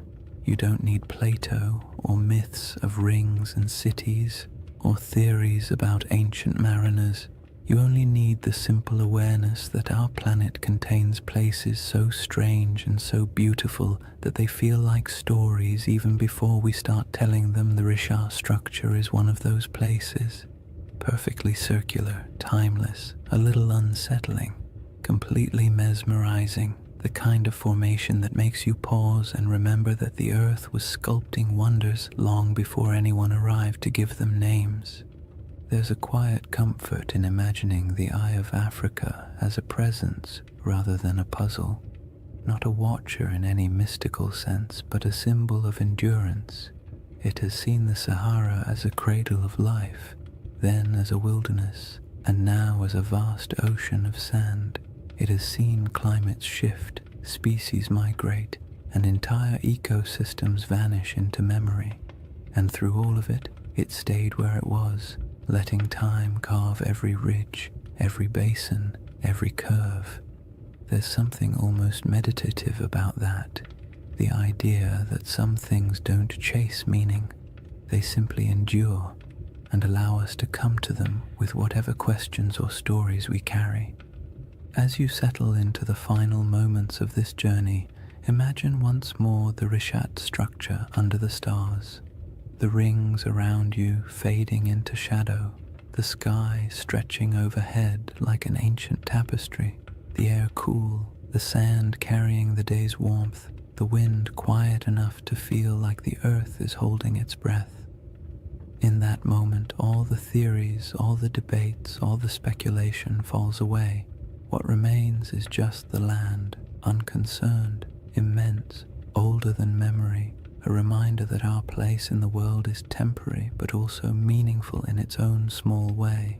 And maybe that's the real gift of places like this. They allow us to step outside ourselves, to drift gently into perspective, to remember that not everything needs to be solved. Some mysteries are meant to rest. Some landscapes are meant to simply be admired, and some stories, like the Sahara itself, are more soothing when left open, when allowed to breathe, when allowed to drift into the same soft silence that defines the desert at night. So as you drift towards sleep or into a deeper state of calm, let the Rishat structure fade into that quiet space behind your thoughts. Let the rings dissolve into darkness, the stars soften overhead, and the desert wind carry away whatever tension you brought with you. The earth has been here a long time, and it will be here long after the worries of today have faded. You are small compared to the scale of geological time, but that smallness is not a burden. It's a comfort, a reminder that it's okay to rest. Thank you for spending this time exploring one of the planet's most beautiful and enigmatic features. If you enjoyed this journey and you'd like to drift through more forgotten landscapes and ancient mysteries crafted to help you unwind, consider liking the video and subscribing to the channel. It truly helps, and it means a lot. And before you fall asleep fully, let me know in the comments where you're watching from and what time it is for you. I love seeing the entire world gathered in one quiet, shared moment. For now, take one last breath. Let it go slowly, and let the desert night close around you. The Eye of Africa will keep its silent watch. You only need to rest.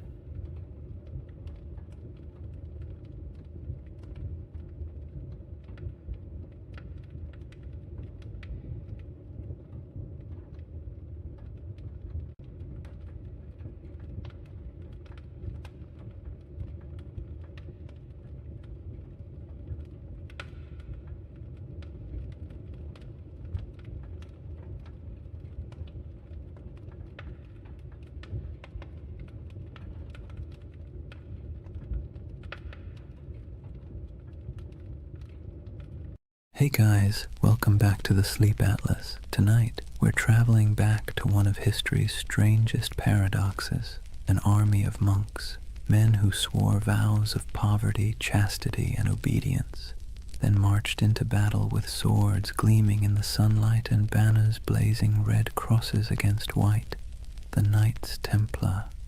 For the next 2 hours, you're not in the 21st century anymore. You're in the age of cathedrals and crusades, relics and rumors, faith and fear. And as always, if you enjoy these journeys through history that help you fall asleep, please subscribe for more nights like this one. It helps the channel, and it helps you find your way back when you need another story to drift away to. Now tell me in the comments, what's keeping you up tonight? Because tonight, we're going to talk about a brotherhood that was born in faith, drenched in blood, and consumed by legend. A story that begins not in a palace, but in silence. Imagine, a torch flickers in an underground chamber beneath Jerusalem. The year is 1119. The city still smells faintly of conquest, burned wood, incense, and the metallic tang of drying blood. 9 knights kneel in a circle. Their armor creaks as they bow their heads. One of them, Hugh de Payens, a French nobleman with eyes like chipped flint, swears an oath before God to live without wealth, without women, without fear, to protect the pilgrims traveling these deadly roads to the Holy Sepulchre. No music, no witnesses, just men and stone and the echo of words they can never unsay. That's how the Knights Templar began, or at least how history thinks they did. But as with most things that begin in the dark, the truth is more complicated. Chapter 1. The Secret Birth of a Holy Army. Jerusalem in 1119 was not a place of peace. The First Crusade had ended 20 years earlier, and what the Crusaders left behind wasn't holiness, it was chaos. The Holy City was technically Christian, ruled by a Latin king, but the streets were still littered with ghosts. Mosques had been turned into churches. Pilgrims from Europe wandered through the desert, barefoot and dazed, believing they were walking through the Bible itself. And everywhere, the tension between faiths hung thick as incense. The roads between the coast and the city were a nightmare. Bandits, raiders, and desert tribes preyed on travelers like wolves. Every year, hundreds of unarmed pilgrims set out from the ports of Jaffa or Acre to see the place where Christ had died, and many never arrived. It was a land where faith could get you killed faster than sin. Enter those 9 knights, poor, devout, and possibly bored noblemen from northern France. Their leader, Hugh de Payens, had fought in the Crusades and stayed behind when most went home. He and 8 companions approached King Baldwin II of Jerusalem with a strange request. They wanted permission to form a new order of knights, not to conquer, not to rule, but to guard. The king said yes. The church hesitated. Nobody quite knew what to do with these men. They were knights, yes, but they claimed to be monks too. The idea didn't fit into any box the medieval world understood. A soldier was supposed to fight, a monk was supposed to pray, and these men wanted to do both. Baldwin gave them quarters in a building that stood on the ruins of the Temple of Solomon, the most sacred and controversial ground in the world. And that's where their name came from. The poor fellow soldiers of Christ and of the Temple of Solomon, or more simply, the Knights Templar. Now here's where things start to shimmer with myth, because for nearly a decade, nobody heard much from them. No glorious battles, no public presence, just 9 knights living quietly in a half-ruined temple, claiming to protect pilgrims. And that's when the whispers began. What were they doing under the temple? Some said they were excavating. Others said they were searching for something buried deep beneath the stones, relics perhaps, or knowledge long hidden since the days of Solomon himself. Modern archaeologists will tell you this is nonsense, of course, but even they admit the Templars had access to the Temple Mount, a privilege almost no one else in Christendom enjoyed, and for years they dug there with the Church's blessing. When they finally emerged into public life, they were different, organized, wealthy, confident, almost as if they'd found something that changed everything. But let's step back for a moment. The early 11th century was an age of improvisation. The Crusader states were young, messy, and barely hanging on. Every kingdom was a patchwork of loyalties, half knights, half pilgrims, and a lot of wishful thinking. The Church was desperate for order, and the Templars offered exactly that, a blend of zeal and discipline that looked like divine intervention in armor. It was a brilliant pitch, and they sold it well. When Hugh de Payens traveled back to Europe in 1127 to seek official recognition, he met with kings, nobles, and eventually the Pope himself.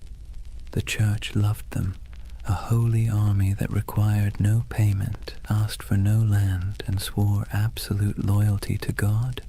It was a bureaucrat's dream. Pope Honorius II granted them official status, and a few years later, in 1139, another pope, Innocent II, took it even further. He declared that the Templars answered to no king, no bishop, and no law except the popes. They were untouchable, exempt from taxes, allowed to cross borders freely, and permitted to collect donations directly from the faithful. In other words, the Knights Templar became a multinational corporation, centuries before such a thing should have existed. And that's where their story stops being quaint and starts getting strange. Because remember, these were men who began with nothing. Their symbol was two knights riding a single horse, a visual metaphor for poverty. Within a generation, that same order owned castles, fleets, and entire banking networks. They were the world's first financial institution that operated across borders. But we're getting ahead of ourselves. Right now, there's still just 9 men under the ruins of Solomon's temple, holding candles against the dark. Picture it. The smell of wax and oil smoke, the faint hum of wind through broken columns, the distant cries of muezzins echoing from the city below. The world is shifting. Faith, power, greed, all swirling together into something entirely new. Somewhere between prayer and politics, the Templars had found a formula that worked. A soldier's discipline, a monk's devotion, and a businessman's pragmatism, all wrapped in one dazzling symbol, a red cross on white. And as their power grew, so did the myth. People whispered that the knights never truly slept, that their prayers could call down miracles, that their swords glowed in battle like divine fire. In an age starved for heroes, the Templars became living icons. And for the Church, they were proof that holiness could conquer the world, or at least fund its expansion.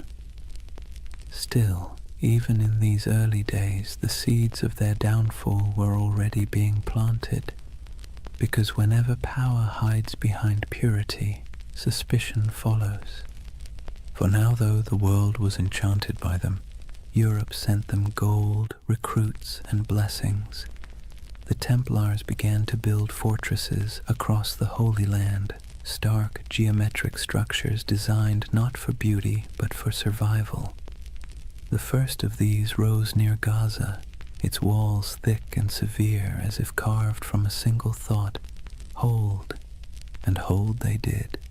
Against heat, disease, and endless waves of enemies, the Templars endured.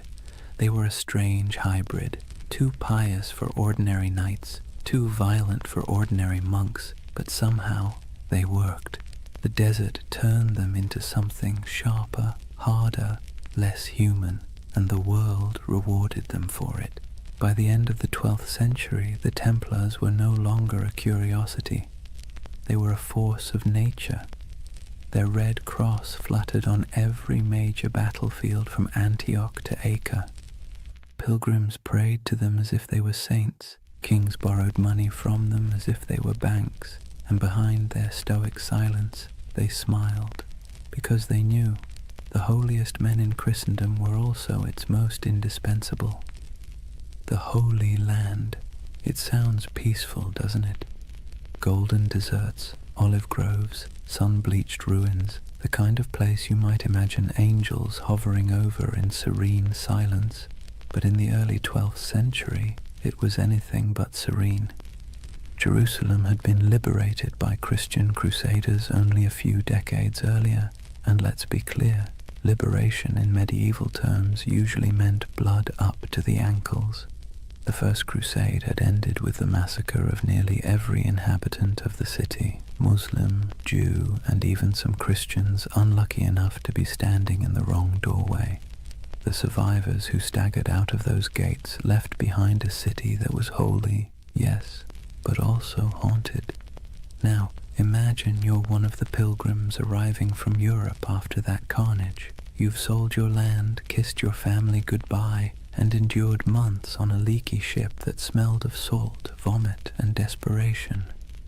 You finally set foot on the sacred soil of Jerusalem, only to realize it's crawling with mercenaries, thieves, and rival priests arguing over who owns which holy relic. There were monks selling pieces of the true cross for pocket change, relic peddlers waving around bones that supposedly belonged to every apostle, and beggars who could quote scripture better than bishops. It was chaotic, commercial, and weirdly alive.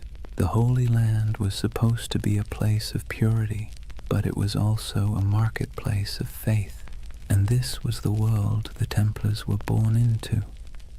To protect pilgrims, they needed roads. To patrol the roads, they needed horses. To feed the horses, they needed money.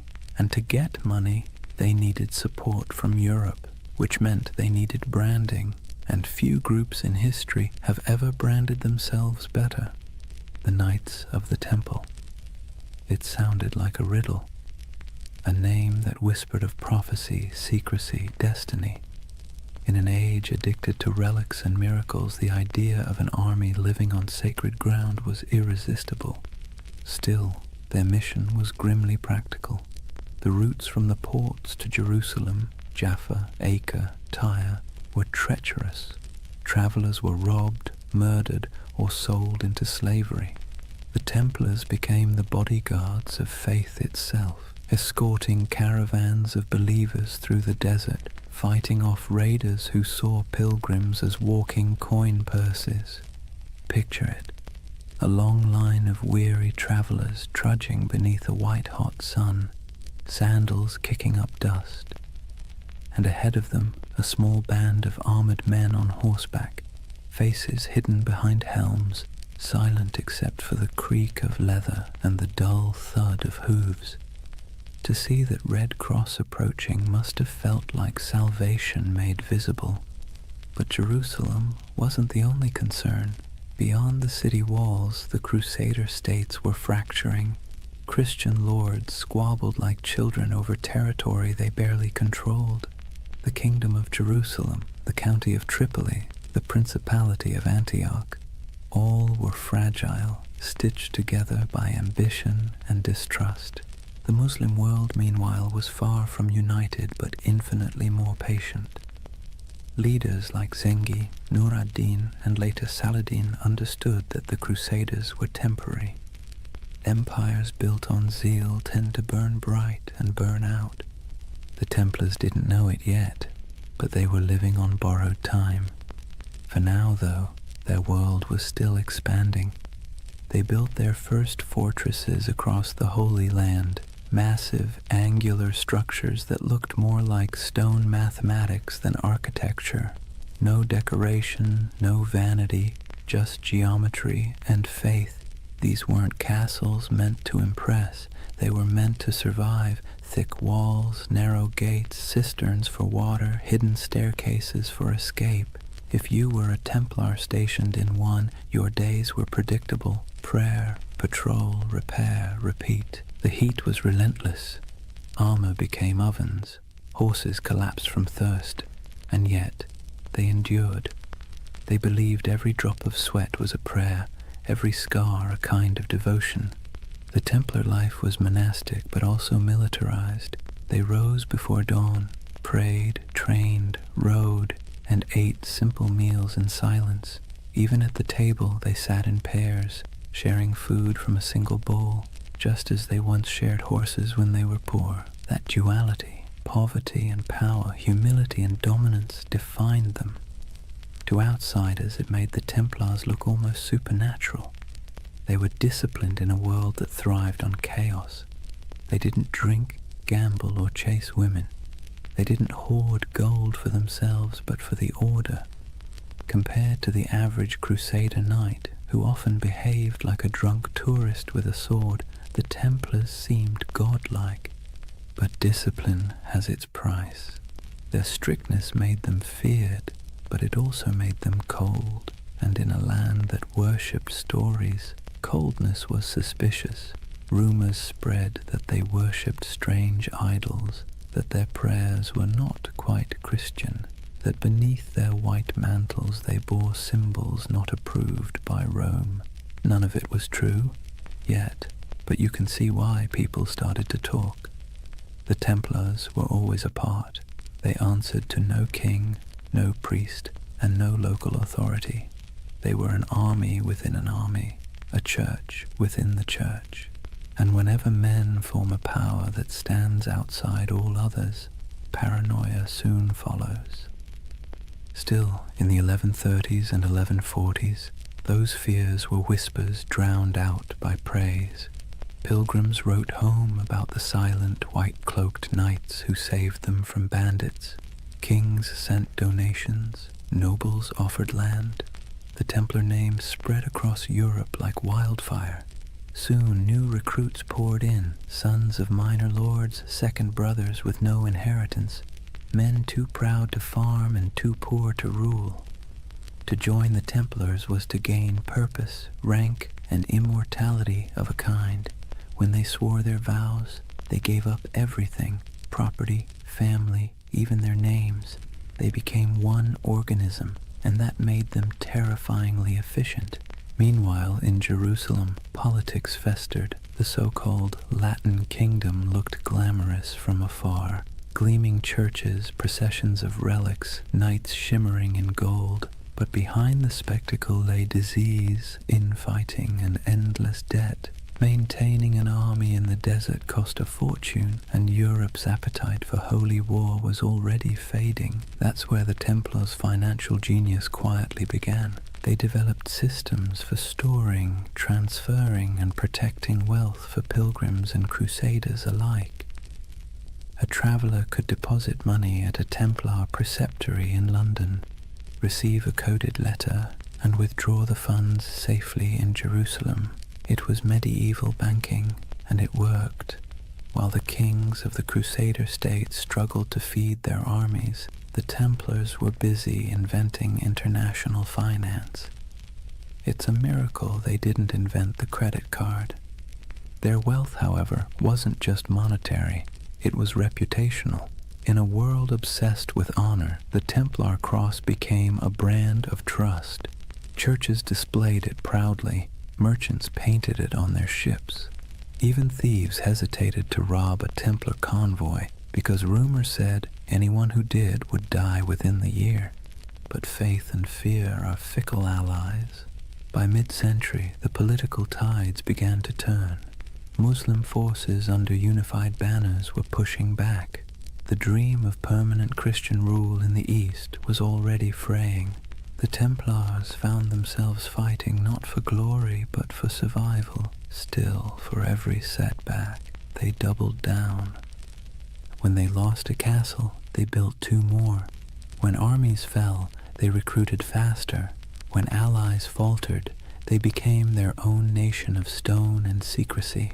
You can almost admire the sheer stubbornness of it, the idea that faith could replace geography, that brotherhood could outlast empire. By the late 12th century, The Templars were no longer 9 poor knights in a ruin. They were the backbone of Christendom's military and financial power. Their headquarters in Jerusalem gleamed with marble. Their fortresses dotted the coasts of Syria and Palestine. Their banner, a red cross on white, was feared from Cairo to Constantinople, and yet the cracks were already showing. The Holy Land had always been an illusion of permanence.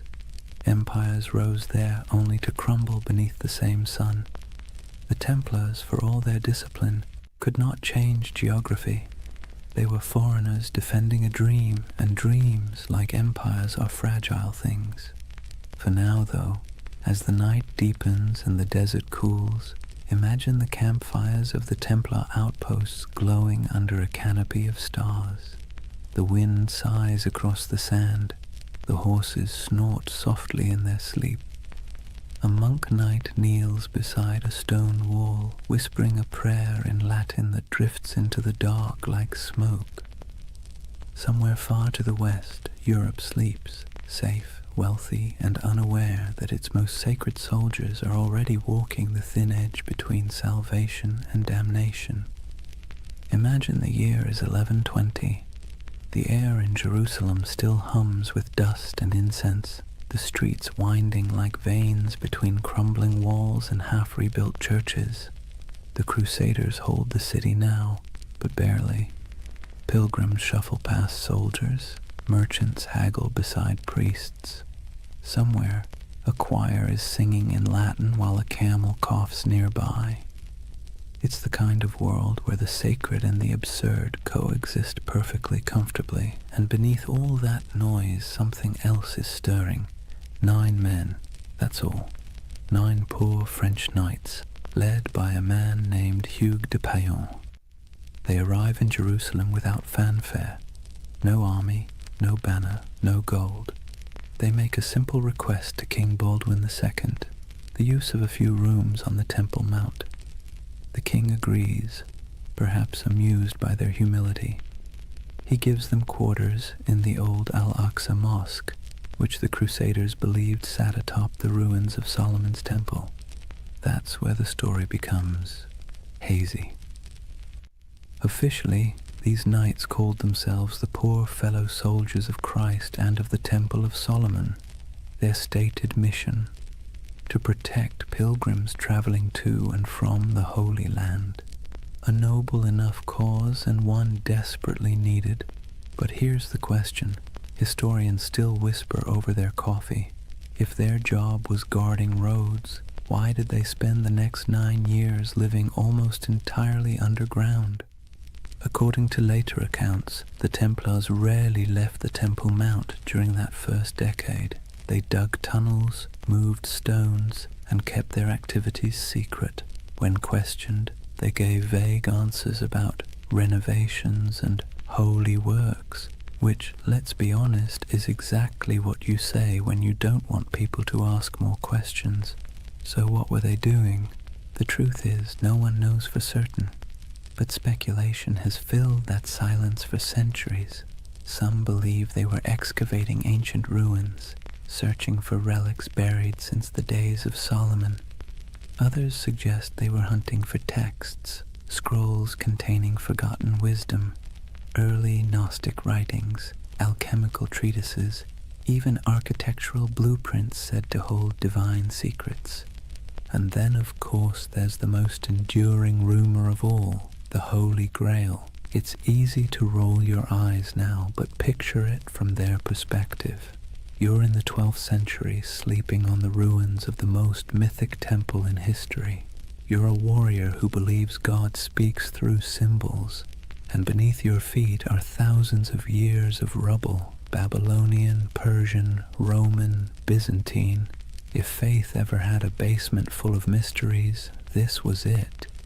The Templars' time under the Temple Mount became the seed of every legend that followed. Later chroniclers claimed they discovered something extraordinary, but were maddeningly vague about what that was. Some said they found the Ark of the Covenant, Others insisted they unearthed gold from Solomon's treasury. More imaginative souls suggested they uncovered proof of bloodlines, records linking Christ's family to European royalty. And then, of course, there were the occult theorists who decided the knights had learned sacred geometry, secret knowledge about the structure of the universe itself. Whatever the truth, one thing is certain. When the Templars finally emerged, they were not the same men who went in. They returned to Europe transformed, quietly powerful, almost unnervingly composed. Hugues de Payen travelled to France and sought an audience with Bernard of Clairvaux, one of the most influential churchmen of the age. Bernard was a Cistercian monk, a man so ascetic he considered sleep an indulgence and food a distraction. Yet he was also a brilliant strategist, the closest thing the medieval church had to a public relations genius. Hugues explained the mission, a brotherhood of knights bound by poverty, chastity, and obedience, dedicated to God but armed for war. Bernard immediately saw the potential. It was a paradox so perfect it had to be divine. Monks who killed, soldiers who prayed, holy poverty funded by the wealth of nations. In 1129, at the Council of Troyes, the Templars received official papal approval. They were no longer just a handful of wanderers. They were an order of the Church. Bernard even wrote a sermon for them in praise of the new knighthood, describing the Templar as a man who fears neither demons nor men, because he bears Christ in his heart and steel in his hand. It was marketing genius. Overnight, the Templars went from mysterious diggers under a ruin to God's chosen army. Donations poured in, nobles offered land, peasants offered sons. The Templar banner, white for purity, red for martyrdom, became one of the most recognized symbols in Christendom. But still, the whispers persisted. Even as they rose, people kept asking, what did they find beneath that temple? Why did they never speak of those 9 silent years? The truth, if there is one, is probably less cinematic and more bureaucratic.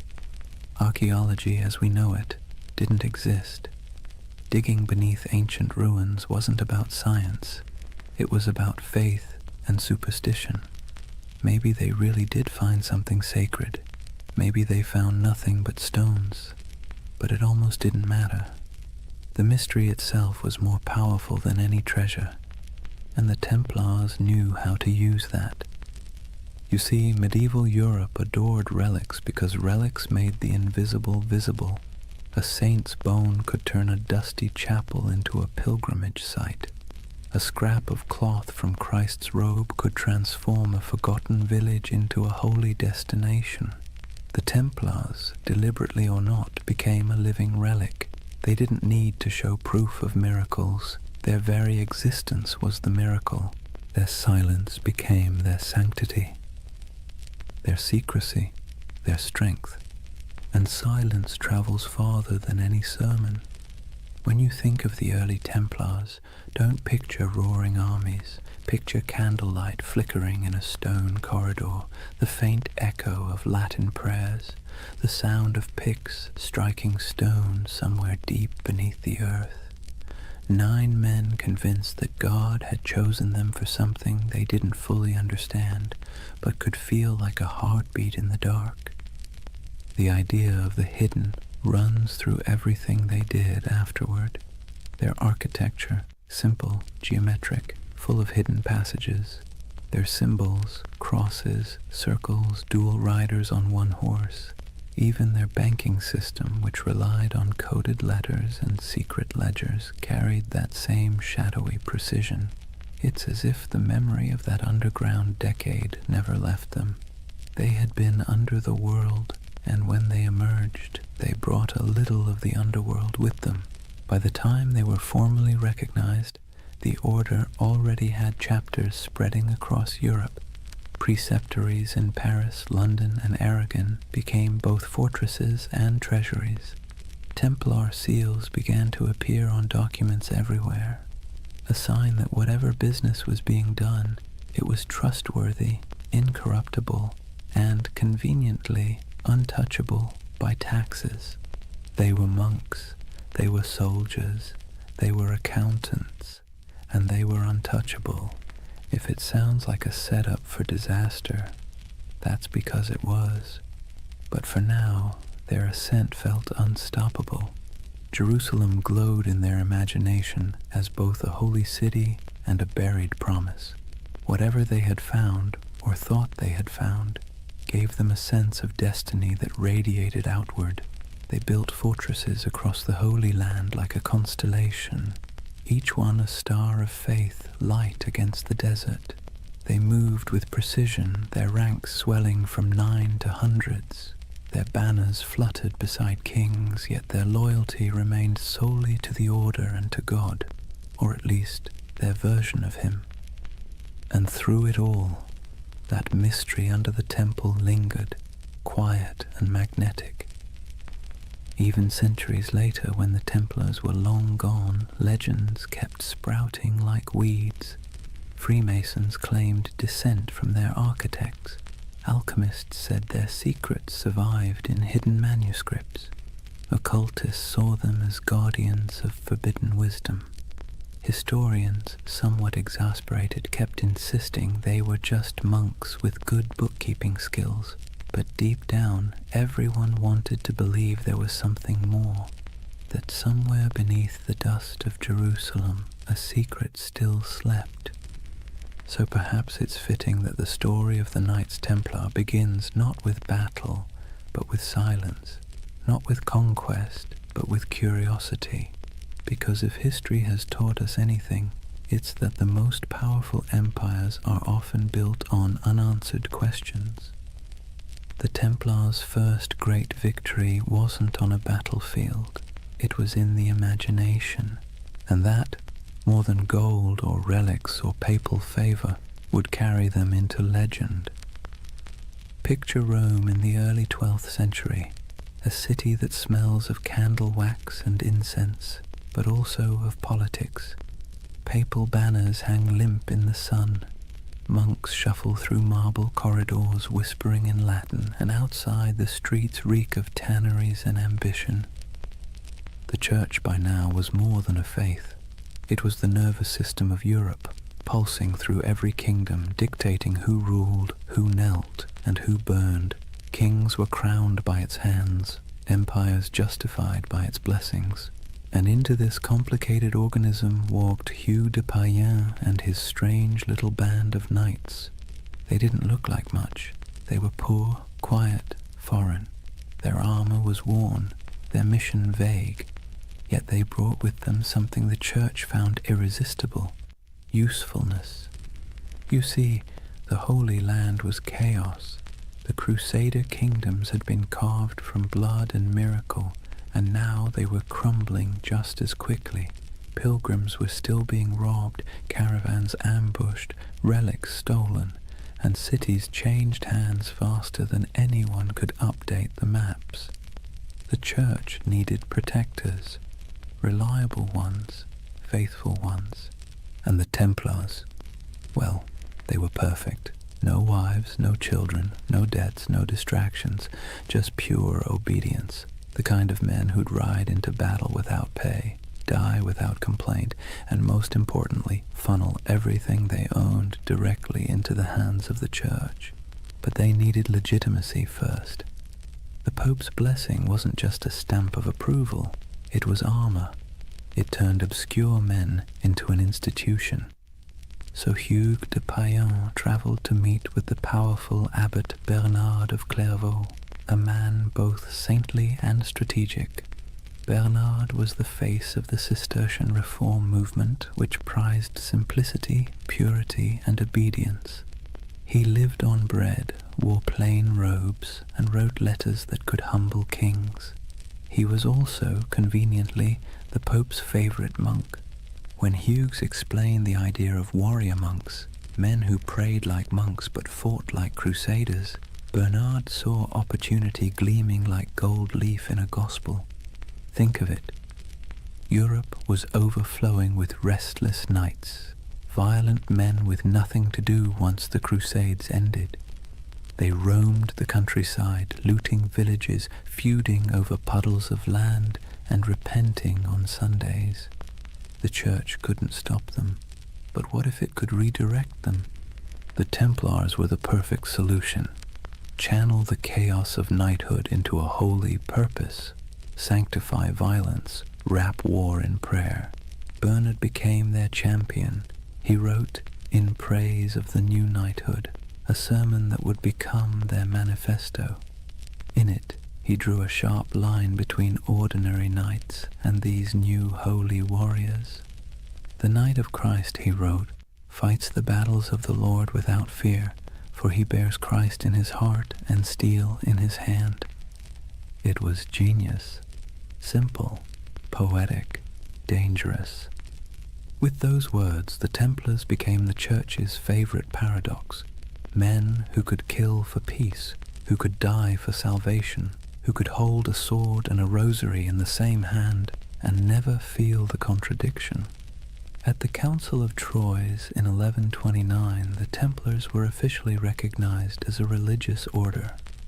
Pope Honorius II approved their rule, a strict code of conduct modeled after monastic life but adapted for war. They took vows of poverty, chastity, and obedience. They ate in silence. They wore plain white mantles to symbolize purity, later marked by a red cross, the color of martyrdom. They slept in communal dormitories, their armor near at hand. They prayed 8 times a day. And yet they were also soldiers, men who trained for battle, guarded caravans, and fought with terrifying precision. It was an impossible combination, but that was the point. The contradiction itself was their mystique. The Church, always hungry for spectacle, adored it. Sermons across Europe began praising these poor knights of Christ as living saints. Relics were touched to their swords. Songs were written about their devotion. Donors poured gold into their coffers. Within a decade, they owned lands across France, England, and Iberia. Within 2, they controlled a network that stretched from London to Jerusalem, all under the cross, all under God. The irony, of course, was that their vow of poverty made them one of the richest organizations in Europe. Nobles who couldn't join gave donations instead.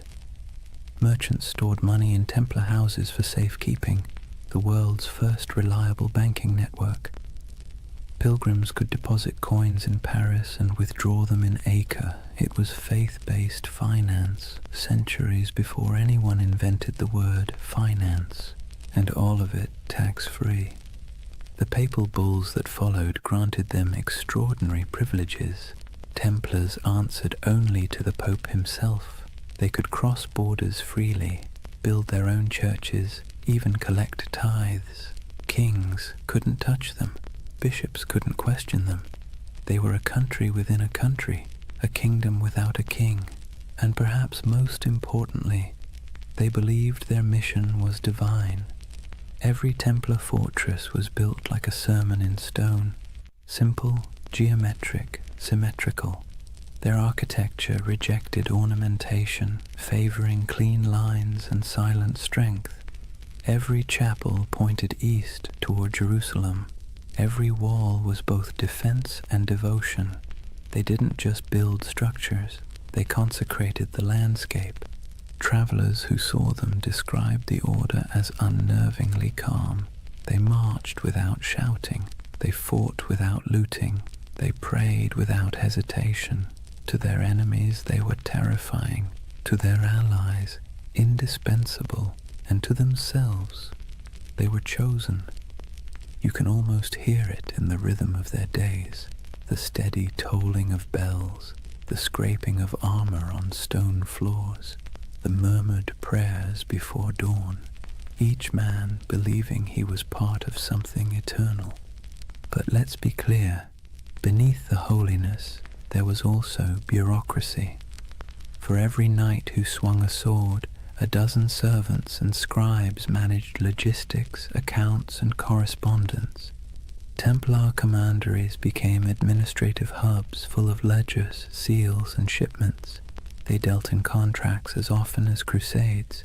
Still, their image remained pure. To medieval Europe, the Knights Templar were walking proof that heaven and earth could coexist, that spiritual discipline could be forged into literal steel. But to the cynical eye, they were something even more interesting, the Church's experiment in privatized holiness. They were what happens when faith becomes an organization, efficient, obedient, and profitable. By the mid-12th century, the Templars had become indispensable. Crusader kings relied on them for defense. Merchants trusted them with their fortunes. Popes used them as envoys and bankers. If you wanted something done quickly, quietly, and absolutely, you called the Templars. But with power came something more dangerous than sin, perception. People began to notice that the order's members rarely answered questions. They had their own language, their own symbols, their own rites. Their headquarters, a vast round church in London modelled after the Holy Sepulchre in Jerusalem, seemed deliberately mysterious. And then there were the rumours, always the rumours. Some said they still possessed what they found under Solomon's temple. Others claimed they performed secret ceremonies, that they whispered oaths in the dark, that they had seen things no mortal should. And yet the Church did not question them, not yet. For now Rome was content. The Templars had become everything it could hope for, holy warriors, loyal bankers, global agents of faith. But you can sense the shift coming, can't you? The same way you feel a storm before it breaks. Because no institution, no matter how divine, can grow this fast, this powerful, without making enemies. Kings who owed them money began to resent them. Clergy jealous of their wealth began to whisper, and the pilgrims they once protected began to wonder if these poor knights might be serving something other than God. But that part of the story comes later. For now the order stands at its shining zenith, a creation of faith and fear, cloaked in purity but humming with power. The Vatican's blessing had turned them from a rumor into a reality, and that reality would reshape the medieval world in ways no one, not even the Pope, could have imagined. It's almost poetic, really. The Church had set out to sanctify war, and in the process it had created something far more potent, the first multinational corporation of the soul. And as history will show, nothing that powerful ever stays holy for long. Imagine the early morning light over Jerusalem, a pale gold haze drifting through the heat, settling softly over the domes and stones. The city still breathes the air of miracles and blood. Pilgrims shuffle along narrow streets, whispering prayers in every language. Merchants haggle in the shadow of sacred ruins, and the sound of distant bells drifts through the desert wind like a memory that refuses to fade. And somewhere among the hills, a line of riders moves slowly, white mantles gleaming, swords at their sides, red crosses stitched over their hearts. The Knights of the Temple. They ride in silence, always in silence. To the people watching they seem otherworldly, not nobles, not monks, something in between. They do not laugh or boast, they rarely remove their helmets in public, and when they pass through a market, the crowd parts as if by instinct. It's said that a Templar's gaze could freeze a man, not with fear, but with the strange gravity of conviction. In that moment, the myth was already being born. The story spread faster than their horses could ride. Word of a brotherhood who answered only to God, men who took no wives, owned no lands, and gave everything to their order, soldiers who prayed before battle and confessed after killing, knights who marched under the sign of the cross but lived by a code sharper than any blade. Europe adored them. The Church, of course, encouraged it. Myths are good for business, and the Templars were perfect propaganda. They embodied everything the papacy wanted the faithful to believe: purity, discipline, divine protection. Sermons compared them to angels with swords. Paintings showed them glowing in battle, untouched by arrows, faces calm in the chaos of holy war. But the truth was more human and, in a way, more beautiful.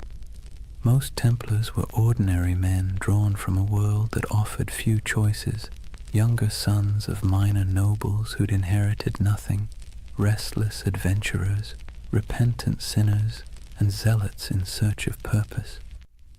They joined not because they were fearless, but because the world outside offered even less certainty. And for all its rules and austerity, the temple offered something rare: belonging.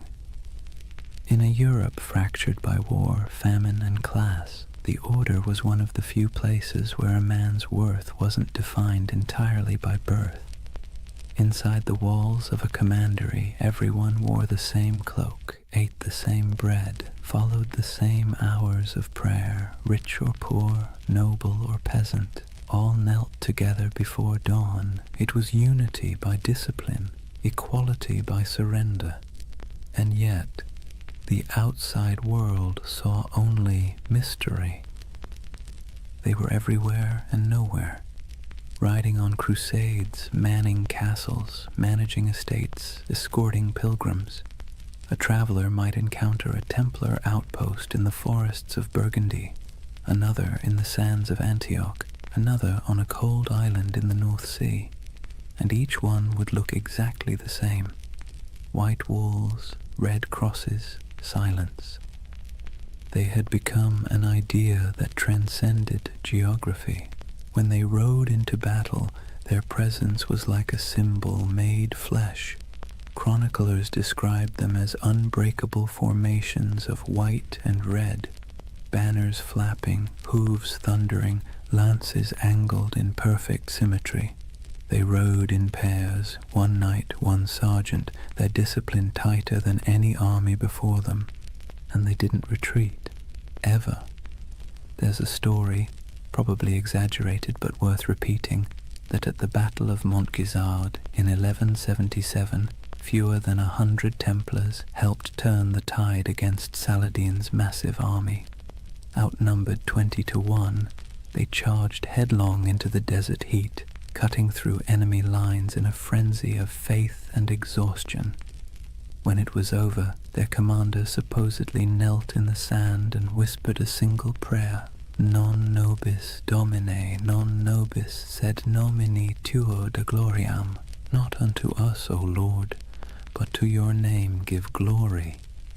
It's the kind of story medieval Europe lived for, and like all great stories, it spread, changed and grew until the facts hardly mattered anymore. The Templars were no longer just men. They were a myth in motion. They became shorthand for courage, for purity, for divine purpose. And that, ironically, was the beginning of their undoing. Because the higher a legend rises, the further it has to fall.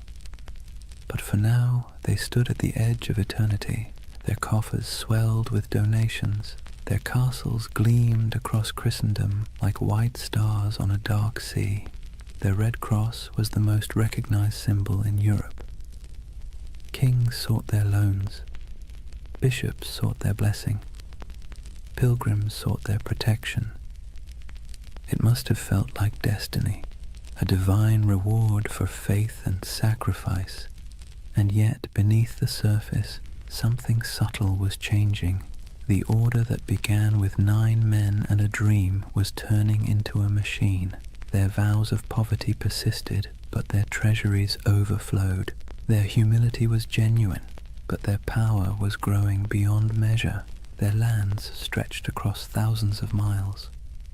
Their archives held contracts and secrets that kings would have killed to read. And because they answered only to the Pope, no monarch, no bishop, no secular court could touch them. They were untouchable, the Church's holy weapon, sharpened to perfection. But history, like the sea, is always shifting. The Crusader states were beginning to crumble. The Muslim world had learned from its defeats and was uniting under stronger leaders. Supply lines were long, morale was short, and faith, that delicate fuel, was flickering. The dream of permanent Christian dominion in the East was dying, and the Templars, who had built their identity on that dream, suddenly found themselves defending something that no longer existed. It's easy, centuries later, to imagine them as fanatics or villains, but maybe they were just men trapped in momentum, unable to stop the wheel they had helped set in motion. By the time their banners fluttered over the last surviving Crusader fortresses, their legend had already outgrown them. In Europe they were saints, in the East they were demons, and in their own hearts, who knows, perhaps a little of both. The ordinary knights must have felt it, the slow decay beneath the glory, the endless wars that achieved nothing, the heat, the sand, the weight of armor, the prayers whispered into silence, the feeling of being instruments of something divine, and yet increasingly something political. But legends don't need clarity, they need symbols, and the Templars had become the most powerful symbol in the medieval world, the perfect fusion of faith and violence. You can almost see it, a banner rippling against a stormy sky, red cross vivid against the white cloth, lightning flashing behind it. To a peasant in a church pew or a monk in a distant cloister, that image meant safety, devotion, and divine justice. To a king in debt, it meant something else entirely. The story of the Templars was no longer being written by saints or chroniclers. It was being rewritten by envy, fear, and ambition. But for now, the curtain hasn't fallen, the candles still burn, the chants still echo in stone halls. The world hasn't yet turned against them. The 9 knights who once huddled beneath the Temple Mount have become an army, a network, a myth. Their legacy has taken on a life of its own, glowing, untouchable, and slightly unreal. And like all myths, it has begun to blur the line between truth and dream. That's where Chapter 1 closes, not with an ending, but with a vision of a brotherhood standing on the edge of something vast and unknowable. Their swords gleam in the sun, their white cloaks ripple in the desert wind. Behind them, Jerusalem glows like a mirage, and before them, stretching into the horizon, lies the future, glittering, dangerous, inevitable, the dawn of a legend. Chapter 2. The Rise of the Warrior Monks. Imagine standing on a cold morning plain somewhere in France, perhaps Champagne, perhaps Burgundy. The mist still clings to the fields, soft and silver, the kind that blurs the line between land and sky. Out of that fog rides a column of horsemen, their armor dull from travel, their cloaks heavy with dew. But as the light shifts, something crimson catches the dawn, a mark stitched across white cloth, simple yet unmistakable, a red cross. It would become one of the most recognizable symbols in all of human history, but at this moment it is new, modest, a badge of belonging more than power. The men wearing it are quiet, focused, unremarkable to anyone but God. Yet this insignia, this fusion of cloth and conviction, is about to transform them into something the world has never seen, a standing army that answers only to faith. The Templars have begun to evolve. Their days of small vows and secret ceremonies under Jerusalem's ruins are over. The Church has given them legitimacy, a papal seal written in the flowing Latin of divine authority. They are now officially milites Christi, soldiers of Christ, and that single phrase changes everything. With papal backing came money, land, recruits, and something far more valuable, absolution. To die as a Templar was not merely to fall in battle, it was to ascend directly into paradise.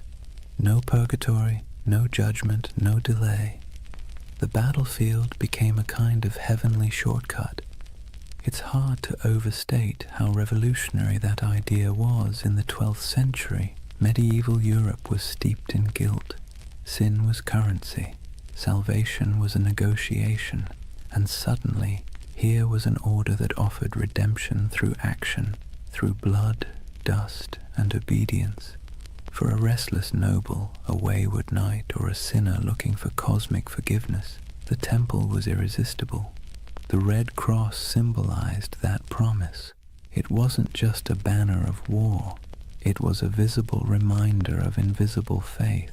When a knight knelt before the master of the temple and took his vows, poverty, chastity, obedience, the cross was placed on his cloak as both burden and blessing. From that moment, his life was no longer his own. He would own nothing. He would question nothing. He would fear nothing. And that paradox, total surrender creating total power, became the Templars' greatest strength. Their rules were strict, even monastic. No personal possessions beyond a few garments, no private letters, no hunting, no swearing, no unnecessary conversation. Meals eaten in silence, broken only by the sound of a reader reciting scripture. Even the horses were treated with dignity. No knight was allowed to beat his steed. To the outside world, this was alien. Most knights of the age were brash, boastful, and loud. They wore bright colors, hunted for sport, gambled, bragged about their kills. The Templars, by contrast, moved like shadows, a silent order of disciplined zealots. It's little wonder people began to fear them as much as they admired them. But discipline has a strange beauty to it. Imagine the symmetry of their camp at dawn. White tents in perfect rows, banners hanging still in the air.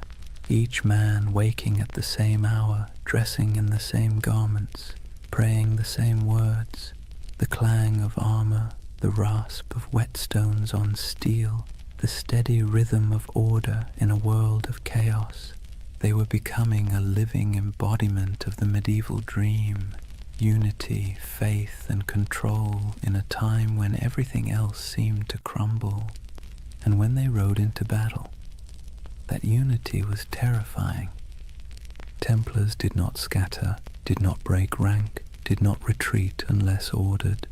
Chroniclers described them as walls of iron, as storms given human form. Their charges were deliberate, almost ritualistic, a prayer in motion.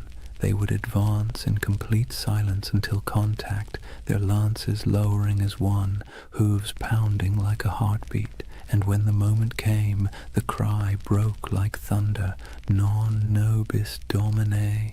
Not for us, O Lord, but for you. Then chaos, then history. Every battle became a kind of mass, blood replacing incense, steel replacing song, and the world watched in awe. To the average medieval person, the Templars seemed immortal. When others fled, they stayed. When others hesitated, they rode forward. Stories spread of miraculous victories, of angels fighting beside them, of enemies struck blind by divine light. Whether any of it was true hardly mattered. Faith had become spectacle, but behind the spectacle was a machine. The Templars weren't just warriors. They were administrators, bankers, engineers. Their rule book, the Latin rule, reads like both a spiritual guide and a military manual. Every moment of the day was accounted for, every piece of armor inspected, every coin recorded. Their efficiency was unmatched, and so was their wealth. By the mid-12th century, they controlled estates across Europe, vineyards in France, mills in England, castles in Spain, olive groves in Cyprus. donations poured in from nobles seeking spiritual insurance. And because Templars were sworn to poverty, those donations didn't dissipate, they accumulated. They began lending money to kings, transporting treasure across borders, and safeguarding pilgrims' deposits. If you were traveling to the Holy Land, you could leave your fortune with the Templars in Paris and withdraw it in Jerusalem. In effect, they invented the medieval checking account. Faith and finance. It's a partnership as old as civilization. But to the Templars, it wasn't greed. It was logistics. Money was a tool for God's work. Armies need supplies, ships, food, fortresses. And if the order had to run the most efficient financial network in Christendom to maintain that mission, so be it. They became, paradoxically, both the humblest and richest men in Europe. Their castles were built like sermons, austere, geometric, designed for endurance, not comfort. No stained glass, no gold leaf, just stone, purpose, and symmetry. Inside, their halls echoed with the quiet rhythm of devotion, the scrape of boots, the murmur of prayers, the metallic whisper of chainmail. To walk into a Templar commandery was to step into another world, a world where faith was function and order was sacred. And yet, for all their restraint, there was grandeur in their simplicity. Their red cross became more than fabric. It became an idea. When people saw it, they saw authority, salvation, and something close to fear. The same emblem that comforted pilgrims terrified heretics. It's strange how power works. The more humble they appeared, the more unstoppable they became. In a way, that red cross marked the beginning of a new era, not just for the Templars, but for the medieval imagination itself. It was the age of symbols, when meaning outweighed truth. A knight's banner could terrify more effectively than his sword. A relic could justify a war. A prayer could bend kings. And no symbol was stronger than that cross. Bold, clean, impossible to ignore. It was faith simplified into geometry.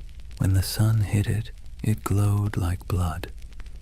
Some chroniclers wrote that it frightened the enemy before the fighting even began. Others said it calmed the men who bore it. Maybe both were true. Maybe that's the real magic of symbols. They shape both sides of the story. Over the next century, that cross would ride on countless banners across the Holy Land, through dust storms, over dunes, across shattered city gates. It would gleam under the desert sun and soak in the rain of 1,000 sieges. It would be seen by kings, slaves, monks, and merchants alike. And every time it appeared, it carried the same quiet message: obedience, faith, inevitability. From 9 nights came hundreds, then thousands. From humble vows came armies. From silence came history. And still, they prayed before battle, as they always had. Still, they whispered the same words. Still, they believed that death, if it came in service of God, was not an end, but a homecoming. It's easy, centuries later, to romanticize them, to picture gleaming armor, sacred banners, holy purpose. But beneath the poetry was exhaustion. They marched through deserts where the air shimmered like glass. They fought for cities that would fall again within a decade. They believed themselves instruments of divine will, yet the wars they waged often felt endless, abstract, and hollow. And that contradiction, devotion mixed with futility, is what makes their story so human. By the time the Red Cross became synonymous with power, its wearers had already begun to wonder what it meant. But for now, in this chapter of the story, there is still clarity, still unity, still purpose. The order of the temple stands at its peak, pure, confident, and unstoppable. 1,000 banners ripple in the wind. The sun gleams on polished armor, and the red cross burns like a brand upon the world. The world belongs for a moment to the knights of the temple. Imagine waking before dawn, not to an alarm or the gentle hum of a phone, but to a bell, deep, resonant, and unrelenting. The sound rolls through the dark halls of a stone dormitory, pulling a dozen men from sleep at once. There are no complaints, no yawns, no hesitation. This is a Templar commandery, and the day begins with obedience. Before the first light touches the horizon, the knights are already kneeling, heads bowed, the chill of the flagstones creeping through their woolen tunics. The air smells faintly of oil lamps and damp stone. Someone chants softly from a small book, Latin verses murmured and rhythmic, the sound of faith wrapped in discipline.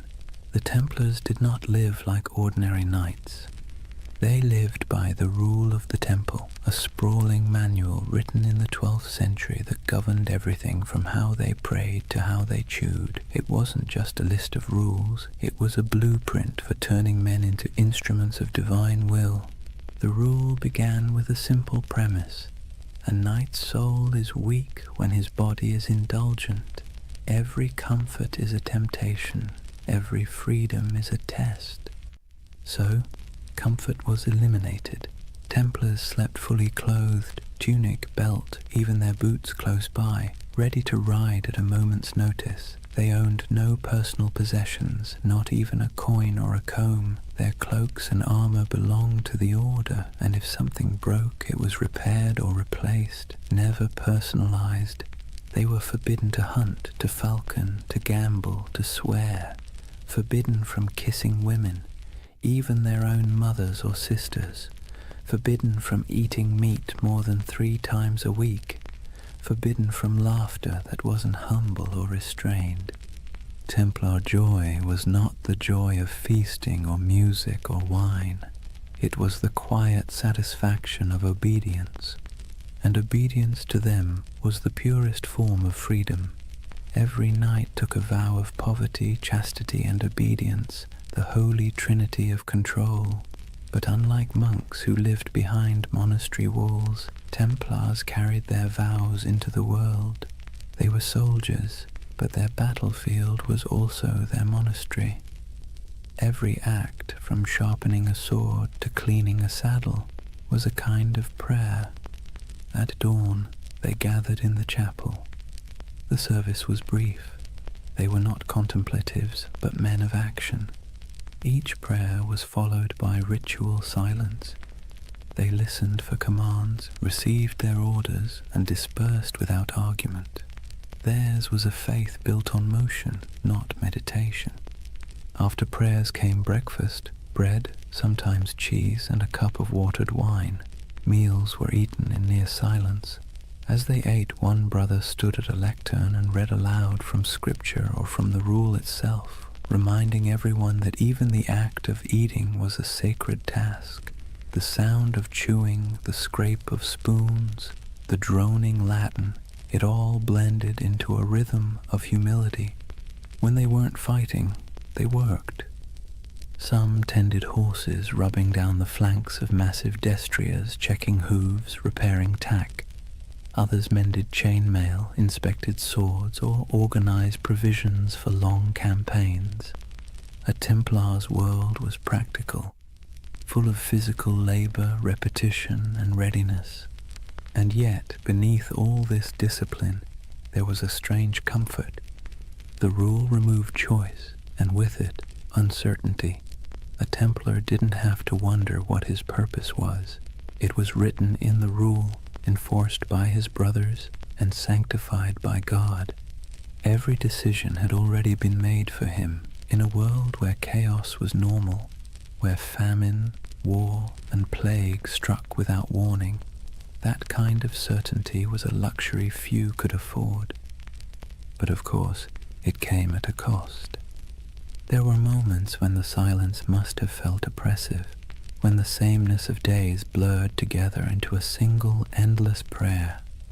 Imagine years of this life, The same bread, the same rules, the same faces under the same white cloaks. No family, no possessions, no indulgence beyond the thin comfort of faith. And yet, the Templars endured it, perhaps because the alternative, a world without order, without divine meaning, felt far worse. There's something haunting about their discipline. It wasn't born from cruelty but from conviction. They believed that to serve God they had to strip away everything that made them individual. Ego, desire, even identity itself, all burned away, leaving only function. They became pieces in a sacred machine, and when the machine moved, it moved with terrifying precision. Templars trained relentlessly. Their battle formations were geometric, mathematical, rows of cavalry timed to strike in perfect waves. Each knight knew his place. If one fell, the next filled the gap instantly. Their charges were coordinated like choreography, their retreats executed like clockwork. Their enemies called them demons in white. They didn't scream or taunt or show mercy. They advanced silently until the moment of impact, when they cried out only one phrase: Non nobis Domine, non nobis sed nomini tuo de gloriam. Not to us, O Lord, but to your name be the glory. It was their mantra, their battle hymn, their surrender to something larger than themselves. And yet, despite all this spiritual rigor, the Templars weren't monks lost in abstraction. They were engineers, architects, accountants. They ran farms, managed estates, built fortresses, and oversaw trade routes. Their castles were marvels of design, squat, symmetrical, designed to deflect siege engines and channel attackers into kill zones. But even in architecture, their aesthetic was austere. No ornamentation, no murals, no stained glass, just stone, perfectly aligned, perfectly useful. Templar castles didn't preach beauty, they preached order. Their lives mirrored that architecture. Functional, fortified, minimal. To outsiders, it looked like joyless fanaticism. To the Templars, it was discipline incarnate. Every stone placed, every word spoken, every moment endured was an offering to God. And yet, as centuries passed, cracks began to form. Subtle at first, then spreading. Because discipline without question breeds power, and power, even sacred power, invites suspicion. The Templars' strict hierarchy made them efficient, but it also made them secretive. Their rituals were closed to outsiders. Their vows of silence protected not only their faith, but their operations. Kings and bishops began to whisper, what did these warrior monks do behind closed doors? Did their oaths hide something darker? The rule of the temple, written to sanctify obedience, began to look like a veil. And the more power the order gained, the more castles, the more treasure, the more influence, the more that veil began to draw attention. It's a pattern as old as history. Purity breeds envy, secrecy breeds rumor, and strength breeds fear. But that comes later. For now, imagine one of those long Templar days near its end, the sun dipping low behind battlements, armor hung to dry, the smell of horse sweat and oil in the air. The chapel bells toll again, soft and steady. The knights gather one final time, kneeling in rows, their white cloaks ghost-like in the flickering candlelight. They pray not for victory, not for wealth, not even for peace. They pray for endurance, for the strength to obey again tomorrow and the day after until the end of their lives. Outside, the wind carries the smell of dust and salt. Somewhere beyond the horizon, enemies are gathering, empires are shifting, and history is already writing its next betrayal. But inside the chapel there is only the rhythm of prayer, the faint creak of chainmail, the murmur of Latin words fading into the night.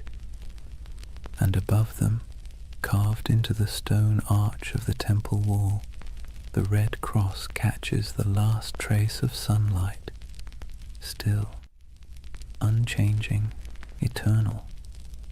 For now, imagine the first thing that hits you isn't the sight, but the heat.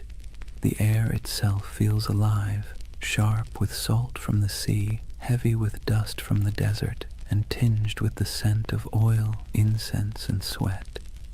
You've just stepped into the Holy Land sometime around the year 1140, and you're walking through a world where heaven and earth have been fighting for custody of the same patch of ground for generations. The Crusader kingdoms were born from blood and disbelief. After the First Crusade captured Jerusalem in 1099, waves of settlers, soldiers, and zealots streamed eastward, knights chasing absolution, merchants chasing profit, peasants chasing a miracle. What they found was a land older and more complicated than anything they'd been promised. Picture Jerusalem then, not the golden city of postcards, but a dense, sun-bleached labyrinth of limestone walls, narrow streets, and markets bursting with languages: Arabic, Greek, Latin, Armenian, Hebrew, all colliding in the same dusty air. Bells rang from churches while the call to prayer echoed from minarets. Frankish knights and Muslim merchants haggled over silk. Pilgrims shuffled barefoot past relics too sacred to question. The Holy Land was less a battlefield than a mosaic, fragile, shimmering, and always on the verge of breaking. For the Templars, this was both home and battleground. They arrived as guardians of faith but quickly became administrators of empire. They built massive fortresses to anchor the Crusader presence, stone giants rising from the desert like mirages made real. One of their most famous was Crac des Chevaliers, the castle of the knights. If you've ever stood on a cliff and felt the wind try to push you backward, you'll know the feeling of that place. Perched high above the Homs Gap in modern Syria, it was less a castle and more a declaration. Double walls, circular towers, arrow slits that could whisper death at 100 yards. The stones gleamed pale under the sun, and from its ramparts you could see for miles the mountains, the valleys, and the endless horizon of sand and sky. Inside, it was strangely orderly. Kitchens, chapels, barracks, even a bathhouse. You could live there for months without stepping outside, which was convenient, since stepping outside usually meant someone was trying to kill you. The Templars' castles weren't built to impress. They were built to endure. They were a theology of stone, faith expressed in geometry.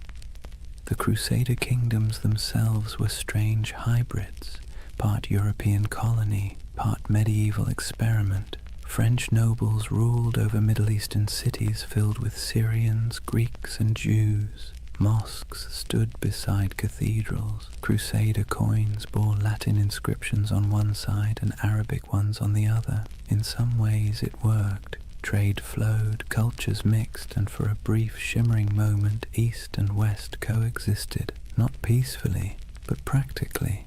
Templars thrived in that liminal space. They spoke local languages, made deals with Muslim rulers, and hired Arab engineers to fortify their walls. Despite their reputation as fanatics, the Templars were pragmatists. They had to be. The Holy Land wasn't a sermon, it was survival. Still, survival came at a price. The heat wore on them, the endless patrols through sand and rock, the smell of blood baked into armor, the weight of divine expectation pressing down like the sun itself. Every campaign was a pilgrimage of exhaustion. Imagine a Templar caravan winding across the desert, horses sweating beneath white banners marked with red crosses, sand grinding in every crevice of armor. They march in silence except for the creak of leather, the occasional clink of mail. Ahead lies an enemy they can't see, only the shimmer of heat on the horizon. By nightfall they camp beneath a vault of stars so clear it feels like a cathedral of light. Prayers are murmured, wounds are tended. The men sleep on bare ground, swords within reach, their faith both pillow and weapon. In this land even the air felt charged with contradiction, sacred and savage all at once, and nowhere was that clearer than in Jerusalem itself. For a brief century the city stood under Christian control, a jewel of Christendom wrapped in ancient dust. The Templars' headquarters was no ordinary building. It was the Al-Aqsa Mosque, believed at the time to stand on the ruins of Solomon's temple. To the Muslim world it was one of Islam's holiest sites. To the Templars it was the very foundation of their identity, the Temple of Solomon, the birthplace of their name. They turned its halls into barracks, its courtyards into stables, its shadowed corners into places of prayer and secrecy. There, in the dim glow of oil lamps, the Templars trained, planned, and perhaps, as rumors later claimed, uncovered something ancient. Some said they found relics buried beneath the Temple Mount, the Ark of the Covenant, the Holy Grail, scrolls of forgotten wisdom.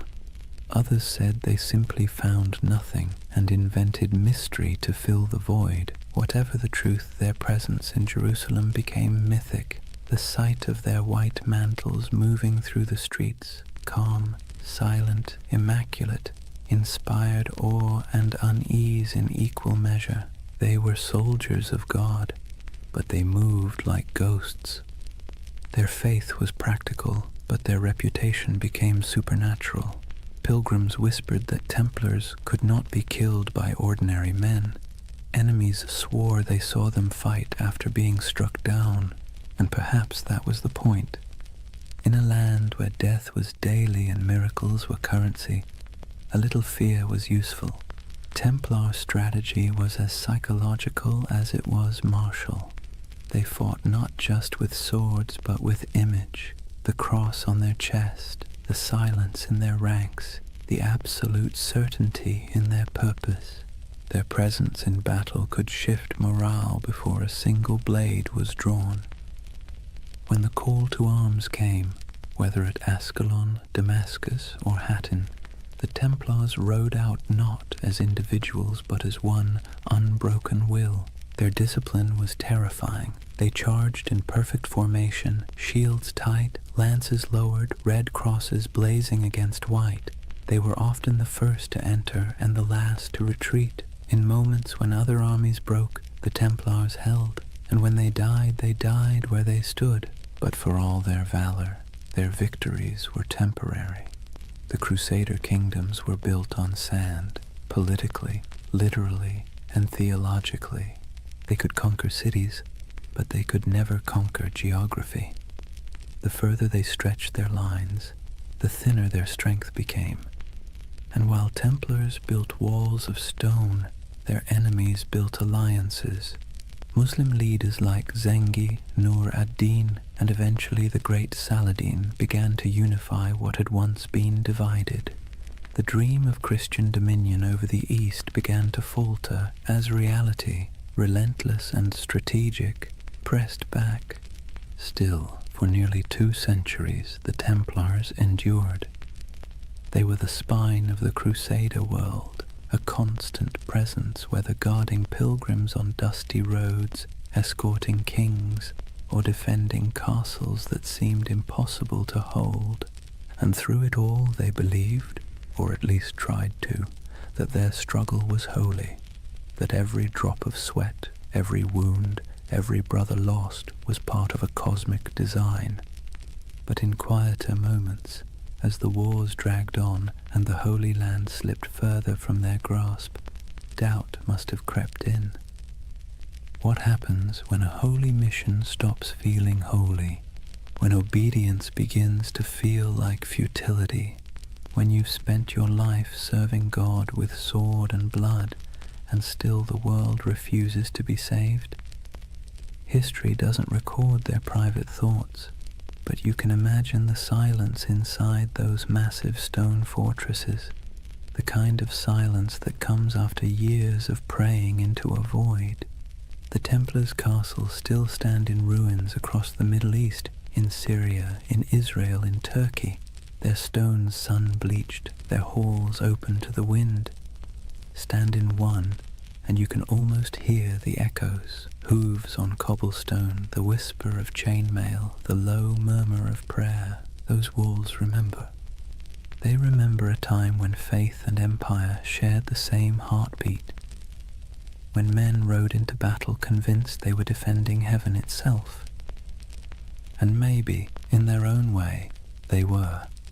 Because for all its contradictions, the Crusader dream wasn't just about conquest, it was about belief, belief so strong it reshaped landscapes, rewrote maps, and built fortresses that still defy time. The Templars were both its architects and its prisoners, bound by duty, by faith, by the unbearable beauty of purpose. And even as the Crusader kingdoms began to crumble, they didn't loosen their grip, they just prayed harder, fought longer, and built higher, until the day came when the walls themselves began to crack. But that's a story for the next night. For now, picture that world one last time, the desert glowing gold under the last light of day, the red cross fluttering above a fortress wall, and somewhere inside, a group of knights kneeling in silence, their faces half-shadowed, their faith still unbroken. The wind moves through the stones like a sigh, the candles flicker, and the Holy Land sleeps, as it always has, torn between heaven and earth. Imagine standing in a candle-lit chamber somewhere in Paris in the early 1200s. The air smells of beeswax and damp stone. At a table sits a man in white robes marked with a red cross, quill poised above parchment. Before him, a merchant lays down a pouch heavy with coins, silver deniers, gold florins, copper dirhams from faraway ports.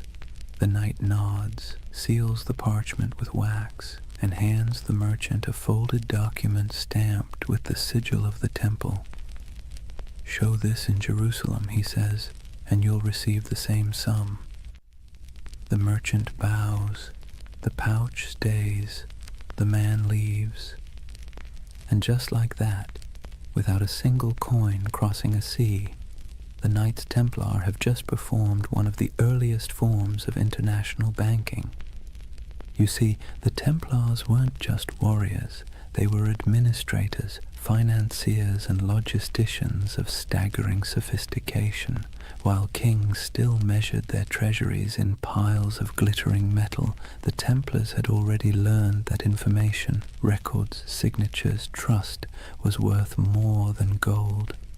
Their network stretched from the windswept shores of England to the sun-scorched walls of Jerusalem, a chain of commanderies that functioned as safe houses, training centers, warehouses, and financial hubs all at once. Each of these commanderies was like a small universe, self-sufficient and meticulously organized. They had their own chapels, fields, mills, and workshops. Some raised horses, others produced wool, wine, or grain. Every coin earned was logged, weighed, and sent up the chain, an unbroken current flowing toward the heart of the order. And through this system, the Templars quietly became one of the richest organizations in the medieval world. The irony, of course, is that they began with vows of poverty, but vows are tricky things. The Templars themselves owned nothing. The order owned everything, and that subtle distinction let them accumulate wealth without technically breaking faith. Their financial system worked with an elegance that modern bankers would envy. A pilgrim traveling from London to Jerusalem could deposit money at a temple house in England and receive a coded letter of credit. Along the route, through Paris, Marseille, Acre, and finally to the Holy City, Templar commanderies would honor the note. deduct expenses, and mark it in ledgers kept under strict guard. The traveler never had to risk carrying his fortune across pirate-infested seas or bandit-strewn roads. In a way, the Templars invented something that feels astonishingly modern, a secure international trust network, and unlike kings or nobles, they were trusted by everyone. Christian, Jew, Muslim, it didn't matter. The Red Cross was as good as a vault door. The Templar ledger became a passport through chaos. Picture the roads of Europe in the 13th century, narrow tracks winding through forests and mountains, lined with monasteries, taverns, and thieves. Now picture a convoy of Templar couriers riding fast, cloaked in white, armed but calm. They carried more than messages. They carried secrets, diplomatic letters, royal decrees, coded inventories, even treaties. A letter stamped with the seal of the temple traveled like lightning compared to anything else in the medieval world. And where there were secrets, there were suspicions. People whispered that the Templars had mastered cryptography, that their ledgers contained hidden symbols, that their archives were guarded by curses. In truth, it was discipline, not magic, that kept their system running. But to the medieval mind, efficiency itself felt supernatural. Each regional commandery reported to a central master, who in turn answered to the Grand Master in Jerusalem and later Paris. The chain of communication was ironclad, the discipline absolute. Orders passed down with the precision of a monastic liturgy. Every brother knew his rank, his duty, and the exact limits of his authority. Templar correspondence reveals a world that hummed like a machine. Cargoes of wheat, shipments of crossbow bolts, barrels of wine, all recorded, all accounted for. Even the smallest commandery in rural France or Scotland was part of a vast, synchronized network, a medieval multinational that existed centuries before the word corporation would be invented. And yet, for all this order, there was mystery. The Templar headquarters in Paris, known simply as La Maison du Temple, was a fortress of stone walls and tall towers surrounded by gardens and workshops. Inside lay one of the greatest treasuries in Europe, a glittering hoard of gold, silver, jewels, and documents so valuable that kings themselves stored their wealth there. King Louis VII did. So did Henry III of England. Even the Pope trusted the Templars to manage funds for crusades. When monarchs needed loans, it was often the temple that provided them. When nobles needed to transfer land, the temple served as intermediary. They were accountants of God, and for a time it seemed even heaven owed them interest. But power has a way of creating shadows. As their influence spread, so did envy. Clergy whispered that the Templars had grown too rich, too independent.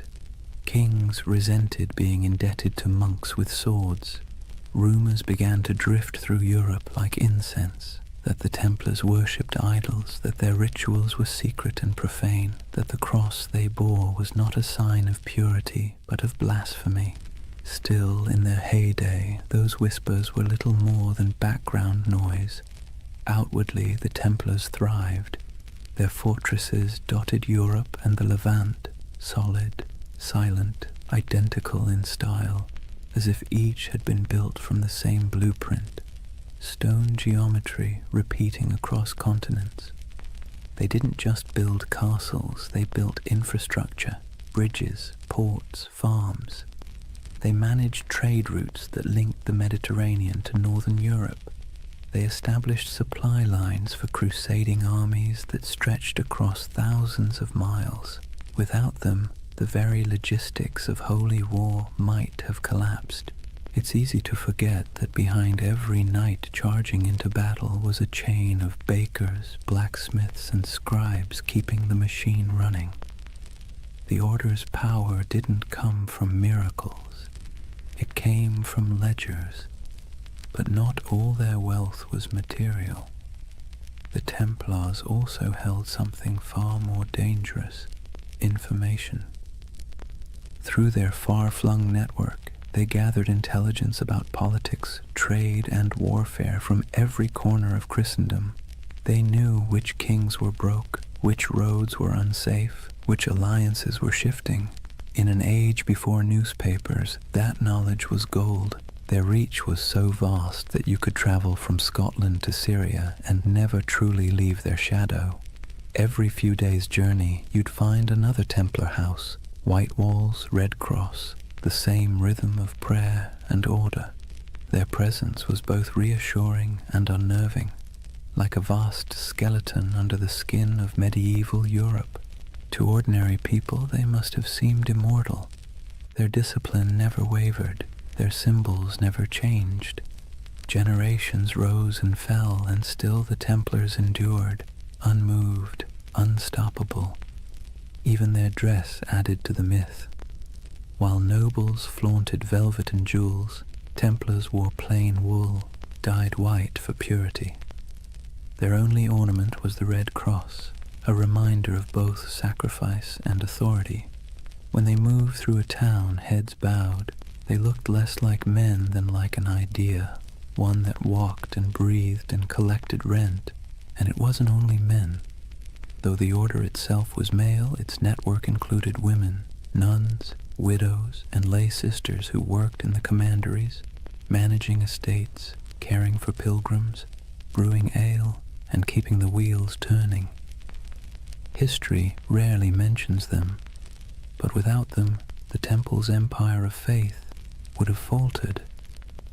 By the mid-13th century, the Templars had reached their zenith. Their ships carried goods across the Mediterranean. Their estates covered vast tracts of Europe. Their influence seeped into every court, every treasury, every crusade, and yet, like all empires, they had already sown the seeds of their own decline. The Holy Land, their reason for existing, was slipping away. Muslim forces were reclaiming city after city.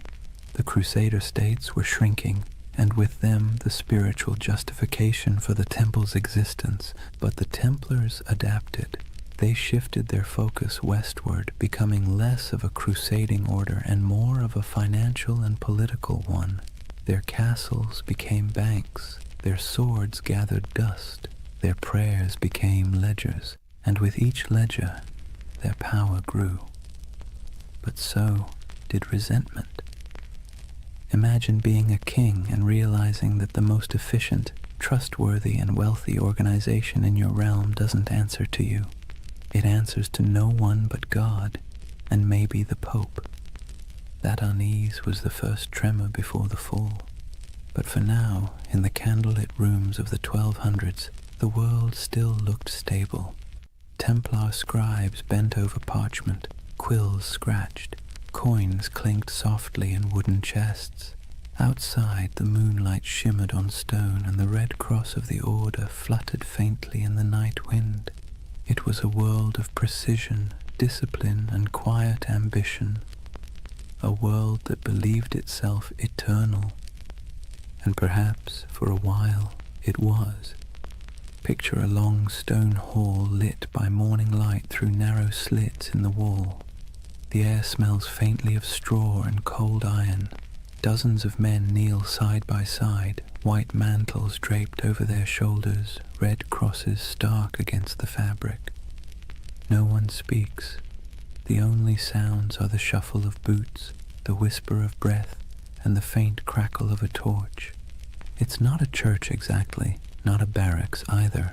It's both, and that contradiction is the essence of the Knights Templar. Discipline was their creed. Every movement, every word, every thought was governed by the rule of the temple, a sprawling set of commandments written in the early 12th century that blended the rigidity of a monastery with the brutality of a battlefield. And yet, for all its severity, there was beauty in that order, a rhythm that shaped their days like the tolling of distant bells. They rose before dawn to pray, their voices echoing in unison. Then came the chores, feeding horses, sharpening weapons, tending armor, mending cloaks, cleaning wounds. Breakfast was simple: bread, sometimes watered wine, rarely meat. Then training, endless training, sword drills in formation, mounted charges across dusty fields, bow practice until fingers blistered. To the outside world, they were holy warriors. To themselves, they were servants of God, of each other, and of discipline itself. Templars lived by vows of poverty, chastity, and obedience, but those words meant something very different in their world. Poverty meant no personal possessions, but the order itself owned vast estates. Chastity meant avoiding women entirely, even in conversation, an easier rule to write than to live by. And obedience meant complete submission to one's commander, even unto death. That last vow was the hardest, and the one that defined them. A Templar didn't fight for victory. He fought to obey. If ordered to hold a line, he held it. If ordered to die, he died. There was no hesitation, no bargaining, no emotion. In battle, this made them terrifying. Other soldiers might panic, flee, or waver. The Templars never broke formation. Even when surrounded, they fought in silence, red crosses vanishing one by one into the dust. It's tempting to romanticize that kind of devotion, but there was nothing romantic about it. It was hard, mechanical, and often lonely. Templars were forbidden to embrace their own brothers without permission, forbidden to joke or sing frivolously, forbidden to play games of chance. Even laughter was discouraged, except in moderation. Their armor, too, reflected that restraint, plain, functional, unadorned. No bright colors, no gilded crests, only the red cross sewn near the heart. It was said that when the Templars rode into battle, the sound of their charge was unlike anything else. Not the roar of chaos, but the low thunder of synchronized hooves, a kind of terrible harmony. They weren't the largest army in the Crusades, nor the most numerous, but they were the most feared, because the enemy knew they wouldn't stop. Every Templar learned to fight and die as part of something greater, and that mindset extended beyond the battlefield. Inside their commanderies, every task, no matter how small, was done with the same ritual precision. From the folding of cloaks to the cleaning of armor, everything had its method. The order saw chaos as the devil's playground, and order as divine. Imagine the life of a young recruit, a sergeant or a serving brother, joining the temple. He would begin as an associate, working the stables, tending the fields, carrying water. He'd sleep on straw, wake before dawn, pray, eat little, speak less. The nights might seem distant, stoic men of few words, but in truth everyone shared the same weight of silence. Templar silence wasn't emptiness, it was control. They believed words carried danger, pride, gossip, temptation. So they learned to communicate through gestures and glances, through efficiency rather than expression. Meals were eaten in near silence, a monk reading scripture aloud while others chewed. If you wanted salt, you didn't ask, you pointed. If you needed bread, you waited your turn. Over time, that silence became a kind of language, a pulse that connected them more deeply than speech ever could. And perhaps that's why their discipline bordered on the sacred. Their punishments were severe but predictable. A brother who broke his vows, who stole, lied, or behaved pridefully, might be stripped of his cloak, forced to eat on the floor, or made to lie face down during Mass while others stepped over him. For grave offenses, he could be expelled entirely, his red cross torn away like a soul in exile. But for most, it never came to that. The Templar mind was trained like a blade, sharp, steady, and resigned. Even their daily routines reinforced obedience. The day was divided by bells, prayer, labor, rest. Each moment accounted for. They prayed before battle, after battle, before eating, before sleeping. Every act was sanctified, every breath a form of worship. And yet, for all their austerity, there was a quiet humanity beneath it. The rule allowed small comforts, wine on holy days, the company of brothers during feasts, laughter when earned. They kept dogs and falcons. They played music sometimes, though always solemnly. Their lives weren't joyless, just measured. To outsiders, that restraint looked inhuman. To insiders, it was peace. Because here's the thing, medieval life was unpredictable, dangerous, and filthy. Plague, famine, war, it was all chaos. The Templars built a life where everything made sense, a world of routine, duty, and clear purpose. That order was their sanctuary. And yet, there's a strange irony in that.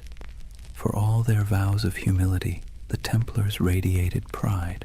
Not arrogance exactly, but a certainty that they were different, chosen. While other knights fought for lords, women, or glory, the Templars fought for eternity.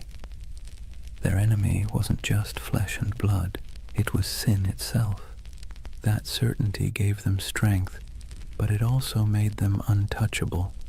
When they marched through cities, people stepped aside. Their white mantles glowed in the sun. Children watched them pass in awe. Priests blessed them. Merchants envied them. Kings tolerated them. And slowly, without realizing it, they became what they were sworn to resist, powerful, privileged, and proud. Their discipline, once spiritual armor, became something colder, a mask. By the late 13th century, the Templar ideal had begun to crack. The Holy Land was lost, the Crusades had soured, and yet the Order still trained, still prayed, still obeyed, as if nothing had changed. It's almost haunting, that image. An army without a war, marching in perfect silence toward a future that no longer needed them. They kept their rituals alive even as their purpose faded. The morning prayers, the vows, the cold meals, the endless drills, like monks in armor performing the same liturgy long after the congregation had gone home. If you had visited a Templar stronghold, then, say, Tomar in Portugal, or the great fortress of Crac des Chevaliers, you'd have seen perfection on the surface, polished discipline, unbroken ranks, but beneath it, something else was stirring, uncertainty. What happens to an order built for holy war when holiness itself goes out of fashion? The Templars didn't have an answer. They just kept obeying. And maybe that's the tragedy. They were so trained to follow command that when the commands themselves became corrupt, when kings and popes turned against them, they couldn't adapt. Their discipline, once their shield, would soon become their downfall. But that's later. For now, in the twilight of their golden age, they still looked unshakable. Picture them one last time, a column of knights riding through the gates of Acre, the last stronghold of Christendom in the east. Sunlight glints on their helmets. The sea wind carries the smell of salt and steel. Their banner ripples, a red cross against white. They move as one body, one will, one faith. And somewhere in the back of the formation, a young knight whispers a prayer he has said 1,000 times before. He doesn't know that in a few short decades, his order will be ashes and rumor. But in this moment, he is calm, because obedience is peace. And for the Knights Templar, peace, however fleeting, was always worth dying for. Chapter 3. Secrets, Shadows, and Heresy. Imagine the stillness beneath Jerusalem. The air is cool, dry, and old, older than the Crusaders who came here with dreams of salvation and plunder. Torches flicker against ancient stone, illuminating tunnels carved centuries before the birth of Christ. The sound of footsteps echoes faintly, rhythmic and deliberate. These men wear no crowns, no jewels, only white mantles marked with a red cross. 9 knights, poor, pious, exhausted, descending under the ruins of Solomon's temple. At least that's the story.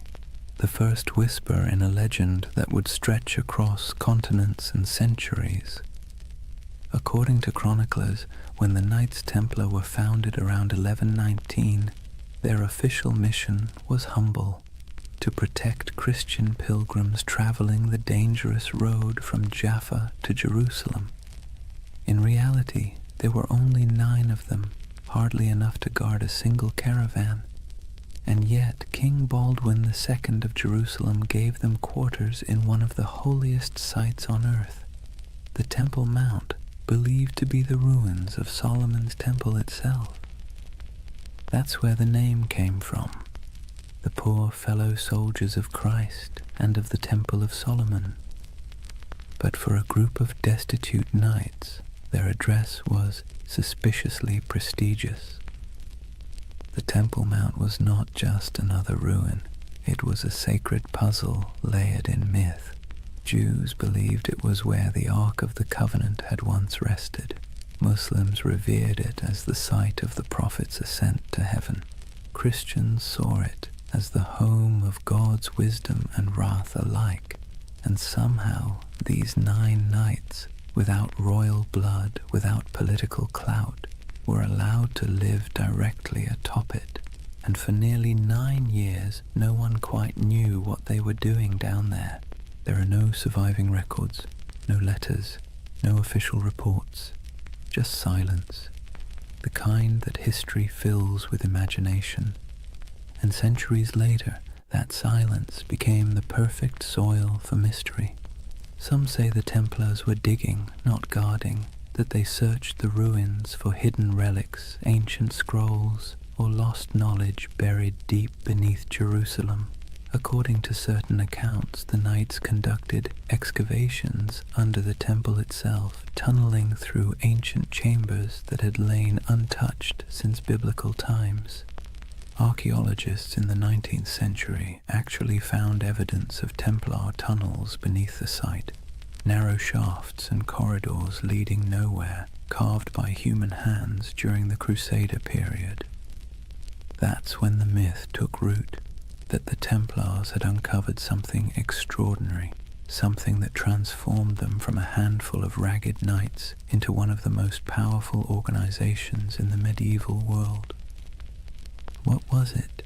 The Ark of the Covenant? The Holy Grail? Secret knowledge from King Solomon himself? Or perhaps something less tangible? A myth so potent it didn't need to exist to be believed. It's easy to see why the story stuck. The Templars' rise defied logic. They appeared out of nowhere, impoverished, under-equipped and obscure. Then, almost overnight, they became legends. Their fame spread through Europe like wildfire. Popes blessed them.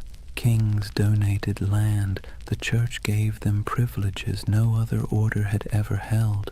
They could collect tithes, build fortresses, even run their own banks.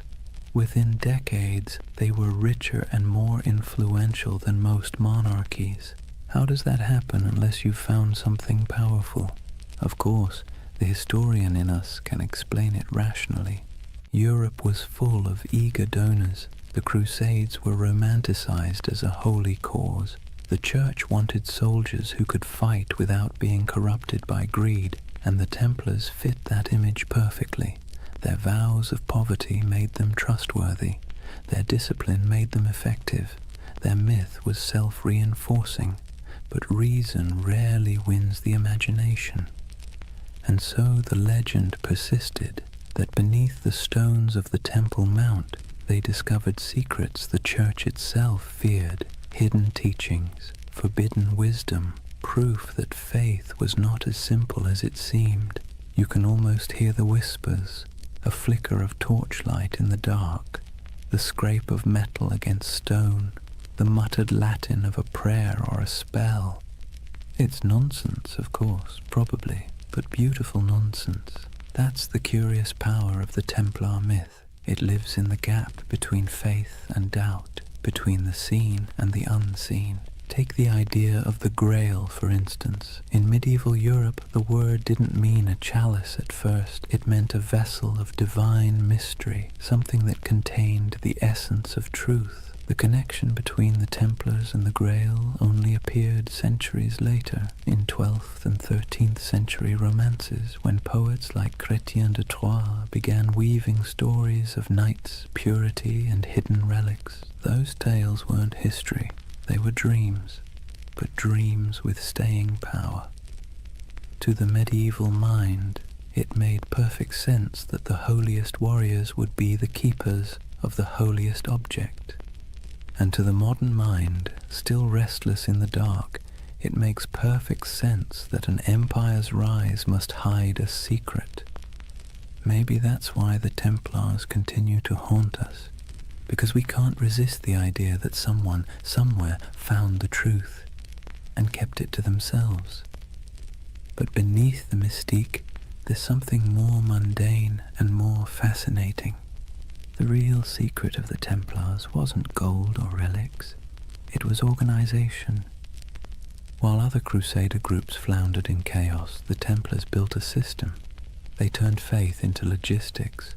They mastered record-keeping, finance, communication, and property management at a level Europe had never seen before. Their commanderies stretched from Scotland to Syria, forming a network that could move money, men, and messages faster than any king's court. They were medieval globalists, an early blueprint for the international corporation.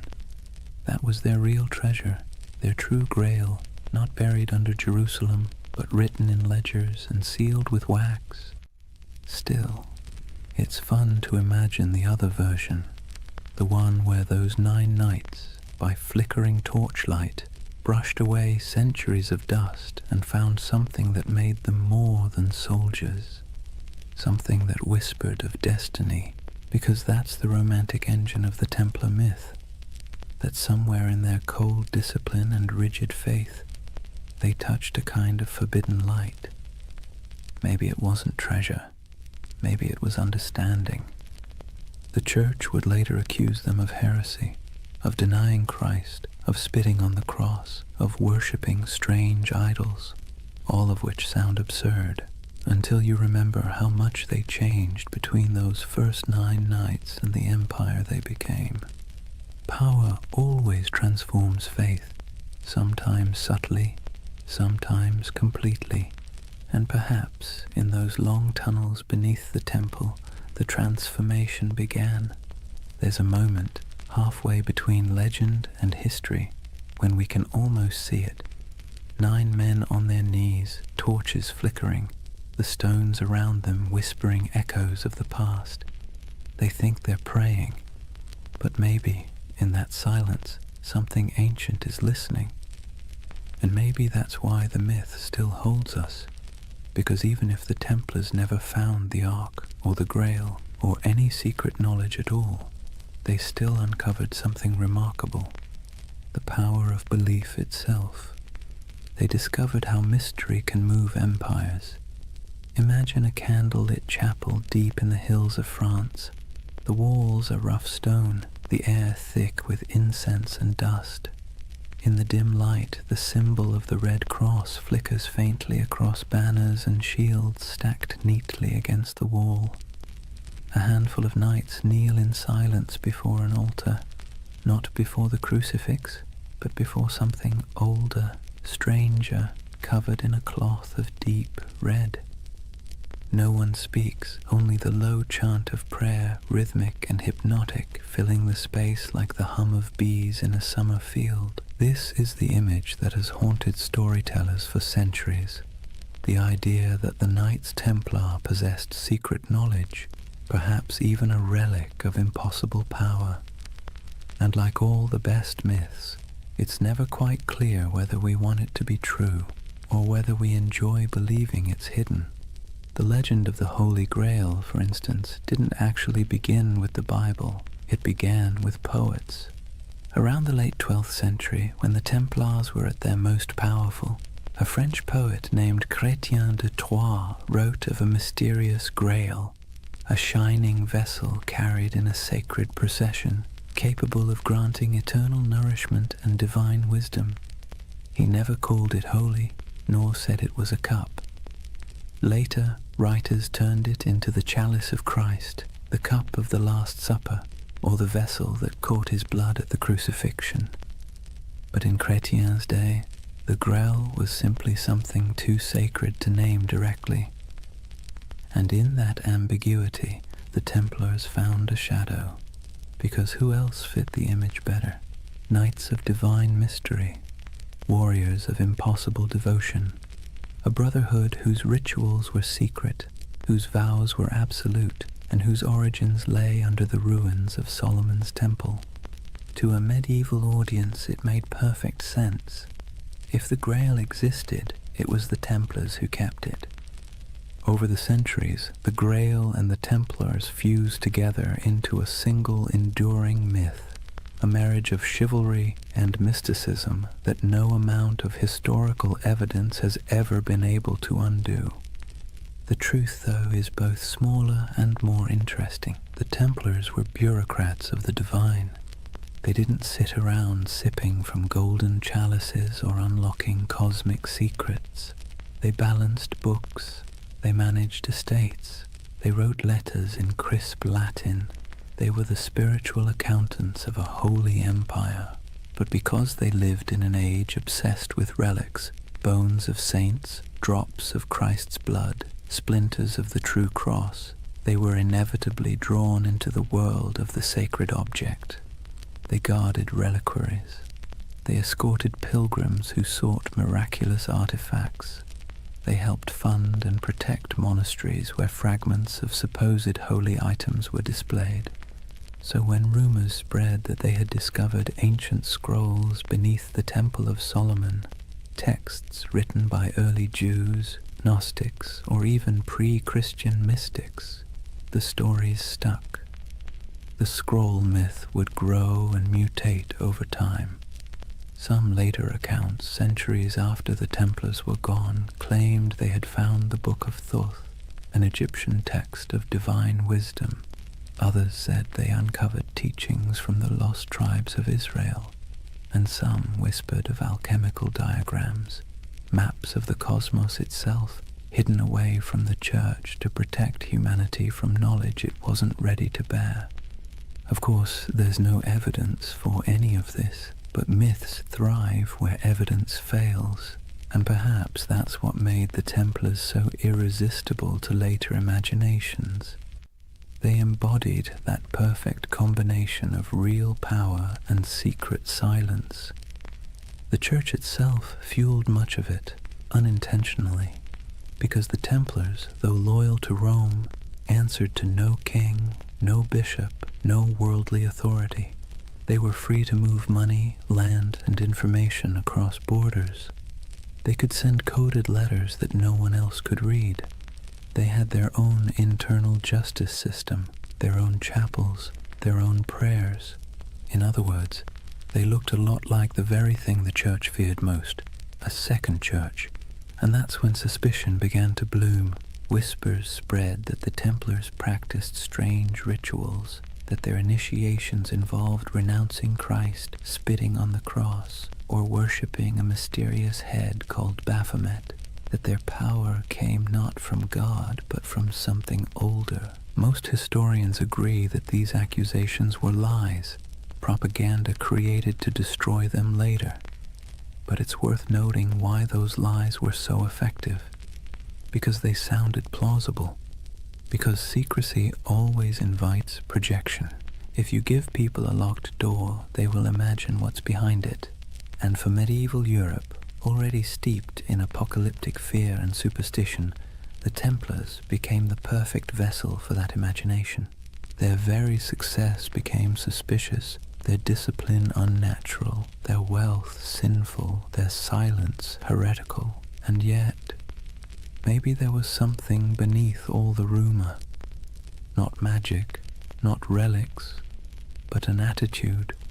See, the Templars didn't pray like other monks. Their spirituality wasn't cloistered, it was militant. Their daily life was about control, obedience, and the annihilation of the self. Every moment of pleasure, every trace of comfort was stripped away to make room for purpose. In a sense, that was a kind of secret knowledge, the knowledge that faith and suffering could be fused into a single weapon. And that's what made them so dangerous. Not to the Muslims they fought in the Holy Land, but to the church that eventually feared them, because the Templars didn't seem to need intermediaries. Their faith was too direct, too efficient, too pure. When you can talk to God through action, you make priests nervous. By the time the Crusader kingdoms began to crumble, the Templars' mystique had already surpassed their usefulness.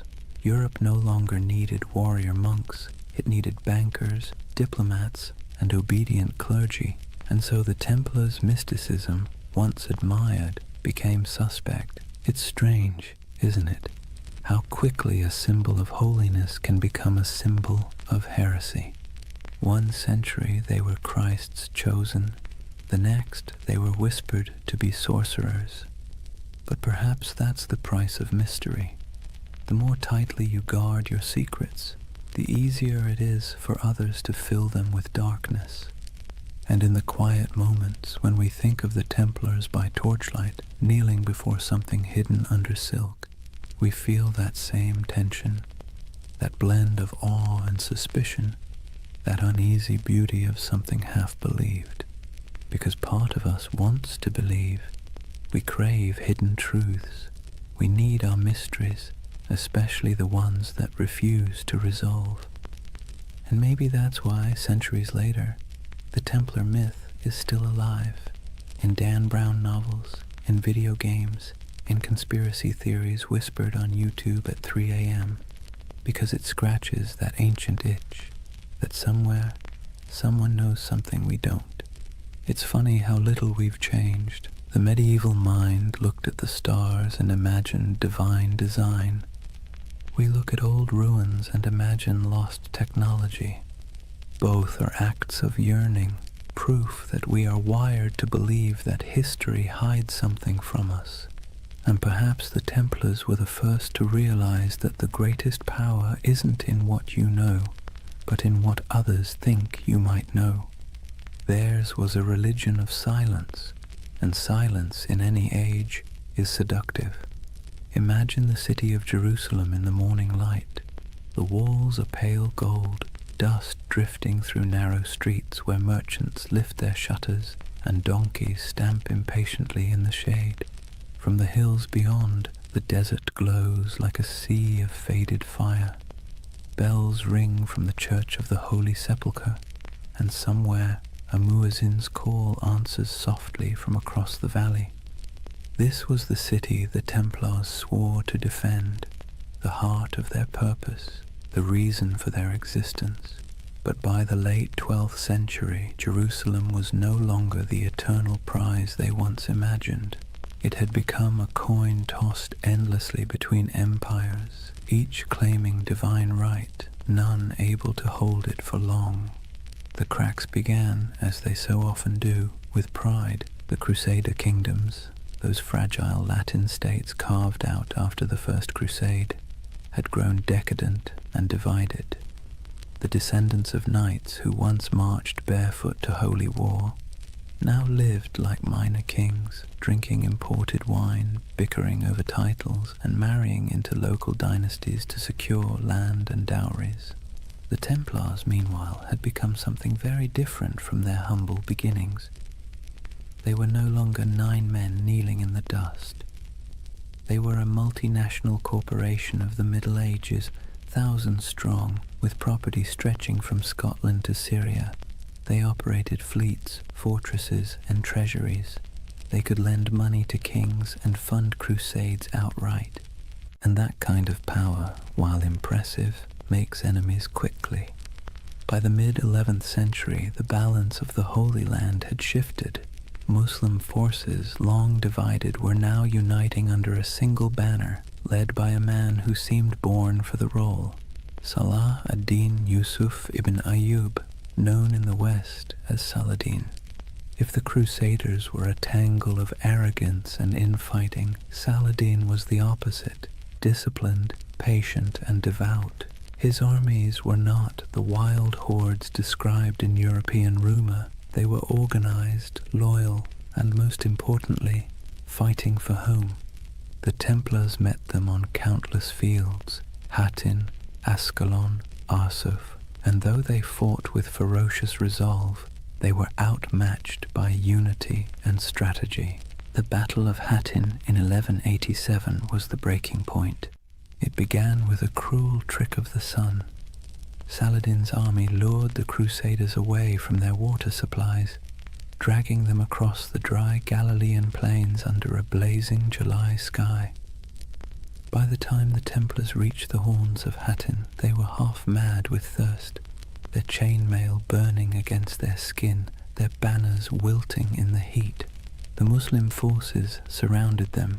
Archers darkened the sky with arrows, smoke from burning grass choked the air, and when the fighting finally stopped, almost the entire Crusader army was dead or captured. The True Cross, a relic carried into battle like a talisman, was seized by Saladin's men. It was never seen again.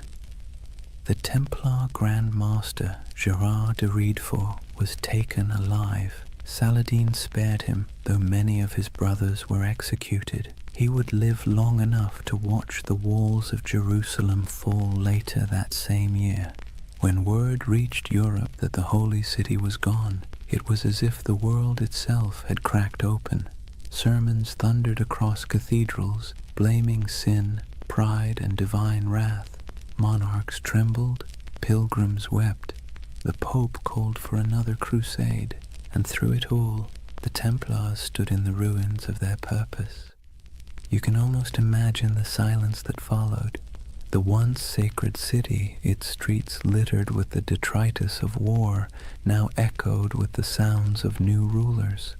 The Templar headquarters on the Temple Mount was emptied, their altars dismantled, their treasures seized. What began as a holy mission now looked suspiciously like a failure of faith. For the first time, the Templars were without their holy ground, and without Jerusalem. They were forced to confront an uncomfortable truth. If the temple was gone, what exactly were they the knights of anymore? But endings have a way of becoming beginnings. Driven from the holy city, the Templars retreated to the coast, to Acre, Tyre, and Cyprus, where they rebuilt themselves as the guardians of ports and pilgrims rather than of the temple itself. Their castles became symbols of endurance.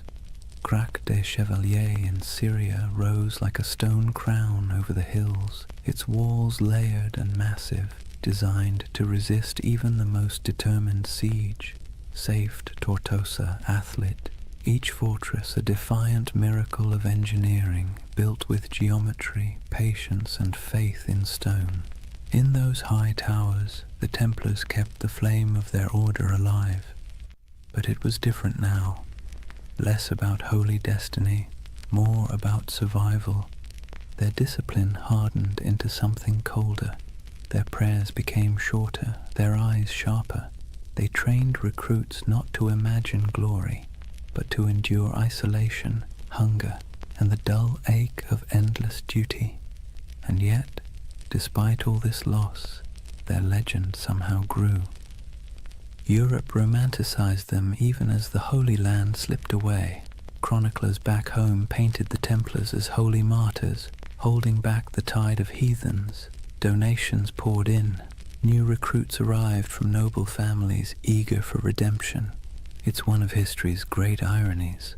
The worse they failed in the East, the more powerful they became in the West. But under the surface, something had changed. Their order was no longer about the sacred geography of Jerusalem. It was about the machinery of power, and in that subtle shift from spiritual to financial, the seeds of their downfall were already being sown. When the Crusades began, the Templars fought for the soul of Christendom. By the 13th century, They were its bankers. They lent to kings and nobles, secured transport for crusading armies, and managed estates that rivaled monasteries in wealth. Their temples in Paris, London, and Aragon became repositories for gold and secrets. Some said their vaults held the lost relics of the East. Others whispered that beneath their churches, tunnels led to rooms where initiates swore oaths in candlelight, swearing not to crown or cross, but to something older. In truth, those basements probably held nothing more exotic than ledgers and coin chests, but perception, as always, was more dangerous than reality. To kings in debt, the Templars' wealth was an insult. To the Church, their independence was heresy. And so, while the Templars rebuilt their fortresses and continued their crusading vows, the world around them quietly changed. New powers rose, old faiths fractured. Europe began to turn inward, to trade, to politics, to profit. The dream of Jerusalem faded like smoke on the horizon. The Templars became relics themselves, living fossils of an age of faith that no longer fit the world they helped create. And perhaps that's the tragedy at the heart of their story. They were men who built a system so efficient, so disciplined, that it outlasted their original purpose. Their creed was supposed to die with Jerusalem, but it didn't. It calcified. It spread through Europe's veins, into its banks, its armies, its bureaucracies. Even as they prayed for salvation, they were laying the groundwork for capitalism, for modern finance, for the idea that faith could be managed like currency. When you think about it, that might be their most heretical legacy of all. In the distance, though, back on those coastal walls, you can almost still hear the wind off the sea whistling through the battlements of Acre. The Templar banners still flutter there in imagination, crimson crosses fading against the salt air. They never stopped believing they could reclaim the Holy Land. They never stopped waiting for the day the horns would sound again. But faith, like empire, has tides, and the tide was already receding. Imagine standing on the ramparts of Acre at twilight. The sea stretches endlessly westward, glowing copper beneath the dying sun. Seagulls drift above the harbor where broken ships list in the water, their masts creaking softly. Behind you, the wind carries the scent of smoke and salt, and the low, steady hum of prayer from men who know the end is coming. This is the world of the final crusades, not the holy fire of the first generation, not the fevered marches of kings and saints, but a quieter, more desperate echo. The age of glory was over. What remained was a grim, bureaucratic persistence. Wars fought on borrowed faith, borrowed time, and borrowed money. By the late 13th century, the Kingdom of Jerusalem existed mostly on parchment and in memory. Its capital, if one could call it that, was Acre, a coastal city pressed between a restless sea and endless desert. It was crowded, rich, and tense, a city of pilgrims, traders, and soldiers living shoulder to shoulder in uneasy tolerance. Here the Knights Templar had built their final fortress, a marvel of engineering, all white stone and iron gates, its walls thicker than any catapult could breach. Within those walls, gold and relics were stored in vaults beneath torchlit halls. Above them, in chapels that echoed with Latin chants, the Templars still prayed for Jerusalem, though most knew they would never see it again. They had become the custodians of a dream already dying. The last crusades were not holy wars anymore. They were logistics operations, charters, supply lines, contracts. The romantic image of knights charging across the desert had long since been replaced by the grinding reality of politics. Kings back in Europe promised armies and delivered excuses. Popes issued bulls calling for redemption and sent none. The Templars and their rivals, the Knights Hospitaller, did what they could. They fortified the remaining coastal strongholds, trained recruits from France and England, and negotiated uneasy truces with Muslim rulers, who now viewed them less as enemies and more as relics of a fading age. For nearly a century, the Templars held their line. A few miles of coast, a handful of towers, and the weight of an entire lost empire on their shoulders. Then, in 1291, the inevitable came. A vast Mamluk army, disciplined, relentless, and armed with the confidence of history, swept across the plains toward Acre. Their banners blackened the horizon. Their engines rolled like thunder. Inside the city, panic spread like wildfire. Citizens fled to the harbor, merchants burned their ledgers, priests carried relics to the ships, whispering prayers that no one believed would work. The Templars, as always, took their positions. From the battlements, they could see the Mamluk campfires stretching endlessly into the desert night. The siege began with drums, then fire, then days of unbroken assault. It was not the glorious last stand of legend. It was chaos. Stones crashed into the towers, arrows rained like iron hail, walls cracked and bled dust. The Templars fought with methodical silence, their discipline unbroken even as everything around them burned. Eyewitnesses would later write that when the outer wall finally collapsed, the sound was like a mountain giving way. Within days, Acre was gone. The Templar fortress fell piece by piece, and those who survived fled to their ships, carrying little more than their order's banner and the bitter taste of failure. When the city burned behind them, so did the last true Crusader stronghold in the Holy Land. It was over. The Crusades had lasted nearly 2 centuries, and now, after all the pilgrimages, sieges, and sermons, the Holy Land was once again entirely in Muslim hands. For the Templars, the loss was more than strategic, it was existential. They returned to Europe as an army without a battlefield, an order without a purpose.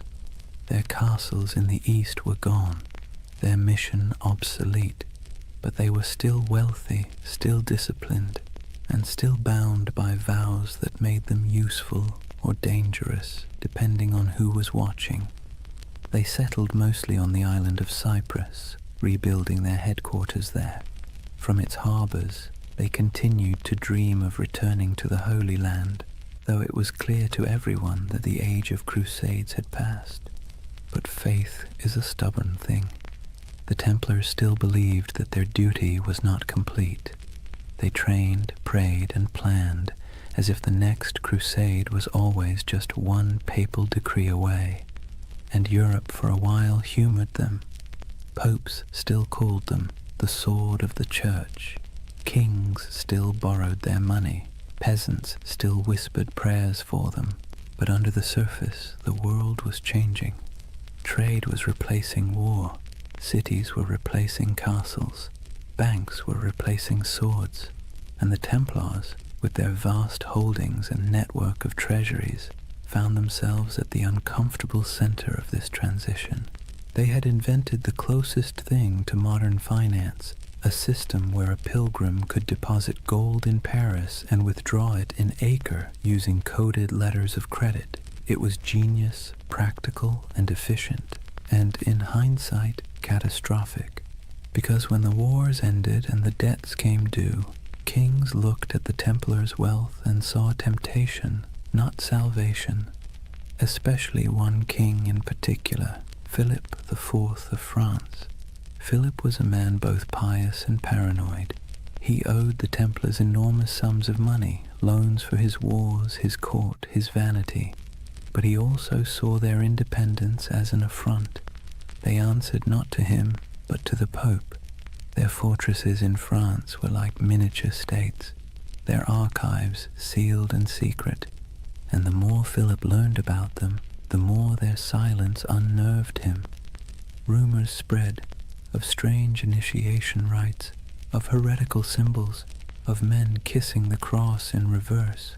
Nonsense, most likely, but for a monarch looking to erase his debts and consolidate power, nonsense can be weaponized. In the years after Acre, Philip began to scheme. He courted the Pope, then bullied him. He planted spies among the Templars. He listened to gossip and invented the rest. The Templars, perhaps naively, continued to operate as they always had, holding mass, training knights, managing estates. They trusted in their reputation, in their service, in their holy mission. They never realized that while they were guarding against heathens abroad, the real danger had been quietly gathering at home. In the fall of 1307, France was restless. Taxes were high, the treasury was strained, and the king's legitimacy was fragile. Philip needed an enemy. And what better villain than a secretive, wealthy brotherhood whose glory had long since faded into rumor? The Templars were about to learn a lesson the Romans once taught long ago, that power without narrative is just a target. Their story had begun with oaths whispered beneath the Temple of Solomon. It was about to end in the flicker of torches and the hiss of sealed orders. History, like the sea, has its own rhythm, rising, falling, devouring. The Templars, once masters of both faith and war, had finally drifted too far from shore. Their banners would not fall on the battlefield, but in the courts of kings. Their last enemy would not wield a sword, but a quill. The Crusades had ended, but the Inquisition was just beginning. Imagine Paris in the early morning of October 13th, 1307. The air is cold, the mist heavy. Bells toll softly from the towers of Notre Dame, their echo rolling over the Seine. Most Parisians are still asleep, unaware that within the hour history itself is about to shift. Across the city, a quiet army stirs. Royal messengers slip through fog-damp alleys, carrying sealed orders bearing the king's personal wax seal. Soldiers, sworn to secrecy, assemble at street corners and bridges. They don't yet know who they're hunting, only that the order comes directly from Philip IV, and that disobedience would mean ruin. When the sun finally breaks the horizon, the trap is sprung. Every Templar house in France, every fortress, every commandery, every quiet estate hidden among vineyards and fields is surrounded. Gates splinter, iron boots echo down stone halls. The knights of the temple, warriors who once faced Saracen armies in the blazing deserts of Palestine, are dragged from their beds half-dressed, bewildered, accused of crimes so grotesque they can barely comprehend them. Blasphemy, idolatry, heresy. The list reads like something pulled from a fever dream, but this was no dream. It was politics, dressed in the robes of faith. Let's be clear, Philip IV was not a fool. He was something more dangerous, clever, desperate, and convinced of his divine right to do whatever was necessary to hold his kingdom together. He had bled France dry with wars against England, then with his campaigns to tax the clergy. When the church resisted, he struck back, exiling the Pope from Rome, installing his own candidate, and essentially turning the papacy into a branch office of the French crown. That Pope was Clement V, a man whose spine was as soft as the velvet cushions he sat on. Officially, he ruled from Rome. In practice, he lived under the shadow of Philip's will, a papal puppet relocated to Avignon. And so, when the King of France whispered that the Templars were dangerous, heretics, maybe even satanic, Clement listened. But the real accusation wasn't spiritual, it was financial. The Templars held vast wealth, not in piles of coins, but in something far more threatening: records, ledgers, IOUs. They were Europe's most sophisticated bankers, managing royal treasuries, facilitating trade, and holding deposits from nobles who trusted their vaults more than their own castles. That included Philip himself, who now owed them so much that, if they called in their debts, France might collapse. And so, with one order, Philip did what every indebted man has dreamed of doing since time began. He erased the balance sheet. The raids were coordinated with surgical precision. Templars across France were seized simultaneously, their archives confiscated, their leaders imprisoned. Jacques de Molay, the Grand Master, was arrested in Paris, along with his top commanders. He had been a guest of honor at the king's court just days before, attending the funeral of Philip's sister. Now his hospitality was rewarded with chains. The interrogations began almost immediately. The king's agents, men of ink and iron, demanded confessions to every sin imaginable. They accused the Templars of denying Christ, of spitting on the cross during initiation, of worshipping a mysterious idol called Baphomet. They spoke of obscene rituals, secret kisses, and dark oaths taken by candlelight. And under torture, men will say anything. By the week's end, confessions poured in, broken, contradictory, desperate. Some swore they had been tricked, others simply wept and signed whatever parchment was placed before them. The king had his proof. But outside the dungeons, the world was less convinced. The charges made no sense. The Templars were fanatically religious, sworn to poverty, chastity, and obedience. Their prayers structured their lives so tightly that even eating and sleeping were acts of devotion. To accuse them of heresy felt like accusing monks of witchcraft. But logic was irrelevant. The spectacle was the point. Philip had turned the trial into theatre. He invited clergy, nobles, and the public to hear the confessions. He displayed the trembling knights as examples of corruption and divine justice. He presented himself as the defender of Christendom, cleansing it of hidden rot. And for a public weary of taxes, famine, and failed wars, it worked. People love a villain, especially one that used to be untouchable. Meanwhile, Clement V hesitated.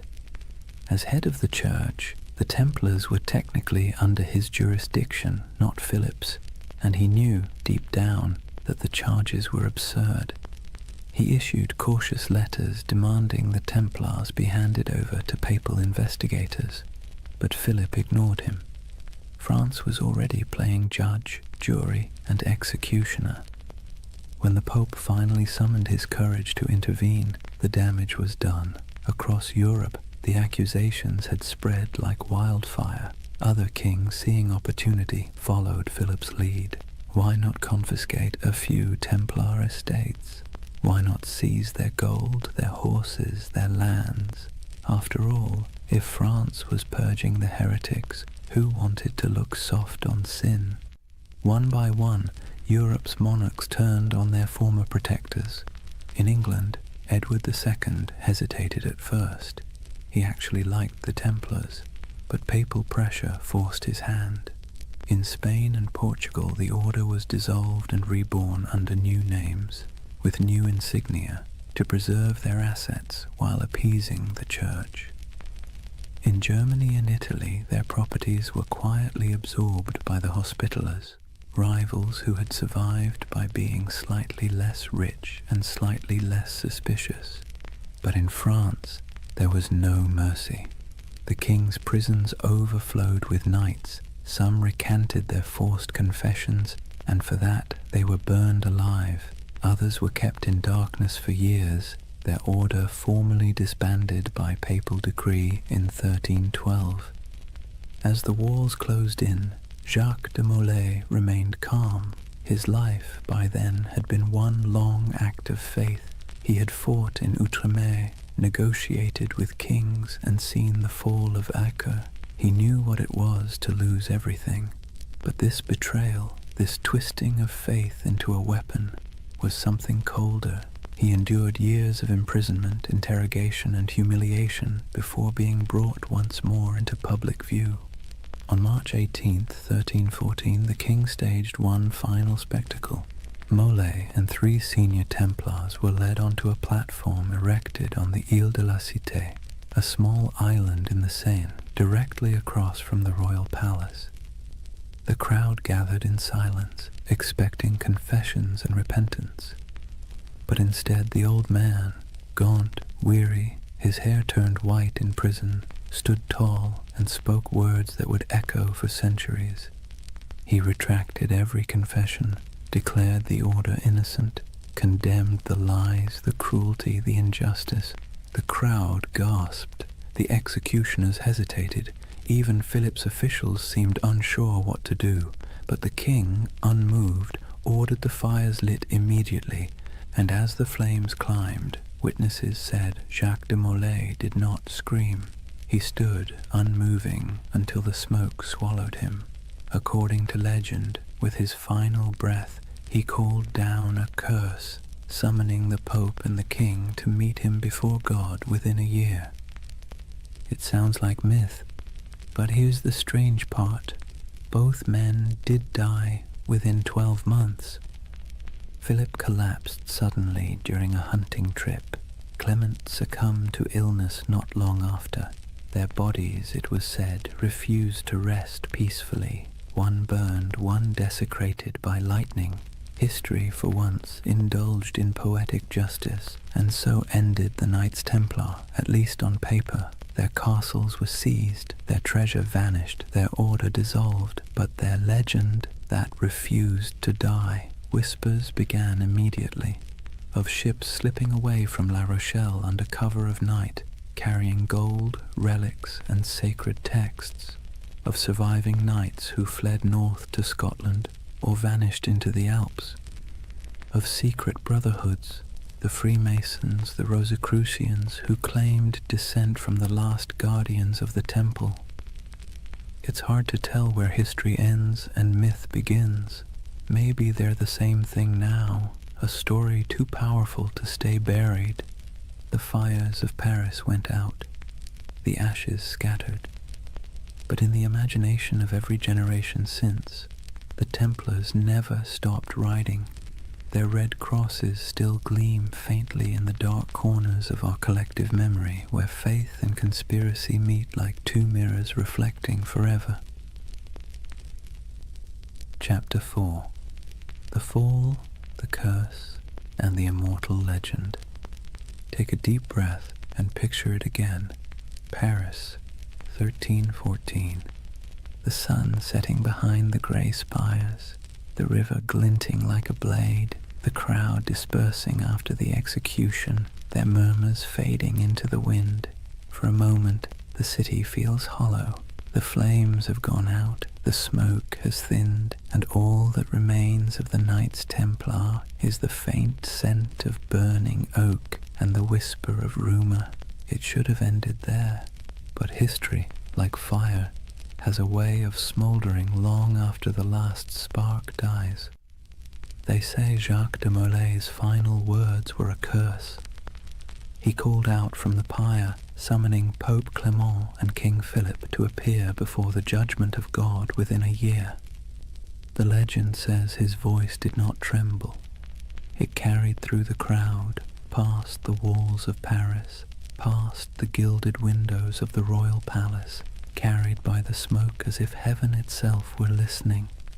And then, as the flames consumed him, something strange happened. The air shifted. The crowd fell silent. Even the guards who had lit the pyre looked uneasy, like men who had just seen something they shouldn't have. You can almost hear the echo, soft, defiant, and final. Within 1 year you will answer before God. It's the kind of line that sounds too neat to be true. And yet, history, either by coincidence or poetic design, obliged. Within a month, the Pope fell ill. Clement V's body gave out after years of stress, guilt, and compromise. His corpse was placed in a monastery awaiting burial, but as if on cue, the monastery caught fire.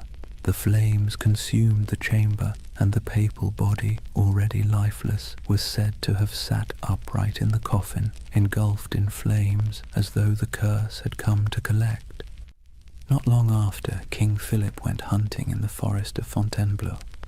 A strong, healthy man, still in his 40s, he rode out in the crisp autumn air and never returned alive. Accounts differ. Some say he fell from his horse, struck his head, and lingered for days in agony.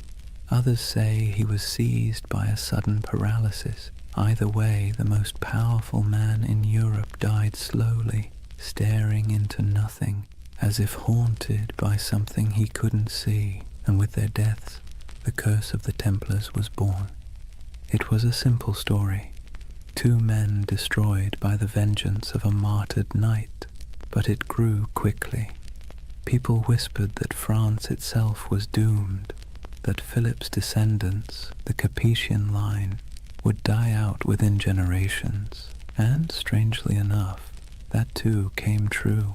Within less than 2 decades, all 3 of Philip's sons, each having worn the crown, were dead without heirs. The dynasty that had ruled France for centuries was snuffed out like a candle in a storm.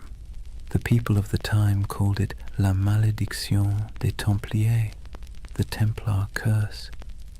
To later generations, it became a parable, a warning about greed, corruption, and the strange persistence of divine justice. Of course, historians will tell you it was all coincidence, and maybe they're right. But that's the beautiful thing about history. It leaves just enough cracks for the imagination to pour through. When you close your eyes and think of those final days, it's not hard to believe that something larger was at work, a kind of cosmic balancing act, subtle and cruel. The Templars, who had built their order on discipline, loyalty, and faith, had been betrayed by those who claimed to uphold the same virtues. And perhaps, just perhaps, the universe took notice. Yet even as their bodies turned to ash, their legend began to breathe again. Within a generation, stories of the hidden treasure of the temple began to surface. Gold, relics, and ancient knowledge spirited away from France before the arrests. Ships loaded in secret at the port of La Rochelle, sailing west into the mist. Some claimed they vanished into Scotland, others into Portugal, and some said they crossed the ocean itself, centuries before Columbus, to lands unknown. The myth of the lost Templar fleet became the fuel for countless tales. Sailors swore that on stormy nights they'd seen ghost ships bearing red crosses on their sails, gliding silently across the waves. Monks whispered of secret vaults beneath cathedrals where the last Templars hid sacred relics, and among peasants and pilgrims alike, a quiet belief took root. The Templars were not dead. They had merely gone underground, waiting for the world to be ready again. It was an idea too romantic, too mysterious to fade. The church had tried to erase the order's name, to burn their banners, melt their seals, and scrub their records. But the Templars had built something deeper than stone. They had built a story, one that couldn't be killed with fire or buried in royal decrees. And the story began to change shape. In the Middle Ages, people whispered that the Templars had discovered the Holy Grail beneath the ruins of Solomon's temple, that the treasure they carried was not gold, but knowledge, secret doctrines, ancient scrolls, perhaps even relics of Christ himself. These weren't just bedtime stories, they were expressions of longing for a lost wisdom, a purer faith, a world where the sacred and the powerful were one and the same. It's strange, isn't it? The church destroyed them for being too secretive, too independent, and yet that very secrecy made them immortal. The less we knew, the more we wondered, and wonder, as every myth-maker knows, is the soil in which legends grow. By the 14th century, the Templars were ghosts. By the 15th, they were saints of imagination. By the 18th, they had been reborn entirely, absorbed into the rituals of the Freemasons, who borrowed their symbols, their oaths, and their mystique. Masonic lodges across Europe adopted the Red Cross, the sword, and the language of brotherhood. In their dimly lit halls, among candles and geometry, men in powdered wigs whispered oaths not unlike those once spoken in Jerusalem. And in those flickering moments, the Templars lived again, not as soldiers, but as symbols, symbols of resistance, of hidden knowledge, of purity lost and truth buried beneath the weight of time. Somewhere along the way, their story stopped being about history at all. It became about us, about our hunger for mystery, our suspicion of power, our desire to believe that somewhere in the forgotten corners of time, the pure and the brave are still watching. And that brings us back to that fateful Friday, the 13th of October, 1307, the day that superstition itself was born. Before that morning, Friday the 13th meant nothing. It was just a date. But after the Templars were seized, tried, and condemned, it became a symbol of betrayal and bad luck. The day the innocent were destroyed by the powerful. The day faith was tested and justice mocked. The day one of the most disciplined brotherhoods in human history was wiped out in a single breath. Centuries later, we still flinch at that date without remembering why. Maybe that's the real curse, not divine vengeance, but cultural memory, a faint echo of injustice that hums quietly beneath the surface of modern life. Every time the calendar aligns and Friday falls on the 13th, we pass through that echo. Most of us shrug it off, but somewhere deep in the collective mind, a voice whispers, "Be careful." It's the whisper of a fire crackling on an island in the Seine. The whisper of 9 knights kneeling in the dark, taking oaths no one else would ever hear. History loves to bury its ghosts, but ghosts, if nothing else, are patient, and so the legend of the Templars endures, not as a warning, not as dogma, but as a lullaby for the restless. A story that reminds us that even in corruption, there can be faith. Even in endings, there can be echoes. That the night, however dark, always remembers the shape of its stars.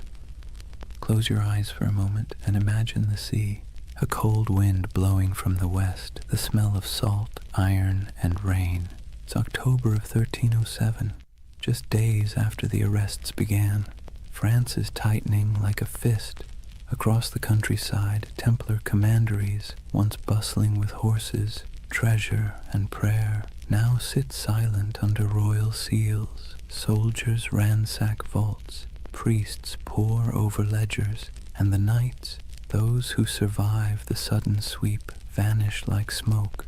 Or at least, that's what history says. But if you listen carefully, beneath the crackle of parchment and the scratching of quills, you'll hear the ocean whispering another version. At the western edge of France, in the port of La Rochelle, witnesses claim they saw something strange.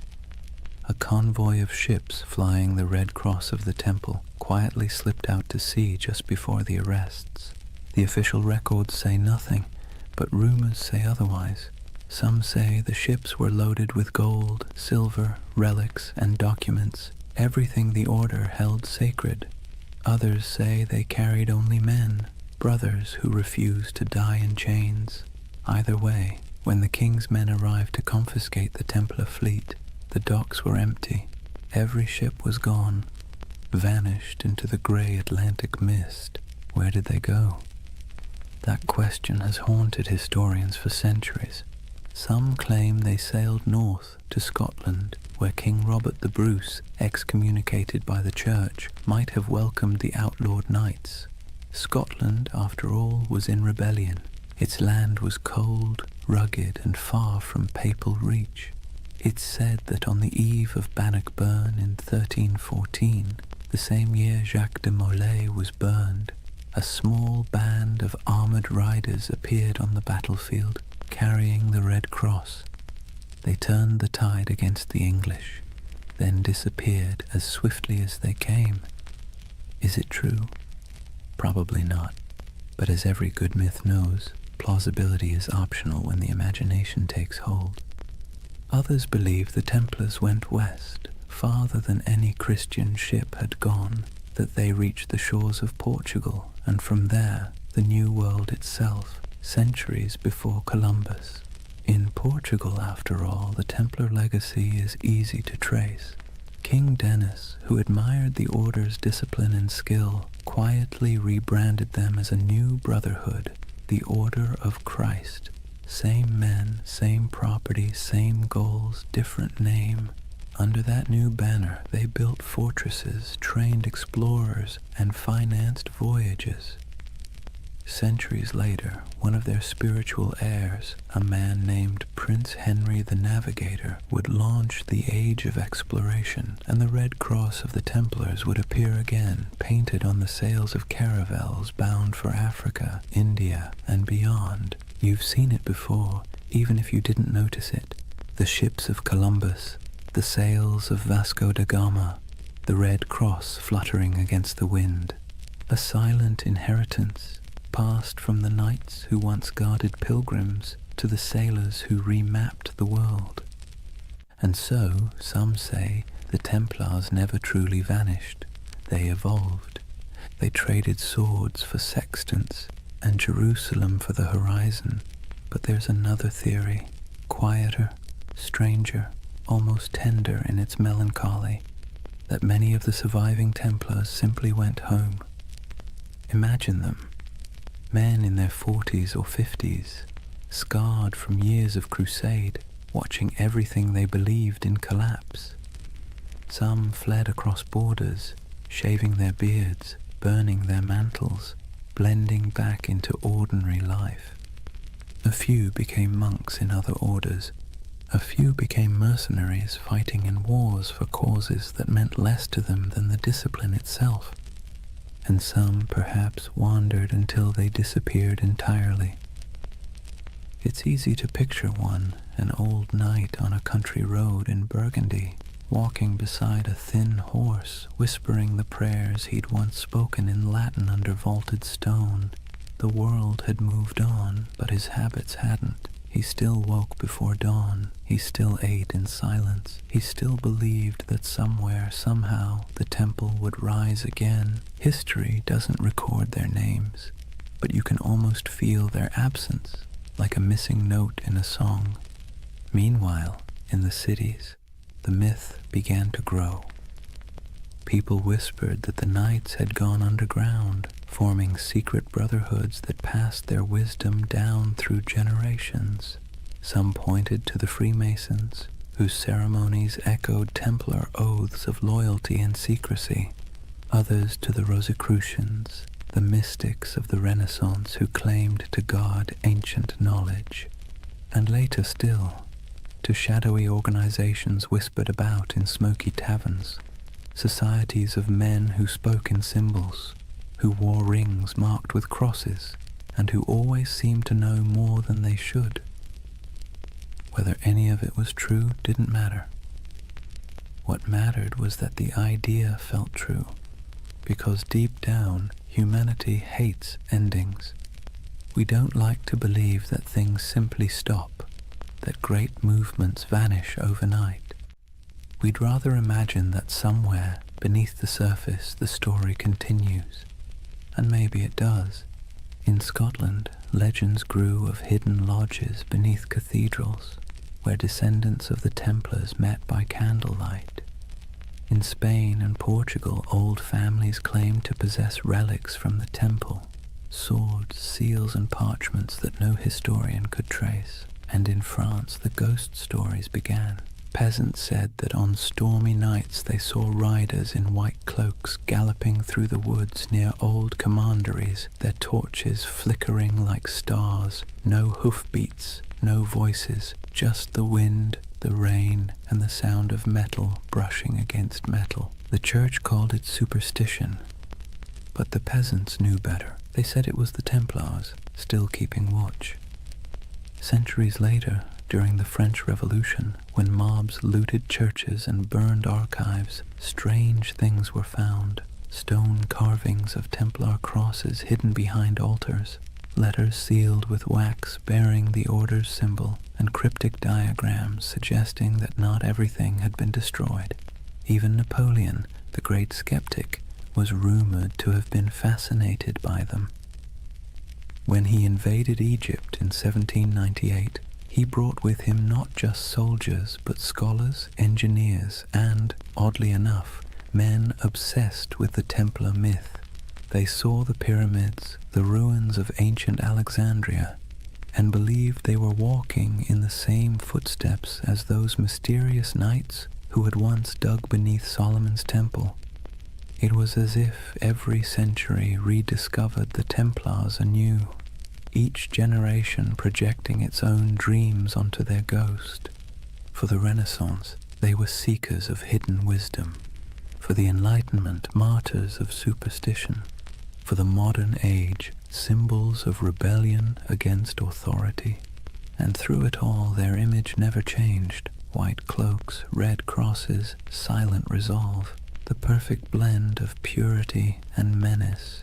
That's the strange paradox of the Knights Templar. They began as humble monks sworn to poverty and ended as eternal figures of power.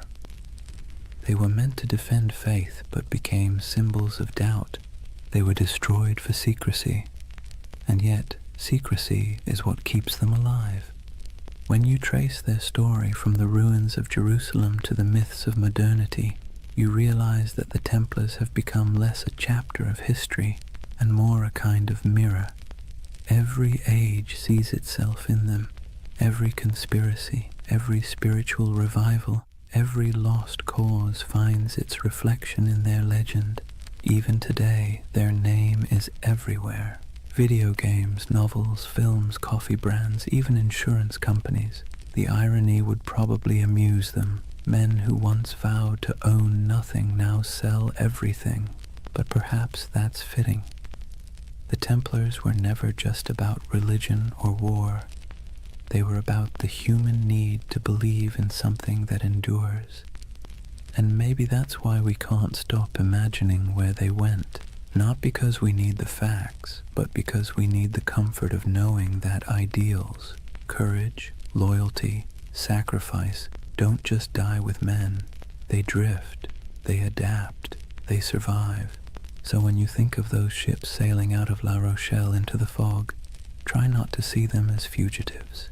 See them as dreamers, as the embodiment of a simple, quiet truth.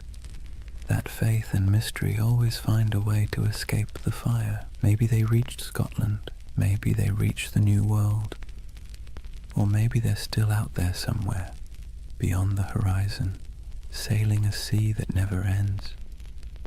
Imagine a cold dawn in Paris, 1307.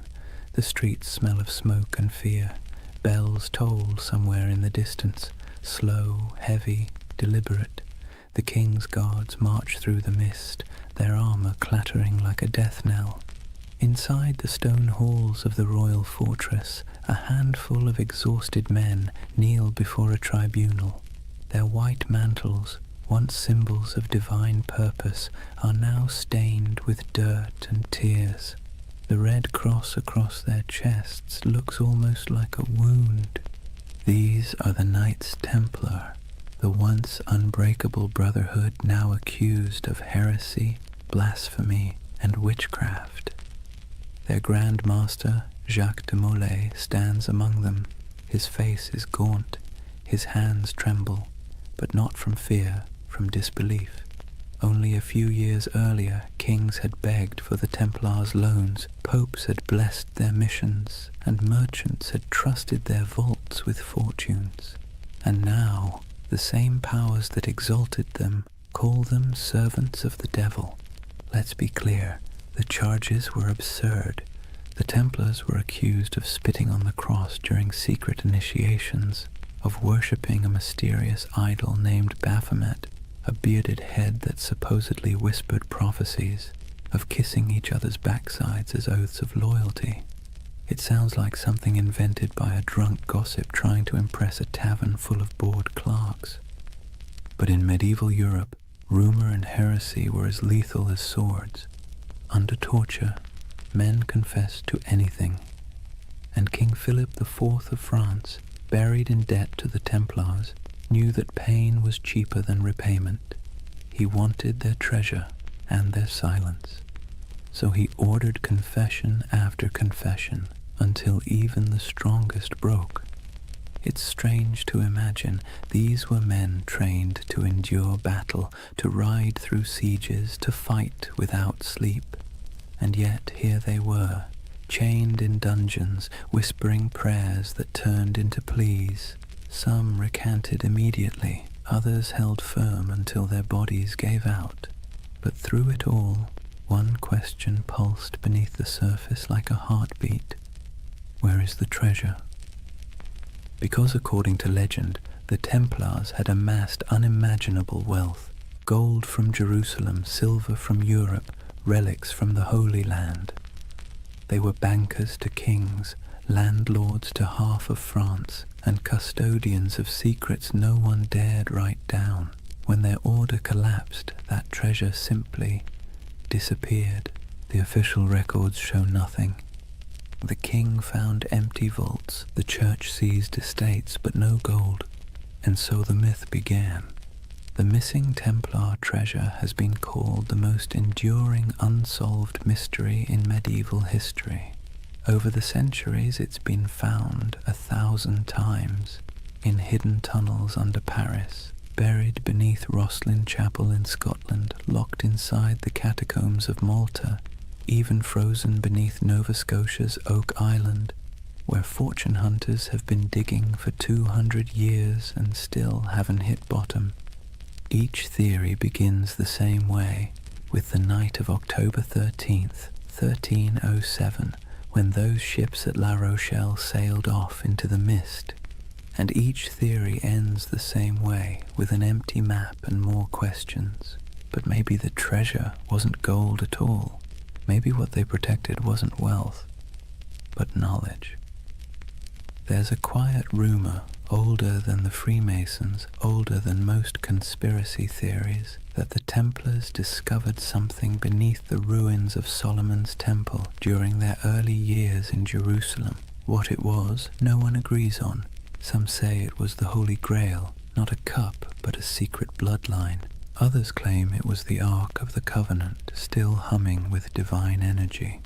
And a few whisper that it was something far less biblical, ancient texts from before recorded history, knowledge so profound it could rewrite theology itself. Whatever it was, the rumor insists that the Templars hid it, not in one place, but in many. Fragments scattered like seeds across Europe, buried under chapels, sealed in crypts, or disguised as relics. You can almost imagine it. Stone corridors lit by flickering torches, brothers moving in silence, passing relics wrapped in linen. No words spoken, no records written, only vows that what was found in the Holy Land must never be lost again. It's beautiful, isn't it?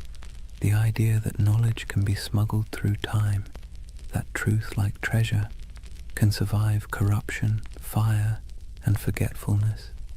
But let's pause, because the historian's mind has a way of ruining poetry. The truth is, most of what the Templars had was painfully ordinary. Farms, mills, vineyards, warehouses. Their treasure was bookkeeping.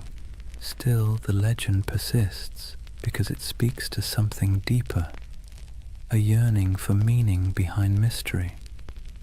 We want to believe that somewhere beneath the dust, something sacred still waits to be uncovered, and maybe, in a way, it does. Because even stripped of myth, The story of the Templar trials is a perfect reflection of how power consumes its own creation. King Philip's campaign wasn't just about greed, it was about fear, the kind that festers when kings realize faith answers to no one.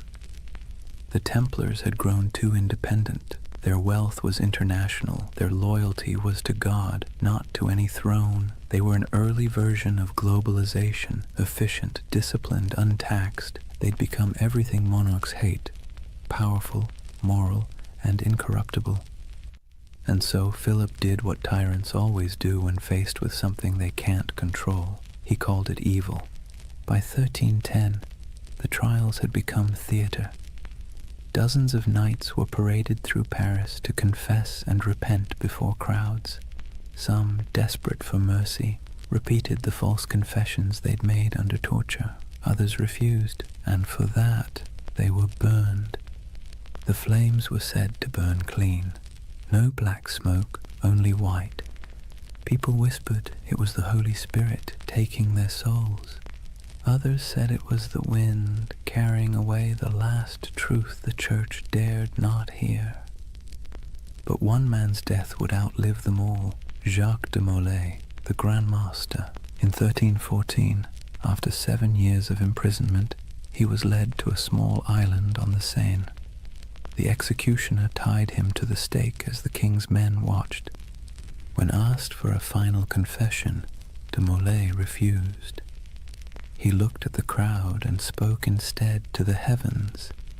He declared that both the king and the pope, Philip and Clement, would soon answer before God for what they had done. It was less a curse than a statement of cosmic bookkeeping, but it landed like a thunderclap.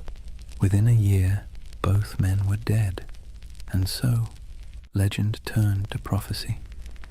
The curse of Jacques de Molay was born. In taverns, people whispered that the Templars had struck back from beyond the grave, that the king's line was doomed, and when Philip's dynasty collapsed within a few generations, the myth grew stronger. History remembers it as coincidence, but myth doesn't care for coincidence. It prefers poetry, and in that poetry, the Templars became immortal. Their treasure, whatever it was, became eternal. Their curse became their revenge. You can see echoes of it everywhere, in novels about secret codes and grail quests, in stories of lost bloodlines and hidden orders, in the fascination that still surrounds their name. Because deep down, the story of the Templars isn't just about power or faith. It's about loss. The loss of certainty, of purity, of something once believed to be incorruptible. And perhaps that's why it still hums beneath our collective imagination, because when we stare into history long enough, we start to see ourselves. The way faith becomes ambition, ambition becomes greed, and greed becomes legend. So maybe the real Templar treasure isn't buried in stone or sealed in vaults. Maybe it's the myth itself, the part of human nature that refuses to stop believing, even when reason tells it to. The belief that something holy might still be hidden under all this noise and dust, that even in ruin there's a secret worth protecting, and somewhere, under moonlight or memory, a ship still drifts through fog, carrying not gold, but the weight of a promise. The promise that no truth ever really disappears. It just waits to be rediscovered. Picture this, the flames dying down on that island in the Seine, the crowd dispersing into the night, their faces glowing with the reflected orange of what they'd just witnessed. And above it all, the black smoke curling toward the spires of Paris, drifting into legend. Jacques de Molay was dead, but his curse, if you believe in such things, had already taken root. The chroniclers of the time, even the cautious ones, couldn't ignore what happened next. Within months, Pope Clement V was dead of illness. Within a year, King Philip IV was thrown from his horse and died suddenly. No heirs, no fortune, no redemption. It was as if the fire had leapt from de Molay's pyre into the royal bloodline itself. Whispered superstition turned to conviction. The Templars had called down divine justice. And that's where history ends and myth truly begins, because after that day the Knights Templar ceased to exist in the record. Their castles were seized, their lands divided, their members absorbed into other orders or driven into hiding. But their name, their symbol, only grew stronger. You can destroy a building, you can hang a man, but you can't kill an idea that has already become a myth. Let's be honest, the world loves a good mystery wrapped in moral ambiguity. The Templars were the perfect storm, part saint, part sinner, disciplined yet secretive, blessed yet cursed. And so, century after century, their shadow kept resurfacing in new disguises.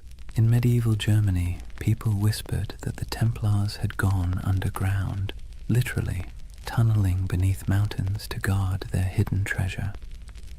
In Scotland, they were said to have joined Robert the Bruce at the Battle of Bannockburn, their white mantles glowing like ghosts as they charged across the misty fields.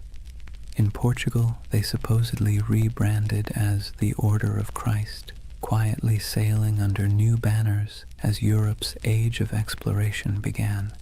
Everywhere they vanished, stories bloomed like ivy over old stone. By the Renaissance, artists painted them into allegories.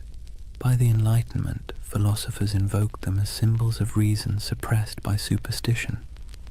By the 18th century, they'd re-emerged again, this time whispered to be the ancestors of the Freemasons, the supposed keepers of ancient wisdom and architects of secret societies that shaped revolutions and empires alike. No proof, of course, but when has lack of proof ever stopped a good story? And then came the 19th century, a perfect breeding ground for myth. Romantics were obsessed with lost causes, fallen knights, and tragic purity. The Templars became literary gold. Poets wrote of their courage, novelists embroidered their rituals, and painters gave them halos of melancholy light. They became a mirror for every generation's anxieties. The pure few against the corrupt many, the dream of spiritual order in a chaotic world. And that's the secret ingredient to their immortality. Each age reshapes them to fit its own fears and fantasies. For the Victorians, they were noble martyrs. For the mystics, guardians of sacred geometry and alchemical truth. For the modern internet, they're either ancient aliens or early bankers. The spectrum runs from the sublime to the ridiculous, and somehow the Knights Templar fit perfectly into both. But why? Why them and not some other crusading order lost to time? Maybe it's because they sit right on the fault line between faith and doubt. They were monks with swords, believers who killed, poor men who became rich, holy men who served kings. Their contradictions make them endlessly recyclable, adaptable to whatever mystery you want them to represent. And let's be clear, people love contradictions. They feel human, they feel possible. The Templars are not gods or demons. They're a reflection of how ambition twists faith, how purity curdles into power, and how power always inevitably invites its own destruction. It's almost poetic that they were accused of worshipping a severed head, because in a way, that's what their legend became, a body without a leader, kept alive by imagination, headless but somehow still breathing. Let's drift for a moment to one of those places still whispered about, Rosslyn Chapel, Scotland. Built in the 1400s, long after the Templars' supposed end, it's a riot of stone carvings, angels, vines, strange geometric knots, and figures that seem oddly ancient. In the quiet of that chapel, with dust in the sunlight and the faint echo of distant hymns, you can almost believe the stories, that beneath its floor lies a vault, and in that vault lies a secret, one so profound it could change everything we know about history. But then again, maybe it's just a crypt, maybe it's just stone and shadow, and maybe that's the point, that the real magic of the Templars isn't what they left behind, but what we keep searching for. Even their curse, that famous curse of de Molay, wasn't a curse at all until later writers made it one. It was a final speech, a cry for divine justice, but humans can't resist dramatizing justice into vengeance. We want the universe to mean something, to balance the scales, so we turn dying words into cosmic verdicts, and over time, that became the mythology we know today. Friday the 13th, the day of the arrests, turned into a symbol of bad luck. Their crosses became icons of mystery. Their disappearance became proof of survival. It's all absurd, and yet strangely comforting, because buried within the fantasy is a wish that truth survives corruption, that goodness hides rather than dies, that somewhere there's still a secret order of noble souls keeping the flame alive in a world that's long gone dark. And who knows, maybe that's true, not in the literal sense, but in the sense that stories are secret orders. Each retelling keeps the memory alive. Each listener becomes an initiate, one more person who knows that once there were men who tried to turn faith into action and paid the price. So when you hear their name, the Knights Templar, maybe don't imagine treasure or curses or cryptic symbols. Imagine something quieter, a group of men kneeling under torchlight, making promises they could never keep but tried to anyway. Imagine their breath clouding in the cold air, their armor cold against their skin, their hearts probably as uncertain as yours or mine.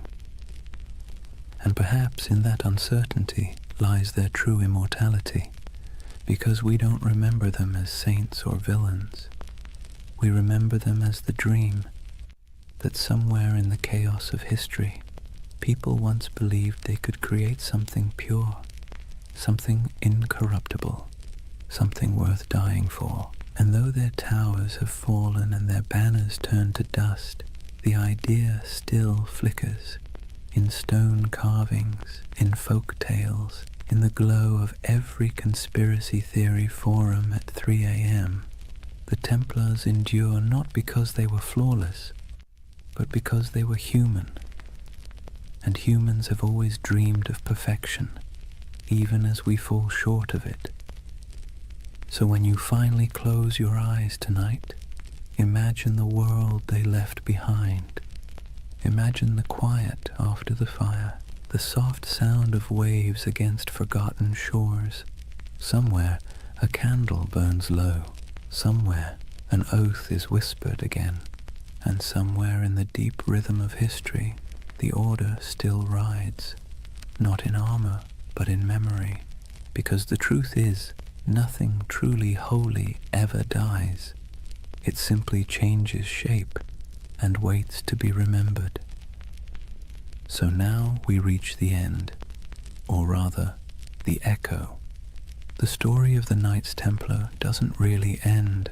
It simply fades like candlelight in a long corridor, stretching further and further into shadow.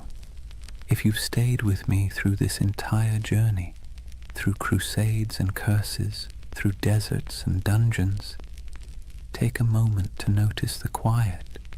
The world they built and the world they lost are both long gone, but the silence they left behind still hums with meaning.